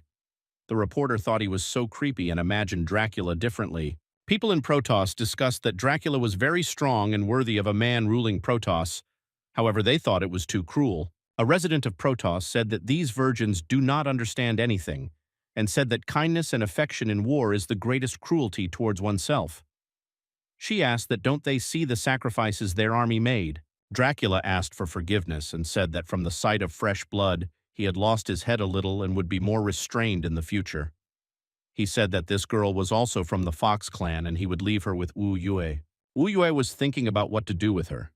This is a delicate situation and she is not good at dealing with prisoners of war. Wu Yue decided that it would be better to hand this matter over to him. After all, he has a wealth of experience. The charmer fell out of a portal that opened above the ship where Xiao Bai and Lisa were. Lisa was surprised by what she saw and thought that this beautiful girl fell from heaven. The fox fell exactly where Xiao Bai was. Xiao Bai managed to catch her so that she would not fall from such a height. Xiao Bai said, "Why does this always happen to him?" He asked Lisa if she has already seen this in the future. Lisa became embarrassed and said that it seemed not. Alstom said from the mast that she was the fifth servant, a seductress defeated by Dracula. Lisa was surprised that he had such good eyesight. Alstom said that Wu Yue sent her here, and if Xiao Bai tortures her a little, he can get something useful out of her. Xiao Bai said that he has experience in matters such as interrogation. The seductress came to her senses and asked that she had already died. When she fully came to her senses, she was indignant. Why was she tied up like that? She said the body went limp and asked someone to let her go. Lisa looked at her and thought that it was tied very skillfully. But she didn't think that Xiao Bai had such skills. Xiao Bai said that there is no need to resist, she is already in his power, and she is finished. He said that as the fifth employee, she probably knew more than the rest. Xiao Bai said that he had countless ways to loosen her tongue and suggested that if he didn't want to suffer, then let him tell her as quickly as possible. The seductress told him not to bluff. The truly strong guardians of Protoss were already fighting on the front lines. Even their ruler, Dracula, was no exception. She said that the guy who stayed on the ship in such a critical situation was just some kind of home front warrior. The seductress said that it would take him 10,000 years to frighten her. The seductress said that he still didn't have long left and would tell the truth. They initially lost the war, and even Dracula's personal participation would not help. The fox said that she saw his techniques. He is indeed strong, but compared to their leader, it is still not enough. She kept saying that not only the head, every priest from the Great Four, they were all unsurpassed masters. The fox said that there was a familiar sound. Xiao Bai said that the sound of waves. Something is approaching and there is a lot of it. The seductress said that this was Ariel, the purest and kindest of the servants. She had come to save her. Alstom said they were in trouble and someone was watching them. Ariel said that the leader gave the order to destroy the entire fleet, so that everyone who landed on this island would leave and never return. The employee began shouting at Ariel to come to her senses. She was also on the ship. Did she really want her to die? Xiao Bai responded to the employee that apparently her friend was a little out of her mind, to which the employee said that she did not understand what he was doing. Did he really want to die? If he wants to live, then he should leave this ship and run away with her. Xiao Bai told her that he was a rear soldier and he must perform his duties conscientiously. The employee emotionally told him that how could he show off like that in such a situation? Ariel is the daughter of the sea. The ocean is completely in her power. In the water, even she is not her opponent. Maybe he will pull himself together and do something about it. A minute later, she began to think that even though he was a rear soldier, his strength was quite terrible. Is this really the very power of the Protoss? Looking up, the employee noticed that Ariel's behavior seemed very strange. She usually didn't act as rudely as she did at that moment. She clearly heard her cries for help. Coming closer to them, Xiao Bai asked the maid if she really couldn't understand anything yet. She responded by saying that she had no idea. Xiao Bai began to explain to her that Ariel is not who they think she is. She is under someone's control. He said that this technique could quickly suck all the juices out of her. Perhaps he could help with this. The employee was surprised by his words. She said that she did not understand how he knew all this. She was sure that he was not a rear soldier, but someone else. Lisa, standing next to her, said that Xiao Bai is not on the front line, not because he is weak, but on the contrary, because he is very strong. Even Dracula himself is afraid of him. She also added that most likely it will be Xiao Bai who will replace Dracula. He is the guardian of the number 4 S-rank Protoss. He is the Lord of endless darkness. After these words, the maid was convinced that Xiaobai was really cool because he looked completely unremarkable. Approaching Ariel, Xiaobai touched her chest near the heart. She didn't like it and started screaming at him to take his hands off. Let him not think that he can take advantage of such a moment. After touching him, she began to think about strange feelings. Energy began to fill her body, something she had never experienced before. At this moment, the head mentally contacted her. She didn't understand why Ariel's heart began to beat differently. Her faith in God became more fragile. Most likely, she began to forget about God's mercy towards her. Xiaobai said that he did not understand what kind of God this was. He had never met him before. Touching the chain, he said that how could God bind his followers with chains? Ariel tried to stop him. She couldn't understand until the end what Xiaobai was up to. Breaking this chain, Xiaobai said that let her God cleanse her neck and wait, he goes to meet him. At this moment, the head of Asmodeus was thinking about what was happening to her. Why was her heart beating so hard? She felt afraid. Someone entered the divine world and broke her chain. She thought about this man who could interest and frighten her. She was very interested in who it was. At that moment, her employee witch came in and said that she was very excited and looked a little sweaty. An employee named Medusa also told the head that it was probably all because of the Protoss ruler Dracula. She offered her concern and asked how she could cope with him. At this moment, the messenger of death named Caesar said that she was getting too ahead of herself. It is better to give Dracula to him, since he is the one responsible for the heads of all strangers on the island. Asmodeus, turning her head in his direction, answered him that it didn't matter to her what he wanted. She said she was still uneasy. We urgently need to speed up the implementation of the plan. She looked at her employee, Linlong, and ordered her to wake up because she was very important to her. Waking up, Linlong asked the head if she really needed her help. Meanwhile, on the ship, Xiaobai told Ariel that everything is fine now. She poses no threat. The maid at that moment was surprised at what he had done. Ariel exhaled calmly and expressed her gratitude to Xiaobai for helping to put her out of her misery. She also asked him if he could help her friend Selena, since she was under the same technique. Xiaobai answered her in surprise that he did not think that this was the same crow girl who always bathed near the river. Ariel told him that she realized that her request seemed a little rude. She begged him to save her friend. If she had not taken her to the meeting with the head, her friend would not have been able to find herself in this position. The head saw that their faith had been shaken, so she applied this technique to them, despising them as obedient puppets. Xiaobai listened and told her that he owed the crow, so he was willing to help save her friend. At this moment, Lisa saw something. She decided to call Xiaobai and told him to take a look at it. She didn't understand what kind of thing it could be. She had never seen anything like this before. At this moment, Linlong summoned her secret moon and sun barrier. She said that at sunrise, all the fighters would go into battle. Bai Yumo also couldn't fully understand what the hell this was. It was very blinding to her eyes. She suggested that it could be Guan's technique. Wu Yue told Dracula that this thing could be like a magical barrier, which has a very powerful effect. Dracula agreed with her and said that it was the first time he had seen such a strong barrier. He is sure that he was created in order to stop him. He also added that they were scared quite late. Turning his head towards Wu Yue, he told her that the main building of God's servants was right in front of them, so they needed to destroy them. Having created this very barrier, Linlong told the head that he was as handsome as she was, to which Asmodeus answered her that it was so good that she was nearby. Linlong told the head that she was very embarrassed, and she shouldn't be praised so much for it. She added that even she herself could not remove this barrier. You need to wait about 100,500 days for this barrier to deactivate. Thus, the Allied army is trapped on the island, and no one can escape from there. To which Asmodeus said that this was a necessary step for the resurrection of God. However, she is only half right. The most important thing is that this barrier of the moon and the sun will be able to stop the guy who was able to make her nervous. Xiaobai tried to open the portal, but nothing worked. He said that the portal also cannot be entered, and this barrier technique is excellent. Xiaobai said that it seems that Dracula is not the only one who wants him to remain an indifferent spectator. The seductress said that this was the barrier of the second of the servants, Linlong. She said that it doesn't matter whether you use magic or physical force, it's all to no avail. A person can't break it. The fox said that the head had already awakened Linlong from hibernation, and it seemed that Xiaobai had made her very angry. Ariel said that this all seems a little strange. Now all the Allied troops and employees are locked on the island. And what is the likelihood that the leader wants to sacrifice all the people on the murderous island in order to resurrect the god? Lisa said that it is madness to exterminate all the people on the island. The Allied forces include Protoss, Shunguang, and the Country of Women. All the best from the three states. Lisa asked that they are sure that their leader will be able to kill them all. Ariel said that in the past, during the war with Noah, 4 of their employees performed another important task.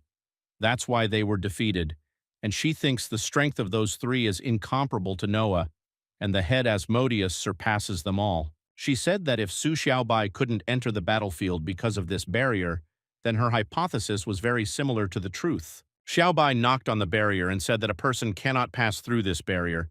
He wondered if a god or demon could break this barrier. The girls were very surprised that Xiaobai started talking about gods and demons. Caesar said that there are a lot of people here. They came from such a distance to attend their own funeral. He said that they were great. Liu Junqian said that where this strange skeleton came out from also stood against the wind. Liu said that they had already killed all of his buddies. Kolak said that most of all he hates those who only pretend to be strong, and he is only one, but dare to stand in their way. Caesar was told to turn around because all the Protoss lads were gathered here. They asked him why he alone would trample against them. Caesar told them that it seemed they had misunderstood. Caesar asked when did he say that he was alone. Caesar began to cast a spell, and a magic circle appeared behind him. Caesar summoned an army of the dead. Liu Junqian said that he was a summoner. Kolak said that there were too many of these summoned dead. They were so drastically outnumbered. Zhaoping said that these creatures smell rotten and do not look like they are alive. Tianyu said that the smell was more like undead. She said that apparently they had met a really strong opponent. Caesar pointed his staff at the people and ordered the undead to listen to his command that they destroy everyone. Mu Yuan dodged at the last moment and thought that these undead were well trained. Their fighting skills were excellent. Zhao Ping thought that not only good physical strength, but also the use of magic. Mo Yang was thinking about how this summoner could continuously create undead and how they could win. Caesar laughed and said that in a battle with people he would not lose to anyone, because he alone replaced an entire army. The undead approached and smelled the stench of Ma Fei's change of underwear. Ma Fei grabbed the undead and slammed him into the ground. Ma Fei asked how dare he despise him. Li San noticed that these corpses can regenerate, and this begins to infuriate her. Black feathers began to fall on them. The undead did not understand where they came from. Saifa said that in the presence of an angel, there is no place for the undead. She said that since they can regenerate, it means they need to be trimmed so that there is nothing to be restored. Saifa struck with her magic, and the undead began to disintegrate into pieces until there was nothing left of them. Saifa told them to feel the pain. After her blow, there would not be a piece left of them. She wanted to see how they would be reborn. Bai Yumo said that she controls her powers so well, multiplying them even more than her breasts. Tianyu said that this is what Sifa is all about. They must win for the sake of Protoss. They can't let the Emperor's assassins look down on others. Caesar found himself behind Saifa and asked if they were too early to rejoice. Sifa turned to Caesar and wondered how this was possible. Caesar said that they thought he had seen his entire army. He said they were related to him. As long as it lasts, they can be reborn indefinitely. Caesar shot magic at Saifa, causing her to fly straight into the ground. Saifa coughed up blood and thought that he was a difficult opponent. She underestimated him. She thought she would lose on the threshold of her own home. Saifa said that the Legion of Undead evolves with each rebirth. Strength, magical abilities, speed, endurance. Everything makes a leap in development. The longer the battle, the stronger they become. Caesar said that it does not matter how many there are. It doesn't matter how strong they are. If they get involved in his legion, he said that they had only one way left, to become part of it, through mortal torment. While the undead legion was resurrected again and again, the situation on the battlefield gradually changed. The Allied forces are locked in a difficult battle with endless opponents. Yin Yu received a blow from the undead and thought that her blade of love was useless against them. Shipeng attacked with her feathers and said that this bastard should not be arrogant. She said that she would make a lot of holes in him. Her feathers passed right through the undead. Shipeng thought that their regeneration was endless, and at this rate they would sooner or later be killed. Bai Yumo said that everyone except the S-rank guardians could no longer hold them back. Lisa said that she did not expect that one member of the staff could cause so much trouble for the Allied forces. Bai Yumo said that she didn't think that one day she and she would fight side by side. She asked Li Su if he would do her a favor. Bai Yumo asked Li Su to distract the undead, and she would kill that skeleton employee. Bai Yumo said that he is a lich. Once he dies, the undead army will immediately fall. Lisa told her not to worry and move forward. Bai Yumo thought that when this was over, She would definitely invite Li Su to the land of women to bathe in the hot springs. Bai Yumo walked ahead to get closer to Caesar and thought that now the Allied troops were mired in a quagmire, she, as the strongest guardian here, must lead the others out of the deadlock. Bai Yumo used her ability and shouted that it was all or nothing. One hit would decide everything. She hit Caesar's shield and a very bright light appeared. Ma Fei was surprised and thought that this light was bright. Lisa was already tired of fighting and was wondering if she had succeeded. Caesar said that this was unexpected, and it turns out that there are people other than the head who can destroy his protection. Caesar told her that, unfortunately, it didn't work out. Bai Yumo thought that the thickness of the shield caused the deviation. From behind, Bai Yumo hit the undead with a spiked club. Caesar stood next to her and told her that he could control such a large legion of undead because of the incredible amounts of energy. The king told them to add as many more people here. No one would surpass him anyway, so they would never defeat the legion of undead. Bai Yumo tried to move, but it was impossible.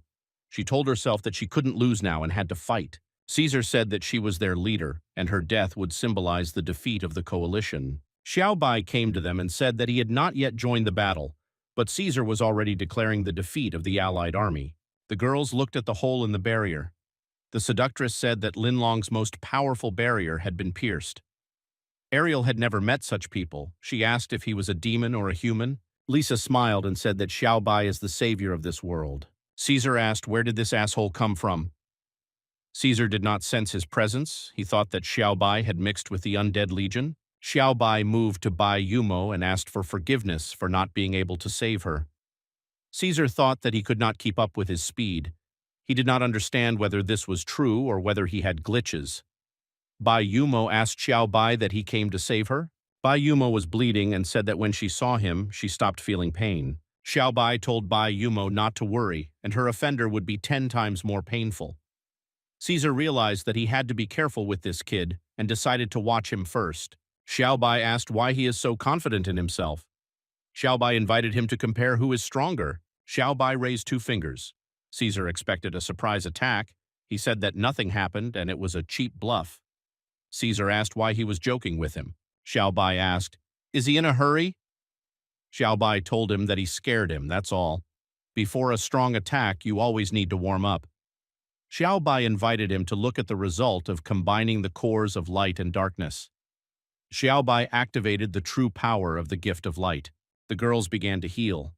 Saifa did not understand what was happening to her. The pain was going away and even the wounds were gone.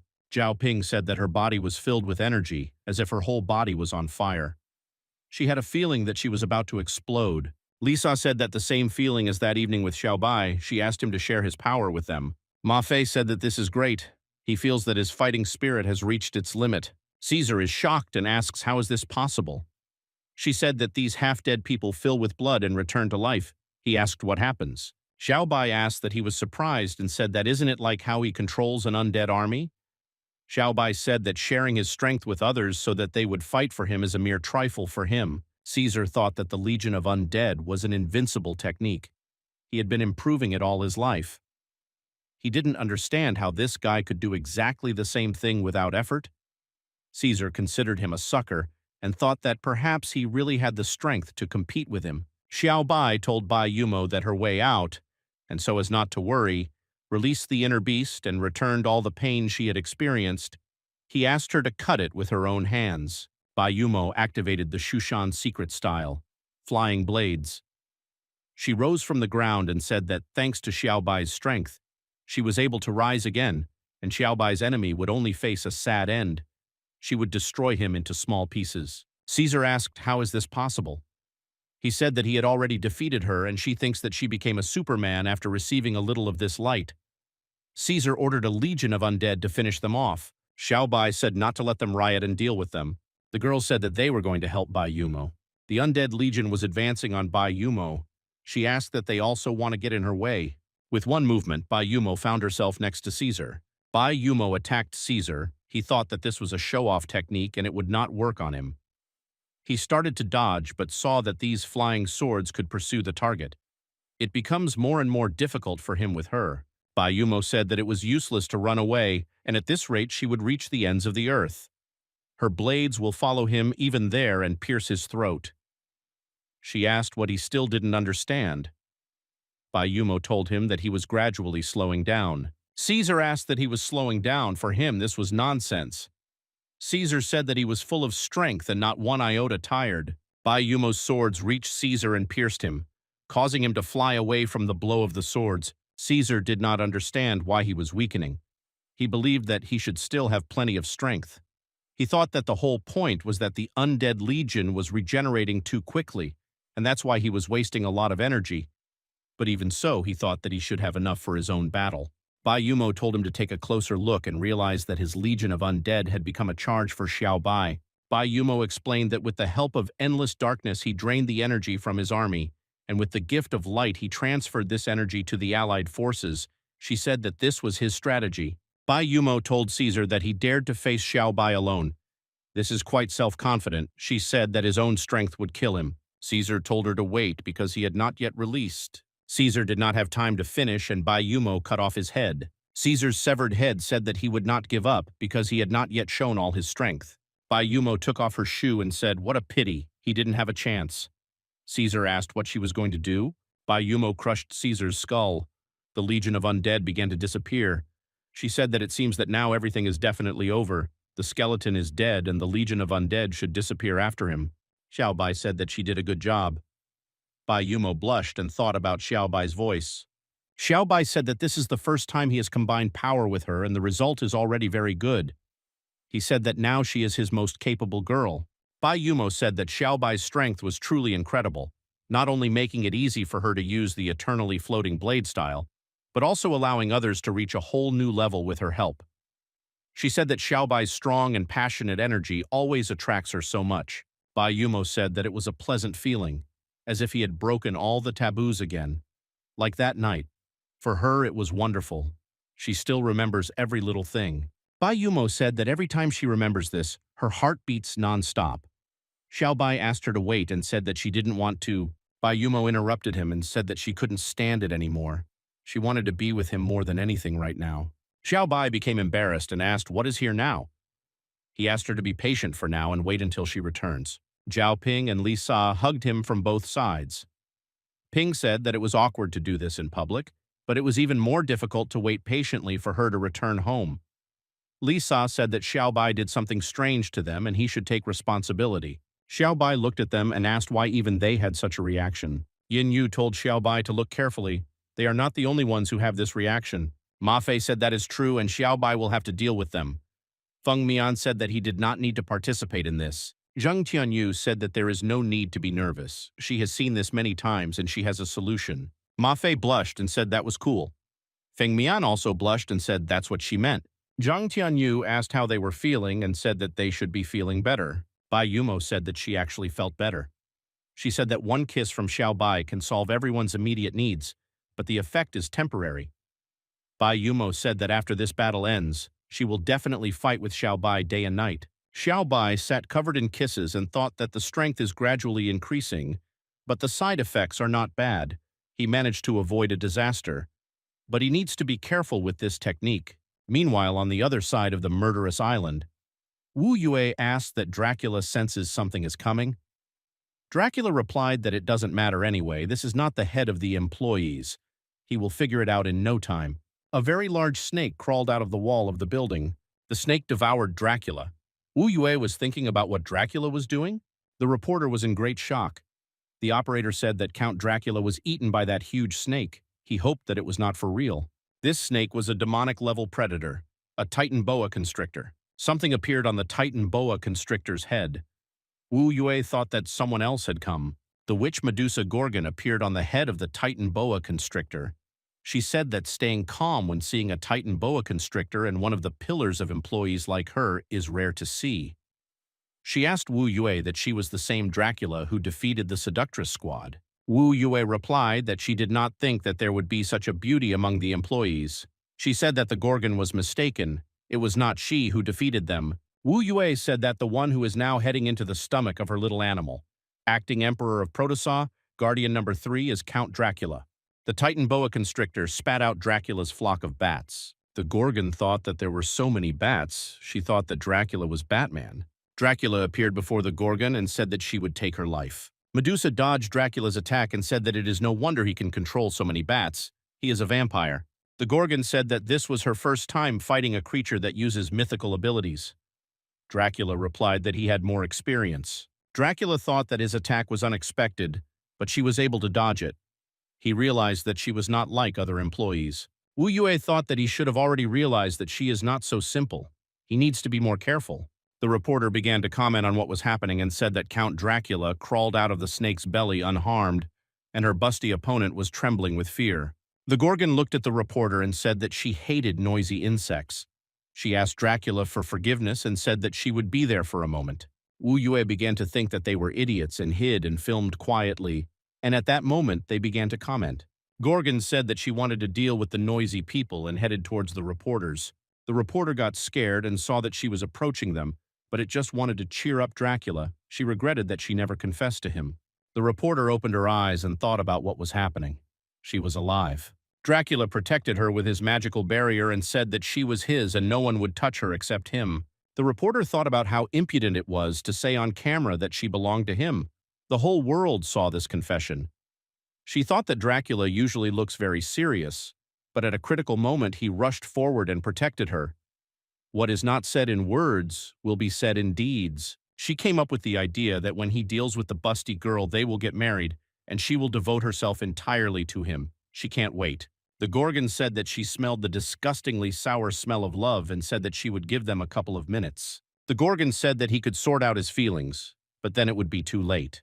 Dracula told her to talk less, and she was sticking her nose into something that wasn't her own business. Dracula's bats ate the Titan boa constrictor to the bone. Dracula said that as the leader of the Protoss, he bears the burden of responsibility for the well-being of the human race on his shoulders and is not interested in feelings. The reporter thought that she had just been kicked out and was in a stupor about it. The cameraman thought that such a healthy snake was gnawed to the bone, and Dracula's bats turned out to be so scary. Wu Yue thought that it couldn't be so easy. The employee was not easy. Dracula dodged Medusa. She said he had a quick reaction. Medusa tried to attack Dracula again and said that it was too late. Dracula jumped back from her. Count Dracula blushed for some unknown reason. The reporter thought why Count Dracula turned red. This was the first time she saw him like this. She thought that that attack had hurt him.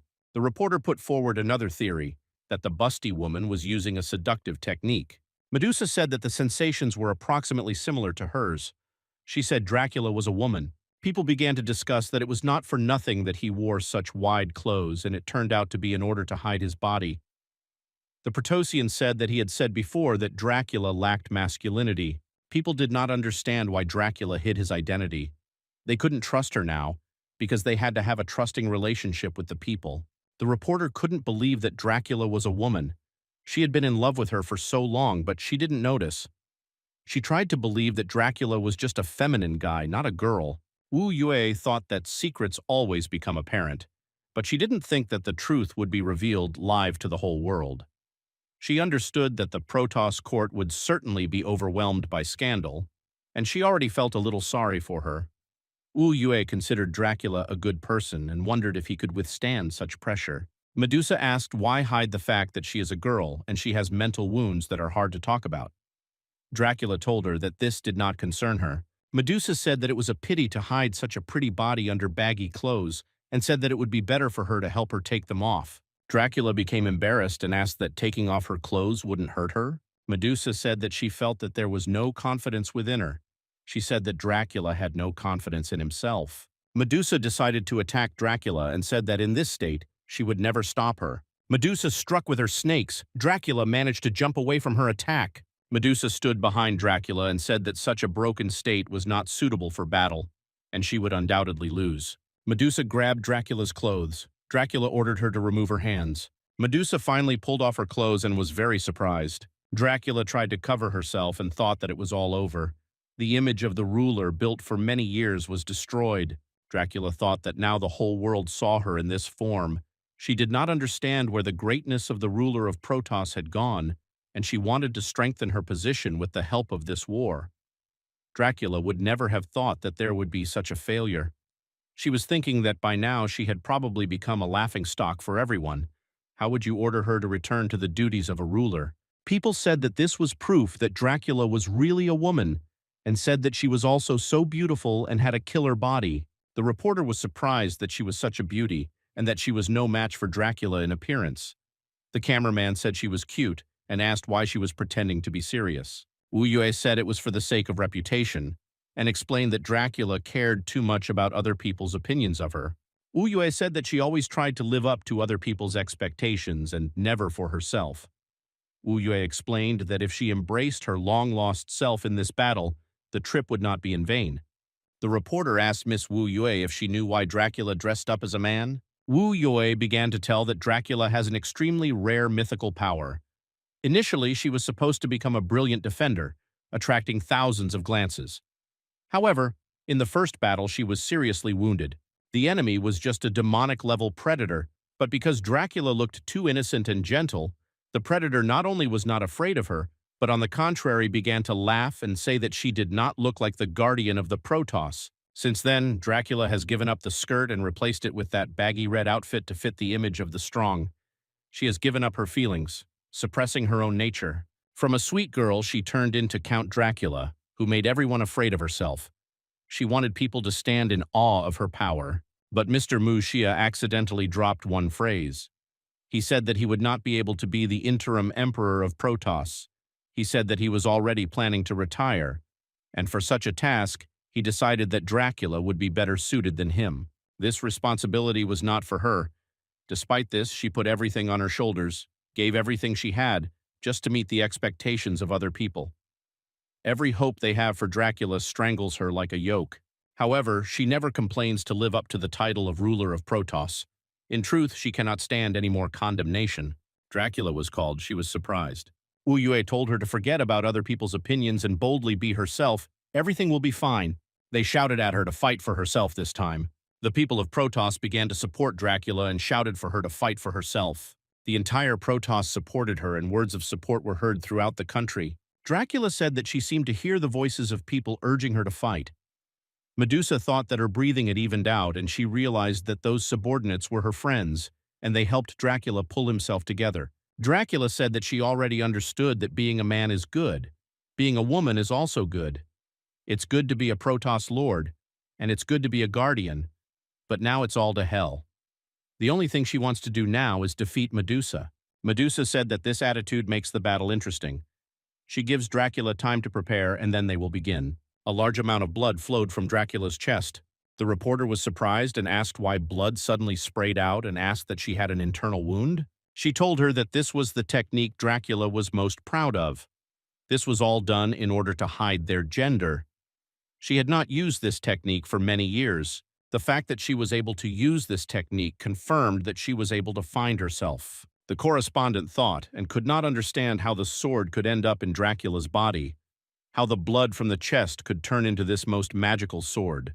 Dracula told Medusa that she wanted to save this trump card for the battle with Su Xiaobai, but in expressing gratitude for help in finding himself, he will make an exception and show it to her.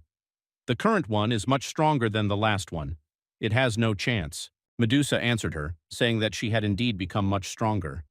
But still, these words sounded too loud for her. Starting to release magic from her hair, she added that she really had to fight it with all her might.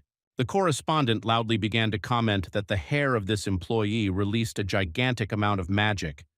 It looked like she was about to summon some kind of terrible monster. At this point, Medusa said that she promised Chief Asmodeus to stop her. Therefore, no matter how strong Dracula is, she will be able to defeat her. Summoning her battle snake, she added that it was the strongest technique. Having seen them, the correspondent said that it was complete horror. Those things blocked out the entire sun. That very trump card from those serving God turned out to be quite good for her. Was Dracula really going to defeat all this with one sword? Medusa told Dracula that she probably never thought that there would be such a strong sealed snake in her hair. She can only use this technique on special occasions. She also added that there is no need to feel shame if she is scared. After all, the power of this technique is truly enormous. Everyone who is able to see this technique has long since died, and then Dracula counted 9 heads and said that she had never seen such snakes. She must capture the snake while it is alive and then take it to the Protoss Zoo for research. Medusa told Dracula that it was disrespectful. Was she really brave enough to count at such a moment?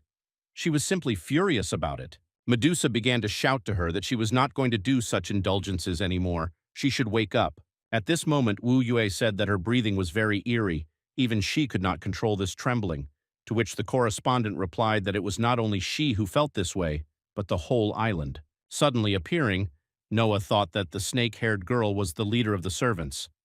As it turned out, she was able to take control of such an amazing snake. The master ordered him to protect Dracula. The time has come to act. Medusa confidently stated that Dracula would pay for his arrogance. She would definitely die. After her words, she launched this huge snake to attack. Looking at all this, Wu Yue thought, she could not understand why Dracula closed his eyes at the moment of the attack. Was she really planning to run away from there? Because the bite of such a snake is quite fatal? And then, opening her eyes, Dracula sharply swung her magic sword and was able to cut off these terribly attacking heads. After fighting off the attack, she said that such things just look so scary. Medusa thought at that moment. She could not understand how with just one stroke Dracula could. Wu Yue was surprised by such strength. She said that this Dracula turned out to be much stronger than the one she knew before. That equanimity turned out to be exactly like Mu Shi's. Was Dracula able to overcome her own boundaries and move to a completely new level? In a spectacular jump, swinging her sword, Dracula told her that she was about to lose. Turning around, Medusa told Dracula that her death could not help her in any way. They will not be able to stop Lady Asmodeus. To which Dracula answered her that this was all just empty chatter and dealt Medusa the final blow. Exhausted, Medusa began to think that she was so sorry that she could not stop Dracula. She failed to defend the honor of the employees. She admitted defeat. At this moment, the correspondent was very happy. She said that Dracula was able to win. Victory is hers. Medusa couldn't figure out where she was. She thought that she was able to go to heaven and did not fully believe in her death. But then Mrs. Asmodeus told her that she was too pessimistic. Losing does not mean death at all, and even death can only herald the beginning of a new life. You need to look around and look at those bodies bursting with energy. They will all be waiting for her, waiting to become part of God together with her. The bodies told her to quickly go with them. God called them all, rather, he needed her. Asmodeus said that she did not need to be in her own doubts. Her faith could not be shaken. Will she really be inclined to intend to betray her friend? Medusa replied that Lady Asmodeus was her only friend. She was perfectly able to understand everything that will forever be God's friend, namely Mrs. Asmodeus. She is ready to give her all. After silence fell, Dracula thought that finally this could all end. When Dracula began to pass by the correspondent, she said that how beautiful she was. She was already scared to look at her. Wu Yue wanted to tell her not to think that, but Dracula decided to interrupt her. She approached the operator and told him that she wanted to apologize to the Protoss subjects. This should help her. The operator asked her what exactly she would like to do. She began to make an appeal to the humblest. She told them that she wanted to apologize to them for lying to them all this time. While serving as ruler, she was unable to build trusting relationships with citizens. This was her main mistake. Hearing this, the citizens became very thoughtful. They could not believe that the ruler dared to ask for their forgiveness. Dracula said that she should wait until she could deal with all the employees on this island. And then she is ready to leave the post of ruler of Protoss. The correspondent, shouting, asked questions to Dracula. She did not understand why Dracula wanted to leave this position.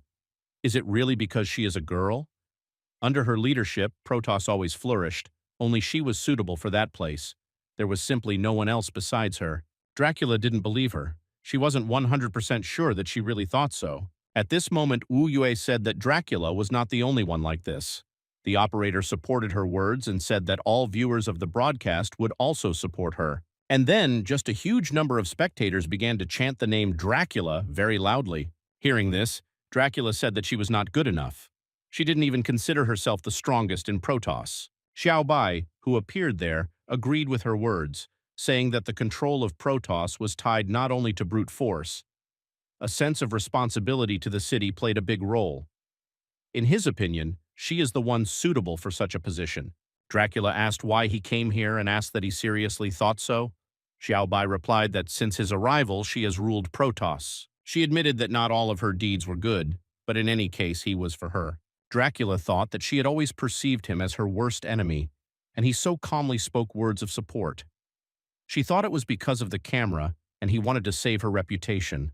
Dracula continued to wonder that with his power it was possible to subjugate the entire world. But he did not even want to master the Protoss. She realized that he was not interested in this. Eventually, Dracula realized that she was missing something very important. Dracula told Xiao Bai that no one except Wu Yue had seen her in this form, but he was almost not surprised to see it. She asked if he had really seen her without clothes before. Xiao Bai became embarrassed and said that of course not. It's also the first time he's been shown on TV, so he's a little nervous. In fact, Lisa had already revealed to him the secret that Dracula was a girl. But he could not believe it. And now, when communicating face to face, he was speechless. Xiao Bai looked at Dracula and thought that she was very cute. Dracula asked that he really wasn't trying to deceive her. Xiao Bai looked at her chest and thought that she was really the same age as Mu Xia, because she looked so innocent and energetic. He assumed that her profile contained false information. Dracula felt something and said that this gust of wind carries a lot of power and all of it is concentrated in that direction. It seems that this is the last trump card of the servants. Gusts of wind went towards where the shelter of the servants of God was located. Ma Fugi walked away from the defeated Rosier. Ma Fugi saw this aura and was surprised that he had not died yet. Selena began to think that everything had already begun, and had the situation really become tense enough for this step? Lisa asked what it was and said that it was collected in the center of the island. The charmer said that the head of the servants extracts power from the island, from every leaf and blade of grass, from every corpse, from the traces of every battle. All this will become the source of her strength. Ariel said that she used mind control on her. Ariel asked that she really had two abilities. The charmer said that she and she are in different groups. She does not understand the techniques of the chapter. Extracting energy is not her power at all. It is the ability of a god. The charmer said that Mrs. Asmodeus can somehow communicate with God and even borrow his power. Asmodeus said that who would have thought that even the sun and moon could not stop them. She had never subjugated someone like him before. She told Xiao Bai that he was the first person to make her heart beat faster. Xiao Bai asked that she was the head he saw in the spirit world, and asked why she appeared so quickly. Asmodeus said she was just looking forward to meeting him. She asked if he would like some time in his sister's arms. She pointed to her chest and said that it was very soft here. Xiao Bai told her to take it in moderation. Dracula thought that she was very depraved. Xiao Bai told her that after killing that skeleton, he immediately suspected something was wrong. Endless darkness automatically absorbs power from everything around, but after that guy died, nothing happened. Xiao Bai said that it was all because of her. He explained that realizing that she could not defeat them, she absorbed his power, and Asmodeus was just trying to stall for time. Xiao Bai said that this power is needed to resurrect her god. Dracula was surprised that he managed to find out so much information. Asmodeus said that his gaze scared her as if he wanted to devour her alive. Moreover, at first glance, he unravels human thoughts. He excites her more and more. Asmodeus said she wanted to ride him and then abuse him mercilessly. Bai Yumo was angry and told her to be careful with her fantasies. Only she could squeeze Xiao Bai. Lisa said that she would never allow her to do this to him, and even if she didn't try, she still wouldn't allow her. Dracula asked what happened to those two. Xiao Bai thought that this went against the tactics discussed earlier. Bai Yumo shouted that she was Xiao Bai's first girlfriend and would never forgive anyone who dared to seduce him. Lisa said that for Xiao Bai, she is ready to do anything because this is a love duel. Asmodeus asked that his name is Xiao Bai. She said that he seemed to have a lot of girls, and then she decided to start with them. Asmodeus used her ability to hypnotize Bai Yumo and Li Si. Xiao Bai got angry and asked what she had done to them and warned that if anything happened, she would be finished. Asmodeus said that he was so concerned about the safety of other girls and asked if he was afraid that she would be jealous. Dracula told her to stop talking such sappy nonsense. She is actually their enemy. Xiao Bai said that she has not yet decided whose side she is on. Asmodeus called Xiao Bai an insensitive lout. She said she was a succubus and had never killed. It just satisfies human desires. Asmodeus can satisfy desires that cannot be described. Dracula became embarrassed and thought about those desires that cannot be described. Bai Yumo thought that there was a familiar feeling here, and the air was filled with pure energy. She remembered that wasn't this the moment when she broke Xiao Bai's seal. Xiao Bai stood in front of her and said that he was burning all over. His body was full of energy, but he couldn't throw it out. He felt like he was about to explode. He said that he was having a hard time holding back and asked if she would help him. Yumo told him not to worry. She would not refuse him in such a matter. There was a dragon flying around Bai Yumo. She thought about how fierce the dragon was. She felt amazing. Steam rises from his body and she likes it so much. She expected the dragon to explode soon. When this happened, she thought it was amazing and was surprised that Xiaobai's strength had reached such a level. For her, it was simply heaven. Lisa looked around and thought that it was very beautiful she had dreamed of such a wedding. She realized that since it was her wedding, then her husband should be… Xiaobai came out to her and said that he had been waiting for this day for a long time. He said that from this day, their married life begins. Lisa was embarrassed and asked why newlyweds should do this at night. Xiaobai told her that of course he explained that it was called the first wedding night, an established and very romantic ceremony. She asked him to teach her everything she needed. Dracula said that Bai Yumo and Lisa looked happy and asked that it was because of the strength of the head of the employees. Dracula said that he first satisfies the enemy's hidden desires, and then, when he becomes addicted, he imposes a mind control technique. Dracula said that her ability is not easy to control, they must be careful. Xiaobai did not listen to Dracula and flew to save the girls. The reporter asked what Xiaobai was doing. He also rushed alone. Wu Yue said that he shouldn't be so impulsive, it would be bad if he was caught too. Dracula wondered if he had already found a way to wake them up. Asmodeus asked what he thought of again, how to break her spell. She said that, however, this time everything is not so simple. She asked to take a closer look at his girlfriends. Asmodeus said they looked very happy. Xiaobai said that no matter how pleased they are, it is still a deception, just a world of illusions created by her. Xiaobai waved his palm and told them to be patient for a moment, he would wake them up. Xiaobai slapped the girls on their butts. Dracula was in complete shock. The girls did not come to their senses. Xiaobai said that it is still not enough. The head's mind control technique is no joke. Bai Yumo came to her senses and said that her butt hurt very much. She wants to play like this again. She realized that being spanked is very pleasant. Lisa said that this feeling and technique were familiar to her. She realized that this was definitely Xiaobai's blow. Bai Yumo asked how she understood this and when did she and Xiaobai play such a game. Lisa said that she won't tell her, it's their secret. Dracula thought it worked, injecting her energy into their bodies with the gift of light, and thus dispelling their illusion. Dracula thought that if she fell into the trap, she would also be forced to receive a slap from Xiaobai. In Dracula's imagination, she stood on her haunches and asked to be spanked with the strongest blow. Xiaobai told them to stop arguing because they were facing an enemy. He asked them to wait while he dealt with the head of the employees, and then they played as they wanted. He is with them day and night. Xiaobai guaranteed their pleasure. Bai Yumo said that how can she be satisfied with one day, she needs 20 days. Xiaobai was shocked and simply agreed. Asmodeus was trembling with anger and said that he had ruined her mind control technique twice, no matter what, but she couldn't stand flirting in front of her. She shouted to him that there was a beautiful girl in front of him, and he decided to flirt with others. She would not forgive this. Asmodeus decided to use the succubus's ultimatum, a love temptation. Asmodeus managed to take control of Xiaobai, and he was hypnotized. The girls shouted at him to brace himself and not let Asmodeus take over him. Asmodeus explained that it was useless and they would not be able to reach him. This technique was much stronger than the one she cast on them. She said that according to her plan, Xiaobai is already in seventh heaven now. In Xiaobai's head, Asmodeus was on all fours and asked Xiaobai to punish her harshly. Xiaobai looked at it all and said that she loves collars and chains. She loves such toys. Asmodeus answered him that she only gets excited with them and said that if the master does not like such games, she can please him in a different way. In the end, the image of a slave is too much for him. She turned into a flock of rabbits and asked if this would satisfy him. They will fulfill everything he wishes and he will not be able to forget it. Xiaobai coldly replied that he was not catching and let him try again. Asmodeus was shocked and thought that this was the first time someone had said such rudeness to her.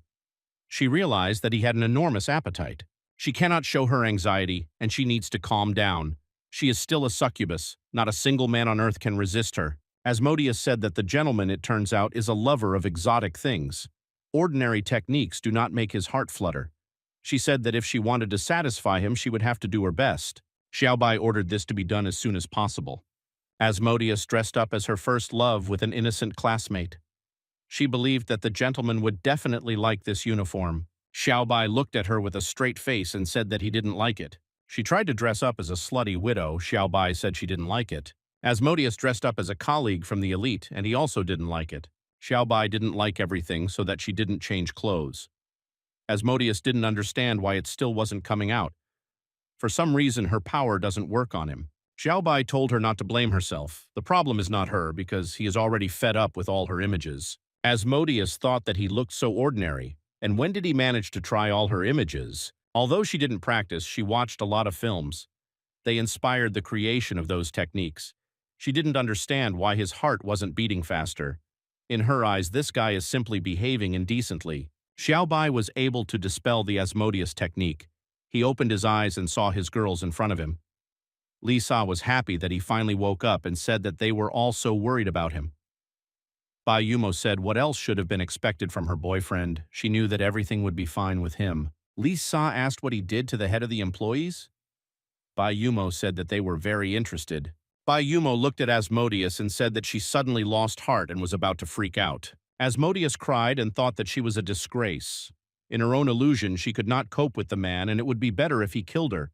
She considers herself a disgrace for the succubus. Xiaobai flew closer to her and told her to give up, and she couldn't defeat him. Asmodeus wiped away her tears and said that he was simply immune to her charms and told him not to rejoice too soon, because the outcome of the battle was still unclear. Xiaobai said that she would not stop. Then he decided that he would not talk in vain and would use everything. Wu Yue thought that he had hidden this technique, and it was beyond her understanding. Dracula thought about what a pleasant golden glow was. She realized that it was the power of the gift of light. Dracula was surprised that Xiaobai had already achieved such mastery. All his friends and acquaintances flew to him. Ma Fei looked at Noah and asked who he was, and that he had not seen this old man before. Noah replied that he was Xiaobai's direct subordinate, and a rude person like Ma Fei certainly didn't know him. Xiaobai looked at them sternly and ordered them not to swear. Ma Fei hugged Noah and said that Xiaobai's subordinate was his little brother. He said they would get along great. Noah thought about getting this brute to take his hands off. Asmodeus thought that it was useless. No matter how hard she tried, everything would be pointless. She could not defeat him. The only thing she can hope for is the God she has always believed in.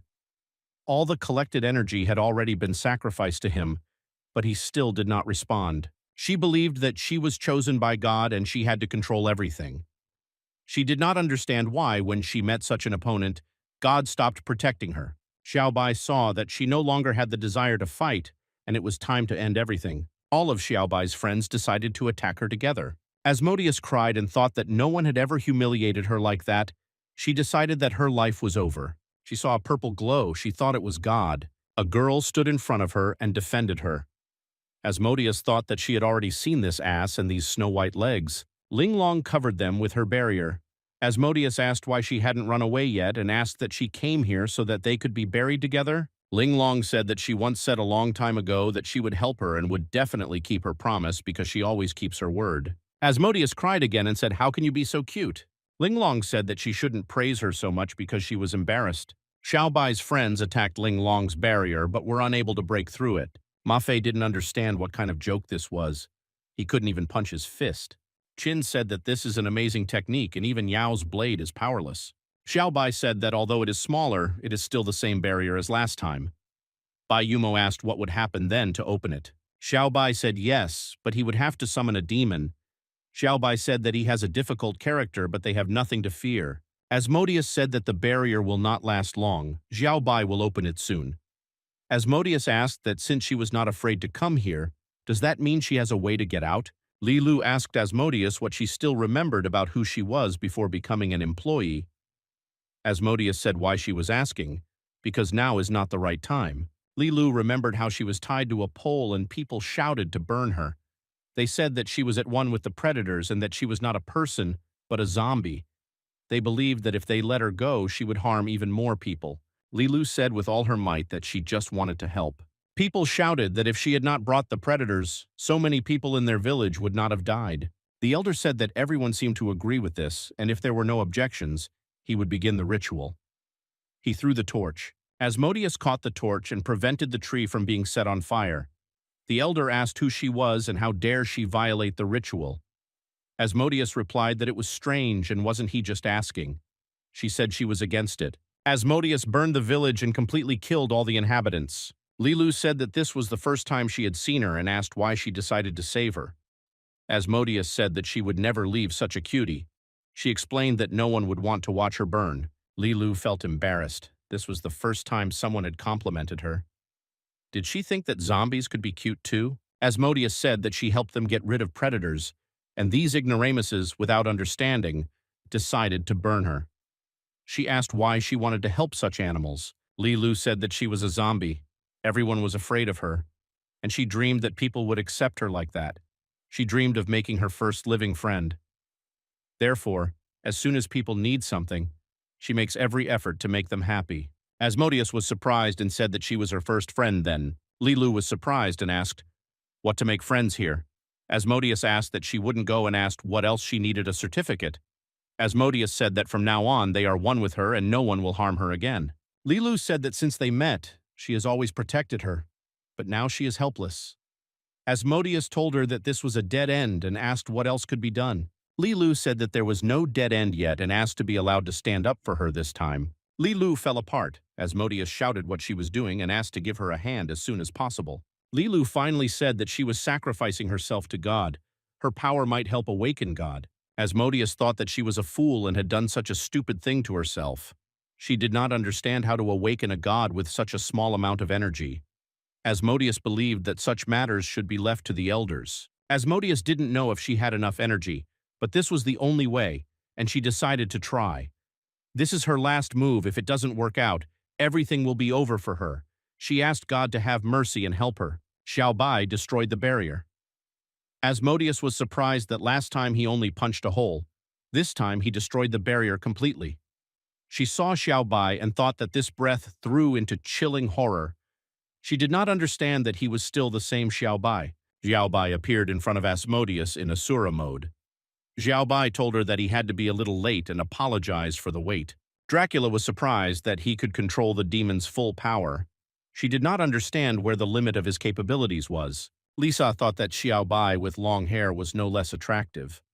Bai Yumo was drooling and thinking about how she looked like she had a hormonal explosion. She was so excited. Xiao Bai turned to the head of the employees and told her to admire the result of her work. So many people died because of her deity. Xiao Bai summoned Asura's hand and said that since she was not ready to stop, he would do it. Xiao Bai pressed her against the tower with his hand. Asmodeus did not understand what kind of technique this was. He held her so tightly that she would soon suffocate. Xiao Bai flew closer to her and said that he doesn't know why, but when he sees another person struggling with all his strength, it excites him like hell. The especially frightened sight of such a spoiled girl like her excites him even more. Asmodeus was frightened of him and asked what he was going to do. She said that despite her appearance, she was a decent girl and told him not to approach. Asmodeus was already imagining how he would violate her in front of hundreds of people. Wu Yue thought that he was crazy. The report was still underway. The whole world was looking at him. She tried to understand what he wanted to do. Dracula thought that although Xiao Bai was far from ideal for her, he could not do such a thing in front of everyone. She thought that this was all due to the influence of the demon. She thought that his character had definitely changed because of this, and the shame had disappeared. Xiao Bai was surprised and thought that she was not lying, because he had already been in such a situation. He realized that this was true, and she was definitely innocent. A purple light appeared. Asmodeus said that it was God, and he really answered her. Xiao Bai said that it took him a long time to get ready. Asmodeus said that it looked like they would have to end it here, although it wasn't exactly the outcome she wanted, but he forced her to do so. She said that God was already absorbing her power. Asmodeus said that if she didn't have time to say something now, then she wouldn't have another chance. Asmodeus fell into pieces and said that what she shared when they first met was a reflection of her true feelings, and she did not lie to him. Xiao Bai tried to remember what she told him back then. He remembered what she told him about how he was the first person to make her heart beat faster. Xiao Bai decided that apparently only by destroying her god could he get answers from her. The reporter pointed her finger and told everyone to look at the tower. The energy was gathering there. She said that didn't they want to resurrect the original predator? She didn't understand what the hell was going on then. Lisa said that the sphere had split. Bai Yumo asked what it was. Ma Fei said that the aura is very strong. Noah did not understand how this was possible. He asked that there is someone else at the level of the original predator? Xiao Bai said that this is interesting and the situation is getting more complicated. A purple beam flew over Longyan. She had one question: in which direction the beam flew. The beam flew towards Mu Xia.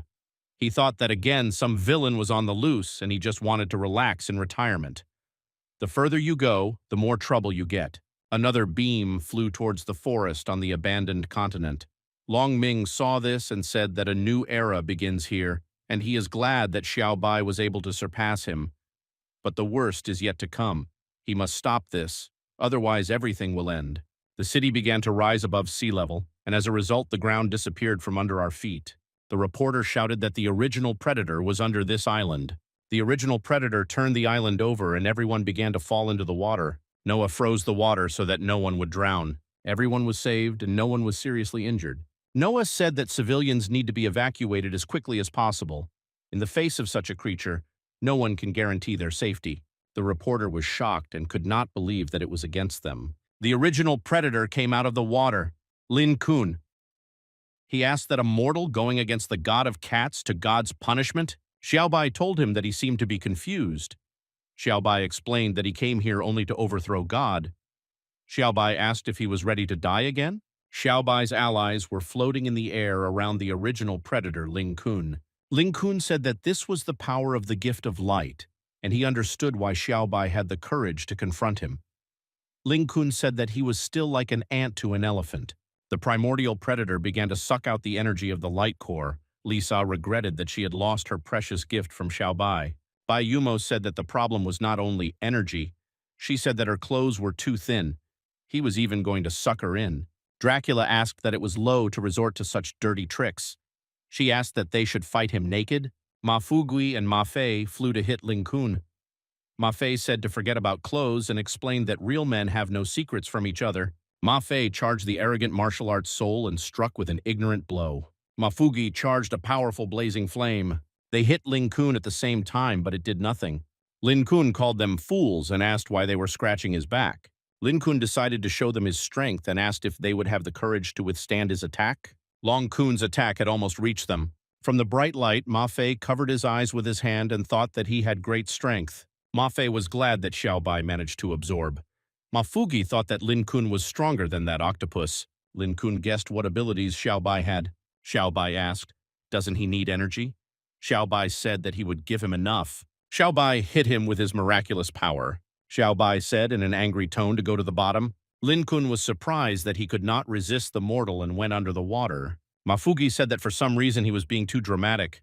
Ma Fei can't wait to mess with him. Xiaobai said that the reporters were actually still filming. He asked that these two were going to air the birds live.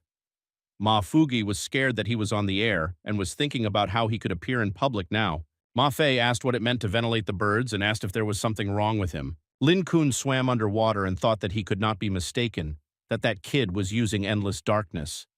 He didn't understand why he decided to grapple with him. Lin Kun suggested that he might have forgotten his purpose and rushed towards the pitiful people. Lin Kun decided to test the waters. If he really betrayed them, he would finish them off without hesitation. After all, water is his element. Zhao Ping said that he did not move. She assumed that he had died. Lan Qing said that she didn't and most likely wanted to pull some kind of trick. Tentacles crawled out through the ice. Lan Qing dodged them. She thought that she had already seen this technique with tentacles, but this time she was not their target. The tentacles grabbed Zhao Ping. Ling Kun told Xiaobai that he felt that this girl was dear to him and said that they had a symbiosis. Xiaobai realized that this predator was shrewd, but he did not understand, like Ling Kun, that they were connected. He did not choose her by chance. Lin Kun said that he and the Dark Core originated from a common beginning. He is under its influence and can also absorb energy. Lin Kun decided to eat her because he could not understand what would happen. He speculated and told Xiaobai that maybe it was his destiny to team up with him. Xiaobai managed to save Zhao Ping. Ling Kun said that for the sake of one human girl he betrayed him. Ling Kun said that he still forgot the calling of the Dark Core. Sifa said that when she saw this monster, she could not stop trembling. She asked Qin, "Can Xiaobai really defeat him?" Lan Qing said that since Xiaobai appeared in Protoss, Zhao Ping has always been with him. Xiaobai worries about her the most. Sifa said that she did not think that Pin was so important to him, and said that she was not mistaken about him. Lan Qing said that this whale touched the king to the quick, and he is now a dead man. Xiaobai told Zhao Ping to go to Qin for now, because it is too dangerous here. He will fry this fish and come right away. Penny told him that she would do whatever her master said, and she asked him to definitely return to her. Xiaobai smiled at her and told her not to worry. He had never deceived her. Xiaobai asked Wu Yue to do him a favor. He wanted her to use the teleportation technique and get everyone out of here. The farther the better. Wu Yue asked, "What does this mean?" Wu Yue asked that he wanted to fight the original predator alone. She told him that they all knew how strong he was, but it was better to fight together. Xiaobai explained that Ling Kun had the same power absorption ability as him. Fighting with a whole crowd wasn't the smartest idea, but what was more important to Xiaobai was that he didn't want to hurt anyone when he attacked. Wu Yue understood him and said that she would do as he said. She didn't understand why she obeyed him. She was thinking that Xiaobai had already been reborn and was now a real ruler. Lin Kun said that he was taking such a step for the sake of worthless people. He dishonors the gods with his actions, and he is not worthy to become the ruler of the universe.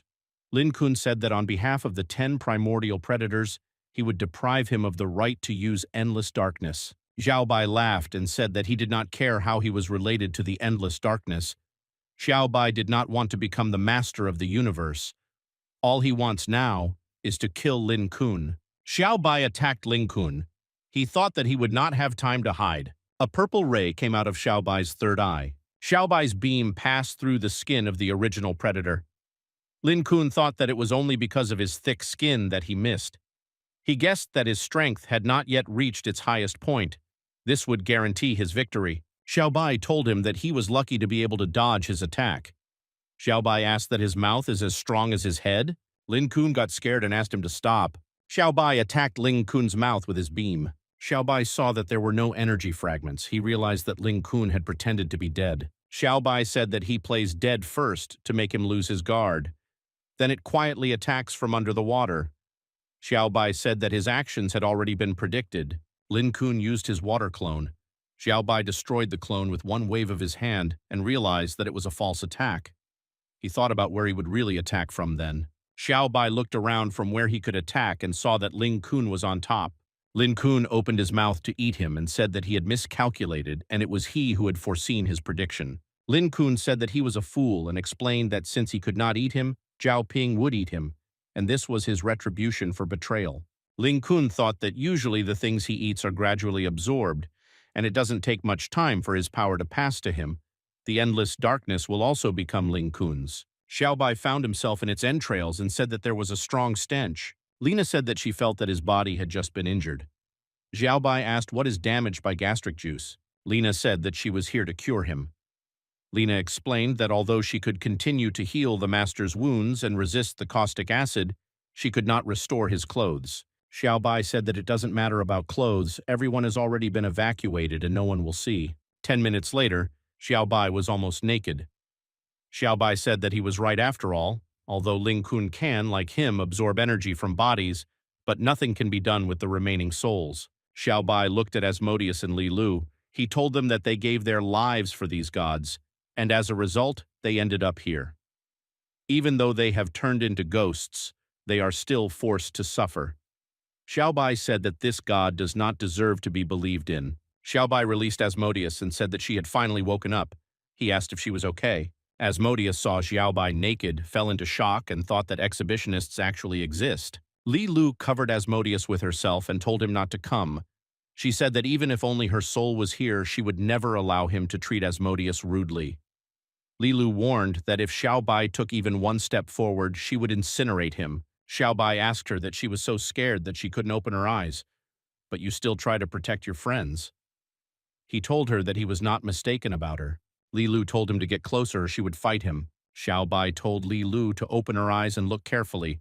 They have already turned into withered souls and their god does not care about them. Xiaobai explained to her that if he let them go, they would be forced to linger in his stomach forever and would never be reborn. Xiaobai said that if they are willing to change, he can give them a chance to start over and become human. Xiaobai said that in the research center he found a substance called silica gel. Silica gel can be molded into their bodies and used as vessels for souls. He explained that the appearance, voice, and even the figure of these dolls can all be copied with 100% accuracy. The appearance will be no different from what it was during life. Asmodeus said that because of her alone they found themselves in this situation. She got them all involved in this and someone like her must be punished. She asked why he wanted to save her. Xiaobai briefly answered that because he could save them. Wu Yue followed Xiaobai's order to evacuate people to any safe island. Although everything had calmed down for now, Wu Yue was still very worried. Wu Yue told Dracula that the others had already left and they should go too. Dracula told her that she couldn't. Dracula said that she brought everyone to the murderous island. She wanted to take responsibility for this, and she also wants to be with him and fight side by side. Wu Yue thought that she and Dracula had been friends for decades, but she had never seen her like this before. Wu Yue assumed that Dracula had fallen in love. Dracula moved into Ling Kun's stomach. She saw that all the souls here were moving in the same direction. She assumed that Xiao Bai was using the 10,000 souls technique. She decided to follow them and find him that way. Dracula thought that it might be that Xiao Bai deliberately allowed himself to be swallowed, and his goal was these souls. She thought that if this was true, she would be very embarrassed. He would think that she had imagined things for herself. Then she would not be able to look him in the eyes. Xiao Bai said that he is the Lord of 10,000 souls, orders them to give him their souls and become comrades on whom he can rely. Asmodeus and Li Lu knelt in front of him and said that they were ready to serve their master like faithful dogs. Xiao Bai saw Dracula arrive and asked why she was here, and didn't she evacuate with the others. Dracula did not expect to see Xiao Bai with the perfume in this form, and said that she was just passing by, and let them continue. Xiao Bai asked her to wait and said that she seemed to have misunderstood. Dracula turned around and said that there was nothing between them, she would not be jealous. The last piece of fabric tore on Xiao Bai. She saw him completely naked. Dracula thought that this was cool. She saw this young body for the first time. It was wonderful for her. Dracula's clothes were also torn, and she was almost naked. They stared at each other. Dracula screamed that she hated him and ordered him to close his eyes. Xiao Bai said that he did this with the help of the gift of light, special clothes for emergencies, not only cover his private parts, but also protect him well from the cold. Dracula thought that this was debauchery, and if others saw her in this, she would never appear in public again. Xiao Bai said that he could only be in his stomach with treatment and asked why she was as if nothing had happened. Dracula was surprised that he cared about her. She answered him that all vampires have different abilities for self-healing. Hers is one of the best. If she is not killed with one blow, nothing will happen to her. Xiao Bai said that such abilities are cool. Dracula was embarrassed and said that there was nothing wrong with this. She is the ruler of Protoss, so there is no need to talk about such things. Xiao Bai thanked her for coming to help him. Dracula was embarrassed and said, what did he come up with? She said that he was still her servant. It was her duty as the ruler of Protoss to protect him. Lin Kun thought that a lot of time had passed. He couldn't understand why his body didn't react. Thanks to his digestion, there should be nothing left of him. He felt pain in his stomach and also did not understand how he had not died yet. At this moment, Xiao Bai said that the stomach could absorb his power.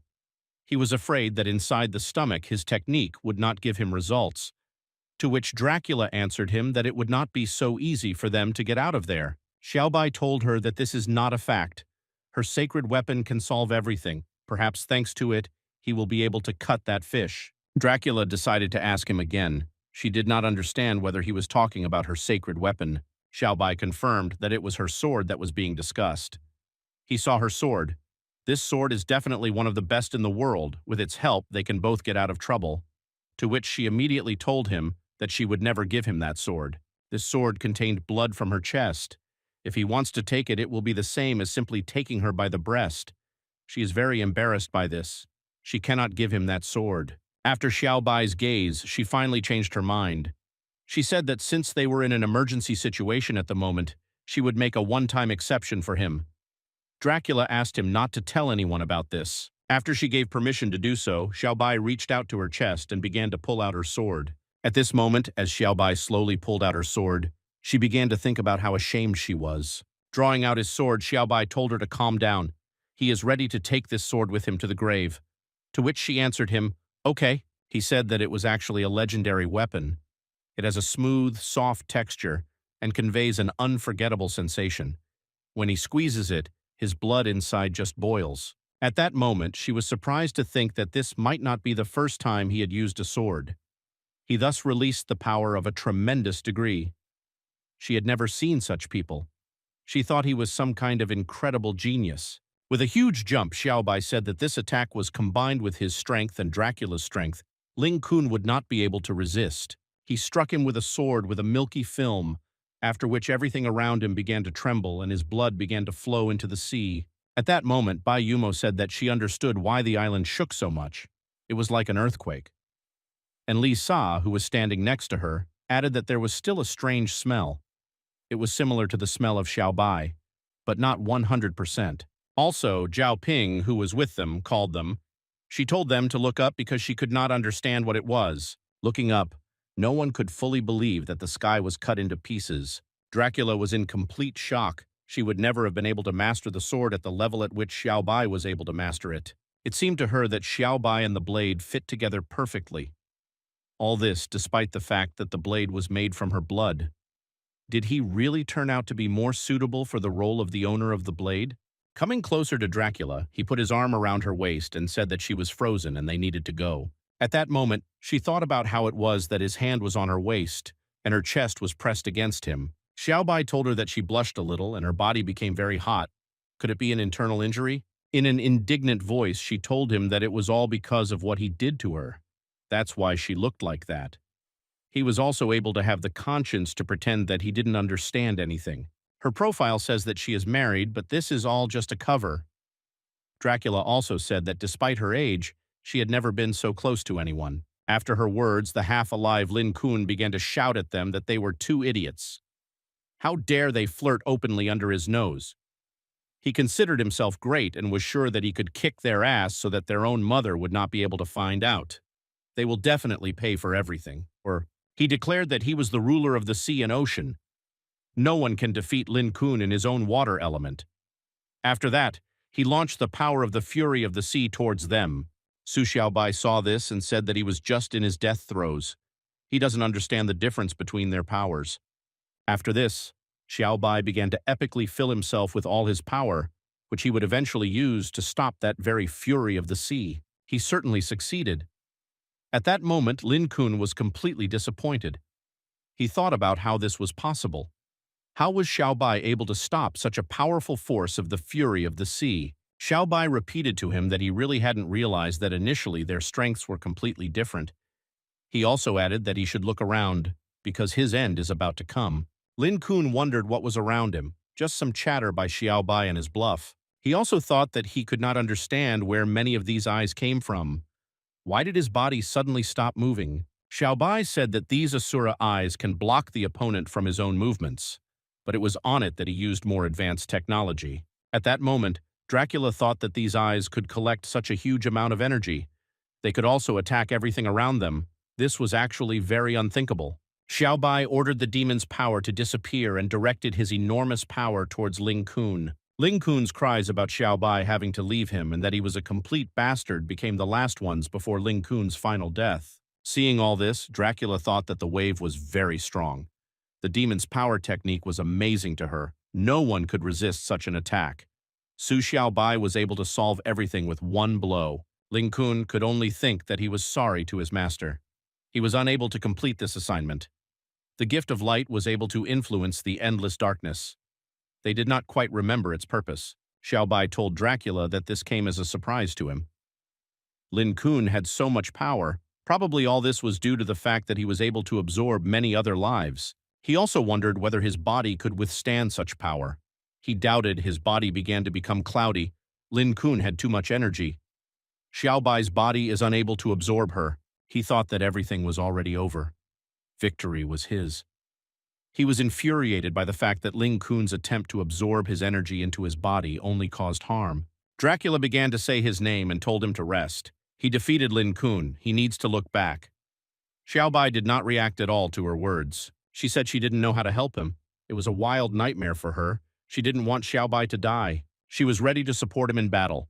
This is not far from the result that she would like to see. She wanted to tell him a lot. He still had to give her this chance. At that moment, someone said that Dracula sincerely wanted to save their master. Dracula was perplexed. She said she didn't understand who was saying this. It turned out to be the spirit of the lady. She said that she had a way to help Su Xiaobai, but she doesn't know if Dracula will want to try it. To which Dracula wondered what kind of method this was. If he really awakened Xiaobai, then she was ready to do whatever was necessary. The spirit Asmodeus told her that the master had absorbed a lot of energy and his body could not withstand it. If they were too late, he could explode. Someone needs to be able to suck out this energy. To which Dracula asked her about exactly how this could be done. The mistress answered her that it was Dracula who should engage in paired practice with the master, which could save his life. Dracula was embarrassed when she learned about the pair practice. Asmodeus asked that if this was the case, would the ruler of Protoss, Count Dracula, make such sacrifices? Dracula watched as Xiao Bai suffered from an overflow of energy. Dracula said that since this will save Xiao Bai, she agrees to practice in pairs. She said that, however, she had no experience at all in such matters. She asked what should she do. She asked that she should take off her clothes first. Asmodeus told her not to worry. She said that although she has no real experience, she has watched a lot of films and knows the theory. Asmodeus said that he could inhabit her body and engage in paired practice with the master. Li Lu told them that it seemed like someone here needed help. She said that although she did not yet understand what pair practice meant, she also decided to help. Li Lu asked to be allowed to also inhabit Dracula's body and engage in paired practice with the master. Dracula was embarrassed and thought that this was no longer a pair practice. There were already 4 people. Spirits entered her body and said that the 3 of them joined forces to save Xiao Bai. Dracula sat on top of Xiao Bai and told him not to worry. She would do her best. Even if the status of the ruler of Protoss was at stake, she would certainly save him. Asmodeus told Dracula that, based on her experience, the first step was a kiss. Dracula thought that climbing on him and kissing him was so exciting, she doubted whether she would succeed. Li Lu told her that it doesn't matter who doesn't take risks, doesn't drink champagne. Dracula kissed Xiao Bai. Asmodeus said the next step is to pet him continuously. Dracula thought that simply ironing was no longer so difficult for her. Asmodeus said that then the most important step was hit or miss. Dracula asked what is the most important step. Asmodeus said that he already knew the most important step and said that she relied on Dracula. Asmodeus said that we need to merge with Xiao Bai, like yin and yang, and suck out the excess power to save him. Li Lu said that all hopes are in Dracula. Dracula gathered her courage and said that she could and would not back down. The next morning after couples practice, Dracula thought that she was really doing couples practice with Xiao Bai. She feels her body filled with his energy. She was glad that she was able to save Xiao Bai. He was so close to her and she could feel his breath. She didn't know what to do. Dracula couldn't control herself. Dracula kissed him and immediately turned away, hoping he didn't notice. Xiao Bai said that he had already woken up. Dracula said that in that case she had just secretly kissed him and asked him what he knew. Xiao Bai hugged her and said that not only about this but about last night too. Xiao Bai thanked Dracula for saving him. Li Lu and Asmodeus watched them. Li Lu said that the heartbeat was very loud, knock-knock non-stop. She asked that their help was needed now. Asmodeus told her that now she doesn't and said that they should be left alone. Li Lu asked that she was jealous of Dracula. Asmodeus said why would that be? Li Lu said that she knew her too well and would not be deceived so easily. Li Lu said that the master would make them silicone bodies and then they could be like her. Therefore, there is no need to be jealous. Asmodeus asked that if he said that, he was also jealous of her. She asked that Li Lu had been in this situation before. Li Lu replied that there was no such thing. She is not like that. A week later in the research laboratory, Asmodeus said that it was very skillfully done. She felt great in the new body, exactly as before. She said that even the breast size is the same and is still very firm. Li Lu said that not only the appearance is perfect, the other details are also perfect. Li Lu said that her exclusive clothes and tag are very carefully made. She is glad to have such a body. She thanked the gentleman for his concern. Li Lu said that if she is needed for anything, she is at his disposal. Asmodeus said to ask her too. They want to thank Xiao Bai. She said that she has a lot of images. Whatever he wants, she will fulfill any whim. The girls said that that evening they could only support Dracula and then applaud on the sidelines. They can't wait to experience it for themselves. The girls said that they really wanted to thank the gentleman for saving them. Xiao Bai was shocked by their desires and asked them to cool down a bit. He told them they had someone else to thank. Lixin came to them and said that the 2 of them were full of energy. She said that her doll-making technique must have worked. The girls said that she gave them these bodies. Xiao Bai sighed and thought that she had finally arrived. Lixin said that she, however, due to some of the characteristics of silica gel, there are a couple of points that they should pay attention to. Lixin handed over a booklet with a guide to caring for silicone dolls and said that since they met for the first time, she decided to prepare a gift for them, which she compiled herself. Asmodeus looked at it and said that her photo was on the cover and that was cool. Lilu noticed that there was a photo of her on the back. The girls read the book and were embarrassed by what they saw. Lilu said she was very sexy. Xiaobai told Lixin that he wanted to ask her for something else. She asked what and said that just let him say it. She will do everything. Xiaobai said that he wanted to ask her to make another model. Fish, super big fish. Lixin was surprised about the super big fish and asked how big. Xiaobai said that it should not be too big, the size of an airliner. Lixin said that he was laughing and asked him if he knew how much money it would cost. She said that Director Liu had already spent the research center's budget. Xiaobai said that money is indeed a big problem, but he will think of something. He said that he really needed this fish. Lixin said that with money she can do anything. Lixin said that she also wanted to ask him for a favor. She thought it would be fair. Xiaobai agreed with her. Lixin said that her dolls have already been studied far and wide, but there is another important aspect that cannot be studied. She said that he didn't want them to turn out to be defective. Lixin said that she trusted him the most. She asked him to help her check it. Lixin remembered that she had to run to a meeting. Xiaobai tried to stop her and said that the aspect she was talking about is not. Xiaobai turned his head and smelled a strange smell. The girls blushed with excitement. Lilu said that they had heard everything and asked what Lixin wanted to experience. Asmodeus said that, of course, it was the same. She told Xiaobai not to stand still and not waste time. She asked him to help them test their bodies because now there is no one else to ask. Xiaobai asked that they wouldn't let him rest at least a little. Zhao Ping sat near the aquarium and said that the gentleman ordered her to watch him 24/7. She told him not to even think about being cunning.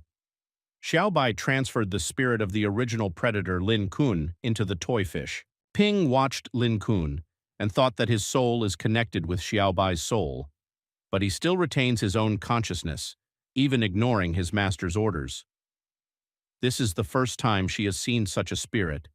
She thought it was because of its incredible power. Ping thought that Lin Kun was inextricably linked with the dark infinity, but was still trying to recreate his body in exchange for his mouth being opened. She decided that she would definitely monitor him as much as necessary. Lin Kun thought that he was a great primordial predator. Countless people worshipped him as a god. He thought that okay, what else did they put in this toy? So they also put him in the same aquarium with fish. Lin Kun was angry and wondered if he really looked like a fish. He thought it was some kind of mockery. Qin took out her sword and said that this evil look is incorrigible and suggested that she cut it.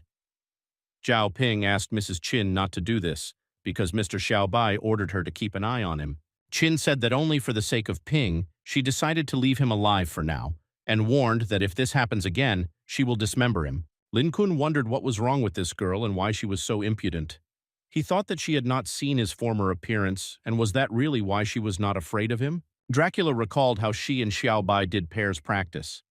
She didn't understand why she remembered this picture. Dracula wondered what was wrong with her.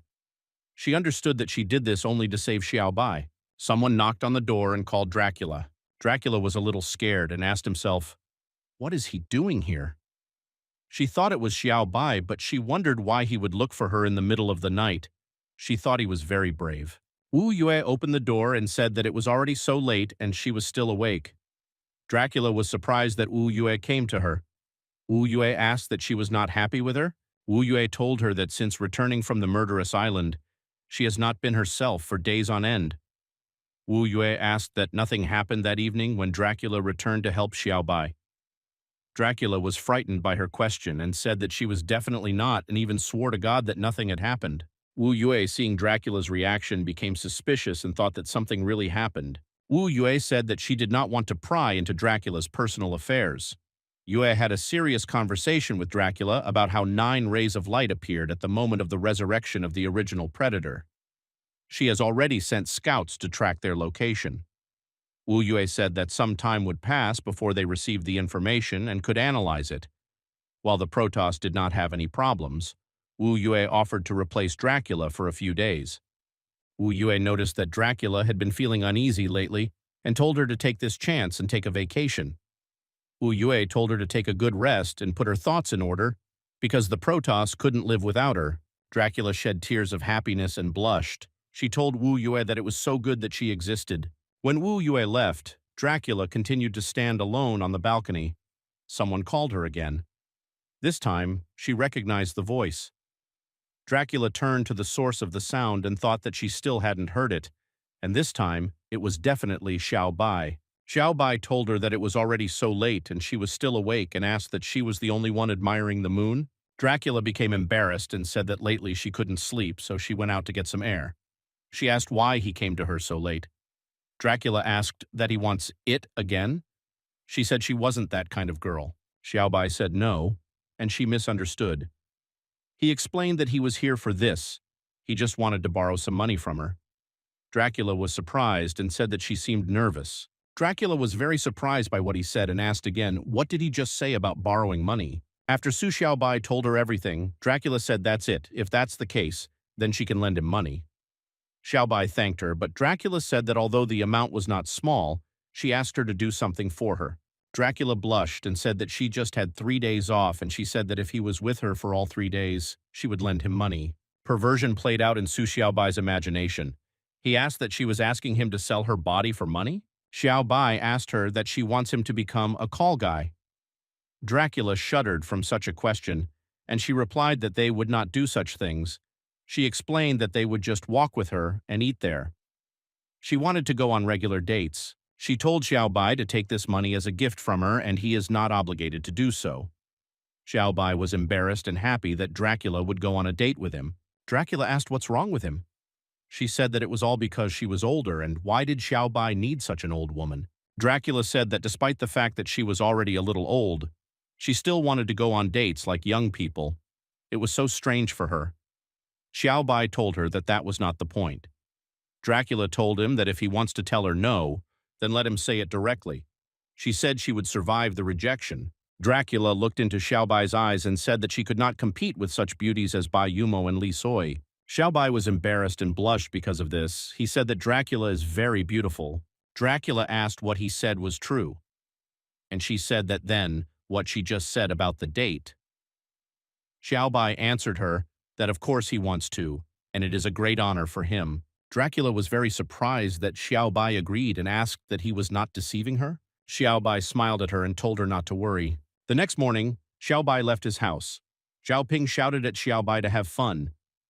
Xiaobai said that was good and asked her not to forget to keep an eye on that fish and explained that it was very treacherous. Dracula wished good morning to Xiaobai and said that she had specially come to meet him. Xiaobai was surprised and asked why she was dressed like that. He barely recognized her. Dracula blushed and asked that something was wrong and asked that she looked strange. Dracula said that she deliberately dressed up younger for today's date. She said that if he didn't like it, she would come back and change. Xiaobai blushed and was embarrassed and said that there is no need. Everything is fine now. Xiaobai looked at her and thought that Dracula usually looks like a domineering ruler. He could not even think that she was actually a beautiful girl. They were driving around the city and Xiaobai asked, "What are the plans?" Dracula told him that today she would be just like an ordinary person. She said that they would go to a place that she had always wanted to visit, and when they arrived, she asked them not to laugh at her. Xiaobai was surprised that they came to the amusement park. He said this is where she always wanted to go. Dracula said that she dreamed of coming here at least once, but because of her position, she was afraid of what people would say about her. Xiaobai remembered his past life and said that she chose a good place. He said that whether she believed him or not, for some reason, he had never been to an amusement park either. Dracula giggled and said that Xiaobai also had a special life experience. The girls began to whisper, and one told her to look at that person and say that this is Xiaobai. She asked what, and who is the girl next to him. The second girl couldn't believe they were on a date. She said that this girl seemed somehow familiar to her. Xiaobai thought that Dracula was too worried about other people's hatred and could not be recognized. Xiaobai took Dracula's hand and said that he couldn't wait anymore. Dracula was surprised and thought about how he took her hand and why so suddenly. They were silent the whole time while they were in the amusement park. Dracula thought that half an hour had already passed, and it was quite awkward to walk like this. She wanted to find a topic for conversation. Dracula said that today's place turned out to be somehow boring. It was completely different from what she had imagined. Dracula didn't understand why she said what she thought. Xiaobai was embarrassed and said that their expectations were too high, so they felt a little disappointed. He said that there would definitely be a place near them where they could have a good time. Dracula said that she would trust him. They arrived at the Express Hotel. Xiaobai asked, "What is this place to go on a date?" Dracula blushed with embarrassment and offered to go have a look. Xiaobai said that anyway, it is not too late. Xiaobai looked around and said that there were hotels everywhere. He asked, "Is there really no other business in Protoss?" Dracula said that she didn't understand either, and when her vacation was over, she would cover for them. Suddenly it started to rain heavily. Xiaobai asked where did the downpour come from so unexpectedly. He said that there was not even a hint. Dracula said that her clothes were completely wet. Xiaobai asked what to do. He opened the portal and asked that maybe she could return home. Dracula said that her vacation was not easy for her and she did not want it to be in vain. Shocked, Xiaobai sat on the bed and thought that in the end, they rented a room. It was his first time doing this with a girl, and even with the ruler of Protoss, Dracula. He thought that even though they had already had physical intimacy on the murderous island, it was hard for him to resist in such an environment. Dracula was taking a shower at that moment and remembered the conversation with Wu Yue. Yue asked that she was in love, right? She told Dracula that if her heart was burning with feelings, then she should have the courage to confess. Wu Yue said that the guy was popular and she should take the initiative and asked not to let others do it for her. Dracula came out of the shower and called Xiaobai. He sat turned away from her and looked out the window. Xiaobai asked that she had already washed. She replied that yes, and asked him to turn to her. Xiaobai looked at her. She was only wearing a robe. Dracula asked why he likes her this way. Xiaobai said yes, he likes it. Dracula took off her robe and asked, "Do you like it now?" She said she wanted to hear a sincere answer. Xiaobai blushed and said that he liked it, even really liked it. Wu Yue looked at the thunderstorm outside the window and thought that on such a date, would she succeed? She was afraid that if it didn't work out now, then the Protoss support would remain alone for the rest of her life. Wu Yue thought that for the first time she didn't care about other people's opinions and should try for her own happiness. She asked Dracula not to disappoint her. Dracula pushed Xiaobai onto the bed. He was very surprised and embarrassed. He thought that now he had nowhere to retreat. Dracula said that she was sorry. She wanted to spend all 3 days of the meeting here in this hotel. Xiaobai became embarrassed and said that he had not taken a shower yet. Dracula took off all his clothes and told him that she didn't care and that he shouldn't worry about such little things. Purple waves reached the top of a tower somewhere in the desert. The mysterious hooded man said that he sensed Ling Kun's wave and his wave appeared for a short time and immediately disappeared. A man with long hair asked about the Dark King. He was told that he was trying but did not feel the wave of the Dark King at all. The man took a bite of the apple and asked where Lin Kun's wave appeared last time, and he told me to send him there. The hooded man said that this is a distant dimension and he thinks that it will not be so easy. He said that it is better to wait for the leader to return and discuss with him. The man said that if Lin Kun was there, then the Dark King was definitely nearby. He had been waiting for information about him for several decades and could not wait any longer. He said that if he did not want to go with him, then let him send him alone. The hooded man exhaled and said he was in. 3 days later, a golden ray appeared in the sky above the murderous island. In the middle of it was a man with long hair. He wondered that Ling Kun had appeared in this dimension. He said that he really felt its waves, but these were just traces of them. He realized that Lin Kun had lost. He didn't expect that in this place it turns out that there were people who could seal the Dark King's 10 divine beasts. He flew over the sea and said that since he had come, this would not happen again. He promised that he would bring the Dark King back to life. Dracula thanked Xiaobai and said that these 3 days had been difficult for him, and said that she thought this was the happiest time in her life. Dracula said she felt full of energy, like she was 18 again, which was a cool feeling for her. Dracula said that because she absorbed his excess energy, her own strength reached record levels. Xiaobai told her that in fact, that time on the murderous island, not all of his excess was absorbed by her. He said that after these 3 days of effort, his internal energy equaled his body's capabilities, and he also became stronger than ever. Xiaobai said it was like training. Dracula became embarrassed and said that if he later wanted to practice more, he could contact her. Xiaobai was surprised and asked that she was serious about saying this. Dracula pulled her hand to his face and said that he had awakened the woman in her, and she wanted to train with him all her life. Dracula touched him. He didn't understand what it was. His heart jumped. He usually had these sensations in front of an enemy. He wondered if he was okay. Dracula approached him and said in his ear that he loved him. People were filming on their phones and asking that it was true, and it didn't seem like it to them. They were wondering when did the two of them get so close. People were discussing that the ruler of the Protoss, Dracula, and Xiao Bai were walking hand in hand. And this is how couples in love behave. They said that they were a very talented couple and said that Xiao Bai knew how to make people jealous. Xiao Bai asked Dracula that it was okay that she was without glasses. After all, they recognized her, and now people would definitely be heatedly discussing her. Dracula walked with him arm in arm, smiled and said that she didn't care anymore. She told him that when he is around, nothing interests her anymore. Xiao Bai was blushing and listened as Dracula told him that this was her business. No one had the right to interfere in her life. At the same time, on the other side of the continent, the scouts sent by Wu Yue finally found what they were looking for. Long Weiyang said that primordial predator shot out 9 rays, and this is one of them. Balulu said that it smells like the original predator, and apparently those 9 rays are whale eggs. Long Weiyang told her that a whale is a mammal and it is definitely not eggs. He suggested that these were the cubs of other primordial predators. Balulu thought that at least there was common sense in his words, but she did not understand why he was showing off so much. She thought that because he helped her on the murderous island, she would not fall in love with him. Long Weiyang told her to get it, and when they take it to Protoss, the task will be completed. Lulu was surprised and asked why she should get it. She said that she was actually a girl. Weiyang asked for forgiveness and said that he was clean and could not touch this dirty thing. Lulu flew on a broomstick to this egg and was indignant that why did she choose such a partner? No respect for the woman. Weiyang noticed something hiding behind a tree. He thought about what it seemed to him. Long Yan hid behind a tree and thought that he was great, and that other girls should be treated with indifference. She thought that even just getting closer to her native Weiyang in the name of a mission was a crazy dream.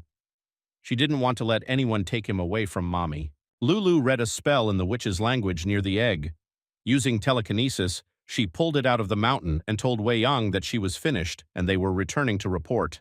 Weiyang noticed someone and shouted to Lulu to be careful, and there was someone behind. Lulu was scared and thought that why didn't she feel anything? Did she think that he also needed an egg? The Dark King's personal guard, Wen Yu, said that just a few insignificant people. He asked how they dared to touch the Dark King's things. Wen Yu said that they would not leave alive and attacked them with his abilities. Weiyang came to Lulu's aid and told her not to be afraid. He was already here and tried to block the attack with a triple ice wall. Lulu did not chicken out and put up a magic shield. Wen Yu's attack hit Weiyang and Lulu's defenses. The blast wave smashed the two of them into the ground. Lulu apologized for getting him involved. She said that if he hadn't gone to save her, he wouldn't have gotten dirty. Weiyang cleared his throat and said that now is not the time to talk about such things. Wen Yu landed next to them and held the egg in one hand. He asked me to tell him, for mercy's sake, why do they need the things of the Dark King? How is the one who dealt with Ling Kun connected with them? And his last question was that it was he who ordered them to come. He said that if they answered his questions honestly, then he would consider letting them live. Weiyang stood up and said that his strength was no match for them. The two of them were not his opponents. Weiyang said that he would figure out how to detain him, and she should run. Lulu asked how he would do it. He told her to listen to him, otherwise none of them would survive. Weiyang said that if he died, could she give a few words to Long Yan? He asked me to tell her that he had already forgiven her. Lulu was worried. Tears appeared in her eyes and said that he was a fool. When Yu said that apparently they were not going to answer, he pointed out that it was not the wisest choice. If they were looking for death, he would help them. An angry Long Yan came out to them and asked who he was saying he would help. When Yu asked that another suicide bomber had come, he told her that she was strong, much stronger than these two. Wen Yu asked that she was the one who dealt with Lin Kun. Long Yan hit Wen Yu with all her might and said that she was the mother of this child. Long Yan said that if he dared to touch her son, even if he were a god, she would not spare him. Lulu thought about it. Isn't this Long Weiyang's mother? She noted that Long Yan is brave. Weiyang called her mom and asked how she ended up here. Long Yan said that she was walking and wandered in by accident. Long Yan was surprised and thought that she had heard correctly that Weiyang called her mom. She was happy, because he had not called her that for many years. She thought it was cute. Even though it was just the word mom, it gave her new hope. When Yu said that he had not felt the taste of a blow for a long time, he said that she was able to interest him. He said that she was strong, but she could not defeat Lin Kun. She was not the one he was looking for. When Yu said that therefore he had no reason to kill her, was she thinking about what he wanted? When Yu invited her to team up with him and they could produce a high-quality generation, light began to emanate from Long Yan, and she told him not to talk nonsense because he does such things and wants a child from her. She said that one Wei Yang was enough for her. Lulu said that she has a very strong aura. She asked that this is the power of his mother. Lulu told Wei Yang that she seemed to really love him. Wen Yu thought that her energy seemed very familiar. Long Yan switched to the form of an archangel. She said that she had not used her ability for a long time and said that she would just practice on it. When Yu was surprised that she was an archangel, he said that it was the power of the gift of light, and now it seems that he has reasons to kill her. At this time, at the Protoss Research Institute, Xiaobai said that Lin Kun's body was already ready. Lin Kun said that it is cool and the titanium alloy layout is beautiful. He was glad that he would have a new body. Xiaobai said not to rush things, not for him yet. Xiaobai asked him to tell him everything he knew about Dark Infinity, and only if he was satisfied, Lin Kun would receive his body. Lin Kun thought to himself and asked for forgiveness from the Dark King. He made an excuse that no one could resist titanium armor. Lin Kun said that a long time ago, primordial chaos reigned everywhere, and at the same time, two great deities were born. The first one used the gift of light, the Light Queen. Another used Dark Infinity, Dark Queen. The Light Queen shared her power with all things and brought life into the world. The Dark Queen absorbed the energy of living beings and led the world to destruction. Because they were fundamentally different, the Light and Dark Queens fought repeatedly. Their battles eventually escalated into a war that lasted for centuries. At the last moment, the Dark Queen gave in to the Light One, and her flesh was destroyed. In order for her to be able to return in the future, the 10 mythical beasts fight with all their might to this day.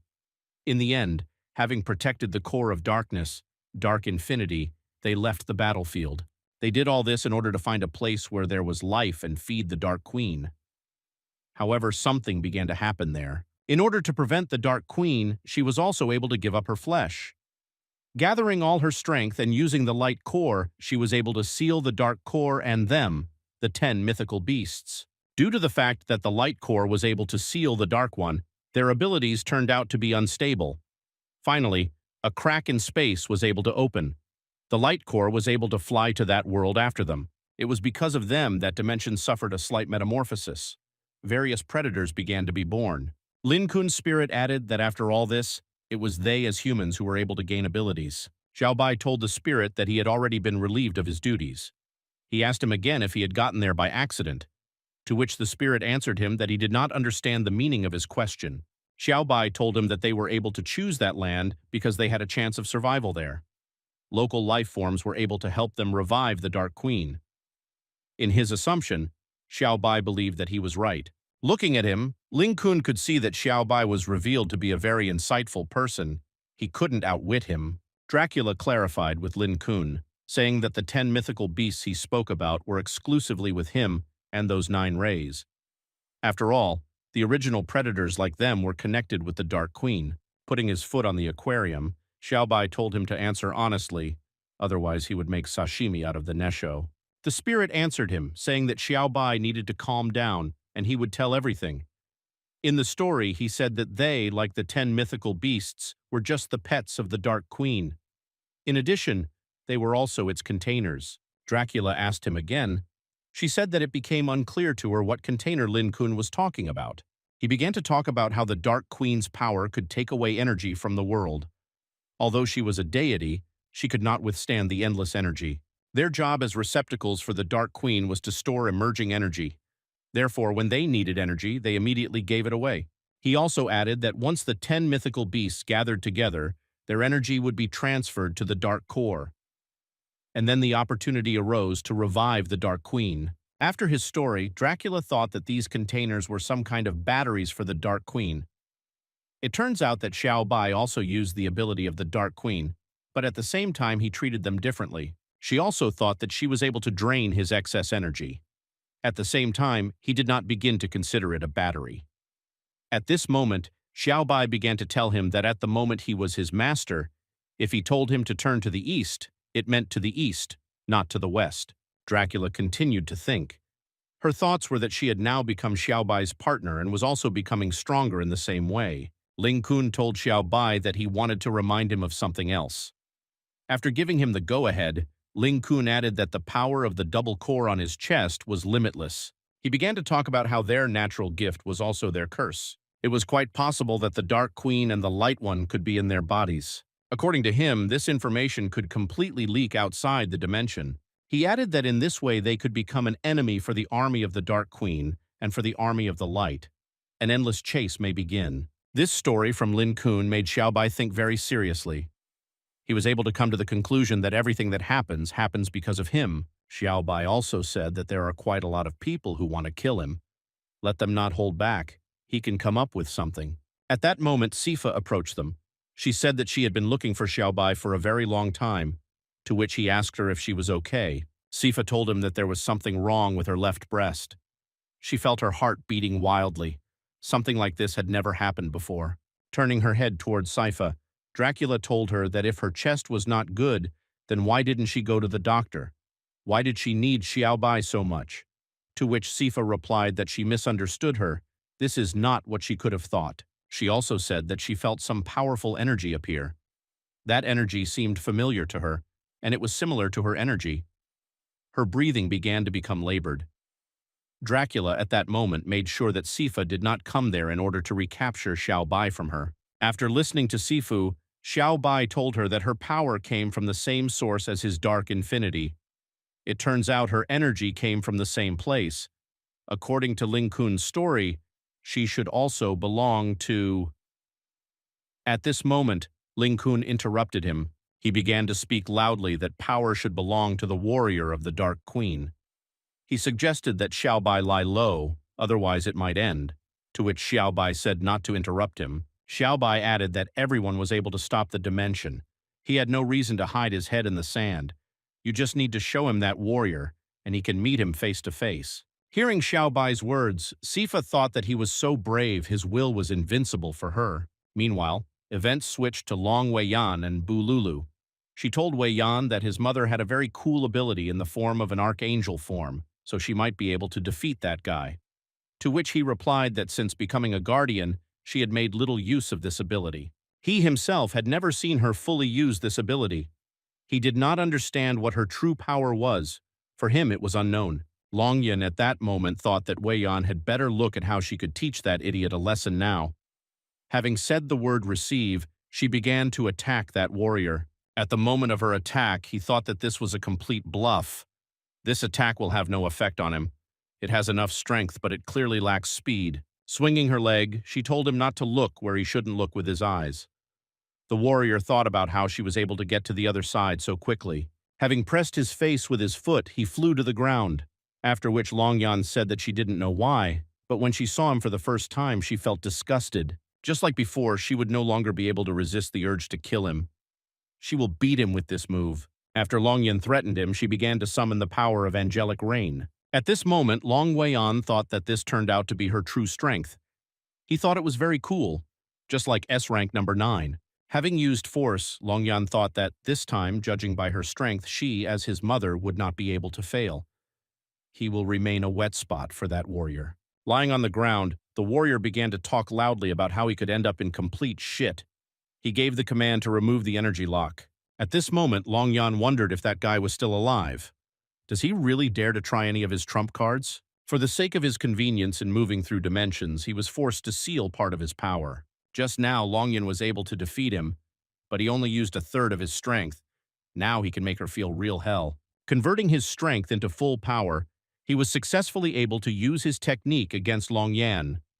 Ultimately, his power was able to pierce through one of her arms. Wen Yu tore off Longyan's arm with his attack. Longyan couldn't believe it, that he managed to do this to her hand.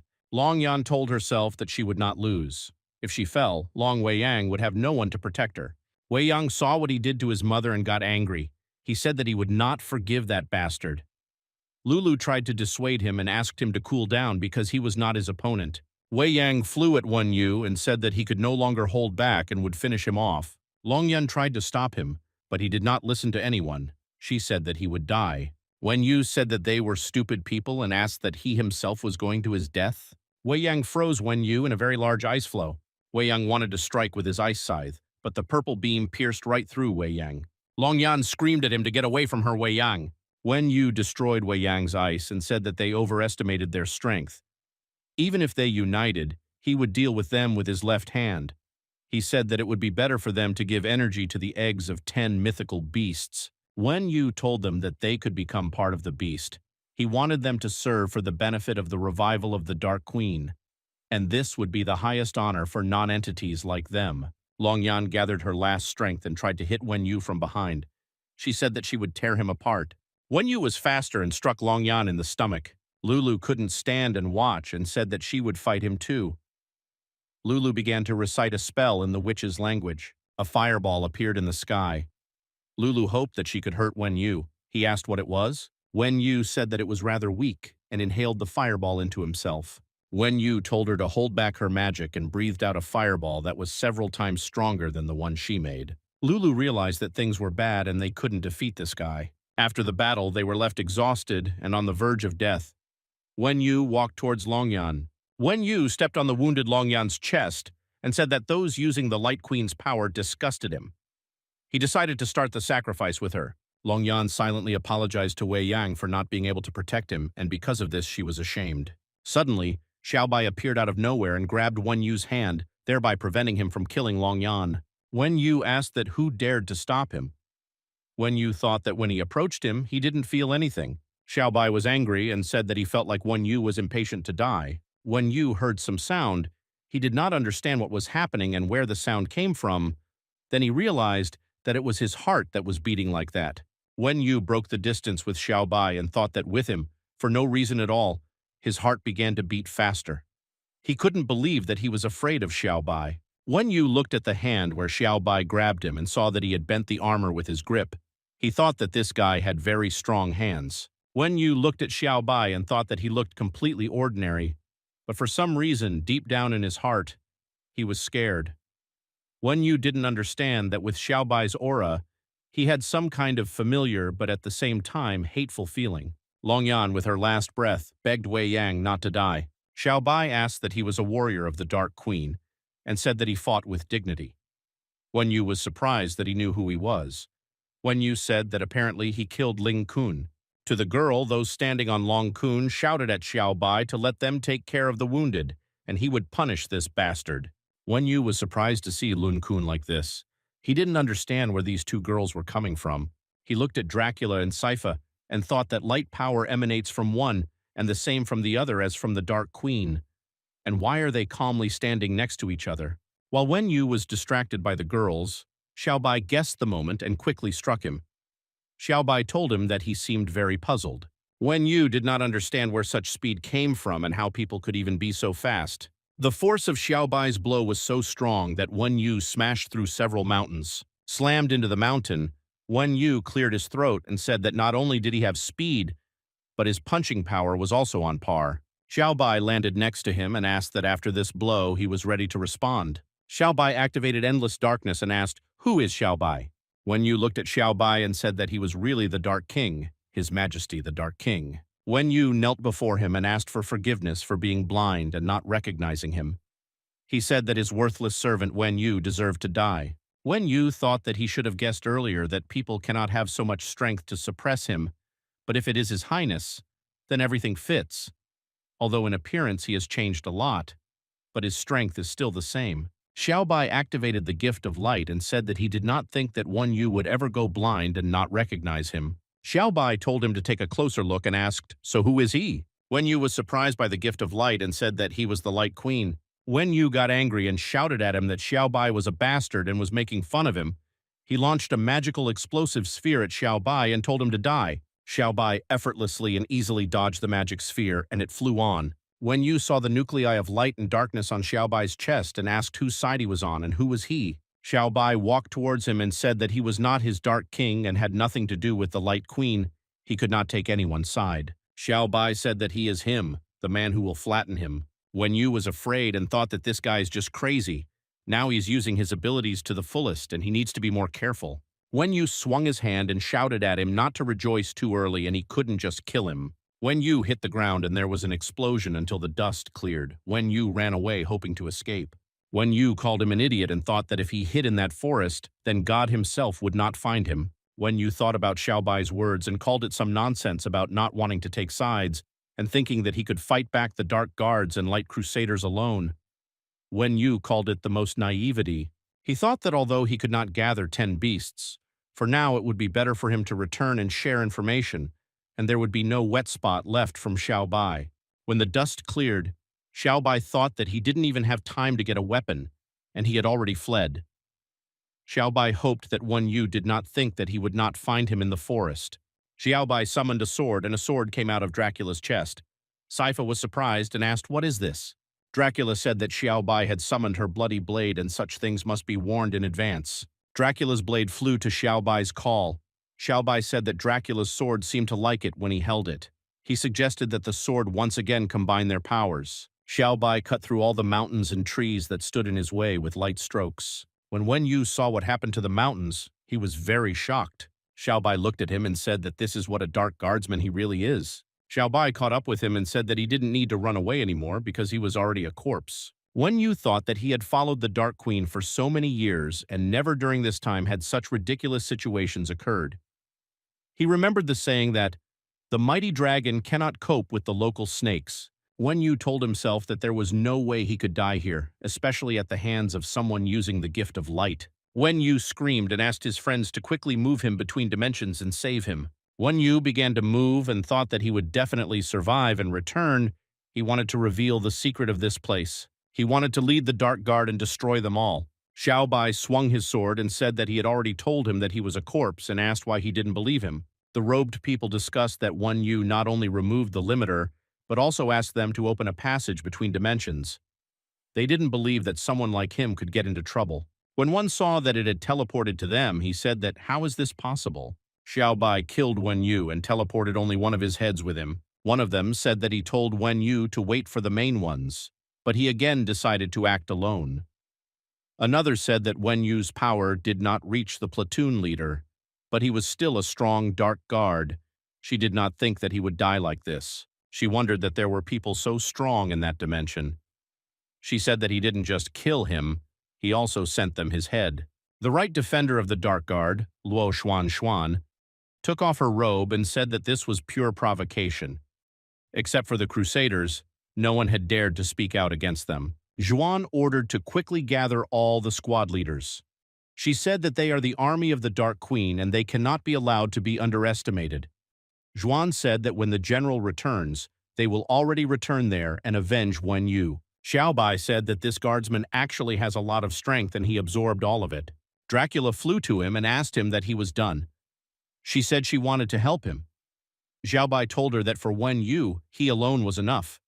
He asked how long Wei Yang and the others were. Dracula said that the wounds were quite serious, but she had already stopped the bleeding and their lives were safe. She said that Saifa had already taken them to the hospital. Xiaobai was happy and said that thanks to her, they will be fine. Dracula asked Xiaobai that since he defeated the enemy, could he return the sword to her? Dracula embarrassedly said that he knows that this sword is part of her body and when he squeezes it in his hand, she weakens and becomes lethargic. Xiaobai apologized for taking her item without permission. Dracula said that it cost them nothing to kill the Dark Guardsmen, so they declared war on an enemy they did not know. Xiaobai said that they had already discovered them, and even if Xiaobai had not beaten him, nothing would have changed. Xiaobai said that if they were afraid, then their army would have killed them right here. In addition, the entire Protoss would have suffered. Xiaobai said that that is why he sent them his head. They will be scared and they will gain time. Dracula admired Xiaobai and thought that he had thought through the plans so deeply. Dracula asked him how he plans to prepare then. Xiaobai said that for now they should break through this egg, then subdue all the original predators.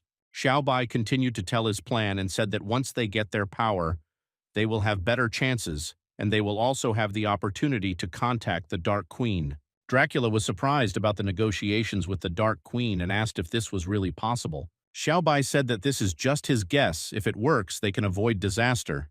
Dracula became inspired and said that she would destroy them, and no one would dare lay a finger on Xiaobai when she was nearby. Xiaobai was surprised and wondered why she was suddenly so inspired. Dracula asked to tell him how to awaken this egg and said that she would definitely help him. Xiaobai reluctantly said that he should go to the land of women for Bai Yumo. Dracula did not expect such an answer and asked again who should be followed. That same evening in the land of women, Bai Yumo was swimming in the lake and thinking that so many days had already passed, and for some reason Xiao Bai had not yet come for her. She thought he had forgotten his promise to her. She thought that he promised to come in 20 days and he would play with her as she wanted. Bai Yumo thought that he was refusing. A portal opened behind her and Xiao Bai asked that who said that he would refuse. Xiao Bai came out of the portal with the egg and asked that now didn't he come to her. Bai Yumo was happy and told him that he really came and appeared at the right moment. She asked him if he even knew how lonely she was these days. Yumo told him to throw this big meatball aside because they would now fulfill the promise. She could not stand it for a minute. Yumo asked if he wanted to splash in the water like a mandarin duck. Dracula came out of the portal and said that she wanted too much.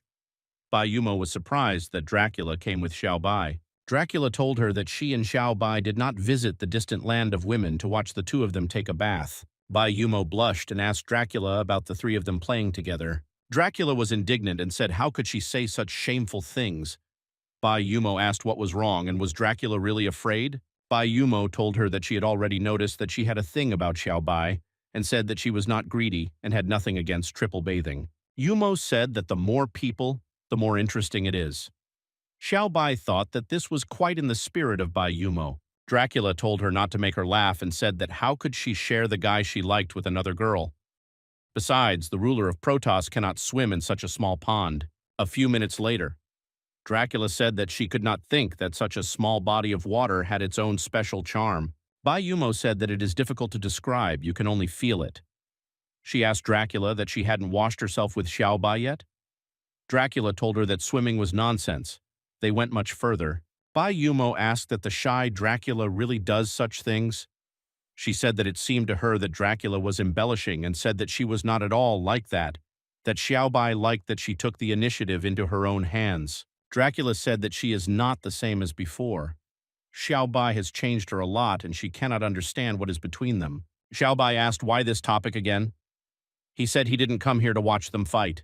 Xiao Bai said that he needed a morning flag and would use it to attract more predators and transfer their power to the egg. This will be the best way to awaken him. Bai Yumo asked that the morning flag was not the ritual object that she took from Shipeng. Xiao Bai planted a morning flag and said that to activate this flag, fresh blood is needed, so it will begin to attract predators from all over the area. Dracula told him not to worry and to leave it to her. Dracula used his blood magic. The morning flag was activated, Xiao Bai said. Keep it up. Now they just need to wait quietly and now he needs energy. No matter how many predators come, he needs to turn them all into nutrients. Xiao Bai said that if they want to fight the army of the Dark Queen from another dimension, relying only on his strength, then they will not go far. Xiao Bai said that not only does he need to subdue all the original predators, but he also wants to share his power with as many people as possible. Xiao Bai said that Dracula, Bai Yumo, and Li Sa will all become stronger. He wants to form a team capable of defeating the Dark Queen. Granite giants came to them. One of the giants said that they smelled blood, but in the end there are only a few people here. He and his brothers are disappointed. The giant told Xiao Bai that he was so small that he couldn't even sink his teeth into him. Bai Yumo smashed the giant's head with one kick and said that her Xiao Bai is not a little thing. He is the best guy in the world. Dracula entered the fight and said that Bai Yumo said well and she agrees. Dracula cut the giant and said that she could say that she could always trust Xiao Bai. Two predators appeared behind Xiao Bai. He said that the high-level guys have finally arrived. The predator said that it was not for nothing that they were inexplicably drawn here. She said that it seemed because of the devil's flag. Twin cat Bai Lingji asked that they had attracted so many predators here and why. The twin cat Zhu Lingji told her sister not to talk to them. They will kill them first and then talk. Xiao Bai said that killing him was a strong statement and asked him to show what she was capable of. Zhu Lingji asked where such confidence came from and said that it was as if he was confident in his victory. Zhu Lingji stood up and told him to see that she and her sister were the strongest attack of a copycat cat. Xiao Bai said that it was quite good and the speed was incredible. The eyes can't keep up. Bai Lingji thought about achieving such speed.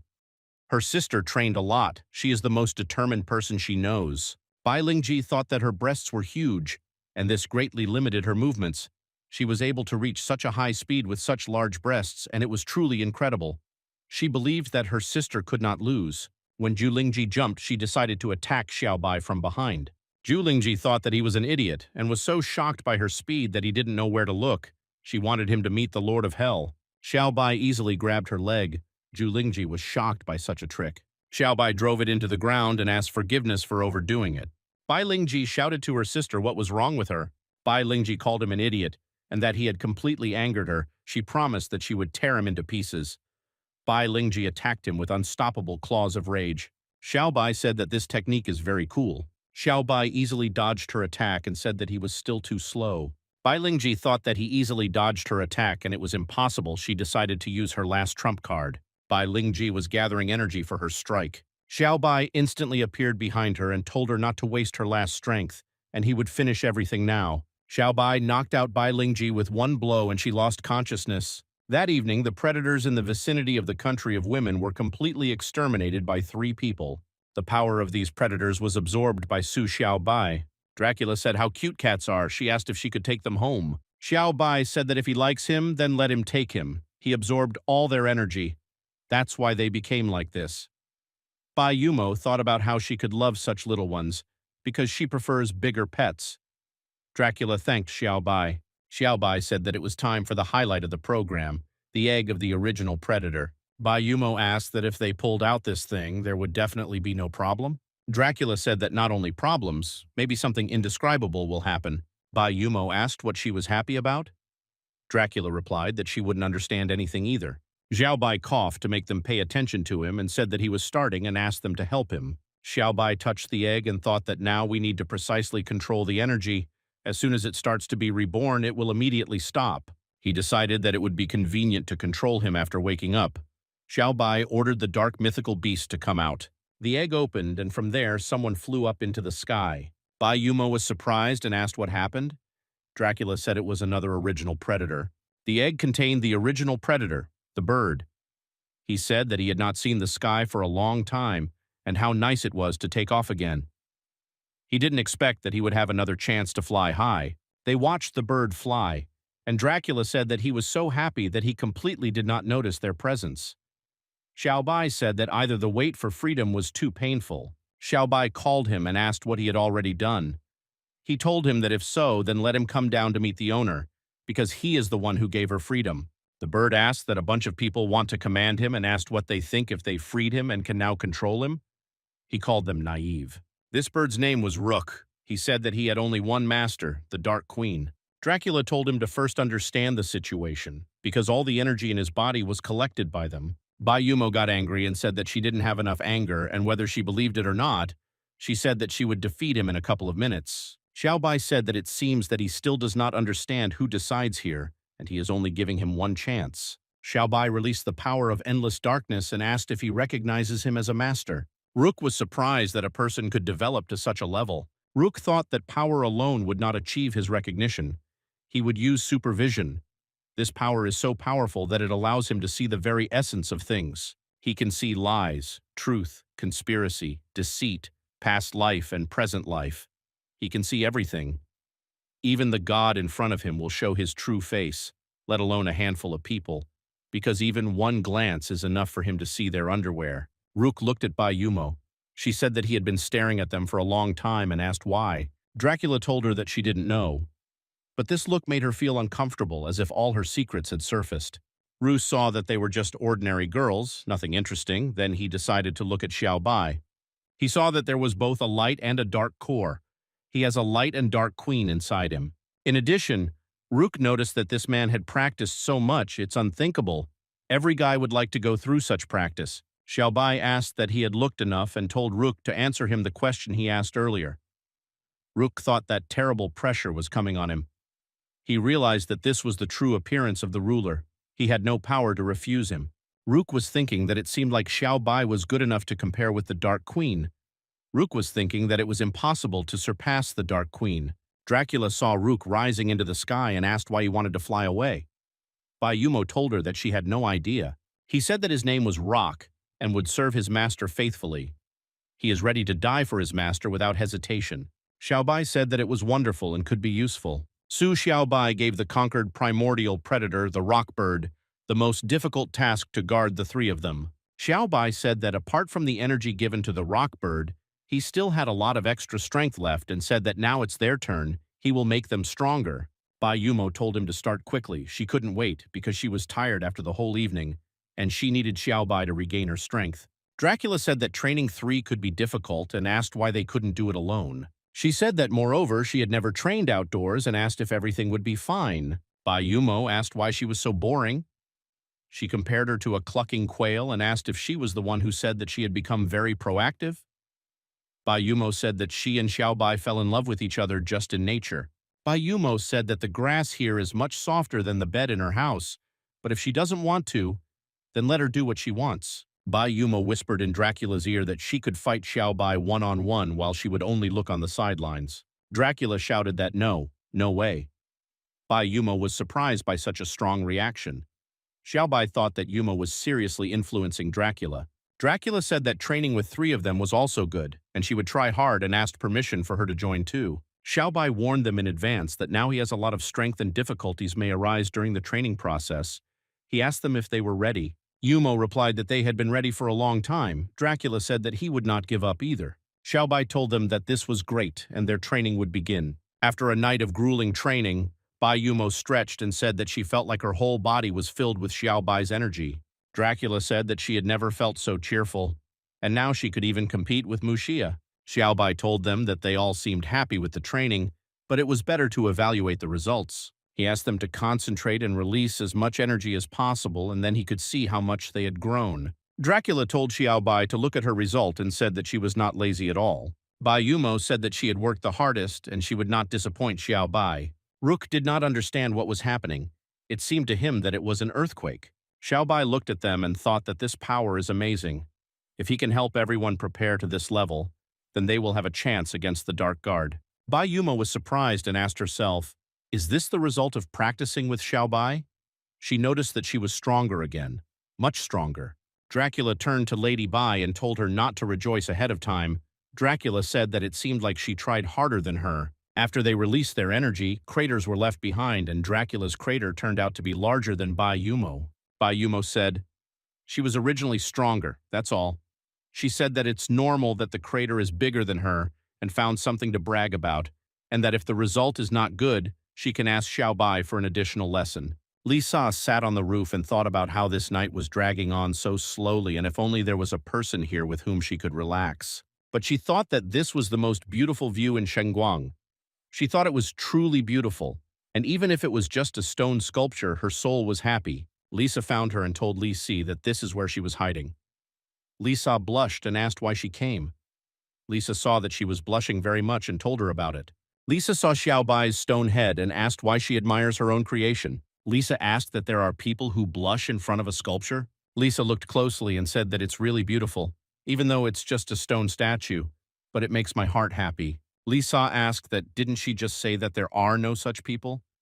Lisa told her that it was her fault and she was short-sighted. Lisa said that thanks to the portal installed by Xiaobai in Shengguang, the city has overcome difficult times and people's lives are also getting better. Lisa said that Xiaobai could be relied upon, and if not for him, Shengguang might already be occupied by those employees. Lisa said that she misses him a little too.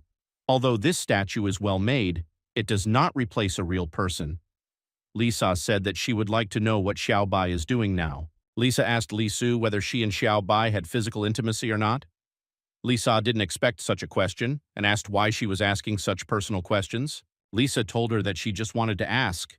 She said that since she doesn't want to answer, it means it hasn't happened yet. Lisa became embarrassed and said that they had been physically intimate a couple of times. Lisa was surprised that 2 times was already too much. She said that Li Si was enviable. Lisa thought about what she had only during her illness. To cure her, they had that short kiss. Xiaobai came out of the portal and said that they were both here. There was a mourning flag next to Xiaobai. She said that it was already so late and they were still awake. He asked why they were admiring the moon on the roof.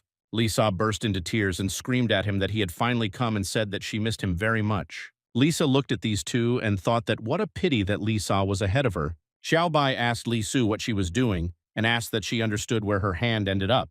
Lisa thought about what was wrong with her hand.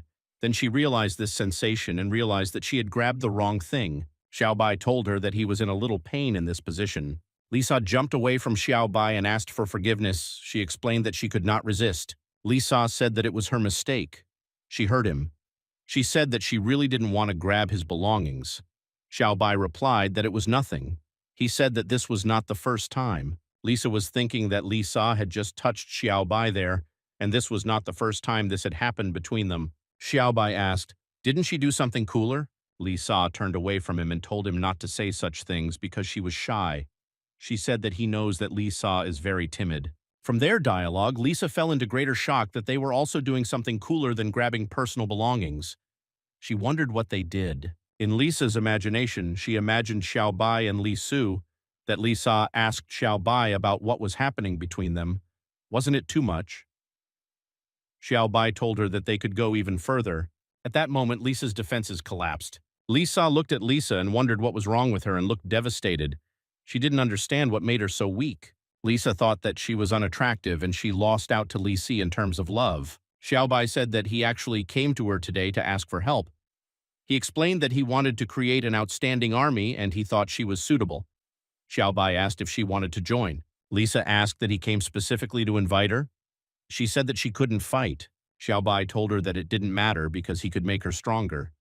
He said that she can predict the future, and if she has more powers, she will be able to see further into the future. Lisa said she had never tried it. Xiaobai told her that they would try it first and then they would see. Xiaobai explained that if people with abilities become stronger, then these skills can be developed endlessly. Xiaobai said that, however, before that he still had a matter to deal with. He asked Li Su to borrow her sword. Li Sa replied that there was no problem. If he asks, he will borrow anything. Xiaobai asked that his sword skill would be good for something. Lisa replied that it was really cool. Lisa said that this could not be compared to anything. Xiaobai carved the faces of Li Si and Lisa into the mountain. Lisa admired and said that she and Lisa were as if they were alive.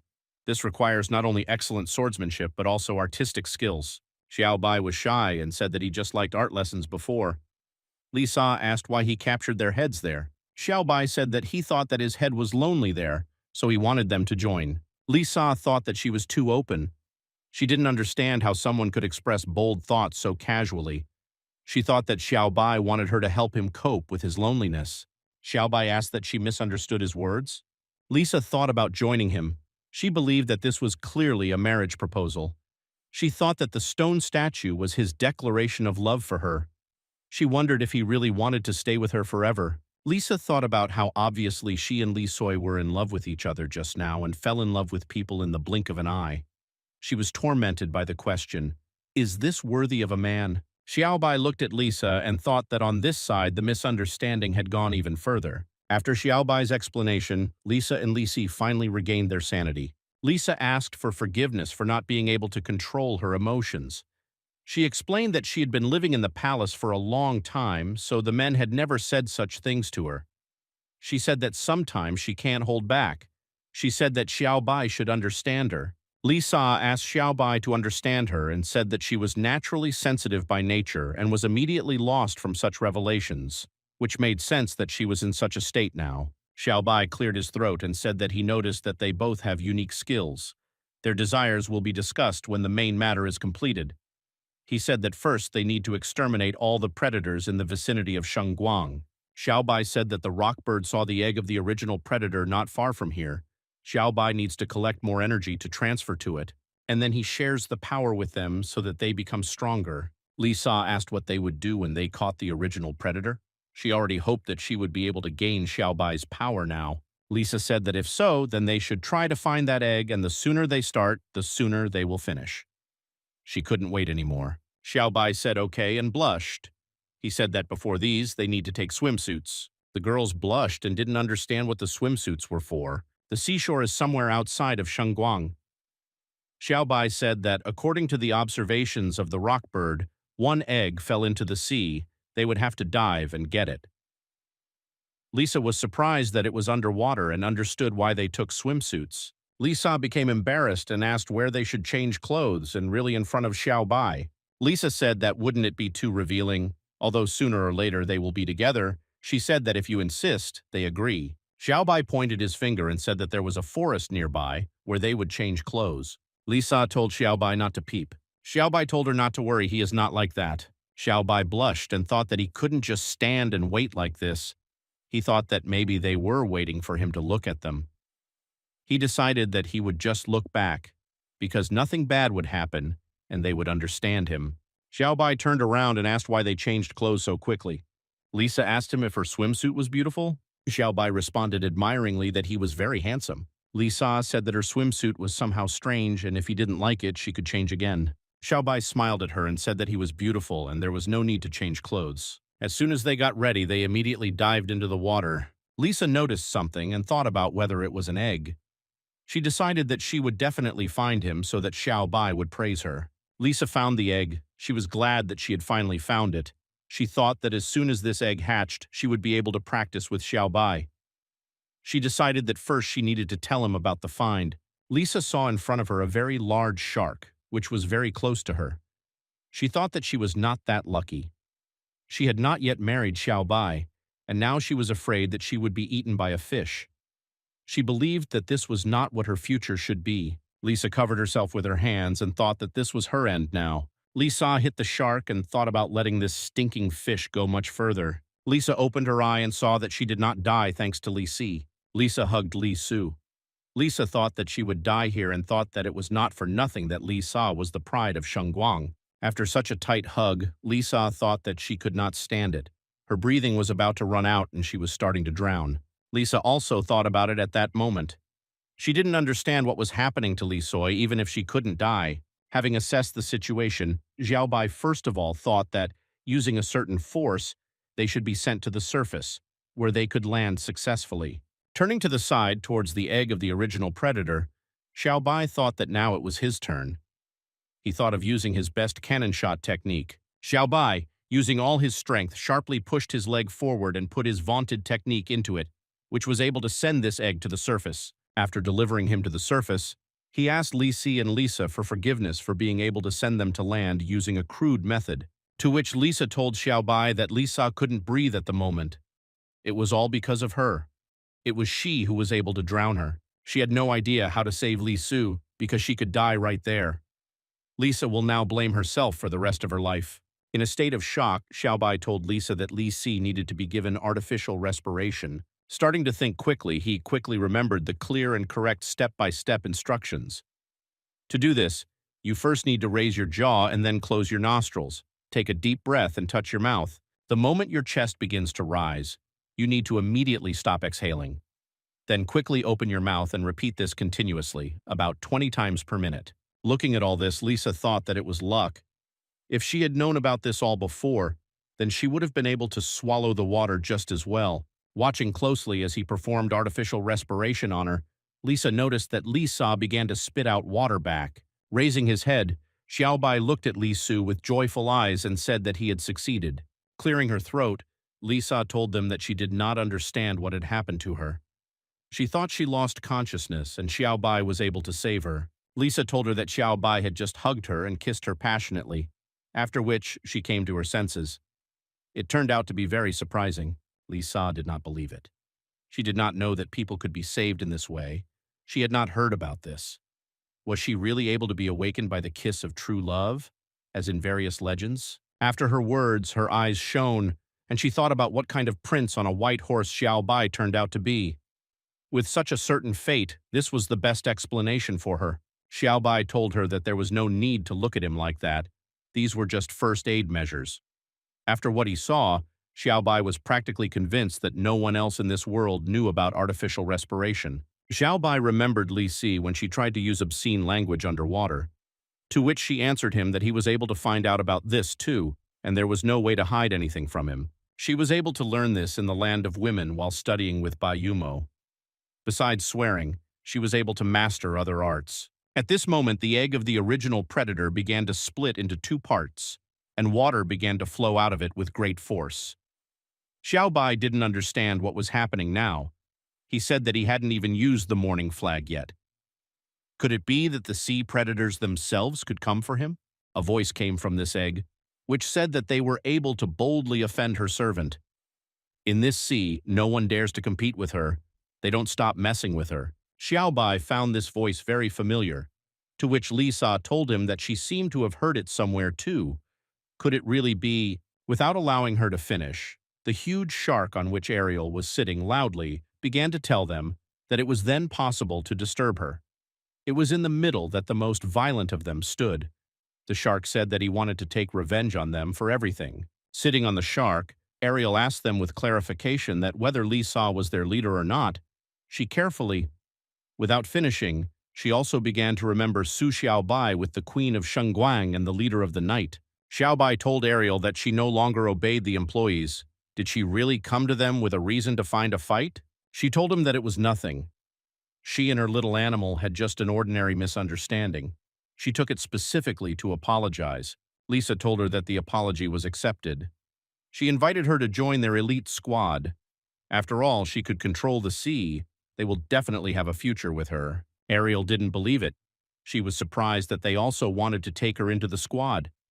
She was amazed that she could become Xiaobai's comrade just like Linlong and the head of the employees. At that moment, her shark thought that Ariel had told her that she could take revenge for her, but it turned out that she simply decided to apologize. Xiaobai said that tonight they will be able to clear this sea of all predators. The task will be quite difficult. He also clarified their readiness for this performance, to which they loudly said that they were ready. At that moment, a slime ghost named Ai appeared behind them. She told them that all this time she'd been thinking about what smelled so sweet there. She thought there was a swimsuit party going on there. She also added that there was also such a first-class handsome man there who could have gone to dinner.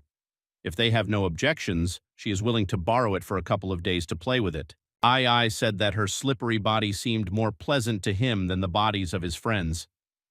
She asked him if he wanted her to be able to hurt him. She encouraged him to come to her. He could remember her techniques 100% for the rest of his life, without regretting it.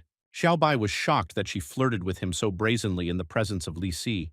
He was sure that Ai was playing with fire. Ai told him that playing with fire sounded like a rather fiery phrase to her. Lisa could not stand it, and swinging her sword, told her to return to reality. Xiaobai is far from dreaming about her.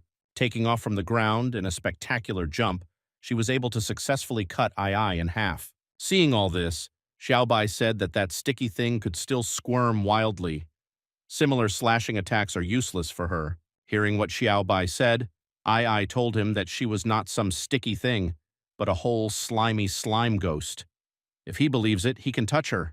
Taking his hand, she told him not to be shy about touching the slime spirit. Her phrase surprised Xiaobai. He could not be convinced that today's predators could be so gentle and brave. Probably all this is because he was able to destroy all the cruel ones. Touching her, he thought that it really turned out to be very smooth and gentle. It was very pleasant to touch her. Ai said that she saw how much this could impress him. This wasn't the only thing she could surprise him with. Leaning closer to him, she said that cooler tricks would still be waiting for him ahead, to which he asked her again. I don't understand what tricks she was talking about. She said that she would introduce the cloning technique so that he could feel the power of 1,000 souls. Xiaobai thought that she wanted to take it in quantity. But if that's all, then you won't be able to attract him using this method. Ai used mimicry. Ai said that she can not only split her body but also turn into images from his mind. She said that if he only wished, anyone would appear in front of her, and no matter what his taste was, she would satisfy Xiaobai. Ai said that even the breast size can be changed according to his preferences. Lisa was surprised and said that they are very big. They can even change their body. Lisa said that it was rude and had not seen such uncouth force for a long time. She said that it was too unnatural. Ai asked Xiaobai, why is she already so sincere and still unwilling to follow little sister? Xiaobai told her that, of course, he couldn't go with her. He still had things to do. Xiaobai said that she is really cool and if she doesn't mind, she can join him, because now is the time to recruit people. Xiaobai said that she could join his elite squad. Ai asked what kind of squad. Lianas appeared from the ground and entangled everyone who was there. Ai did not understand where they came from and why there were so many of them. They infuriated her that it was so tight and she couldn't even breathe. Lisa said that it was as if all the energy had disappeared from her body. She realized that these vines were emptying her. They were grabbed by a divine-level predator, the fatal dryad, Green. She said she just heard something interesting. She asked if she could join his elite squad. Green showed her face and said that she is very strong. The girls didn't understand what the hell this was. She had a sexy figure, but they didn't understand why then the face of an old man. They thought that all she had to do to attack was show her face. Ariel guessed that it was a transvestite. Xiaobai was in complete shock and said that she would not get into his squad. He explained that she would not get along with the others in character and said that she was disgusting. Green responded that all her life she has heard people say that she is ugly. She told them that if they don't want it in a good way, it will be in a bad way, and they asked for it themselves, so that later they would not beg for mercy. She told them to die and said that she would suck them dry, not a drop left. Green shouted to them that it was useless to repent and to dry up already. Ai thought that if it dries up, then she will lose moisture. Ariel thought that she did not want to be a dried roach. She was afraid that Green would make crackers out of them. Green told them, "This is what happens when you make her angry." She told them that in a few minutes the fins would be glued together. Green felt that something was wrong. She realized that the energy was being absorbed longer than usual. Her breasts became significantly smaller, and she realized that it was not she who was sucking, but she herself was losing strength. Green looked at Xiaobai and asked why he was stealing her energy. Xiaobai activated Endless Darkness and asked what she noticed just now. Xiaobai said that he honestly doesn't know how much he has already absorbed, but she was the first to start. Xiaobai said coldly and calmly that she attacked the wrong person. Green fell to her knees and said that she understood and asked him to let her go. She swore that she would do anything if he spared her. Xiaobai said that she could do nothing for him except become his food and asked her to face it. Xiaobai drained all the energy from Green and she died. Ai looked at Xiaobai and thought that he drained the dryad in an instant and became stronger himself. Ai decided that she would follow him because it showed promise. After everyone's enormous efforts, all the predators in the waters of Shengguang were destroyed, and the strength of these predators was completely transferred to Xiaobai. Lisa said how much energy there is, and soon Xiaobai will share it with them. Lisa said she was looking forward to it. She asked what his energy was like. Ai asked why they were so excited and blushing. She wanted to know how the energy they were talking about was exchanged. Ariel replied that she didn't know either. Ariel said that they could join their squad. Then they would share with them too. Xiaobai said that his body can no longer cope with the amount of energy and it's so time to share with them. Xiaobai looked at them and told them not to worry because there was enough strength for everyone. Ai said that she just arrived and they are already sharing energy with her and this is somehow not good. Ariel said that they had worked hard for several years so they could only become a little stronger. Ariel said that for some owners of superpowers, energy is more important than life. She said that it is better to leave such goodness to them. They are still in charge. Xiaobai told her that it would be good if he pleases everyone. He said that he would treat everyone equally. Xiaobai told them that there is another problem. There are 4 of them and he asked who wants to be first. Lisa said that this is the first time for them and they still have a lot to understand. Ariel said that it would be better to let someone more experienced show it. Lisa came forward and said that if that was the case, she would go. Lisa said that even though she didn't really understand all this either, Lisa was embarrassed and said that compared to them, she actually has more experience and it is her duty. She said that she would show and they would have to watch carefully and learn. She told Xiaobai to get started. Lisa watched, blushed, and was embarrassed. She understood how they shared energy. For her it was cool and even more interesting than she thought. Ai thought that she had a talent for such things and her abilities were ideal for this. Ariel thought that this was very exciting and she realized that by doing this you can become stronger. Ai said that she thought everything had already been sorted out and that she would stop being patient.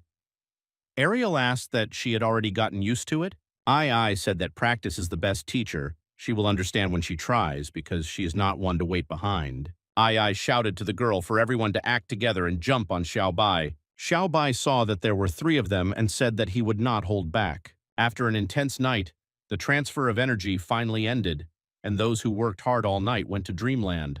The brand of Xiaobai penetrated deeper and deeper into their bodies. The gift of light changed them beyond recognition. Xiaobai did not sleep all night, preparing for battle. Xiaobai opened the egg. The original predator said that he was still young and asked why he woke him up. Xiaobai said it was him. The original predator, the queen of spiders, Arachne ordered to bow before her. She said that only if he was willing to submit to her would she grant his wish. Xiaobai asked her to become her bro. Arachne said that this was presumptuous. She asked that he wanted her, Arachne, to make friends with the man and asked that he couldn't wait to die. Xiaobai remained silent and thought that he wanted to save energy. A couple of minutes later, after Xiaobai's arguments, Arachne said that her brother is strong and she agrees to become his bro, and from now on, her life belongs to him. While Su Xiaobai was taming the original predators, a secret threat loomed in another dimension, far from Protoss. Light Crusaders are fighting everywhere. The vanguard general of the Crusaders is Rielna, that they lost again, and if the reinforcements promised by the Bright Emperor had arrived on time, the Crusaders would not have suffered such losses. She decided that from that day on, not a single defeat. Rielna returned to the main headquarters of the Crusaders of Light. Residents discussed why Rielna returned alone. They thought that it was another defeat. The residents had already lost count and said that since Rielna was entrusted to the Crusaders, there had not been a single victory. She walked through the whole city. People discussed her among themselves, that she always returns alone. They assumed that she abandoned the warriors and ran away. They said that they could not win as long as they were commanded by people like Rielna. They said that she should be ashamed in front of all the dead. They considered her a disgrace. They said that the Empress also gave her the title of hero. She came to the guards and said that she, sinful Rielna, was asking for an audience with the Bright Emperor. The guard answered her that the Emperor was waiting for her, and he had already given orders. The haircut girl said that the Emperor wanted her to repent before the statue of the late Queen, kneeling all day and all night, and then the Emperor would meet with her. Rielna knelt down and thought that as the general of the vanguard, she was responsible for the losses of the soldiers. Even if the Emperor had not said so, she would still have come here to repent. She thought that every time there was very little time left before reinforcements arrived, she almost defeated the Dark Queen's palace guards. But in the end, they were completely defeated. Residents threw stones at her, shouted at her that she still had the nerve to return, and asked why she didn't die on the battlefield. Someone shouted at her to return her child. One resident approached Rielna and hit her on the head with a club. She told her that her daughter followed her and still has not returned, and screamed at her to bring her daughter back to life. She hit her on the head with a club and said that she was a walking disaster and would kill her. She ordered her to bury herself along with those warriors who died in battle. The resident was exhausted and said that she no longer had the strength. The resident decided to leave and said that she would let her go today and warned her not to come into her sight again.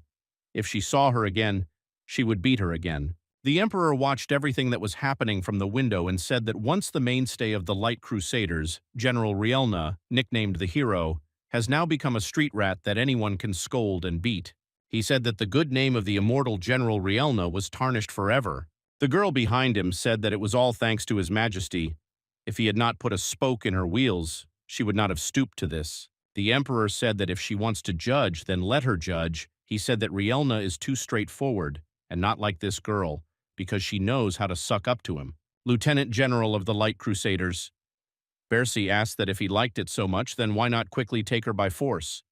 She asked that that stubborn girl was really more interesting than her. The Emperor told her that in this world there are no girls hotter than her. Rielna stood up from her knees and said that 24 hours had already passed and asked if they could take her to the Emperor. Rielna decided that this time she would definitely ask him why reinforcements arrived so late and why they were always abandoned at a critical moment. Rielna thought that the late Queen had entrusted the Emperor to her to help him ascend to the throne. She did everything because she always does her will. She didn't understand why the current Emperor treats her like this. The guard asked General Rielu to follow her. The guard looked at Rielna and thought that the wounds on her body had completely disappeared and noticed that her skin was even better than yesterday. She thought about the fact that the undead General Rielna has an immortal body. Rielna said that this road does not lead to the throne room.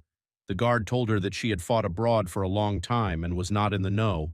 The guard said that the Emperor had not entered the throne room for a long time to discuss the affairs of the state.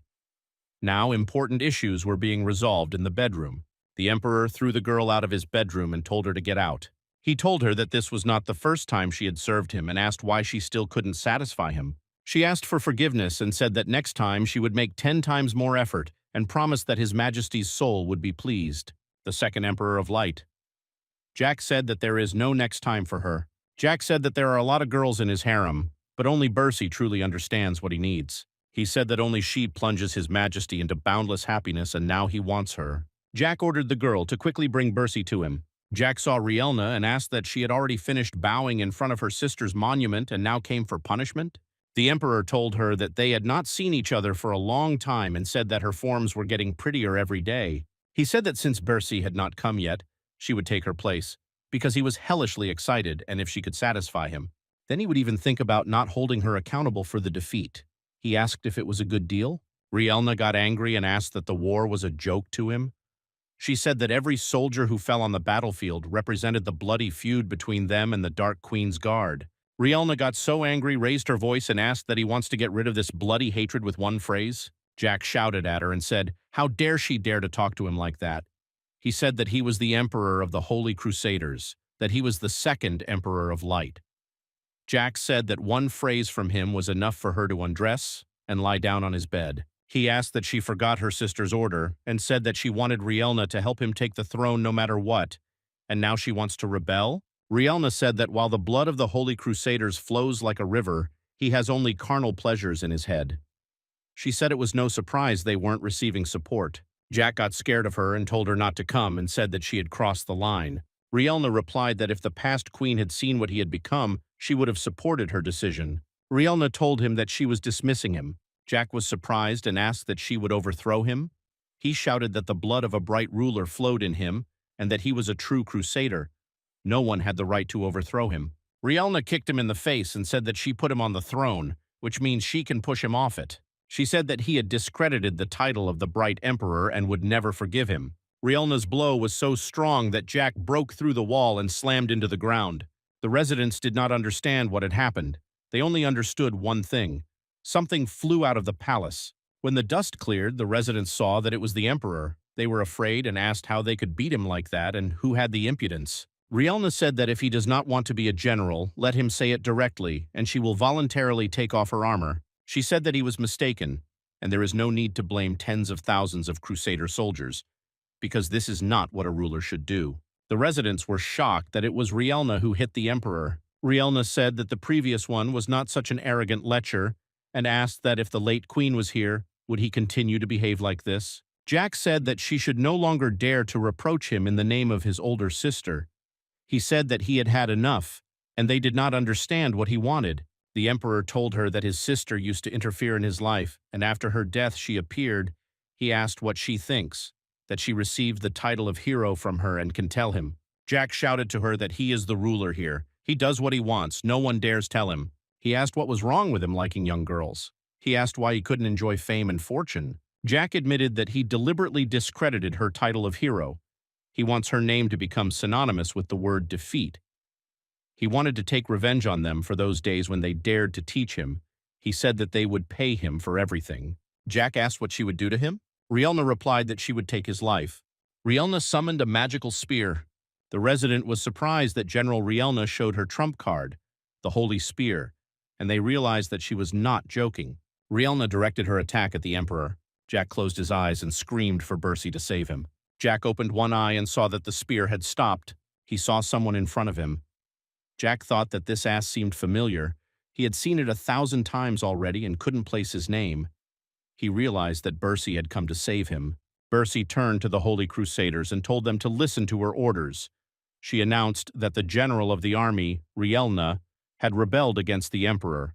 She said that this was a serious crime for which they would not be tried, but would be executed on the spot. Rielna was surrounded by Holy Crusaders. Rielna said that she didn't think there were so many bodyguards and all of them were from elite troops. Rielna asked Bercy that she knew that today she would come for the Emperor. Bercy asked not to talk nonsense.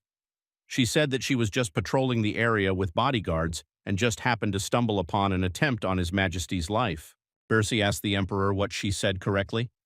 Jack told her that it was absolutely true. The Emperor told her that with her breast size, everything she said would be correct. The Emperor said that his face was hurting and he wanted her to massage it well. Bercy told him to come to her and she would heal his wounds. He hugged her. Bercy told him to calm down. Here was his warm haven, and next to her he had nothing to be afraid of. Bercy saw that the residents were discussing them.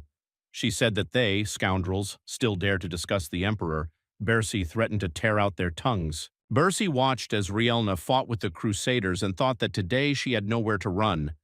She thought that as soon as Rielna was overthrown, all the power of the past queen would be hers.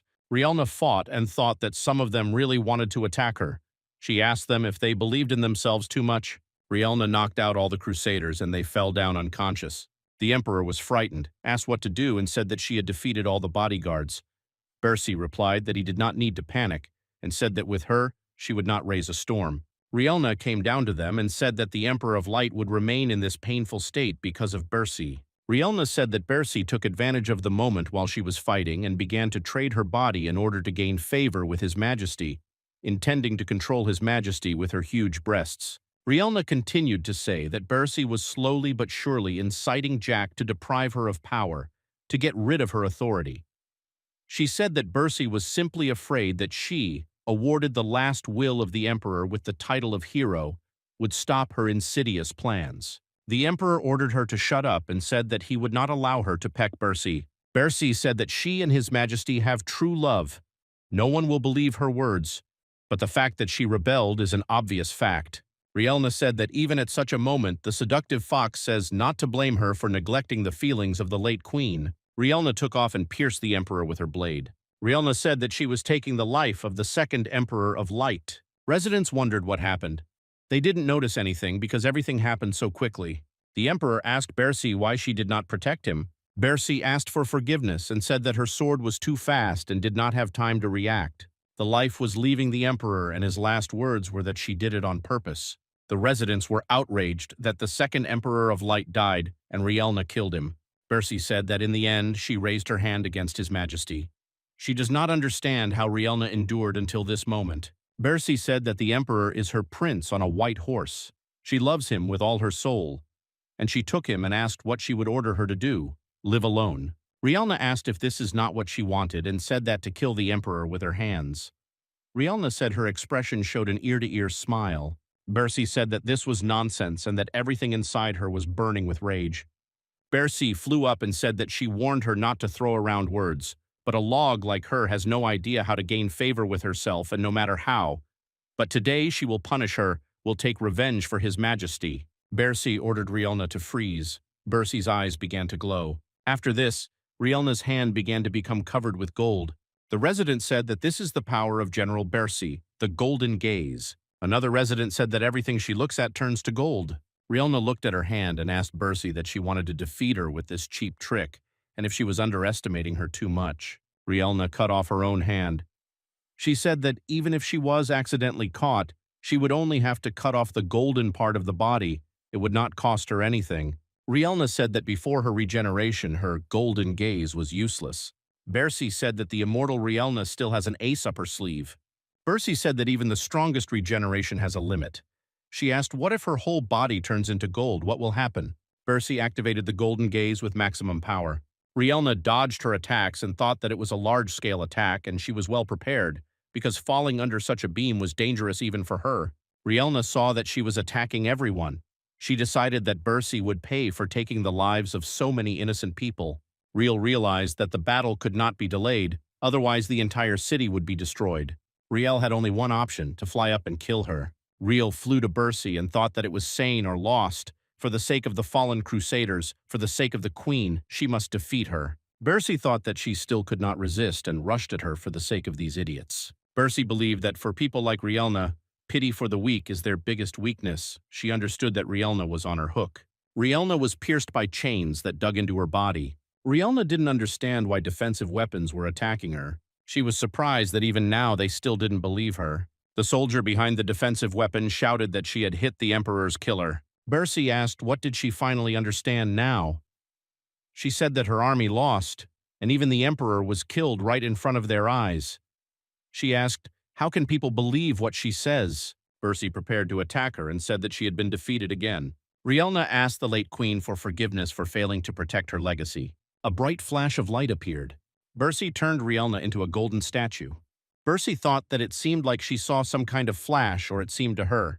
Bersi decided that it was just an illusion, because lately she has been overreacting to everything, one way or another.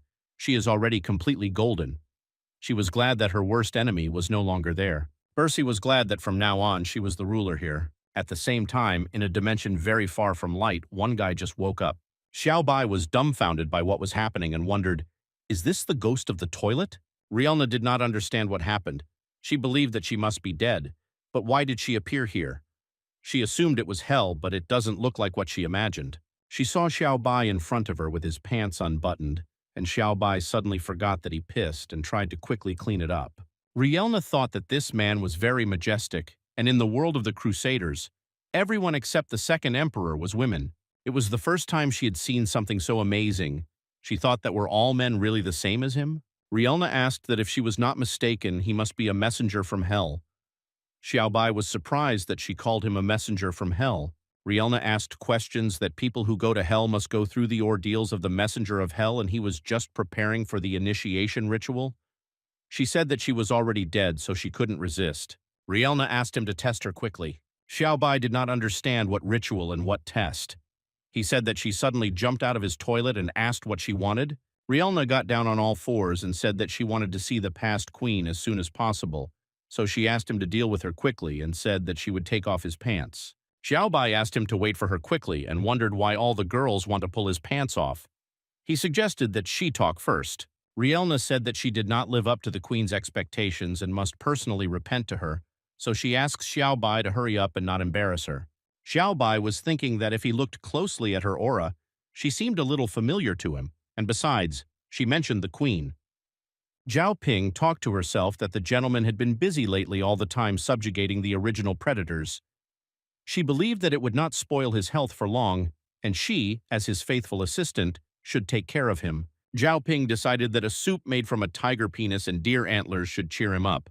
Zhao Ping brought the soup to Xiaobai and said that it was ready tomorrow. She asked him to let her improve his health. Rielna asked why he keeps going off topic. She said that she got it and he likes to be dominated. Xiaobai tried to push her away and said that she shouldn't, and to watch her behavior he asked where she got such conclusions from. Zhao Ping entered the room and was shocked. She asked the gentleman what he was doing. Xiaobai told her not to misunderstand him and said that he was forced and he's a decent person. After Rielna explained what happened, the three of them enjoyed breakfast. Xiaobai said, "So that's it. She's a light crusader."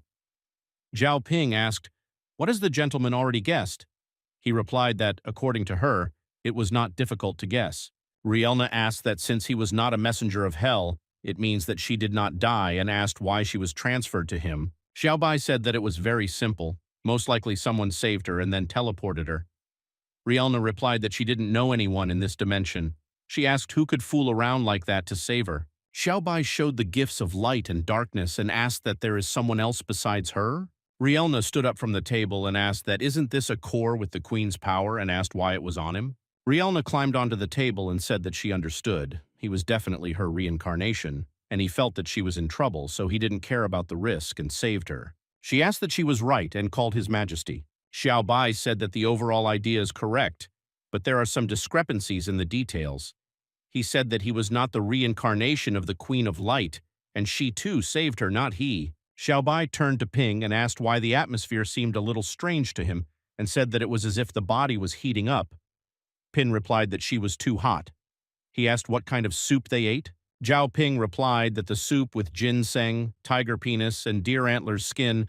She said that Bai Yumo told her that this soup would help Xiaobai stay energetic and turn him into the most courageous and strong of all men. Xiaobai said that he is already the most courageous of all. Everyone knows this, and he does not need to eat such things. But the two of them, on the contrary, cannot resist the life-giving power of the soup. Rielna grabbed the back of the chair with her hand and told His Majesty to stop pretending. She said that she knew it was he who saved her. Rielna said that this is why she does not want to recognize her, because she is to blame for not being able to protect his legacy. She asked to be punished for this. Rielna asked to flog her harder and pour out all the rage on her mortal body. Rielna asked why His Majesty remained indifferent. She said that she was sorry with all her heart and asked that he really couldn't see her sincerity in her words. She said that if she couldn't get him to take out all his anger on her, then Rielna would plunge into the abyss of self-flagellation and would not be able to sleep. Xiaobai thought that she had already accepted him as her master, and no matter how hard he tried to explain, he would not listen. He thought about what he should do. Rielna asked why His Majesty did not want to forgive her if he saved her. She said that it would be better if he let her die at the hands of Bercy. Xiaobai realized that the only way to solve the problem was to do as she wanted. He decided that he would be the Emperor of Light. She wants him to punish her, so she asked for it herself. Xiaobai slapped her on the butt. Rielna screamed for him to hit her and punish her properly, screamed that if she earned forgiveness, he would beat her as much as he wanted. Xiaobai shouted that she thought 2 slaps on the butt were enough to calm him down. He said that he was simply burning with rage. Xiaobai decided to use his signature 2-handed move. Rielna was frightened and thought about whether she could withstand the double onslaught. She thought that this was His Majesty's punishment, and she had to endure it. No matter how difficult it was, she had to endure it. Zhao Ping watched from the side and was shocked. She said that this was a cool technique.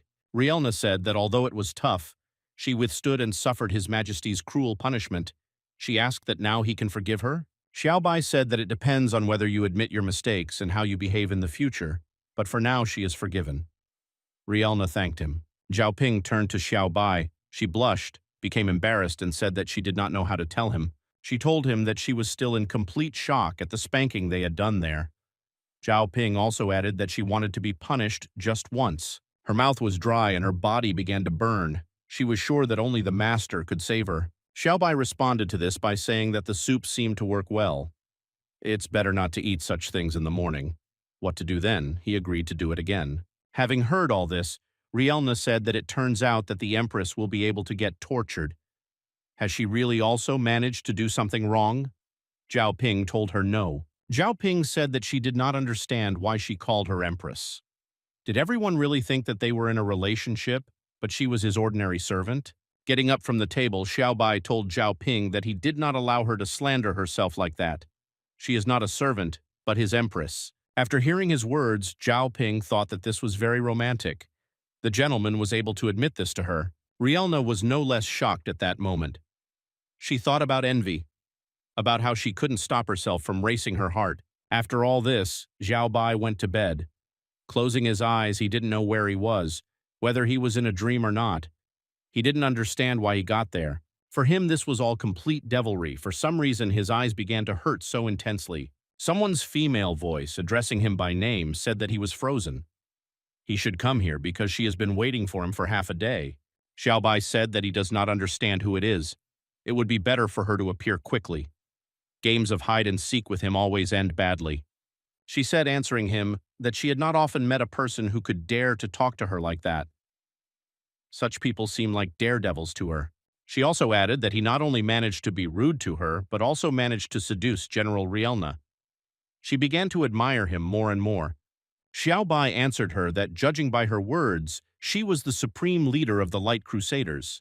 He also managed to notice her essence from the gifts of light, but this was not enough for him to be sure whether she was a light queen or not.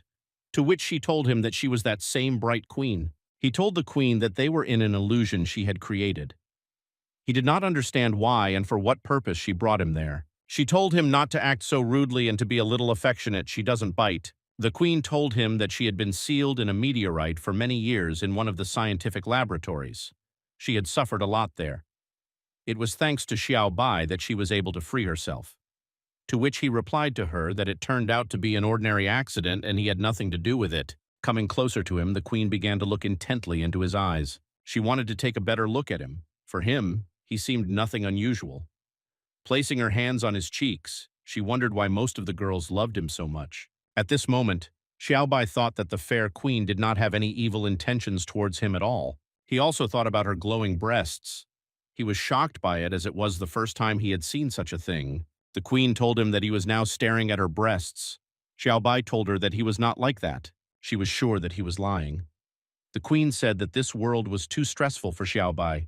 She was willing to change it so that he could relax. After her words, Xiaobai began to think about the bedroom. He couldn't understand what she did just now. She asked him whether he would be more accustomed to it or not. Can he just take it and control himself in front of the head of the Light Crusaders, who is sitting on the bed? If she can't, then she invites you to join as soon as possible. The queen also added that there is no need to torment yourself like that. She knows perfectly well what he wants. Xiaobai told her that she shouldn't try to flirt with him like that. He has immunity to such girls. The queen at that moment did not understand that he was able to refuse her because she was sitting in such a chic image, but he didn't care. Xiaobai also said that he heard from Rielna that among the Crusaders there was not a single man, except for the deceased brother. There is no need to pretend to maintain your royal dignity. Pointing his finger at her, Xiaobai loudly told her that if he was not mistaken, she was just an innocent girl. At that moment, the queen began to think that she was going out of her way here, and he managed to immediately see through her. She turned out to be a bad actress. He told her that she was trying so hard to see him, so she definitely had some kind of goal. You shouldn't dodge, but tell it like it is. Xiaobai asked her what she wanted from him. The queen told him that she wanted him to help her overthrow General Bercy. This way he can bring back the Light Crusaders. Placing her hand on her chest, the queen added that if he succeeds, she is ready to give him the throne of light. Su Xiaobai told her that winning back the Crusaders and taking the place of the emperor sounded very interesting to him. Since this is a transaction, there should be benefits for both parties. Looking at her, he clarified about her. He was interested in what she wanted most. She told him that even he could notice that the current her was a simple energy body. The Light Queen asked Xiaobai whether he had ever mastered such a magical material as silicone. She would like them to make her a body out of it. After all, she also longs to get a young body. She also added that with the help of the Light Crusaders in the battle with the guards of the Dark Emperor, he would be able to gain many advantages.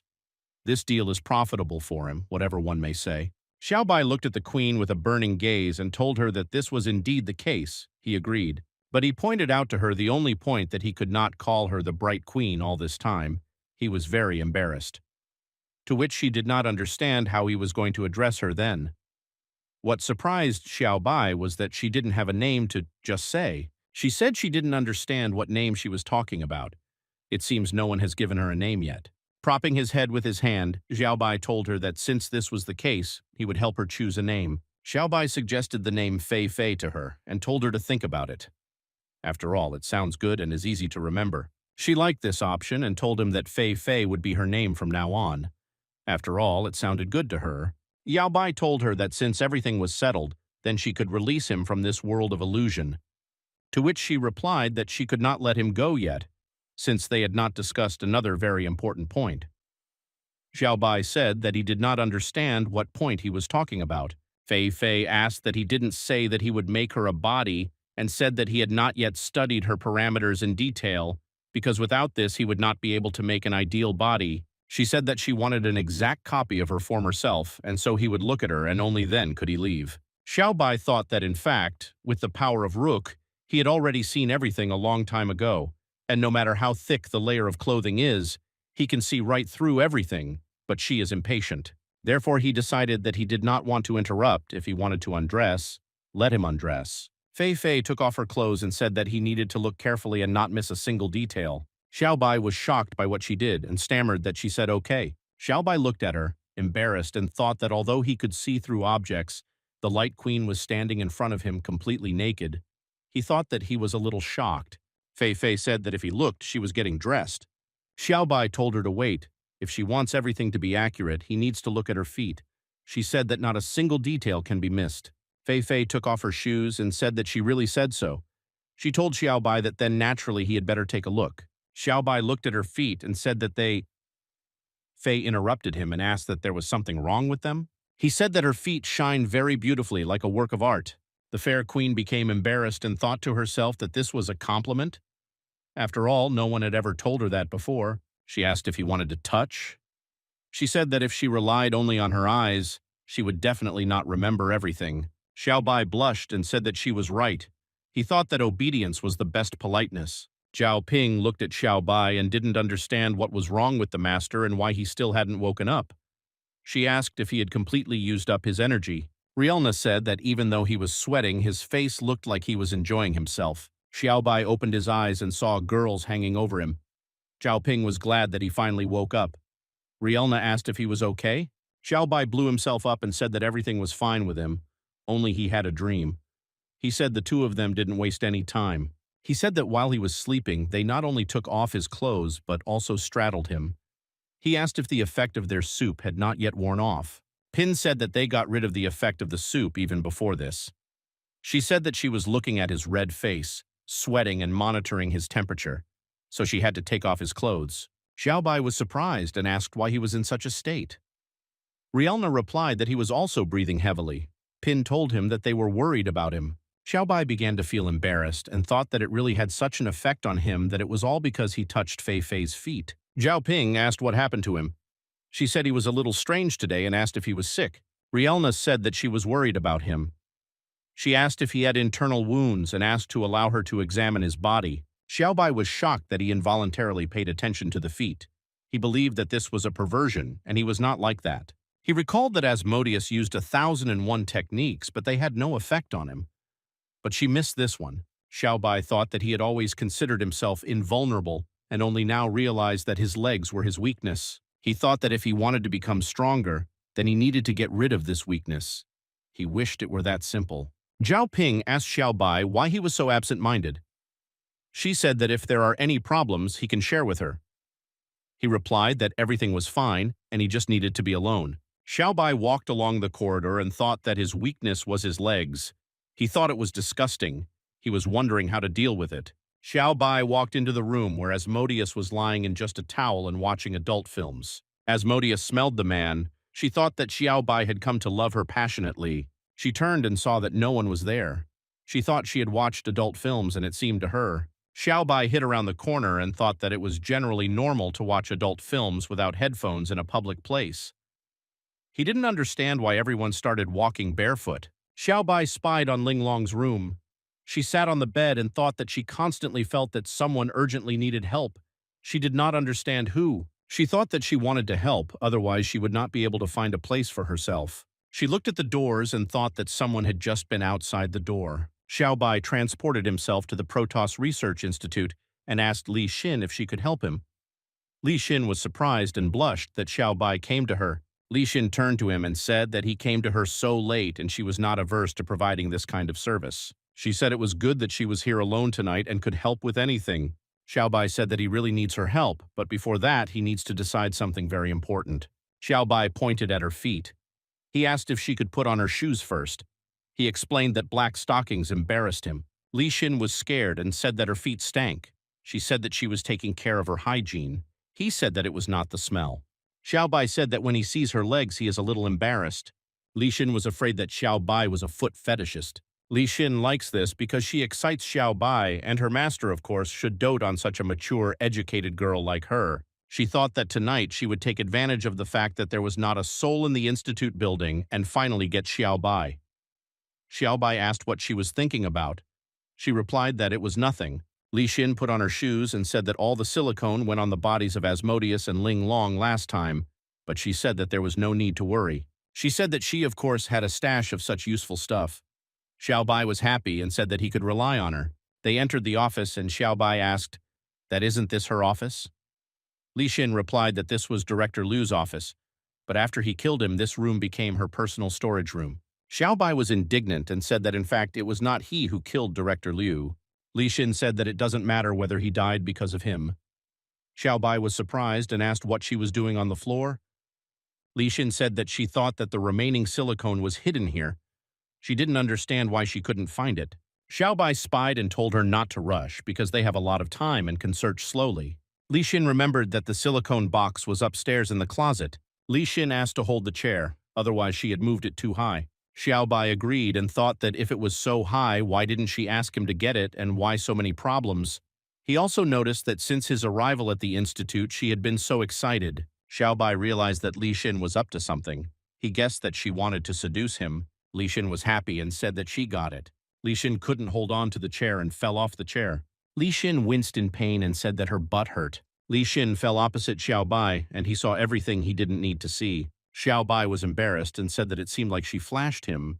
Li Xin covered herself and asked if he had seen everything. He told her that if she was talking about panties, then he saw it. Xiao Bai said that he saw everything in full view, clearly and understandably. Li Xin was embarrassed and thought that he confessed without hesitation. She didn't understand what it meant, she thought. Is this a normal reaction? She believed that he should be embarrassed and nervous if he saw it. She thought that he had very close relationships with others. Why then was he indifferent to her? She decided that she would not calm down. Li Xin took off her glasses and said that she was trying so hard to open up to him. She asked why was he so calm. Li Xin thinks this is disrespectful. Li Xin was embarrassed and asked why she was so unattractive. Li Xin asked that she should be even more beautiful. Xiao Bai answered her that she was much more beautiful. She is still very attractive. Li Xin asked that since she is so good, why is he holding back? She said he was not in that condition at all. She asked if something was bothering him. Li Xin said that when he saw her stockings, he was embarrassed and she would remember this for the rest of her life. She asked that he really wanted this. Xiao Bai said that he would soon go to another dimension to win back the Light Crusaders. But right before leaving, he noticed a mortal weakness in himself. He said that he could not resist a woman's legs, and if he did not overcome her, he would definitely die on this trip. Li Xin said that many people like legs. There is nothing supernatural about it, especially since they don't kill for it. Xiaobai answered her that she was very naive and said that because she did not know at all about the Light Crusaders. Xiaobai said that they are all women and it is dangerous. He said he was afraid of someone else. They all wore white stockings. Xiaobai said that if this is the case, he can endure it, but in the worst-case scenario. Li Xin was surprised and asked, "What is the worst case?" Xiaobai said that the worst thing is their deadly combo. Hit with a white silk chain, he will die a miserable death. Li Xin got up from the floor and said that she understood his concerns and said that it could be solved. Xiaobai asked in what sense. Li Xin sat on a chair and said that Protoss black silk should not be much different from their white silk. She said that this is a battle between white and black silk. Li Xin said that she would give him some serious training now. Xiaobai was surprised by the weak point training and said that she wanted to tell him that. Li Xin took off her shoes and said that he guessed right. The wedge is knocked out by the wedge. Li Xin showed him her feet and said that if he had the courage to look at her feet, he could overcome his weakness. Xiaobai was embarrassed and said that perhaps this training was too difficult. Li Xin said that today there will be a little test, because she is a mature office lady. In addition to black stockings, there are many more types.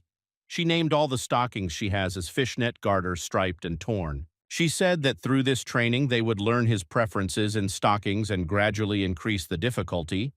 She asked if he dared to accept her challenge. Xiaobai replied that he accepted the challenge. At the Research Institute, Xiaobai and Li Xin's training lasted all night. The employees were discussing whether they were hearing strange sounds. One said that she seemed to hear it coming from Director Liu's office. Others said that it sounded a little like Li Xin's voice.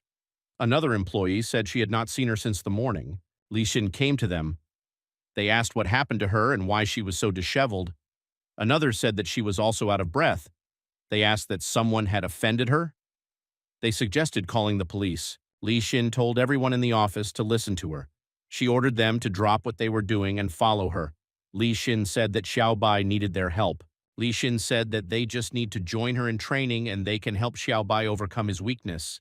And only if he becomes stronger, the Protoss will be safe. She told them that if the training was successful, they would become heroes of the Protoss. Li Xin motivated them and told them that they, the Protoss citizens, would never lose to the Crusaders and the Protoss were the strongest. Xiaobai, meanwhile, was lying on the floor in the office and talking to himself that he did not think that this training was so tiring and more dangerous than all his previous battles combined.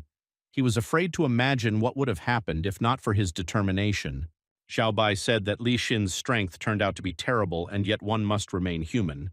Li Xin came into the office and said that he should have rested already. She asked to see what luxurious set she had prepared for him. Li Xin told him that considering how well he had performed during the night, she decided to double the difficulty of the training. Xiaobai became embarrassed and asked that they would all join the training. He said that he would die. Li Xin told him that he had misunderstood and why only them because it was not her style. There was a line of girls outside the door. They were thinking that this is a great chance for everyone to work for the benefit of Protoss, and no one wants to miss it. Someone was thinking about the fact that they would see Xiaobai for the first time, and helping him with such a complex special training. Has anyone thought about what embarrassment looks like on the face of such a famous person like him? All the girls outside the door in line had their imagination running wild. Xiaobai asked why she didn't bring all the girls of the institute here. Li Xin replied that everyone. Li Xin ordered them without initiative. The employees responded that they were very disciplined. Li Xin counted to 3 and ordered the training to begin. 3 days have passed.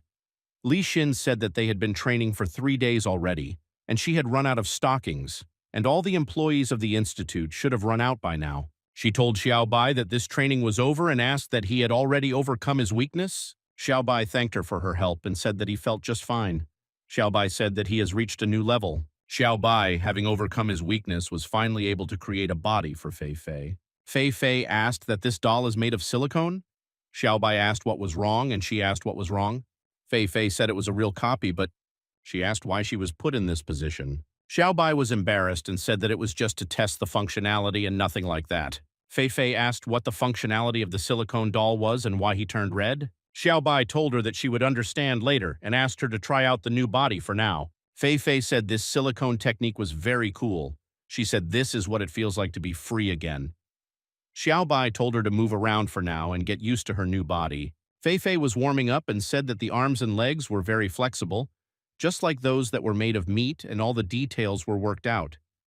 She said he was a real master. Fei Fei said that the decision to let him study himself in the illusion turned out to be 100% correct. Xiao Bai said that this is a simple operation. There is no need to be so surprised. He said that as long as she is satisfied. Fei Fei saw a book on the bed next to her and asked what it was. She took it and started reading a book about a guide to caring for Silicone Doll 2. Fei Fei blushed and thought about how to take care of this body. She was very embarrassed. Fei Fei saw that the position her body was in. She wondered if Xiao Bai had already taken care of it. Fei Fei looked at Xiao Bai and thought that if everything is as she thinks, then the consequences will be unimaginable. Fei Fei was embarrassed and thought that she represents the light and is an immaculate queen, and how you can do this to her. She wondered what happened to the rod that she had treasured for so many years.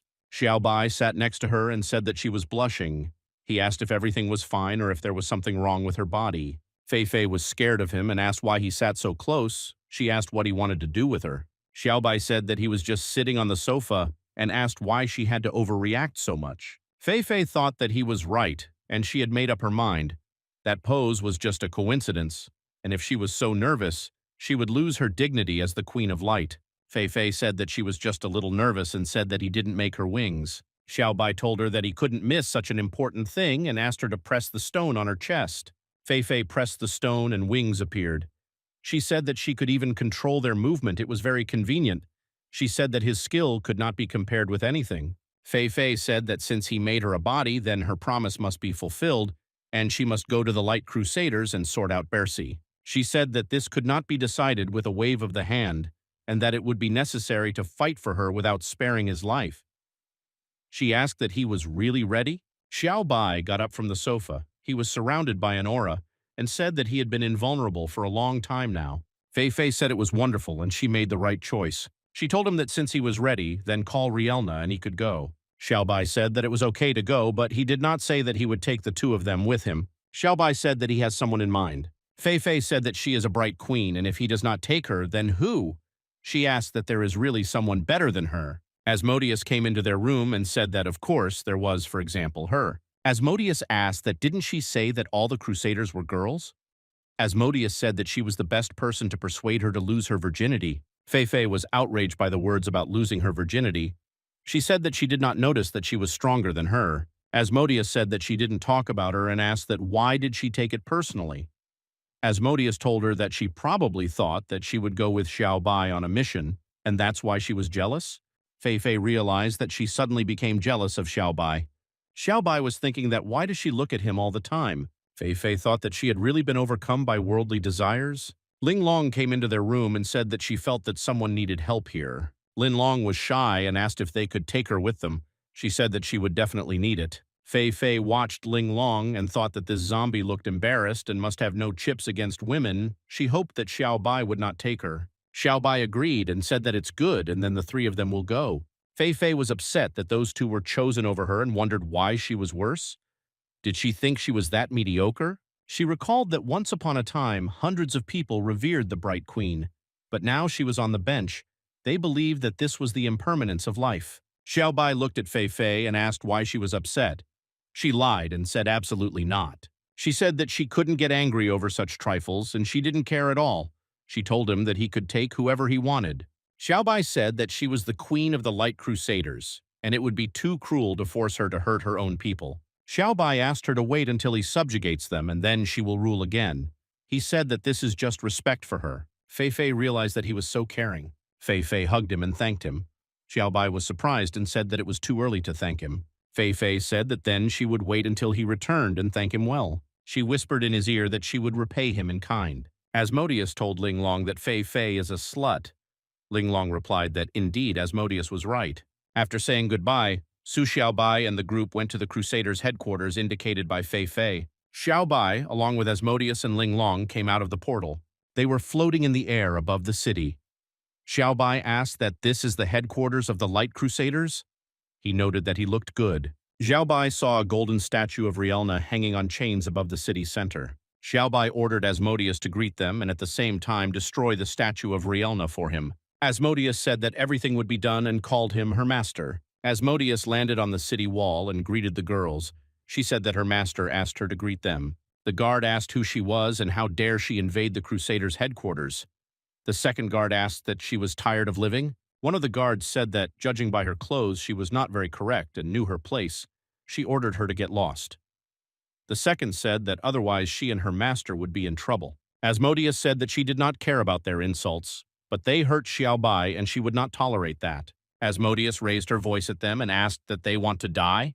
They did not understand what had happened, and their bodies sank to their knees. The guard thought that kneeling in front of another person, she did not feel disgraced at all. On the contrary, it was a very pleasant feeling. The second thought that they had never experienced anything like this. As if a secret desire from the darkest corner of her heart had finally come true, she couldn't stop trembling with excitement. Asmodeus said that they were generally inexperienced. She cast just a little magic and they all fell down. She said that you can't look at this without tears. Asmodeus said that this is for their disrespect for her master. Asmodeus asked Xiaobai, will such an apology suit him? Xiaobai replied that he only asked to say hello and there was no need to let it come to this. Xiaobai ordered her to hurry up and deal with everything because he was not very pleased to see his comrade hanging in the sky like a statue. Asmodeus said that she was already on her way. She was indignant to herself that he was so mad at her and she tried for his sake. Asmodeus realized that he was angry because these were just ordinary girls. Xiaobai didn't even look at them. Asmodeus thought that this headquarters probably has a unique product of the highest quality. When she meets her, greets her properly, she believes that this will make Xiaobai smile. Xiaobai said that Asmodeus seemed to be thinking about something strange. Ling Long confirmed this and asked if she should consult Asmodeus. Xiaobai replied that it was not necessary, otherwise he would learn something bad. A crusader came to Asmodeus and asked that it was because of her that her soldiers were in this situation. This girl was the general of the rear guard of the light crusaders, Karsha. She said that she had the courage to attack the crusaders' headquarters. Karsha asked what she needed. Asmodeus said that it was unexpected and pleasant that the uniqueness appeared on its own. Asmodeus got excited and said that since the goods had already been delivered, she could only demonstrate her skills to Xiaobai. Karsha asked what this meant and said that he was answering inappropriately. Asmodeus released her power and said that this means that she is the same as her soldiers, will not be able to withstand her techniques, and no one except Xiaobai can escape. Karsha realized that Asmodeus was attacking with an illusion. Asmodeus managed to take control of Karsha. Asmodeus said that she was still extraordinary. Asmodeus said that this is a beautiful picture, cooler than those soldiers. Asmodeus asked to wait for her while she finished her task. She decided to leave her for Xiaobai. Asmodeus decided that if she could capture this girl, Xiaobai would definitely be happy. Asmodeus said that in the end, the decision to take her to battle with the Crusaders was the right one, because not a single girl would escape her. Asmodeus said that this sculpture and chains are made of gold and it would be a pity to simply destroy it. Asmodeus looked behind her and asked where she was. Asmodeus saw that Karsha stood up. She did not understand how she managed to do this. She thought that her seduction did not work. Asmodeus noticed that the red glow from her body indicated that she was under seduction. Asmodeus recalled that Bai Yumo and Lisa are also very strong, but under her seduction they still lose consciousness and the ability to move. She looked at Karsha and thought that this was an exception, and still did not understand why she could still stand. Asmodeus saw Karsha disappear. Karsha found herself behind Asmodeus and hit her with all her might. The blow was so strong that Asmodeus flew a couple of meters back. Asmodeus stood up and thought that Karsha was using a crude but destructive technique. Even the wind from her fist would knock her down. Asmodeus thought that she had crossed all boundaries and still did not understand how she continued to fight. Xiaobai shouted to Asmodeus that she was fighting on instinct. Xiaobai said that Karsha, just like him, relies on muscle memory, even without consciousness. His fighting ability will not weaken. He told her to forget about the seduction effect and concentrate on the battle. He said that if he kept fighting, he would defeat her. Asmodeus said she understood and was too fixated. Asmodeus said that she was still the head of the employees from the murderous island and would definitely hit. She said that dealing with some busty woman was a piece of cake for her. Asmodeus decided to train her with the help of this small whip. Karsha attacked Asmodeus like last time, but this time Asmodeus managed to dodge her. The force of Karshi's impact left a dent in the mountain several tens of meters away. Asmodeus told her that her fists were indeed heavy, but she was faster. Asmodeus hit Karsha in the face with her small whip and said that she would get a little lesson from the head of the employees. Asmodeus asked that she was already shaking.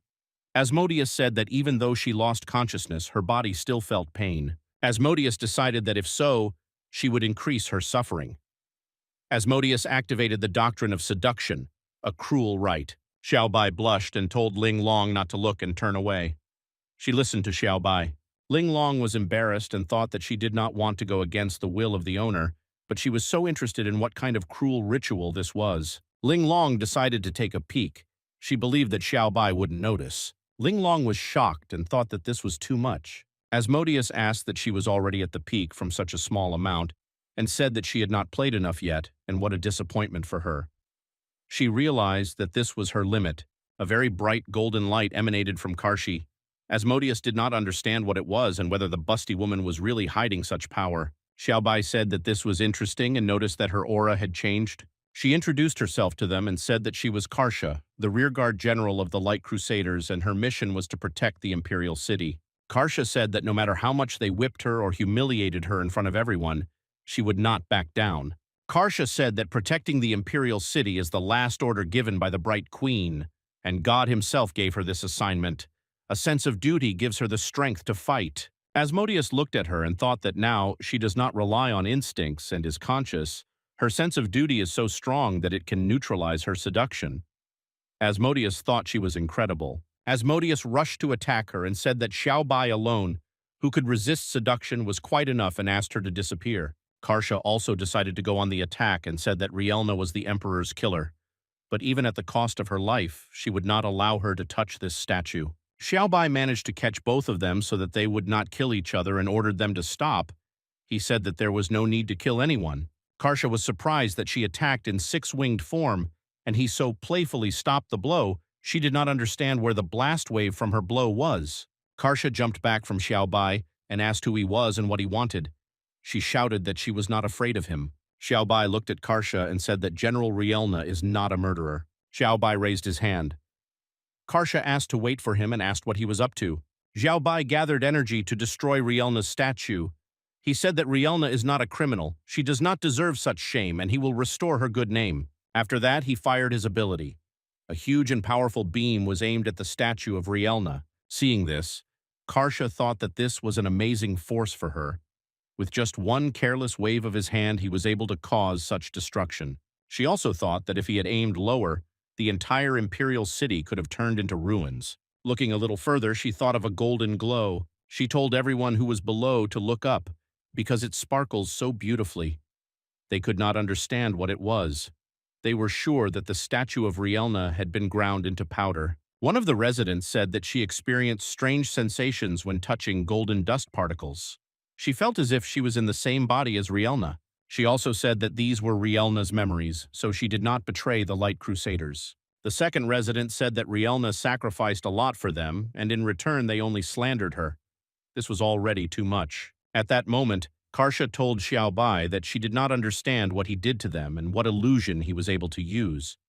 She suggested that in this way he wanted to control public opinion. Asmodeus answered her that how can she talk to Xiaobai like that?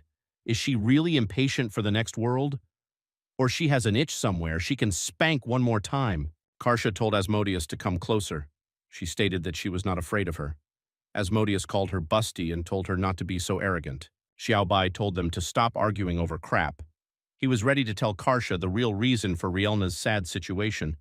To do this, he told her to reach out and feel. At this moment, Bercy clarified with Jack whether it was true that reinforcements were sent to help General Rielna. Jack told her yes. Once reinforcements arrive, she will be able to inflict serious damage on the Dark Guard. After all, she did a great job. Bercy told him that he didn't think that Rielna's exploits and influence were too great. Reinforcements must be recalled. She can no longer win battles. He told her that the late queen herself had appointed her minister after her death. He is afraid that insulting her would not be the best idea. Bercy told Jack that he was the ruler of the Light Crusaders, not her. You need to get it out of your head and take everything into your hands. The ruler must stand above all others. She also added that she was ready to help His Majesty crush Rielna so that all power would be in his hands, so that he becomes a real emperor. She says it honestly. After all, His Majesty will not be able to push her away from this. Jack told her that he hadn't had a chance to thank her yet. How can he afford to ignore her? He will always listen to her. At this moment, Asmodeus did not understand what Xiaobai could show her, because she seemed to be burning with shame. He replied to Asmodeus that he was only able to show the daily life of their emperor. He didn't think it would shock her so much. Karsha was thinking at that moment that Emperor Jack and Bercy were really like that, because the two of them conspired and framed Rielna.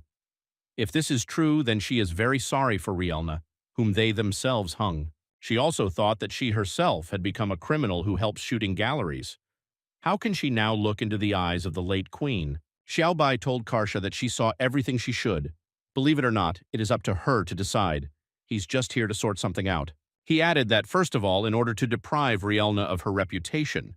Secondly, in order to settle accounts with the main culprit and take Bercy's soul. Karsha thought that if he switched to the imperial city, she would not be able to oppose anything to him. It seems his real target is Bercy. She told Xiaobai that if he came for Bercy, she was very sorry. She now commands the army on the front line and will not return soon. Xiaobai replied that it doesn't matter. He doesn't have much time. They are ready to wait for her outside the imperial town. After that, he told Asmodeus that they needed to go and also need to find a place to stay for the night. Amadeus invited Xiaobai to stay in the grove. This way, he and Ling Long could fight in nature. Karsha told them to wait, to which Xiaobai answered her that she really wanted to provide them with housing. She said no. After all, he is in no way connected with the Light Crusaders. Karsha did not understand why he needed all this. Xiaobai told her that all this was because he promised one of his friends. Her name is Fei Fei. She should know her. Karsha thought that such a name was in the work Get Lost in the Sense. Why didn't she know anyone else with that name? Asmodeus said that Karsha refused to let them find a place, but she was still able to find it. To which Xiaobai said that this is just a country place, but it's still better than sleeping in the open air. Ling Long said that she was sorry. She was extremely interested in what it would be like to live together in nature. Looking at her, Xiaobai said that he had a feeling that she knew more and more. Without letting him finish, she said that Asmodeus had shared a couple of video tutorials with her. Asmodeus also told her that in order to serve Xiaobai, she had to learn a lot. After all, Ling Long has been trying very hard all this time and does not dare to be lazy. If Xiaobai needs Ling Long somewhere, she will be ready to do anything. After listening to her, Xiaobai realized that Ling Long turned out to be very naive. Sitting already in the water, Xiaobai said that he did not think that there would be a hot spring in such a remote place. In another dimension, taking a bath is also quite pleasant. At this moment, Karsha thought that protecting the city was her responsibility as a general of the Crusaders. It won't be difficult for her to sneak up and watch their actions. Looking out from behind the stone, she thought that she was not a pervert, but was just doing her job. Seeing Xiaobai bathing, Karsha thought that she had gone crazy because of the male body that had been taken away. Her thoughts were about the fact that she had lived for so many years, but she saw this for the first time. Now you can die in peace. Looking at his body, she began to think about the stone on his chest. What surprised her was that there was a gift of light and endless darkness. The queen has not been in this world for a long time. Where then could he get this thing? She thought he was a relative of the imperial family. Karsha thought about his words in which he said that they had a mutual friend named Fei Fei. Did this name really belong to the late queen? Karsha watched Xiaobai with loving eyes and thought that it was hard to look at a man taking a bath. Karsha saw Ling Long standing behind the tree. She thought that maybe that girl wasn't with them. She wondered what she was up to. Ling Long thought that she had learned a lot of new things in Asmodeus's lessons, and now she urgently needed practice to consolidate them. She decided that she needed to come up with a reason to approach Xiaobai. She needed a good reason. This will give her a chance to swim with him in the hot spring and take a bath together. She told herself that she had to go. A chance is given to those who are ready to take it. Karsha saw her approach. She wondered if it wasn't enough for her to just peek. Karsha thought it was an abomination, but wondered what she was going to do with it. Ling Long tried to muster up the courage to say something, and then everything would go by itself. She thought that Asmodeus was always like this in the videos. Ling Long said to Xiaobai, "What a coincidence," and asked that there is only one bathing here. Xiaobai responded by asking why she came. Ling Long told him that she just went for a walk, heard the sound of water from here and came to take a look. She said that she didn't come to Xiaobai on purpose. Xiaobai thought that her lying skills still had room to improve. Ling Long asked if he knew what the biggest disadvantage of swimming alone was. Xiaobai replied that he did not know. She told him that he couldn't wash his own back. Ling Long asked to be allowed to rub his back. She said that although she looked fragile, her hands were very strong. Ling Long put on a washcloth glove. She said that Xiao Bai should not refuse because Ling Long wants to help. Xiao Bai smiled and thought that who takes a washcloth with him when he goes for a walk? He thought that she was too persistent. Xiao Bai told her that since she was so prepared, let her do a favor. Ling Long climbed into the water and asked if he was ready. Xiao Bai replied that she should rub harder. Ling Long rubbed his back. Xiao Bai enjoyed it and asked even more. Ling Long told Xiao Bai that if he liked it, then she was happy. Ling Long was thinking that if she increased her strength, could they go further? Karsha watched them and thought that she was very cunning. Karsha thought that under the pretext of rubbing her back, she approached the man. Although she was touching him through a washcloth, it was not too different from physical contact. She thought about the fact that she had not yet touched a man's body. She wondered what it would be like to touch such a strong man's chest. Xiao Bai said that he had not washed so well for a long time and thanked Ling Long. She told him that it was just her duty. Ling Long was embarrassed and said that she just rubbed Xiao Bai's back and asked if she could ask Xiao Bai for something in return. Xiao Bai replied that it's good. If he can, he will definitely help. Ling Long said that she was sweating a little and also wanted to take a shower. She asked if he could rub her back. Xiao Bai knew that this would happen. He thought that whatever happens, it cannot be avoided. He told her that since she helped him, he would help her in return. Ling Long became embarrassed and asked, "What will really help?" She thought that it was just like in Asmodeus's training videos. Ling Long said that she was ready and asked Xiao Bai if he was ready. Xiao Bai replied that he was ready and asked to take off his clothes. Ling Long was embarrassed and said that it was fair to wash in the bathroom naked. She began to take off her clothes. Karsha was embarrassed and thought that she had already even taken off her clothes. She thought that now she really had to come up with a reason to join. Karsha felt something. There was a familiar aura for her. Ling Long said that it was Asmodeus's aura.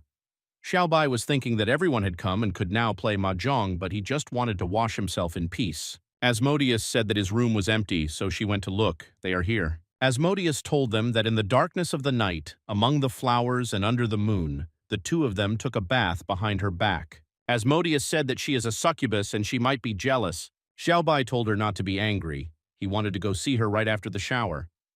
He told her that since she came, he offered to swim together. Asmodeus told him that she did not force him and he suggested it himself. Asmodeus came closer to them and said that when he defended that crusader girl during the day, she felt so sad.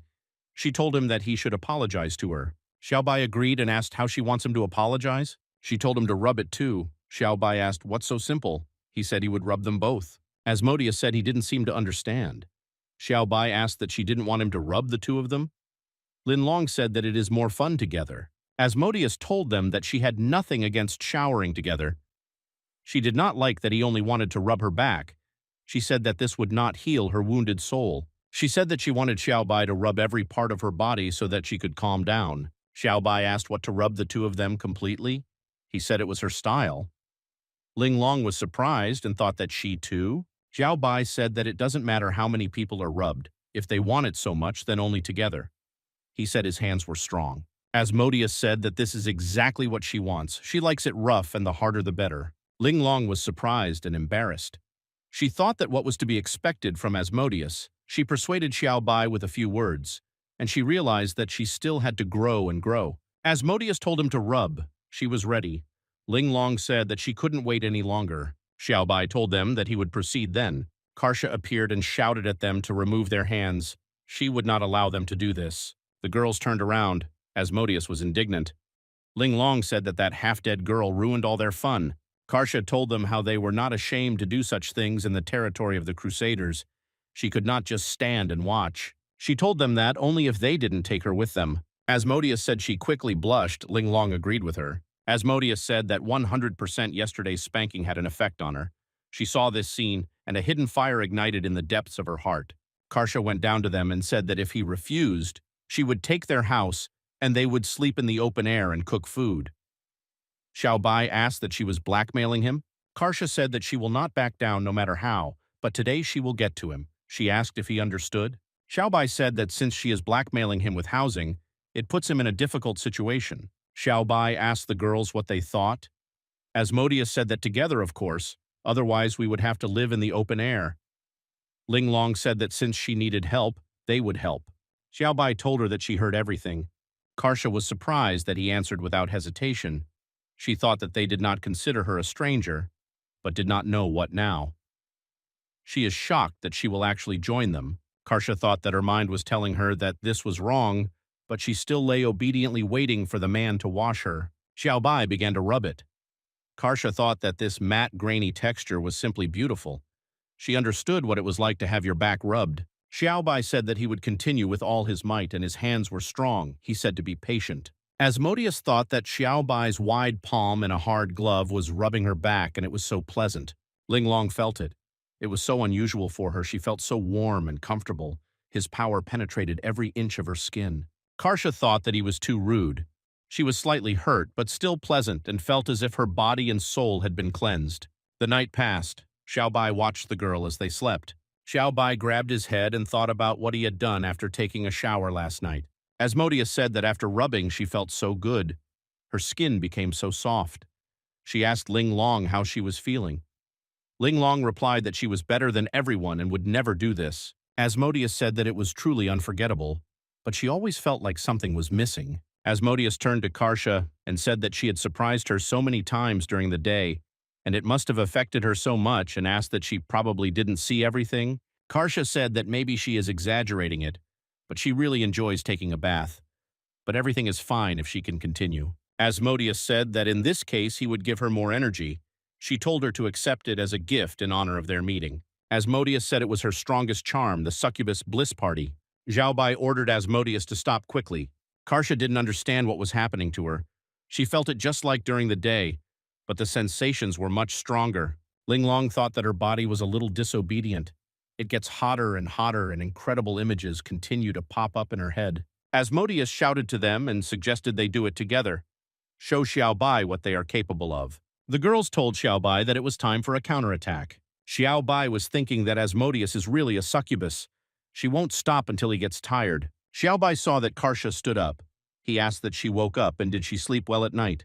Karsha was shy and tried to say something about last night. Xiaobai said that they did a lot of things last night. He asked what she meant. Karsha told him to stop pretending, and he knows what she's talking about. Karsha was trying to say about what happens when two lovers are engaged. She said he wanted to get out of it when he did this.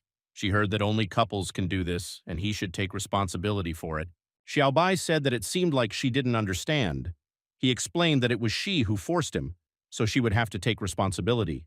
He told her that she was so persistent that he could not resist. She was surprised that it was she who made him do this. Karsha asked if this does not make her a slutty woman. Karsha thought that she was a holy light, a crusader, the embodiment of holy angels, and she forced this man to do this to her. It is unacceptable for her to do such obscene things.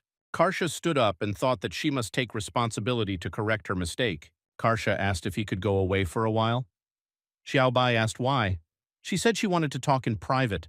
Karsha grabbed his hand and said they didn't have much time. Xiaobai asked where she was taking him.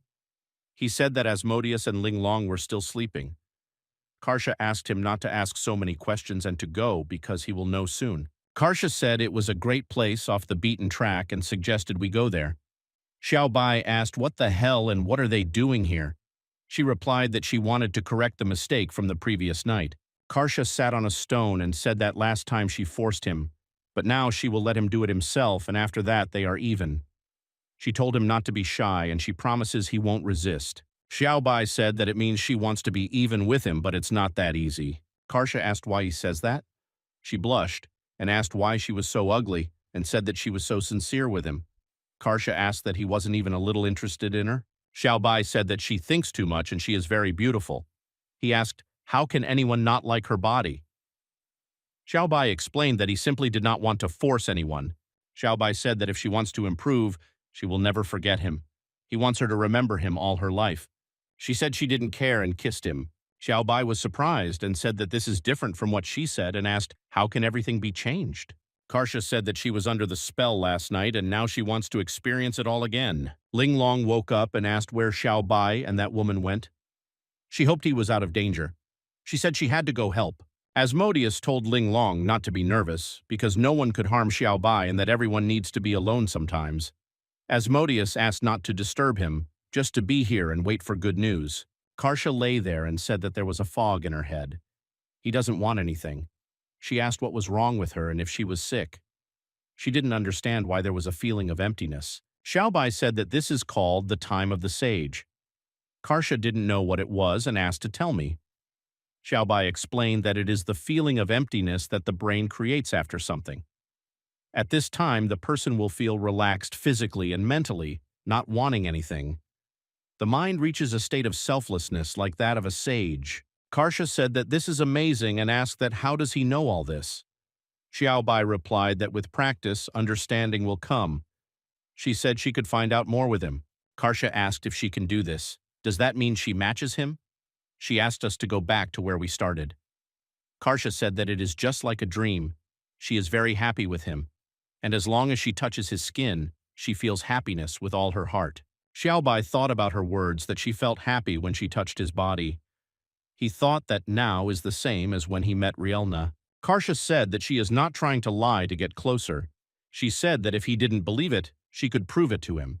When Karsha touched Xiaobai's body, she glowed. Xiaobai thought that this was really happening and similar things had happened before, but now everything was different. Karsha said that he saw everything for himself, and she did not lie to him. She said that since this is happening, it means they are destined to be together. Karsha said that from today, she belongs to him and she will do everything possible to be the best for him. Xiaobai was thinking that could it all be because of the gift of light? In Xiaobai's mansion, Fei Fei was watching a series where the main character told the girl that he would not allow her to leave him. He said that the person he loves most is her. Fei Fei said that this guy has no courage at all. She wondered why he is not like Xiaobai. She believed that it was happiness to kill an enemy with one movement. Rielna came into her room and asked Her Majesty if it was okay that they had been here for so long. She asked that she is not worried about Xiaobai. Rielna said that 3 of them are strangers in that dimension and also a clash with the Holy Crusaders and Bersi. She asked that Xiaobai will be okay. Fei Fei told her not to worry, just relax and enjoy life. She said that although Bersi is good, she is not worthy of Xiaobai. She also said that the Crusaders would not cause him any problems because of the small gift she gave him. Fei Fei said that she gave him an ability that allows him to talk to the wind and cause a storm. Rielna asked what kind of power this is. The Light Queen said that all the creatures from the Holy Crusaders are the incarnation of her energy. They are all under her influence. Fei Fei said that she has feelings for Xiaobai in her heart and they will subconsciously be kind to him. Besides, Xiaobai still has her gift of light energy core. The Crusaders' feelings will only be stronger from this. Rielna realized this and thought that it was no wonder that she had lost her composure when she first met him. Fei Fei said that just by touching him, you can already feel a powerful effect. If they get closer, the effect will increase. No matter who it is, they can't get rid of it. She said that instead of being afraid for Xiaobai, she should worry about the Crusaders. After a night in the hot springs in the village, Su Xiaobai and his group returned to their residence to rest. General Karsha has also begun to recover from the intense physical exertion, but she is still intoxicated by yesterday's scene and cannot recover from it. Karsha said in her dream that Xiaobai was too brave. In her dream, Xiaobai said that all the most interesting things were ahead. She answered him that he was such a naughty person. A resident of the country of the Crusaders came under the house in which they were resting. She told them that General Karsha ordered her to take care of the 3 of them. She brought breakfast for them. She asked them to open the doors. Xiaobai opened the doors and said that it was very nice of her. He thanked her and told her to just leave it to him. When Xiaobai was taking the food, she accidentally touched him. She didn't understand why her whole body hurt and was so weak. She felt like she was losing control. It was hard for her to even stand. She didn't understand how it happened. She just touched his hand. She is now so embarrassed and can no longer meet other people. Xiaobai asked if she was okay. He said that she did not look well and asked permission to examine her. The girl immediately ran away and said that she remembered something important. Xiaobai thought that there was something wrong with the gift of light. Xiaobai came out of the house and was surprised that there was someone there. The Holy Crusaders' medical team came to see him and a representative told him that he was their guest of honor and they would give him a full physical examination. One of the nurses told him to cooperate with them and first take off his shirt, and they would carefully examine him. Xiaobai took off his t-shirt and thought that the food delivery girl had just left and they had come to check his body. He feels that something wrong is happening here, but it doesn't matter at all. They won't be able to harm him. He wanted to see what they were going to do. The nurse started bleeding from her nose. She admired Xiaobai's body and thought about such a torso and those graceful body lines. She really wanted to touch him. Xiaobai was thinking that he wanted to take this opportunity to test the hidden effect of the gift of light. Xiaobai told the nurse that since this is a complete examination, it needs to be carried out in more detail. He took the nurse's hand and told her to listen to how fast his heart was beating. At his touch, she fell to her knees. The other nurses were afraid for her and asked if she was okay. One asked him what he did to her. The nurse who listened to him told her colleague not to talk to him like that and that everything was fine with her. She said that, on the contrary, she felt very good. The nurse said that his body was just super. She only lightly touched his hand, but her whole body was chilling to the bone. She told them that if they didn't believe it, try it themselves. One nurse said that she didn't believe it and had never seen the man's body, but even so, she would still hold back. The other two said they wanted to try. Xiaobai said that in this case they can check and just touch him. As soon as they touched, they found themselves in another world. One of them said that this was such a beautiful place and had never seen anything like it. She asked why they weren't sleeping, were they? The pink-haired nurse said that she didn't think there were places like this in the world. Before that, it was like she was living in vain. Another said that even if it was a dream, she didn't want to wake up. A dragon flew to them and asked that they were new and didn't want to go for a ride. The nurse was surprised that the dragon offered to go for a ride. One nurse said that this dragon is so fast that it even takes your breath away. The second nurse said that he was also so huge and it was the first time she felt so good. A third said she had never been so happy. They said it was the best feeling in the world and wanted to stay here forever. Xiaobai realized that this is definitely the effect of the gift of light. As long as the Holy Crusaders touch him, they will not be able to help, but the effect is too powerful. Xiaobai thought that everything looked like the Holy Crusaders were defeated. After yesterday's medical exam, little by little changes began to occur in the holy light of the Crusaders. Members of the medical team told others about the amazing encounter, and they told the rest of the army. Thus, rumors quickly spread, and the entire city learned about Xiaobai's hidden ability. They learned about the ability that makes them addicted. In order to experience the feeling that everyone is talking about, the people of the city came to Xiaobai at will. Two girls came to him and said that they were the most elite maids in the city, and from now on they would be responsible for his food and housing. The other two said that they are the protectors of the holy light of the Crusaders, and they are responsible for the safety of the young master. They work 24 hours a day. Asmodeus asked Ling Long that when she and Xiaobai were as crazy as them. Ling Long replied that she didn't think so. Ling Long said that at the beginning they had fun with him, but only in the end it turned into some kind of madness. It was a gradual process. Asmodeus said that the holy light of the Crusaders is not like them. The Crusaders had just met Xiaobai, but were already paralyzed by his ability. She said that they came to them like zombies, trying to steal Xiaobai. She couldn't believe they were so sensitive. Thus, after a while, the holy light of the Crusaders fell to Xiaobai's ability. The Crusader city was defeated without a single attack.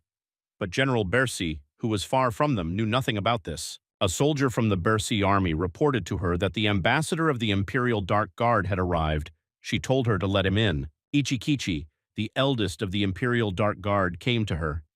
He asked how she could eat her tomorrow so calmly when he was standing in front of her. Ichikichi said that she is the first woman who can kill the king and take his power. He is sure that she is not so simple. Bercy said that the elder Ichiki doesn't seem to understand something. She said that the one who killed the king was Rielna, not her. She just did what she had to do. He answered her that it doesn't matter. For him, it's the same thing. He asked why she invited him. He said he doesn't like to beat around the bush. Bercy replied that, as expected from the elder Ichika, he is very impatient. She said that she asked him to come to propose cooperation. Ichichichi was surprised. Bercy continued to say that the Crusader Holy Light and the Dark Praetorian Empire had been enemies for many years, but they had gotten nothing out of it. She said that both the Holy Light and the Dark Emperor are dead. There is no reason to continue the feud. She explained that if two of them joined the troops to create one whole army, then who could stop them? Ichiki said that it's not a bad idea, but they won't make it in time. Bercy asked that they still want to follow the dead man. Ichiki said that the Dark Emperor is not dead. Bercy got angry and said that how could this be possible and that she shouldn't joke like that. Ichiki said that they felt a signal from a distant dimension. They sent one Yu there to investigate, but when he returned, they only saw his head. He said that they found two familiar imprints on his body, the darkness of infinity and the gift of light. Bercy was surprised and asked that he meant not only the Dark Lord, but even the Light Queen. Ichiki said it was possible, but at least the existence of these two light and dark cores could be confirmed. He told her that if this problem is not solved, then he is afraid their cooperation is impossible. Bercy said that although all this is incredible, she understands what Elder Ichiki is saying. Bercy asked that if they come to another dimension and fix this problem, is he willing to cooperate with her? Ichiki said that he was loyal to the Dark Emperor and would not do anything like that. She said he must be joking. Bercy said that not long ago, the Dark Emperor's Imperial Guard was secretly training troops, and it didn't seem like it was aimed at them. Ichiki asked how she knew their agreement. She told him that turning one or two Praetorians into spies was not a difficult task for her. Bercy said that Elder G had already started preparing to move to another dimension. She was sure that he was already planning to take care of these two hidden problems on his own. She asked, "What is this also for the Dark Emperor?" Ichiki stood up from the table and said that was enough. He would simply return the infinity that belonged to the Praetorian Guard. Ichiki left. Bercy asked why such a gifted one serves a dead man, and what is the point of living in the past. She said they should all look forward to it. Ichiki turned his head and asked impatiently, "What?" Bercy said that they are the same talented people like them should live for themselves. When they get the cores of light and darkness, then the whole world will be in their hands. She said that if he agreed to her terms, she was ready to sign a contract with him right now, an agreement to never leave each other. Ichiki asked how she wanted to do it. She said, "Isn't it obvious what she is hinting at?" Bercy said that she would sign it with her body. Ichiki said that sounded good. Bercy was out of breath and all afraid. She said that he was truly worthy to be Elder G who leads the Dark Emperor's army. She was surprised that he was still alive. She said that the signing ceremony of their contract was finally completed. Ichiki got dressed and said that he didn't need compliments. He would come back for her tomorrow. Bercy said that he is really greedy. She said that he fights every day and asked that he still can't get enough. Ichiki said that this was nonsense and it was time for them to go to another dimension to eliminate hidden dangers. Dracula was lying on her sofa and talking to herself that Xiaobai had only been gone for a couple of days, but she felt like life had lost all its colors. She couldn't sleep or eat normally. All she wanted to do was lie here and not move. She feels like her stomach is sticking out. She said she has been feeling nauseous a lot lately. She wondered why she still keeps gaining weight. Wu Yue was shocked by what she said. She said that the symptoms she mentioned, it turns out that Dracula interrupted her and asked why she was so excited. Wu Yue shouted that she was pregnant with Xiaobai's child. Dracula began to cry. She was glad that she became pregnant with Xiaobai's child.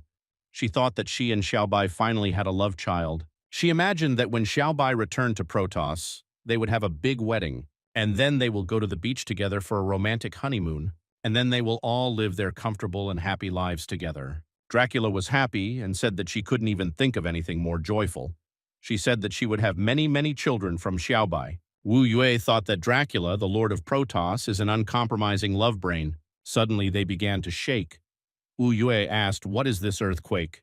Dracula said that no, everything is not so simple. She feels the emergence of a powerful force. Many purple and golden pillars hit the surface of the ground.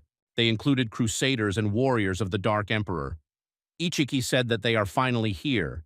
He said that this is another dimension where the nuclei of light and darkness were tracked. Bercy said that this place looks normal, but it is so big, she is afraid that it will not be so easy to find them here. One of the soldiers said to leave it to him. He could sense traces of the cores of darkness and light. Bercy said that there is indeed a hidden tiger in the Emperor's army. Bodo Bol said that no matter how big the area is, he can easily find where they are located. Bodo Bol activated the ability of mental waves of full search. Bodo Bol said that this is impossible and said that there are absolutely no traces of nuclei of darkness and light. Bercy said it looks like they are using a special disguise. Bodo Bol told her that in that case they should just work harder. Bercy suggested killing all the people in this dimension and this would solve their problem. Shengguang was burning. People were running away in panic and asking for help. The soldiers of the Dark Emperor said that they were so weak and it was much easier than fighting the Crusaders. They thought it wouldn't take long to kill everyone here. Lisa rushed in and asked those bastards what they thought about the city of Shengguang Knights. She said there was no room for their rampage. Lisa activated her ability Sword of Justice, Great Ring Slash. Lisa cut into two pieces everyone who was within the range of her ability. Lisa was furious and asked them how they dared to do this to the residents of the city. Lisa turned to the divine light and asked to save them. People were amazed at her strength and said that all their wounds were healed and the pain completely disappeared. Lu Huanghuan told her that she had done a great job. She noted that not only her fighting skills were excellent, she couldn't believe that she also had such a good healing technique. Lu Huanghuan said that she was really strong. She asked that it was Li Sa who took part in the murder of left guard 1U.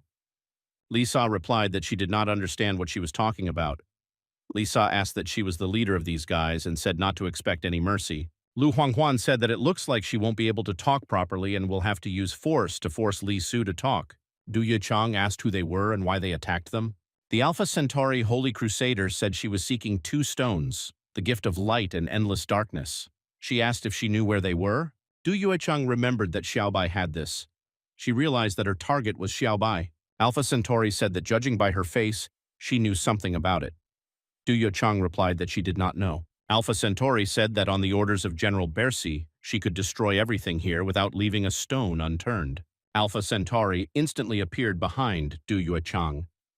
Alpha Centauri told her that it was too late, and she would not evade. A sword flew at Alpha Centauri from above, and she did not have time to dodge. This sword caused an explosion, and Alpha Centauri was unable to hit Du Yicheng. Alpha Centauri did not understand who it was and thought it was disgusting. She said she would never forgive her. Bai Yumo asked that who gave her the courage to say such a thing. Bai Yumo said that she is the master of this hill, and no one can control her except Xiao Bai. She said that if they came here to play, then they should prepare for death. Alpha Centauri said that she did not care who she was, and said that he was powerless before the holy light of the Crusaders. Alpha Centauri called for help and said that her comrades were already rushing here. She said once this signal is noticed, all the Holy Crusaders will be here at the first opportunity. She said it was their time to die. Bai Yumo said that the fireworks were a bit old-fashioned. The Silver Lance Assassin Legion appeared, their leader saying that those who dare to rebel against the Crusaders of Light must be punished. The Crusader told her that she now knew not to touch her. It's too late for regrets. Who are they trying to scare here? Bai Yumo clarified with her that these were not just calls for people. She can do this too because the Crusaders are fighting them on their own territory. Looks like they're tired of living. Bai Yumo loudly ordered her flying sword battalion to destroy them all and leave no one alive. Her battalion shouted back that they were ready to fight for the Lord and for the daughters of the kingdom. They are ready to destroy them. To which the Crusader warriors shouted back to them that they were crazy idiots who would now test the power of the Holy Crusaders. At that moment, the Crusaders were also present on the island of Murder. One of them said that she had a vague feeling that there was some terrifying power lurking on this island.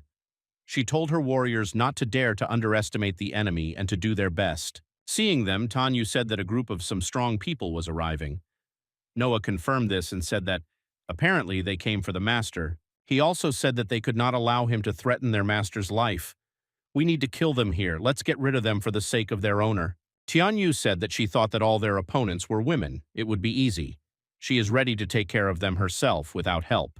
Noah asked her if she was really going to use that same trick, because it was not the best idea, to which she told him not to be so stuffy. She activated her powers and asked that pure and proud little angels like them have another face. Let them take off the mask of hypocrisy. Help them fulfill the most primitive desires in their hearts. She clarified that there was something wrong with her behavior. The Crusaders began to loudly say that the enemy had released strange smoke. Everyone needs to hold their breath. This smoke may be poisonous. Tianyu said that holding her breath will not help. Her poison penetrates through the skin. Just stop resisting and let me think. At this moment, something incomprehensible began to happen in their heads. One of them said that it was unpleasant for her and that she did not need to do this. She is all wet and covered in water, to which the second one answered her that she did not understand what this meant. Is this how they have fun on the beach? The third of them thought that these individuals were having a good time. She doesn't know how long it's been since she saw them laughing happily. Since the beginning of the war with the Dark Emperor, they have been living in the very epicenter of the war. She also thought that this short period of rest could make them feel so happy. If only at this time a man had applied sunscreen to their backs, then she would have gone to heaven. Xiao Bai appeared and said that his heart had answered her call. He asked her if she was the kind of girl who needed sunscreen.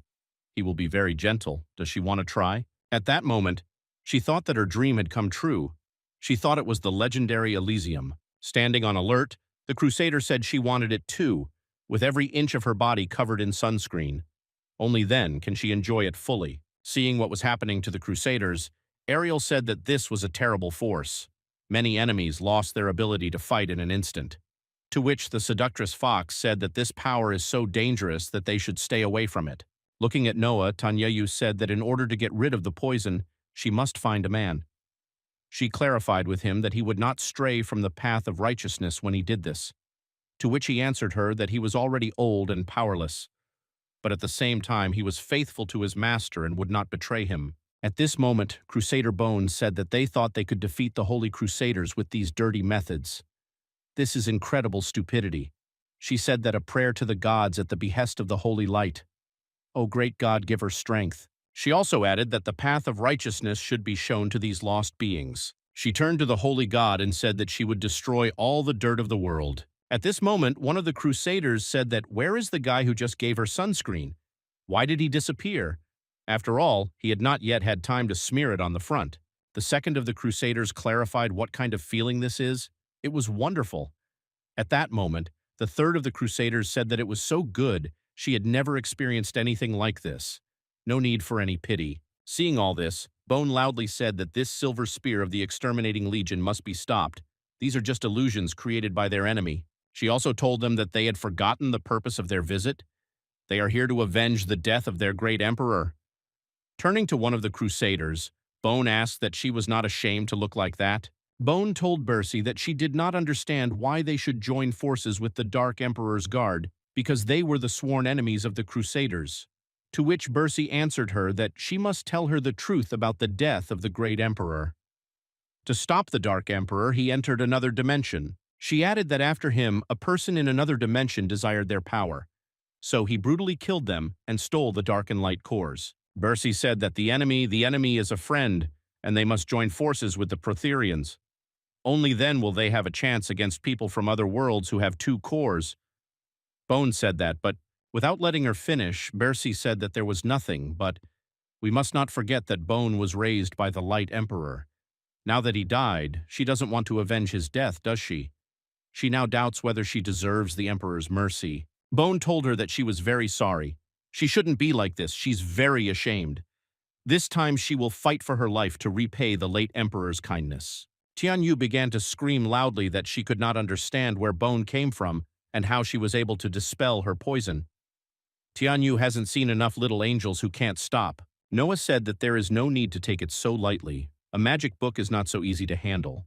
He feels that she is the same type as him. Tianyu clarified whether she is a magician or not. Bone said that she swears in the name of Holy God that she will kill all this carrion. She will avenge the death of the late emperor. After that, she began to summon the power of the shooting stars. Ariel began to say in a loud voice that it was a meteorite. She sent a meteorite at them. How is that possible? The seductive fox did not understand, clarifying that this is exactly how she is trying to destroy the entire island. At this moment, Bone was surprised. She could not understand that this was really a magic shield. He was able to withstand her starfall. It seems that the magician from that dimension is also not an ordinary one. Activating his shield, Noah said that this would be a great duel. If he had not been here, this island would have been destroyed long ago. He also said that his master entrusted him with the protection of this island. He trusts him. Noah must live up to his master's expectations. Even if he has to risk his life, he will save it. After his words, Noah began to summon the power of the storm. The Crusaders in the air began to shout that it was a tornado. The wind is too strong to move. How can they continue to fight? One of the Crusaders thought that he was a wind mage. She must overcome his wind with one breath to stop him. Otherwise, the entire army will be destroyed by him. Noah said she was fast, able to avoid his wind. She is an assassin who specializes in sudden and fast attacks. She said that a common problem with mages is that they are afraid of close-range physical attacks. Let her break into this position, he finished. At this time, another of the Crusaders said that she could not move. She doesn't understand where these shoots came from. It's kind of a shame. The first of the Crusaders also said that she did not understand what the hell this was. It's like they're alive. They're an abomination that must be released immediately. She said she was so close to him. If it weren't for that nasty thing, she would have finished him off. Approaching her, Tianyu said that she was too naive. Does she think she can kill Noah? To which the Crusader said that it turns out she did this to her. She said that she needed to be released immediately. Tianyu answered her that Noah was the only one here from the moment the owner entrusted them with the protection of this island. They now have absolute power. Crusader told her she was a bastard. While in the water, Ariel said that the guardian of the ocean come out. Please help her. After her words, the Crusaders began to loudly say that a huge whirlpool had appeared in the sea and something was starting to appear from there. And then a shark emerged and began to attack them. The Crusaders shouted that they needed to leave here. This creature was falling. If she lands on it, she will die immediately. Ariel said that she is a daughter of the sea and is not going to fight outside of it. They have no chance of winning. Releasing her magic balls, the seductive fox told them to have fun. One of the Crusaders asked, "What are these magic balls?" "They are so big that this jade is not close to Bone's strength." Having launched magic balls at them, the fox said that now they know what it means to underestimate the enemy. The secret magic of the fox fairy cannot be compared with theirs. Bone told her it was unforgivable. How dare she make the killing Silver Spear Legion look like this? What do they think about the Holy Crusade? They will all pay for this. Get ready for divine punishment. After her words, she unleashed the power of the holy light on Tianyu, Lisa, and Ariel. Bone said they now know what it is. Anyone who falls under the holy light will have her soul taken away. Their souls will be sealed in her grimoire forever. She also said that they all fell. It seems the ritual is completed. From now on, their physical bodies are completely dead, and souls will forever be tormented in spiritualistic flames until their light fades completely. But at the same time, she remembered that someone still managed to escape. She didn't understand where the magician could go because he disappeared as soon as she performed the spell. Did he just disappear into thin air? How is this even possible? Appearing in front of her, Noah said that it was possible. This is one of their divine invisibility spells. He said that the battle magic is at full power, phantasm of annihilation. Bone did not understand what he was introducing. Doesn't he think he can defeat her just by using a little more spells? This sounds very interesting. After her words, Noah used the forgotten summon of the ice dragon. Bone was surprised that he turned out to be a summoner of the guardian holy borders. An ordinary resident asked the others if they saw it. The dragon broke so easily. To which the second one answered him that yes, the dragon flew straight through the portal. It looked like he had a person in his mouth. Most likely she is already dead. Lying on the ground, Bone said that she did not manage to activate the guardian boundary in time. She is afraid that this ice dragon managed to bite her. This old fart, she will kill him. Approaching her, he asked her that how could he free his comrades from this book. Noah asked to tell him about this and he would free her life. She told him that he shouldn't even think about it. She won't tell him anything. They are hopeless. Noah told her that wasn't what he wanted to hear. He told her to go to hell and swung his magic staff next to her. At that moment, she told him that he could kill her. His comrades are already dead. Their souls will not last long in this book. Noah replied to Bone that as long as their souls were in order, they could be resurrected. The gentleman will find a way. He also said that how dare these guys invade Protoss? As soon as the lion leaves the jungle, every monkey intends to imagine himself as a king. If the gentleman were here, he would not have left a trace of them. Noah began to loudly say that they were foreign bastards and should go to hell, after which he released a stream of his magic balls. Near Xiaobai's residence, the Crusader began to shout that he did not understand what was happening. His body floats completely uncontrollably. He doesn't even feel its weight. Zhao Ping said that in the absence of the master, guarding the house is her responsibility. None of them will take a step into this estate. She activated the power by saying that 100-fold gravitational field, the fall of 10,000 claws. The Crusader began to shout at her that how dare she challenge the Praetorian Guard of the Dark Emperor. Damn woman, is she tired of living? At this moment, the other Crusader thought, what kind of impressive firepower is this? Why is she here? There shouldn't have been such heavy weapons here. With flamethrowers in her hands, Lisa said that these were just a bunch of people who wanted to hurt her sister. Is this a joke? They should have brought an entire army here. Another Crusader thought about what kind of strands of hair these are. Was he pierced by a strand of hair? Yin Yu told him that he was a stupid man. Let him feel her sting of love. One of the many Crusaders said that it was just a small mansion and they had so many losses, to which the other Crusader replied that it was difficult. Before he could finish, another Crusader said, What if a bunch of women stop them? Then how will they be able to look the elder in the eyes? Another one told them that they needed to give it their all to raise this place to the ground. At that moment, raising her head up, Lisa said that she didn't understand who it was. How dare she steal all the attention? To which Yin Yu said that the only one who could create such a thing is... Without letting her finish her sentence, Li Xin looked out of the helicopter. She told them to stand aside. She would not be responsible if someone got hurt by mistake. At that moment, the Crusader said that he did not understand what kind of strange and noisy bird this was, to which the second Crusader replied that he had never seen anything like it before. He asked that this was some kind of special type of summoned beast. Hearing this, Li Xin told him that he was a hillbilly. This is not a bird. This is a G-28 helicopter. It's special development, where G-28 are destroyer missiles. The Crusader told her that how dare she bring such shame upon the Dark Emperor's Praetorian Guard. No matter what he says, he can't let her live. He will stop her, even if it means risking his life. After which he took out magic balls with a certain power. Flying over the helicopter, he told the strange bird to die. Then he threw double magic bombs towards the helicopter. At this moment, Qin appeared with her sword. She said that she could not take it head-on. This is a sneak attack. She managed to cut through the double magic bombs and the Crusader who launched them. After which she said that the only one who can use this house is Xiao Bai. Events moved to the top of the holy mountain, where Mu Xia said that it was so cold and his milk tea was getting cold. The Crusaders were already near him. One of them told Mu Si that he was suspicious, living alone on the top of a snowy mountain. To which Mu Xia answered him that they misunderstood him. He was just unemployed, and that's all.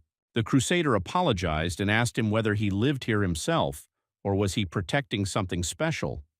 The second of the Crusaders said yes, and the first one added that, for example, the sphere of the Dark Emperor of Dark Infinity, or something similar. Mu Xia said that the only thing he wants to protect is his milk tea. The Dark Emperor's soldier told him not to pretend and asked who would love milk tea so much. He believes that Mu Xia will not want to explain himself until he gives him a good beating. Another soldier said that old men like this become more cooperative after a beating. Mu Xia beat them, and the soldier asked that, why don't he go get another glass of milk tea for Mu Xia? The second suggested moving the milk tea shop to his doorstep. Mu Xia said that there was no need and asked to be taken to their boss. He wanted to compete with him. Lisa defeated her. Lu Huanghuan said that she couldn't believe that there was a swordsman of that level in such a distant interspatial area, and couldn't believe that there was a swordsman of that level at all. Lisa said that there are many people here who are much stronger than her, and said that how dare she think of hitting Xiao Bai, because it is comparable to hitting a whole mountain with a stone. Lisa said that although she could not kill her with this sword immediately, she would die very soon in pain and remorse. Lisa said that this is also revenge for the people of Shengguang City who suffered. Lisa decided that she must now help the Protoss. Bai Yumo said that she had finally finished. She said that these guys were really on to something. Bai Yumo said that since their target is Xiao Bai, she is afraid that the Protoss are already under siege. She decided that she needed to go to Protoss and clean up everything there, and when Xiao Bai returned, he would be happy to be the first to pamper her. Lisa came out of the portal and told Xiao Bai that she was the first one who came to help him. Bai Yumo also came out of the portal with Li Sui, and she told him to quickly return, and when she was done with these guys, she invited him to arrange 300 rounds. Bai Yumo saw Li Su and asked why she imitated her and came here and thought that she could steal Xiao Bai's heart in this way. Lisa said that although she also misses Xiao Bai, she is not as nasty as her. Bai Yumo said that she is not nasty and calls it love in her heart, and she bravely strives for it. Lisa told her that then she would risk her life for love. Dracula ordered the two to calm down and said that now was not the time for jealousy. Wu Yue said that Dracula is pregnant with Xiao Bai's child, so they are fighting for the last place in line. Lisa said that she didn't know that Dracula was pregnant with Xiao Bai's child. Bai Yumo was petrified of shock that Dracula was pregnant. Lisa was also petrified with shock that she was pregnant with Xiao Bai's child. Bai Yumo became depressed and thought about how they tried so many times but to no avail. She thought that it was because they didn't do it that often. Lisa thought that she would always be Xiao Bai's first wife, and it seems that her dream was shattered. Dracula asked to give her a break from them and told them to look up at the sky because they were in big trouble. There was a closed eye in the sky. Lisa asked, "What is this?" Bai Yumo said that it was huge. Bersi said that she couldn't believe how many annoying flies there were in this world, and it was too troublesome to squash them one by one. She suggested using this to destroy the city. Ichiki asked how she can say such dark words when she represents light. He said she was a terrible woman. Bersi said that light and darkness are equal and they are one. She asked how darkness can exist without light. Bersi wished death to the stupid flies and activated the Midas pupil. Midas's eye glowed golden. From Midas's gaze, the entire Protoss was covered in gold. Bersi said that finally all the flies were dead, and the world was quiet, and now it would be much easier for them to search. Mushia appeared behind Bersi and asked that she was the one who caused this mess in Protoss. Bersi, frightened, turned to Mushia and wondered why he didn't turn into gold. Ichiki didn't understand when he went behind them. He didn't even notice him. Bersi walked away from him and asked who he was and what he wanted. She said she thought he was a thief who stole the light and dark cores. Mushia slapped Bersi and she flew very far away. He told her to speak more politely because respect for elders is basic politeness. From the force of Mushia's blow, Bersi flew through buildings, breaking through one after another. She thought about how he had been told not to hit people in the face. She didn't understand how this old bastard dared to leave scars on her beautiful face. How can she now appear in front of men with such a look? She decided that she had to cut this old man into pieces. Only then could she get rid of her anger. Ichiki looked at Mushia and thought that he knows how strong Bersi is, and this old man slapped her into oblivion. He thought that his strength is obvious, and he believes that Mushia is the king of this dimension. Mushia looked at Midas's pupil and thought that this eye was the culprit that the Protoss turned into gold. He wondered what if it was broken. Would everyone return to normal? Mushia activated his ability. Ichiki also activated his abilities and thought about how Mushia is an arrogant bastard. How dare he turn his back on him, and how dare he look down on him. Ichiki believed that Mushia would pay for his arrogance. Ichiki raised his hand to attack. Mushia said that if he were him, he wouldn't do this. Ichiki thought he had eyes in the back of his head. Mushia said that if he approached him now, he would first shove the ball down his throat. Ichiki ordered him to stop bluffing and asked him that he thought a small ball of energy could stop him. Mushia told him to open his eyes and look. He launched his ball of energy at Midas's eye. Midas's eye glowed blue and collapsed. Ichiki was surprised that he destroyed the golden pupil with one blow. This really impresses him. Ichiki believed that he was the strongest in this dimension. He decided that he would just kill him, and it would all be over. Mushia said that he broke his eye, but the Protoss did not recover. He suggested that it was necessary to kill the woman who did it. He said he should have thought better before throwing it that far. Mushia turned to Ichiki and told that bald man to stand here and not move, and when Mushia was finished with that woman, he would come back to deal with him too. Ichiki got angry and asked what he thought he was doing. Ichiki asked what he thought, that it was a line for the toilet, come back whenever you want and leave whenever you want. Ichiki told him to watch his step. Mushia saw a black aura underneath him and asked what the hell this was.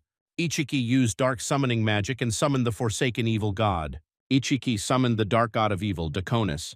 Mushia said that this summoned beast was huge and said that if he defeated him, he would definitely ask Dracula for a pension. Ichiki said that it is known that the Dark Emperor once created 10 divine beasts, and this is just a well-known story.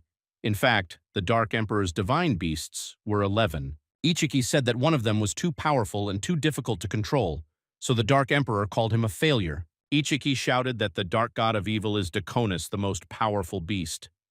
He ordered Daconis to show the world his terrifying power. Daconis obeyed him and shot a laser from his eyes. After this ray, only ashes remained. Mushia was surprised and thought that he had underestimated his strength level, and he could not resist his movements. This black thing was really something. Ichiki ordered Daconis not to think about anything and to release all the rage that he had stored in his heart. He told him that no one else would stop him. After all, the Dark Emperor is no more. After Ichika's words, Daconis began to gather energy. Mushia was surprised that Daconis had collected all the energy on the surface of his body. Mushia realized that he wanted to destroy all of Protoss. When Daconis collected all the energy, he exploded, and the explosion was very large. Ichiki admired this explosion and thought it was very good. This is how an evil god should be. He wanted to raze this city to the ground in one move. Ichiki said that one burst of energy is enough to destroy the city. He wondered what an evil god with such a level of power was rejected by the Dark Emperor. Ichiki saw a blue aura and realized that Mushia was still alive. Ichiki saw that Mu Xia saved all the people who were turned into gold. He did not understand how Mu Xia did it. When Ichiki looked closely, he saw that Mu Xia wrapped his energy around everyone who could not move and controlled it to avoid being hit. Mu Xia was angry and asked that he thought that destroying the Protoss was enough to end everything. He said that Ichiki is so old, but he still doesn't understand anything. Mu Xia explained that as long as people are alive, the Protoss cannot be destroyed. Ichiki asked that he wants to defeat the evil god with such a burden. He said it was a stupid idea and ordered Dakonis to destroy it. Dakonik launched a sphere of energy at Mu Xia. Mu Xia thought that he had already distributed most of his energy to others and now doubted that he would be able to block his attack. Someone thanked Mu Xia for protecting the Protoss citizens. He recognized that voice. Xiao Bai appeared in front of him and told him to take a break and leave the rest to him. Xiao Bai stopped the attack and said that the evil god Dakonis' name is quite impressive, but his energy level is quite normal for Xiao Bai. This is not enough. Xiao Bai asked that it was because he saw the Dark Emperor and was scared half to death. Ichiki was surprised that he absorbed the evil god's attack. He realized that it was definitely endless darkness. Ichiki believed that this kid stole the Dark Emperor's power. Xiao Bai opened a portal and Fei Fei came out. He told her that she had taken Mr. Mu and the Protoss people to a more distant place. He was going to warm up a little here. Xiao Bai asked that people who were turned into gold, can she bring them back? Fei Fei said that even if her powers are no longer what they were before, she is still the Holy Light Emperor and can still cancel the powers of her subordinates. Ichiki didn't understand what was happening. The Emperor of Holy Light appeared. He thought that she was dead and this guy was with her. He didn't understand who the hell he was. Ichiki thought that the old man with white hair was the strongest person here. It was his mistake, and now everything has become much more serious. He realized that the only way to get out of this was to gather all their strength and fight to the last. Xiao Bai said that he knows what is in his mind, and said that he will not be able to create chaos to escape because Xiao Bai does not fight alone. He told the Crusaders of the Holy Light that he would take care of the bald man and the giant, and as for the rest of the enemy army, he ordered them all to be destroyed. Karsha came out of the portal and said that how could he do such a thing under the banner of the Crusaders of the Holy Light? She said it was really disgusting. This time she would clean up the mess. Rielna said that the Holy Light Emperor and she had only returned to the headquarters for a few days, and the Protoss was destroyed. She said that this was her second home and warned them not to expect mercy from her. Ichiki looked at the Crusaders and wondered how he was able to add the Crusaders to his army. He believed that Xiao Bai was playing dirty and was blocking their escape route. Ichiki got angry and told him that if that was the case, then he would agree to fight. Ichiki said that Dakonis in his berserker form would not lose to anyone. Dakonis swung at Xiao Bai. Ichiki shouted for him to die. Dakonis struck Xiao Bai, but the sword shattered into pieces.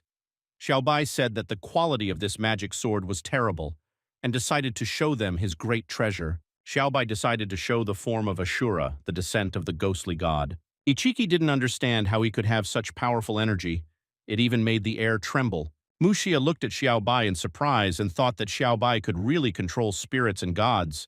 He realized that suddenly it turned out that Xiao Bai had become so strong and now he could definitely retire peacefully. Xiao Bai summoned the spirit of Ashura. Xiao Bai asked how about this and asked if he dared to compete with him. He asked who he thought was stronger. Ichiki told Dakonis not to be fooled by this guy because he is not the Dark Emperor, and he should not be afraid of him. Ichiki thought at this moment that his only chance was to escape while they were fighting. Ichiki shouted and asked what was wrong with Dakonis and told him not to stand like a pillar. Eyes appeared around Ichika. He didn't understand what was wrong with him. He couldn't lift a finger. Ichika had his deepest fears revealed. Ichiki was surprised that Xiao Bai also had such strong abilities. He felt like he was a scared little moose facing the ultimate predator. It is the feeling of helplessness that the victim feels just before the end. Xiao Bai said that he has not used this form very often, so he hopes it will be stable. He decided to try his hand first. Xiao Bai hit with an energy wave. Dakonis and Ichiki flew away from this attack and were not even able to somehow resist. Ichiki lay beaten into the ground and said that it felt like all the bones in his body were broken, and the power of just one of his splash was so terrifying. He noted that even at the peak of his power, the Dark Emperor would not be able to achieve this level of power. Ichiki saw Dakonis fall on top of him. He shouted for Daconis to stand and not come near him. After such a blow and a powerful landing on the ground, Daconis was practically immobilized. Ashura's form, controlled by Xiaobai, moved and began to be directly above Daconis. Xiaobai told him that the price for attacking the Protoss was such that he could not afford to pay it. After all, the price will be his life. At this moment, Ashura's pre-attack form began to gather its immense power into multiple fists, which then successfully delivered the final finishing blow to Daconis. After this, Xiaobai said that their master was still alive. They're fighting for endless darkness. It's pathetic. He just cleaned up the mess behind him. Does he have any problems with this? And then the Dark Empress told Xiaobai not to talk nonsense. She has no problems with him. Those guys don't deserve to die. But no matter what he does, she forgives him. She also told him that she wanted the same silicone body that he made for the Holy Light Emperor. Hugging him, she added that this way he could do whatever he wanted to her. Isn't he the best at these things? Xiaobai said that she was too impatient. In this kind of matter, one must first cultivate feelings before moving on. She replied that there are no strangers here. There is no need to pretend. She has been inside his body for so long, she knows his tricks well. Isn't it his style to jump on a train and then buy a ticket? Xiaobai told her to wait a minute. It looks like someone is flying here. He told her to return to his body and wait. We need to wait until he deals with this fly, then they will talk about her body. Turning around, Xiaobai saw that it was Bercy. He told her that wasn't it enough for her to be beaten by Mr. Mu? When you approach him, does that mean you're looking for death? To which she replied that don't get her wrong, brother. This entire plan was the idea of the Dark Emperor's Imperial Guard. None of this was their intention. She is a pacifist at heart. She said she was so pathetic he would take her in, right? The whole time she's with him, she'll do whatever she wants. Xiaobai told her that she was really trying to calm him down, to which she replied that how could that be soothing? These are her true feelings. A man like him will make anyone who looks at him admire him. Xiaobai grabbed her throat sharply. At this moment, she thought about what is happening. Does he really like such rough games? She can't breathe normally, she has to endure it. If she doesn't get him, she's done. After which Xiaobai told her that she wanted to lure him only with her appearance. She lacks the skills to do this. Throwing her to the ground, he said that doesn't she like to sell her own body for a higher status? This is the perfect punishment for such a lewd woman. Everyone who has been poisoned by this poison will experience endless desire in the body. If she doesn't make love to someone in a day, she will probably die. Lying on the ground, she said her body felt more and more strange. It's like being in a fairyland. This makes her so restless and the feeling is unbearable. There is no way out of this situation. Having stood up a little, she added that she needed a man. Where are all those stinking men she manipulated? Apparently she used them all. They are all gone, she needs them so much. Falling to the ground again, with the last of her strength, she said that there were no men. Looking at her, Xiaobai said that it was all over. This woman really had a lot of energy. He also added that this energy is all dirty. He really despises her. Meanwhile, 6 months have passed since the victory of the Allied army. Today everyone was gathered together to witness this historic moment, the very moment in which the new king is about to take his throne. While there, Lisa told Bai Yumo that he was so charming. He looks even more beautiful in a suit. To which Bai Yumo replied that today he looks especially attractive. Approaching Dracula, he said that in the end it was all quite difficult for her. Thank you for her invaluable contribution to this city. She told him that these were all trifles. She was simply doing her duty. In addition, she thought that after retirement they could live together. So she thought it was all worth it. Xiaobai told her that it is better not to say such words in public. To which she answered him that she spoke from the bottom of her heart, out of excitement. Standing aside, Asmodeus told Ling Long that they were cooing like doves right in public. She was so jealous. To which Ling Long replied that they all serve Xiaobai, so let's live in harmony with each other. Dracula at that moment told him that what would happen next would be the most important coronation ceremony. By wearing this crown, he will become the new king of Protoss. The great responsibility of managing and prospering the city will rest on his shoulders. Is he ready to take responsibility? Xiaobai said he was ready. After which, Dracula gave him the crown. At this moment, all the residents of the city began to vigorously chant his name, and photographers took a huge number of photographs. With a crown on his head, Xiaobai said that from that day on he was their new king. From that moment on, the news of his coronation could instantly spread throughout the world. Everyone just went crazy with joy. While on the sacred mountain, Muxia said that this was excellent. Now you can retire calmly and finally entrust your daughter to him." Upon learning of this news, Noah said, "Behold, this is his master." It was wise of him to follow him.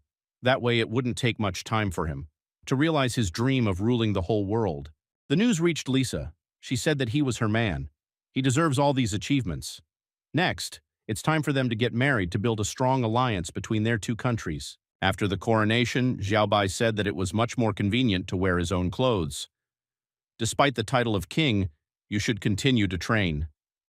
It's time for a night run. Walking a little further, he saw Yuan standing. Xiaobai told her that it was late now, and what was she doing here? Did something happen? To which she replied that it was nothing special. She just wanted to ask him about the fact that their previous engagement was still valid. When he ascends to the throne of Protoss, he must marry her. She also said that maybe she is not as gentle or maybe she is not as noble as Dracula. Compared to the other girls around him, she is quite ordinary. She said that she really liked him and wanted him to marry her. To which Xiaobai said in surprise that she was really proposing to him. Suddenly approaching them, Bai Yumo said that she did not expect that Yuan would come to Xiaobai to confess his love. This was the plan she came here with. After all, they got along with him in every way. They are perfect for each other. She invited him to marry her. Then Lisa suddenly appeared and told Bai Yumo to pull herself together. Their proposals are too formal and they will not succeed. She even put on a wedding dress. It looks sincere. She also asked him to marry her right now. Dracula also appeared. She said that it seemed like she was late. She didn't expect it to be so lively here. She is a high-ranking woman among the guards. If Xiaobai decides to marry someone, then she should be first on the list. Watching this, Xiaobai grabbed his face with his hand and said that he just wanted to go practice.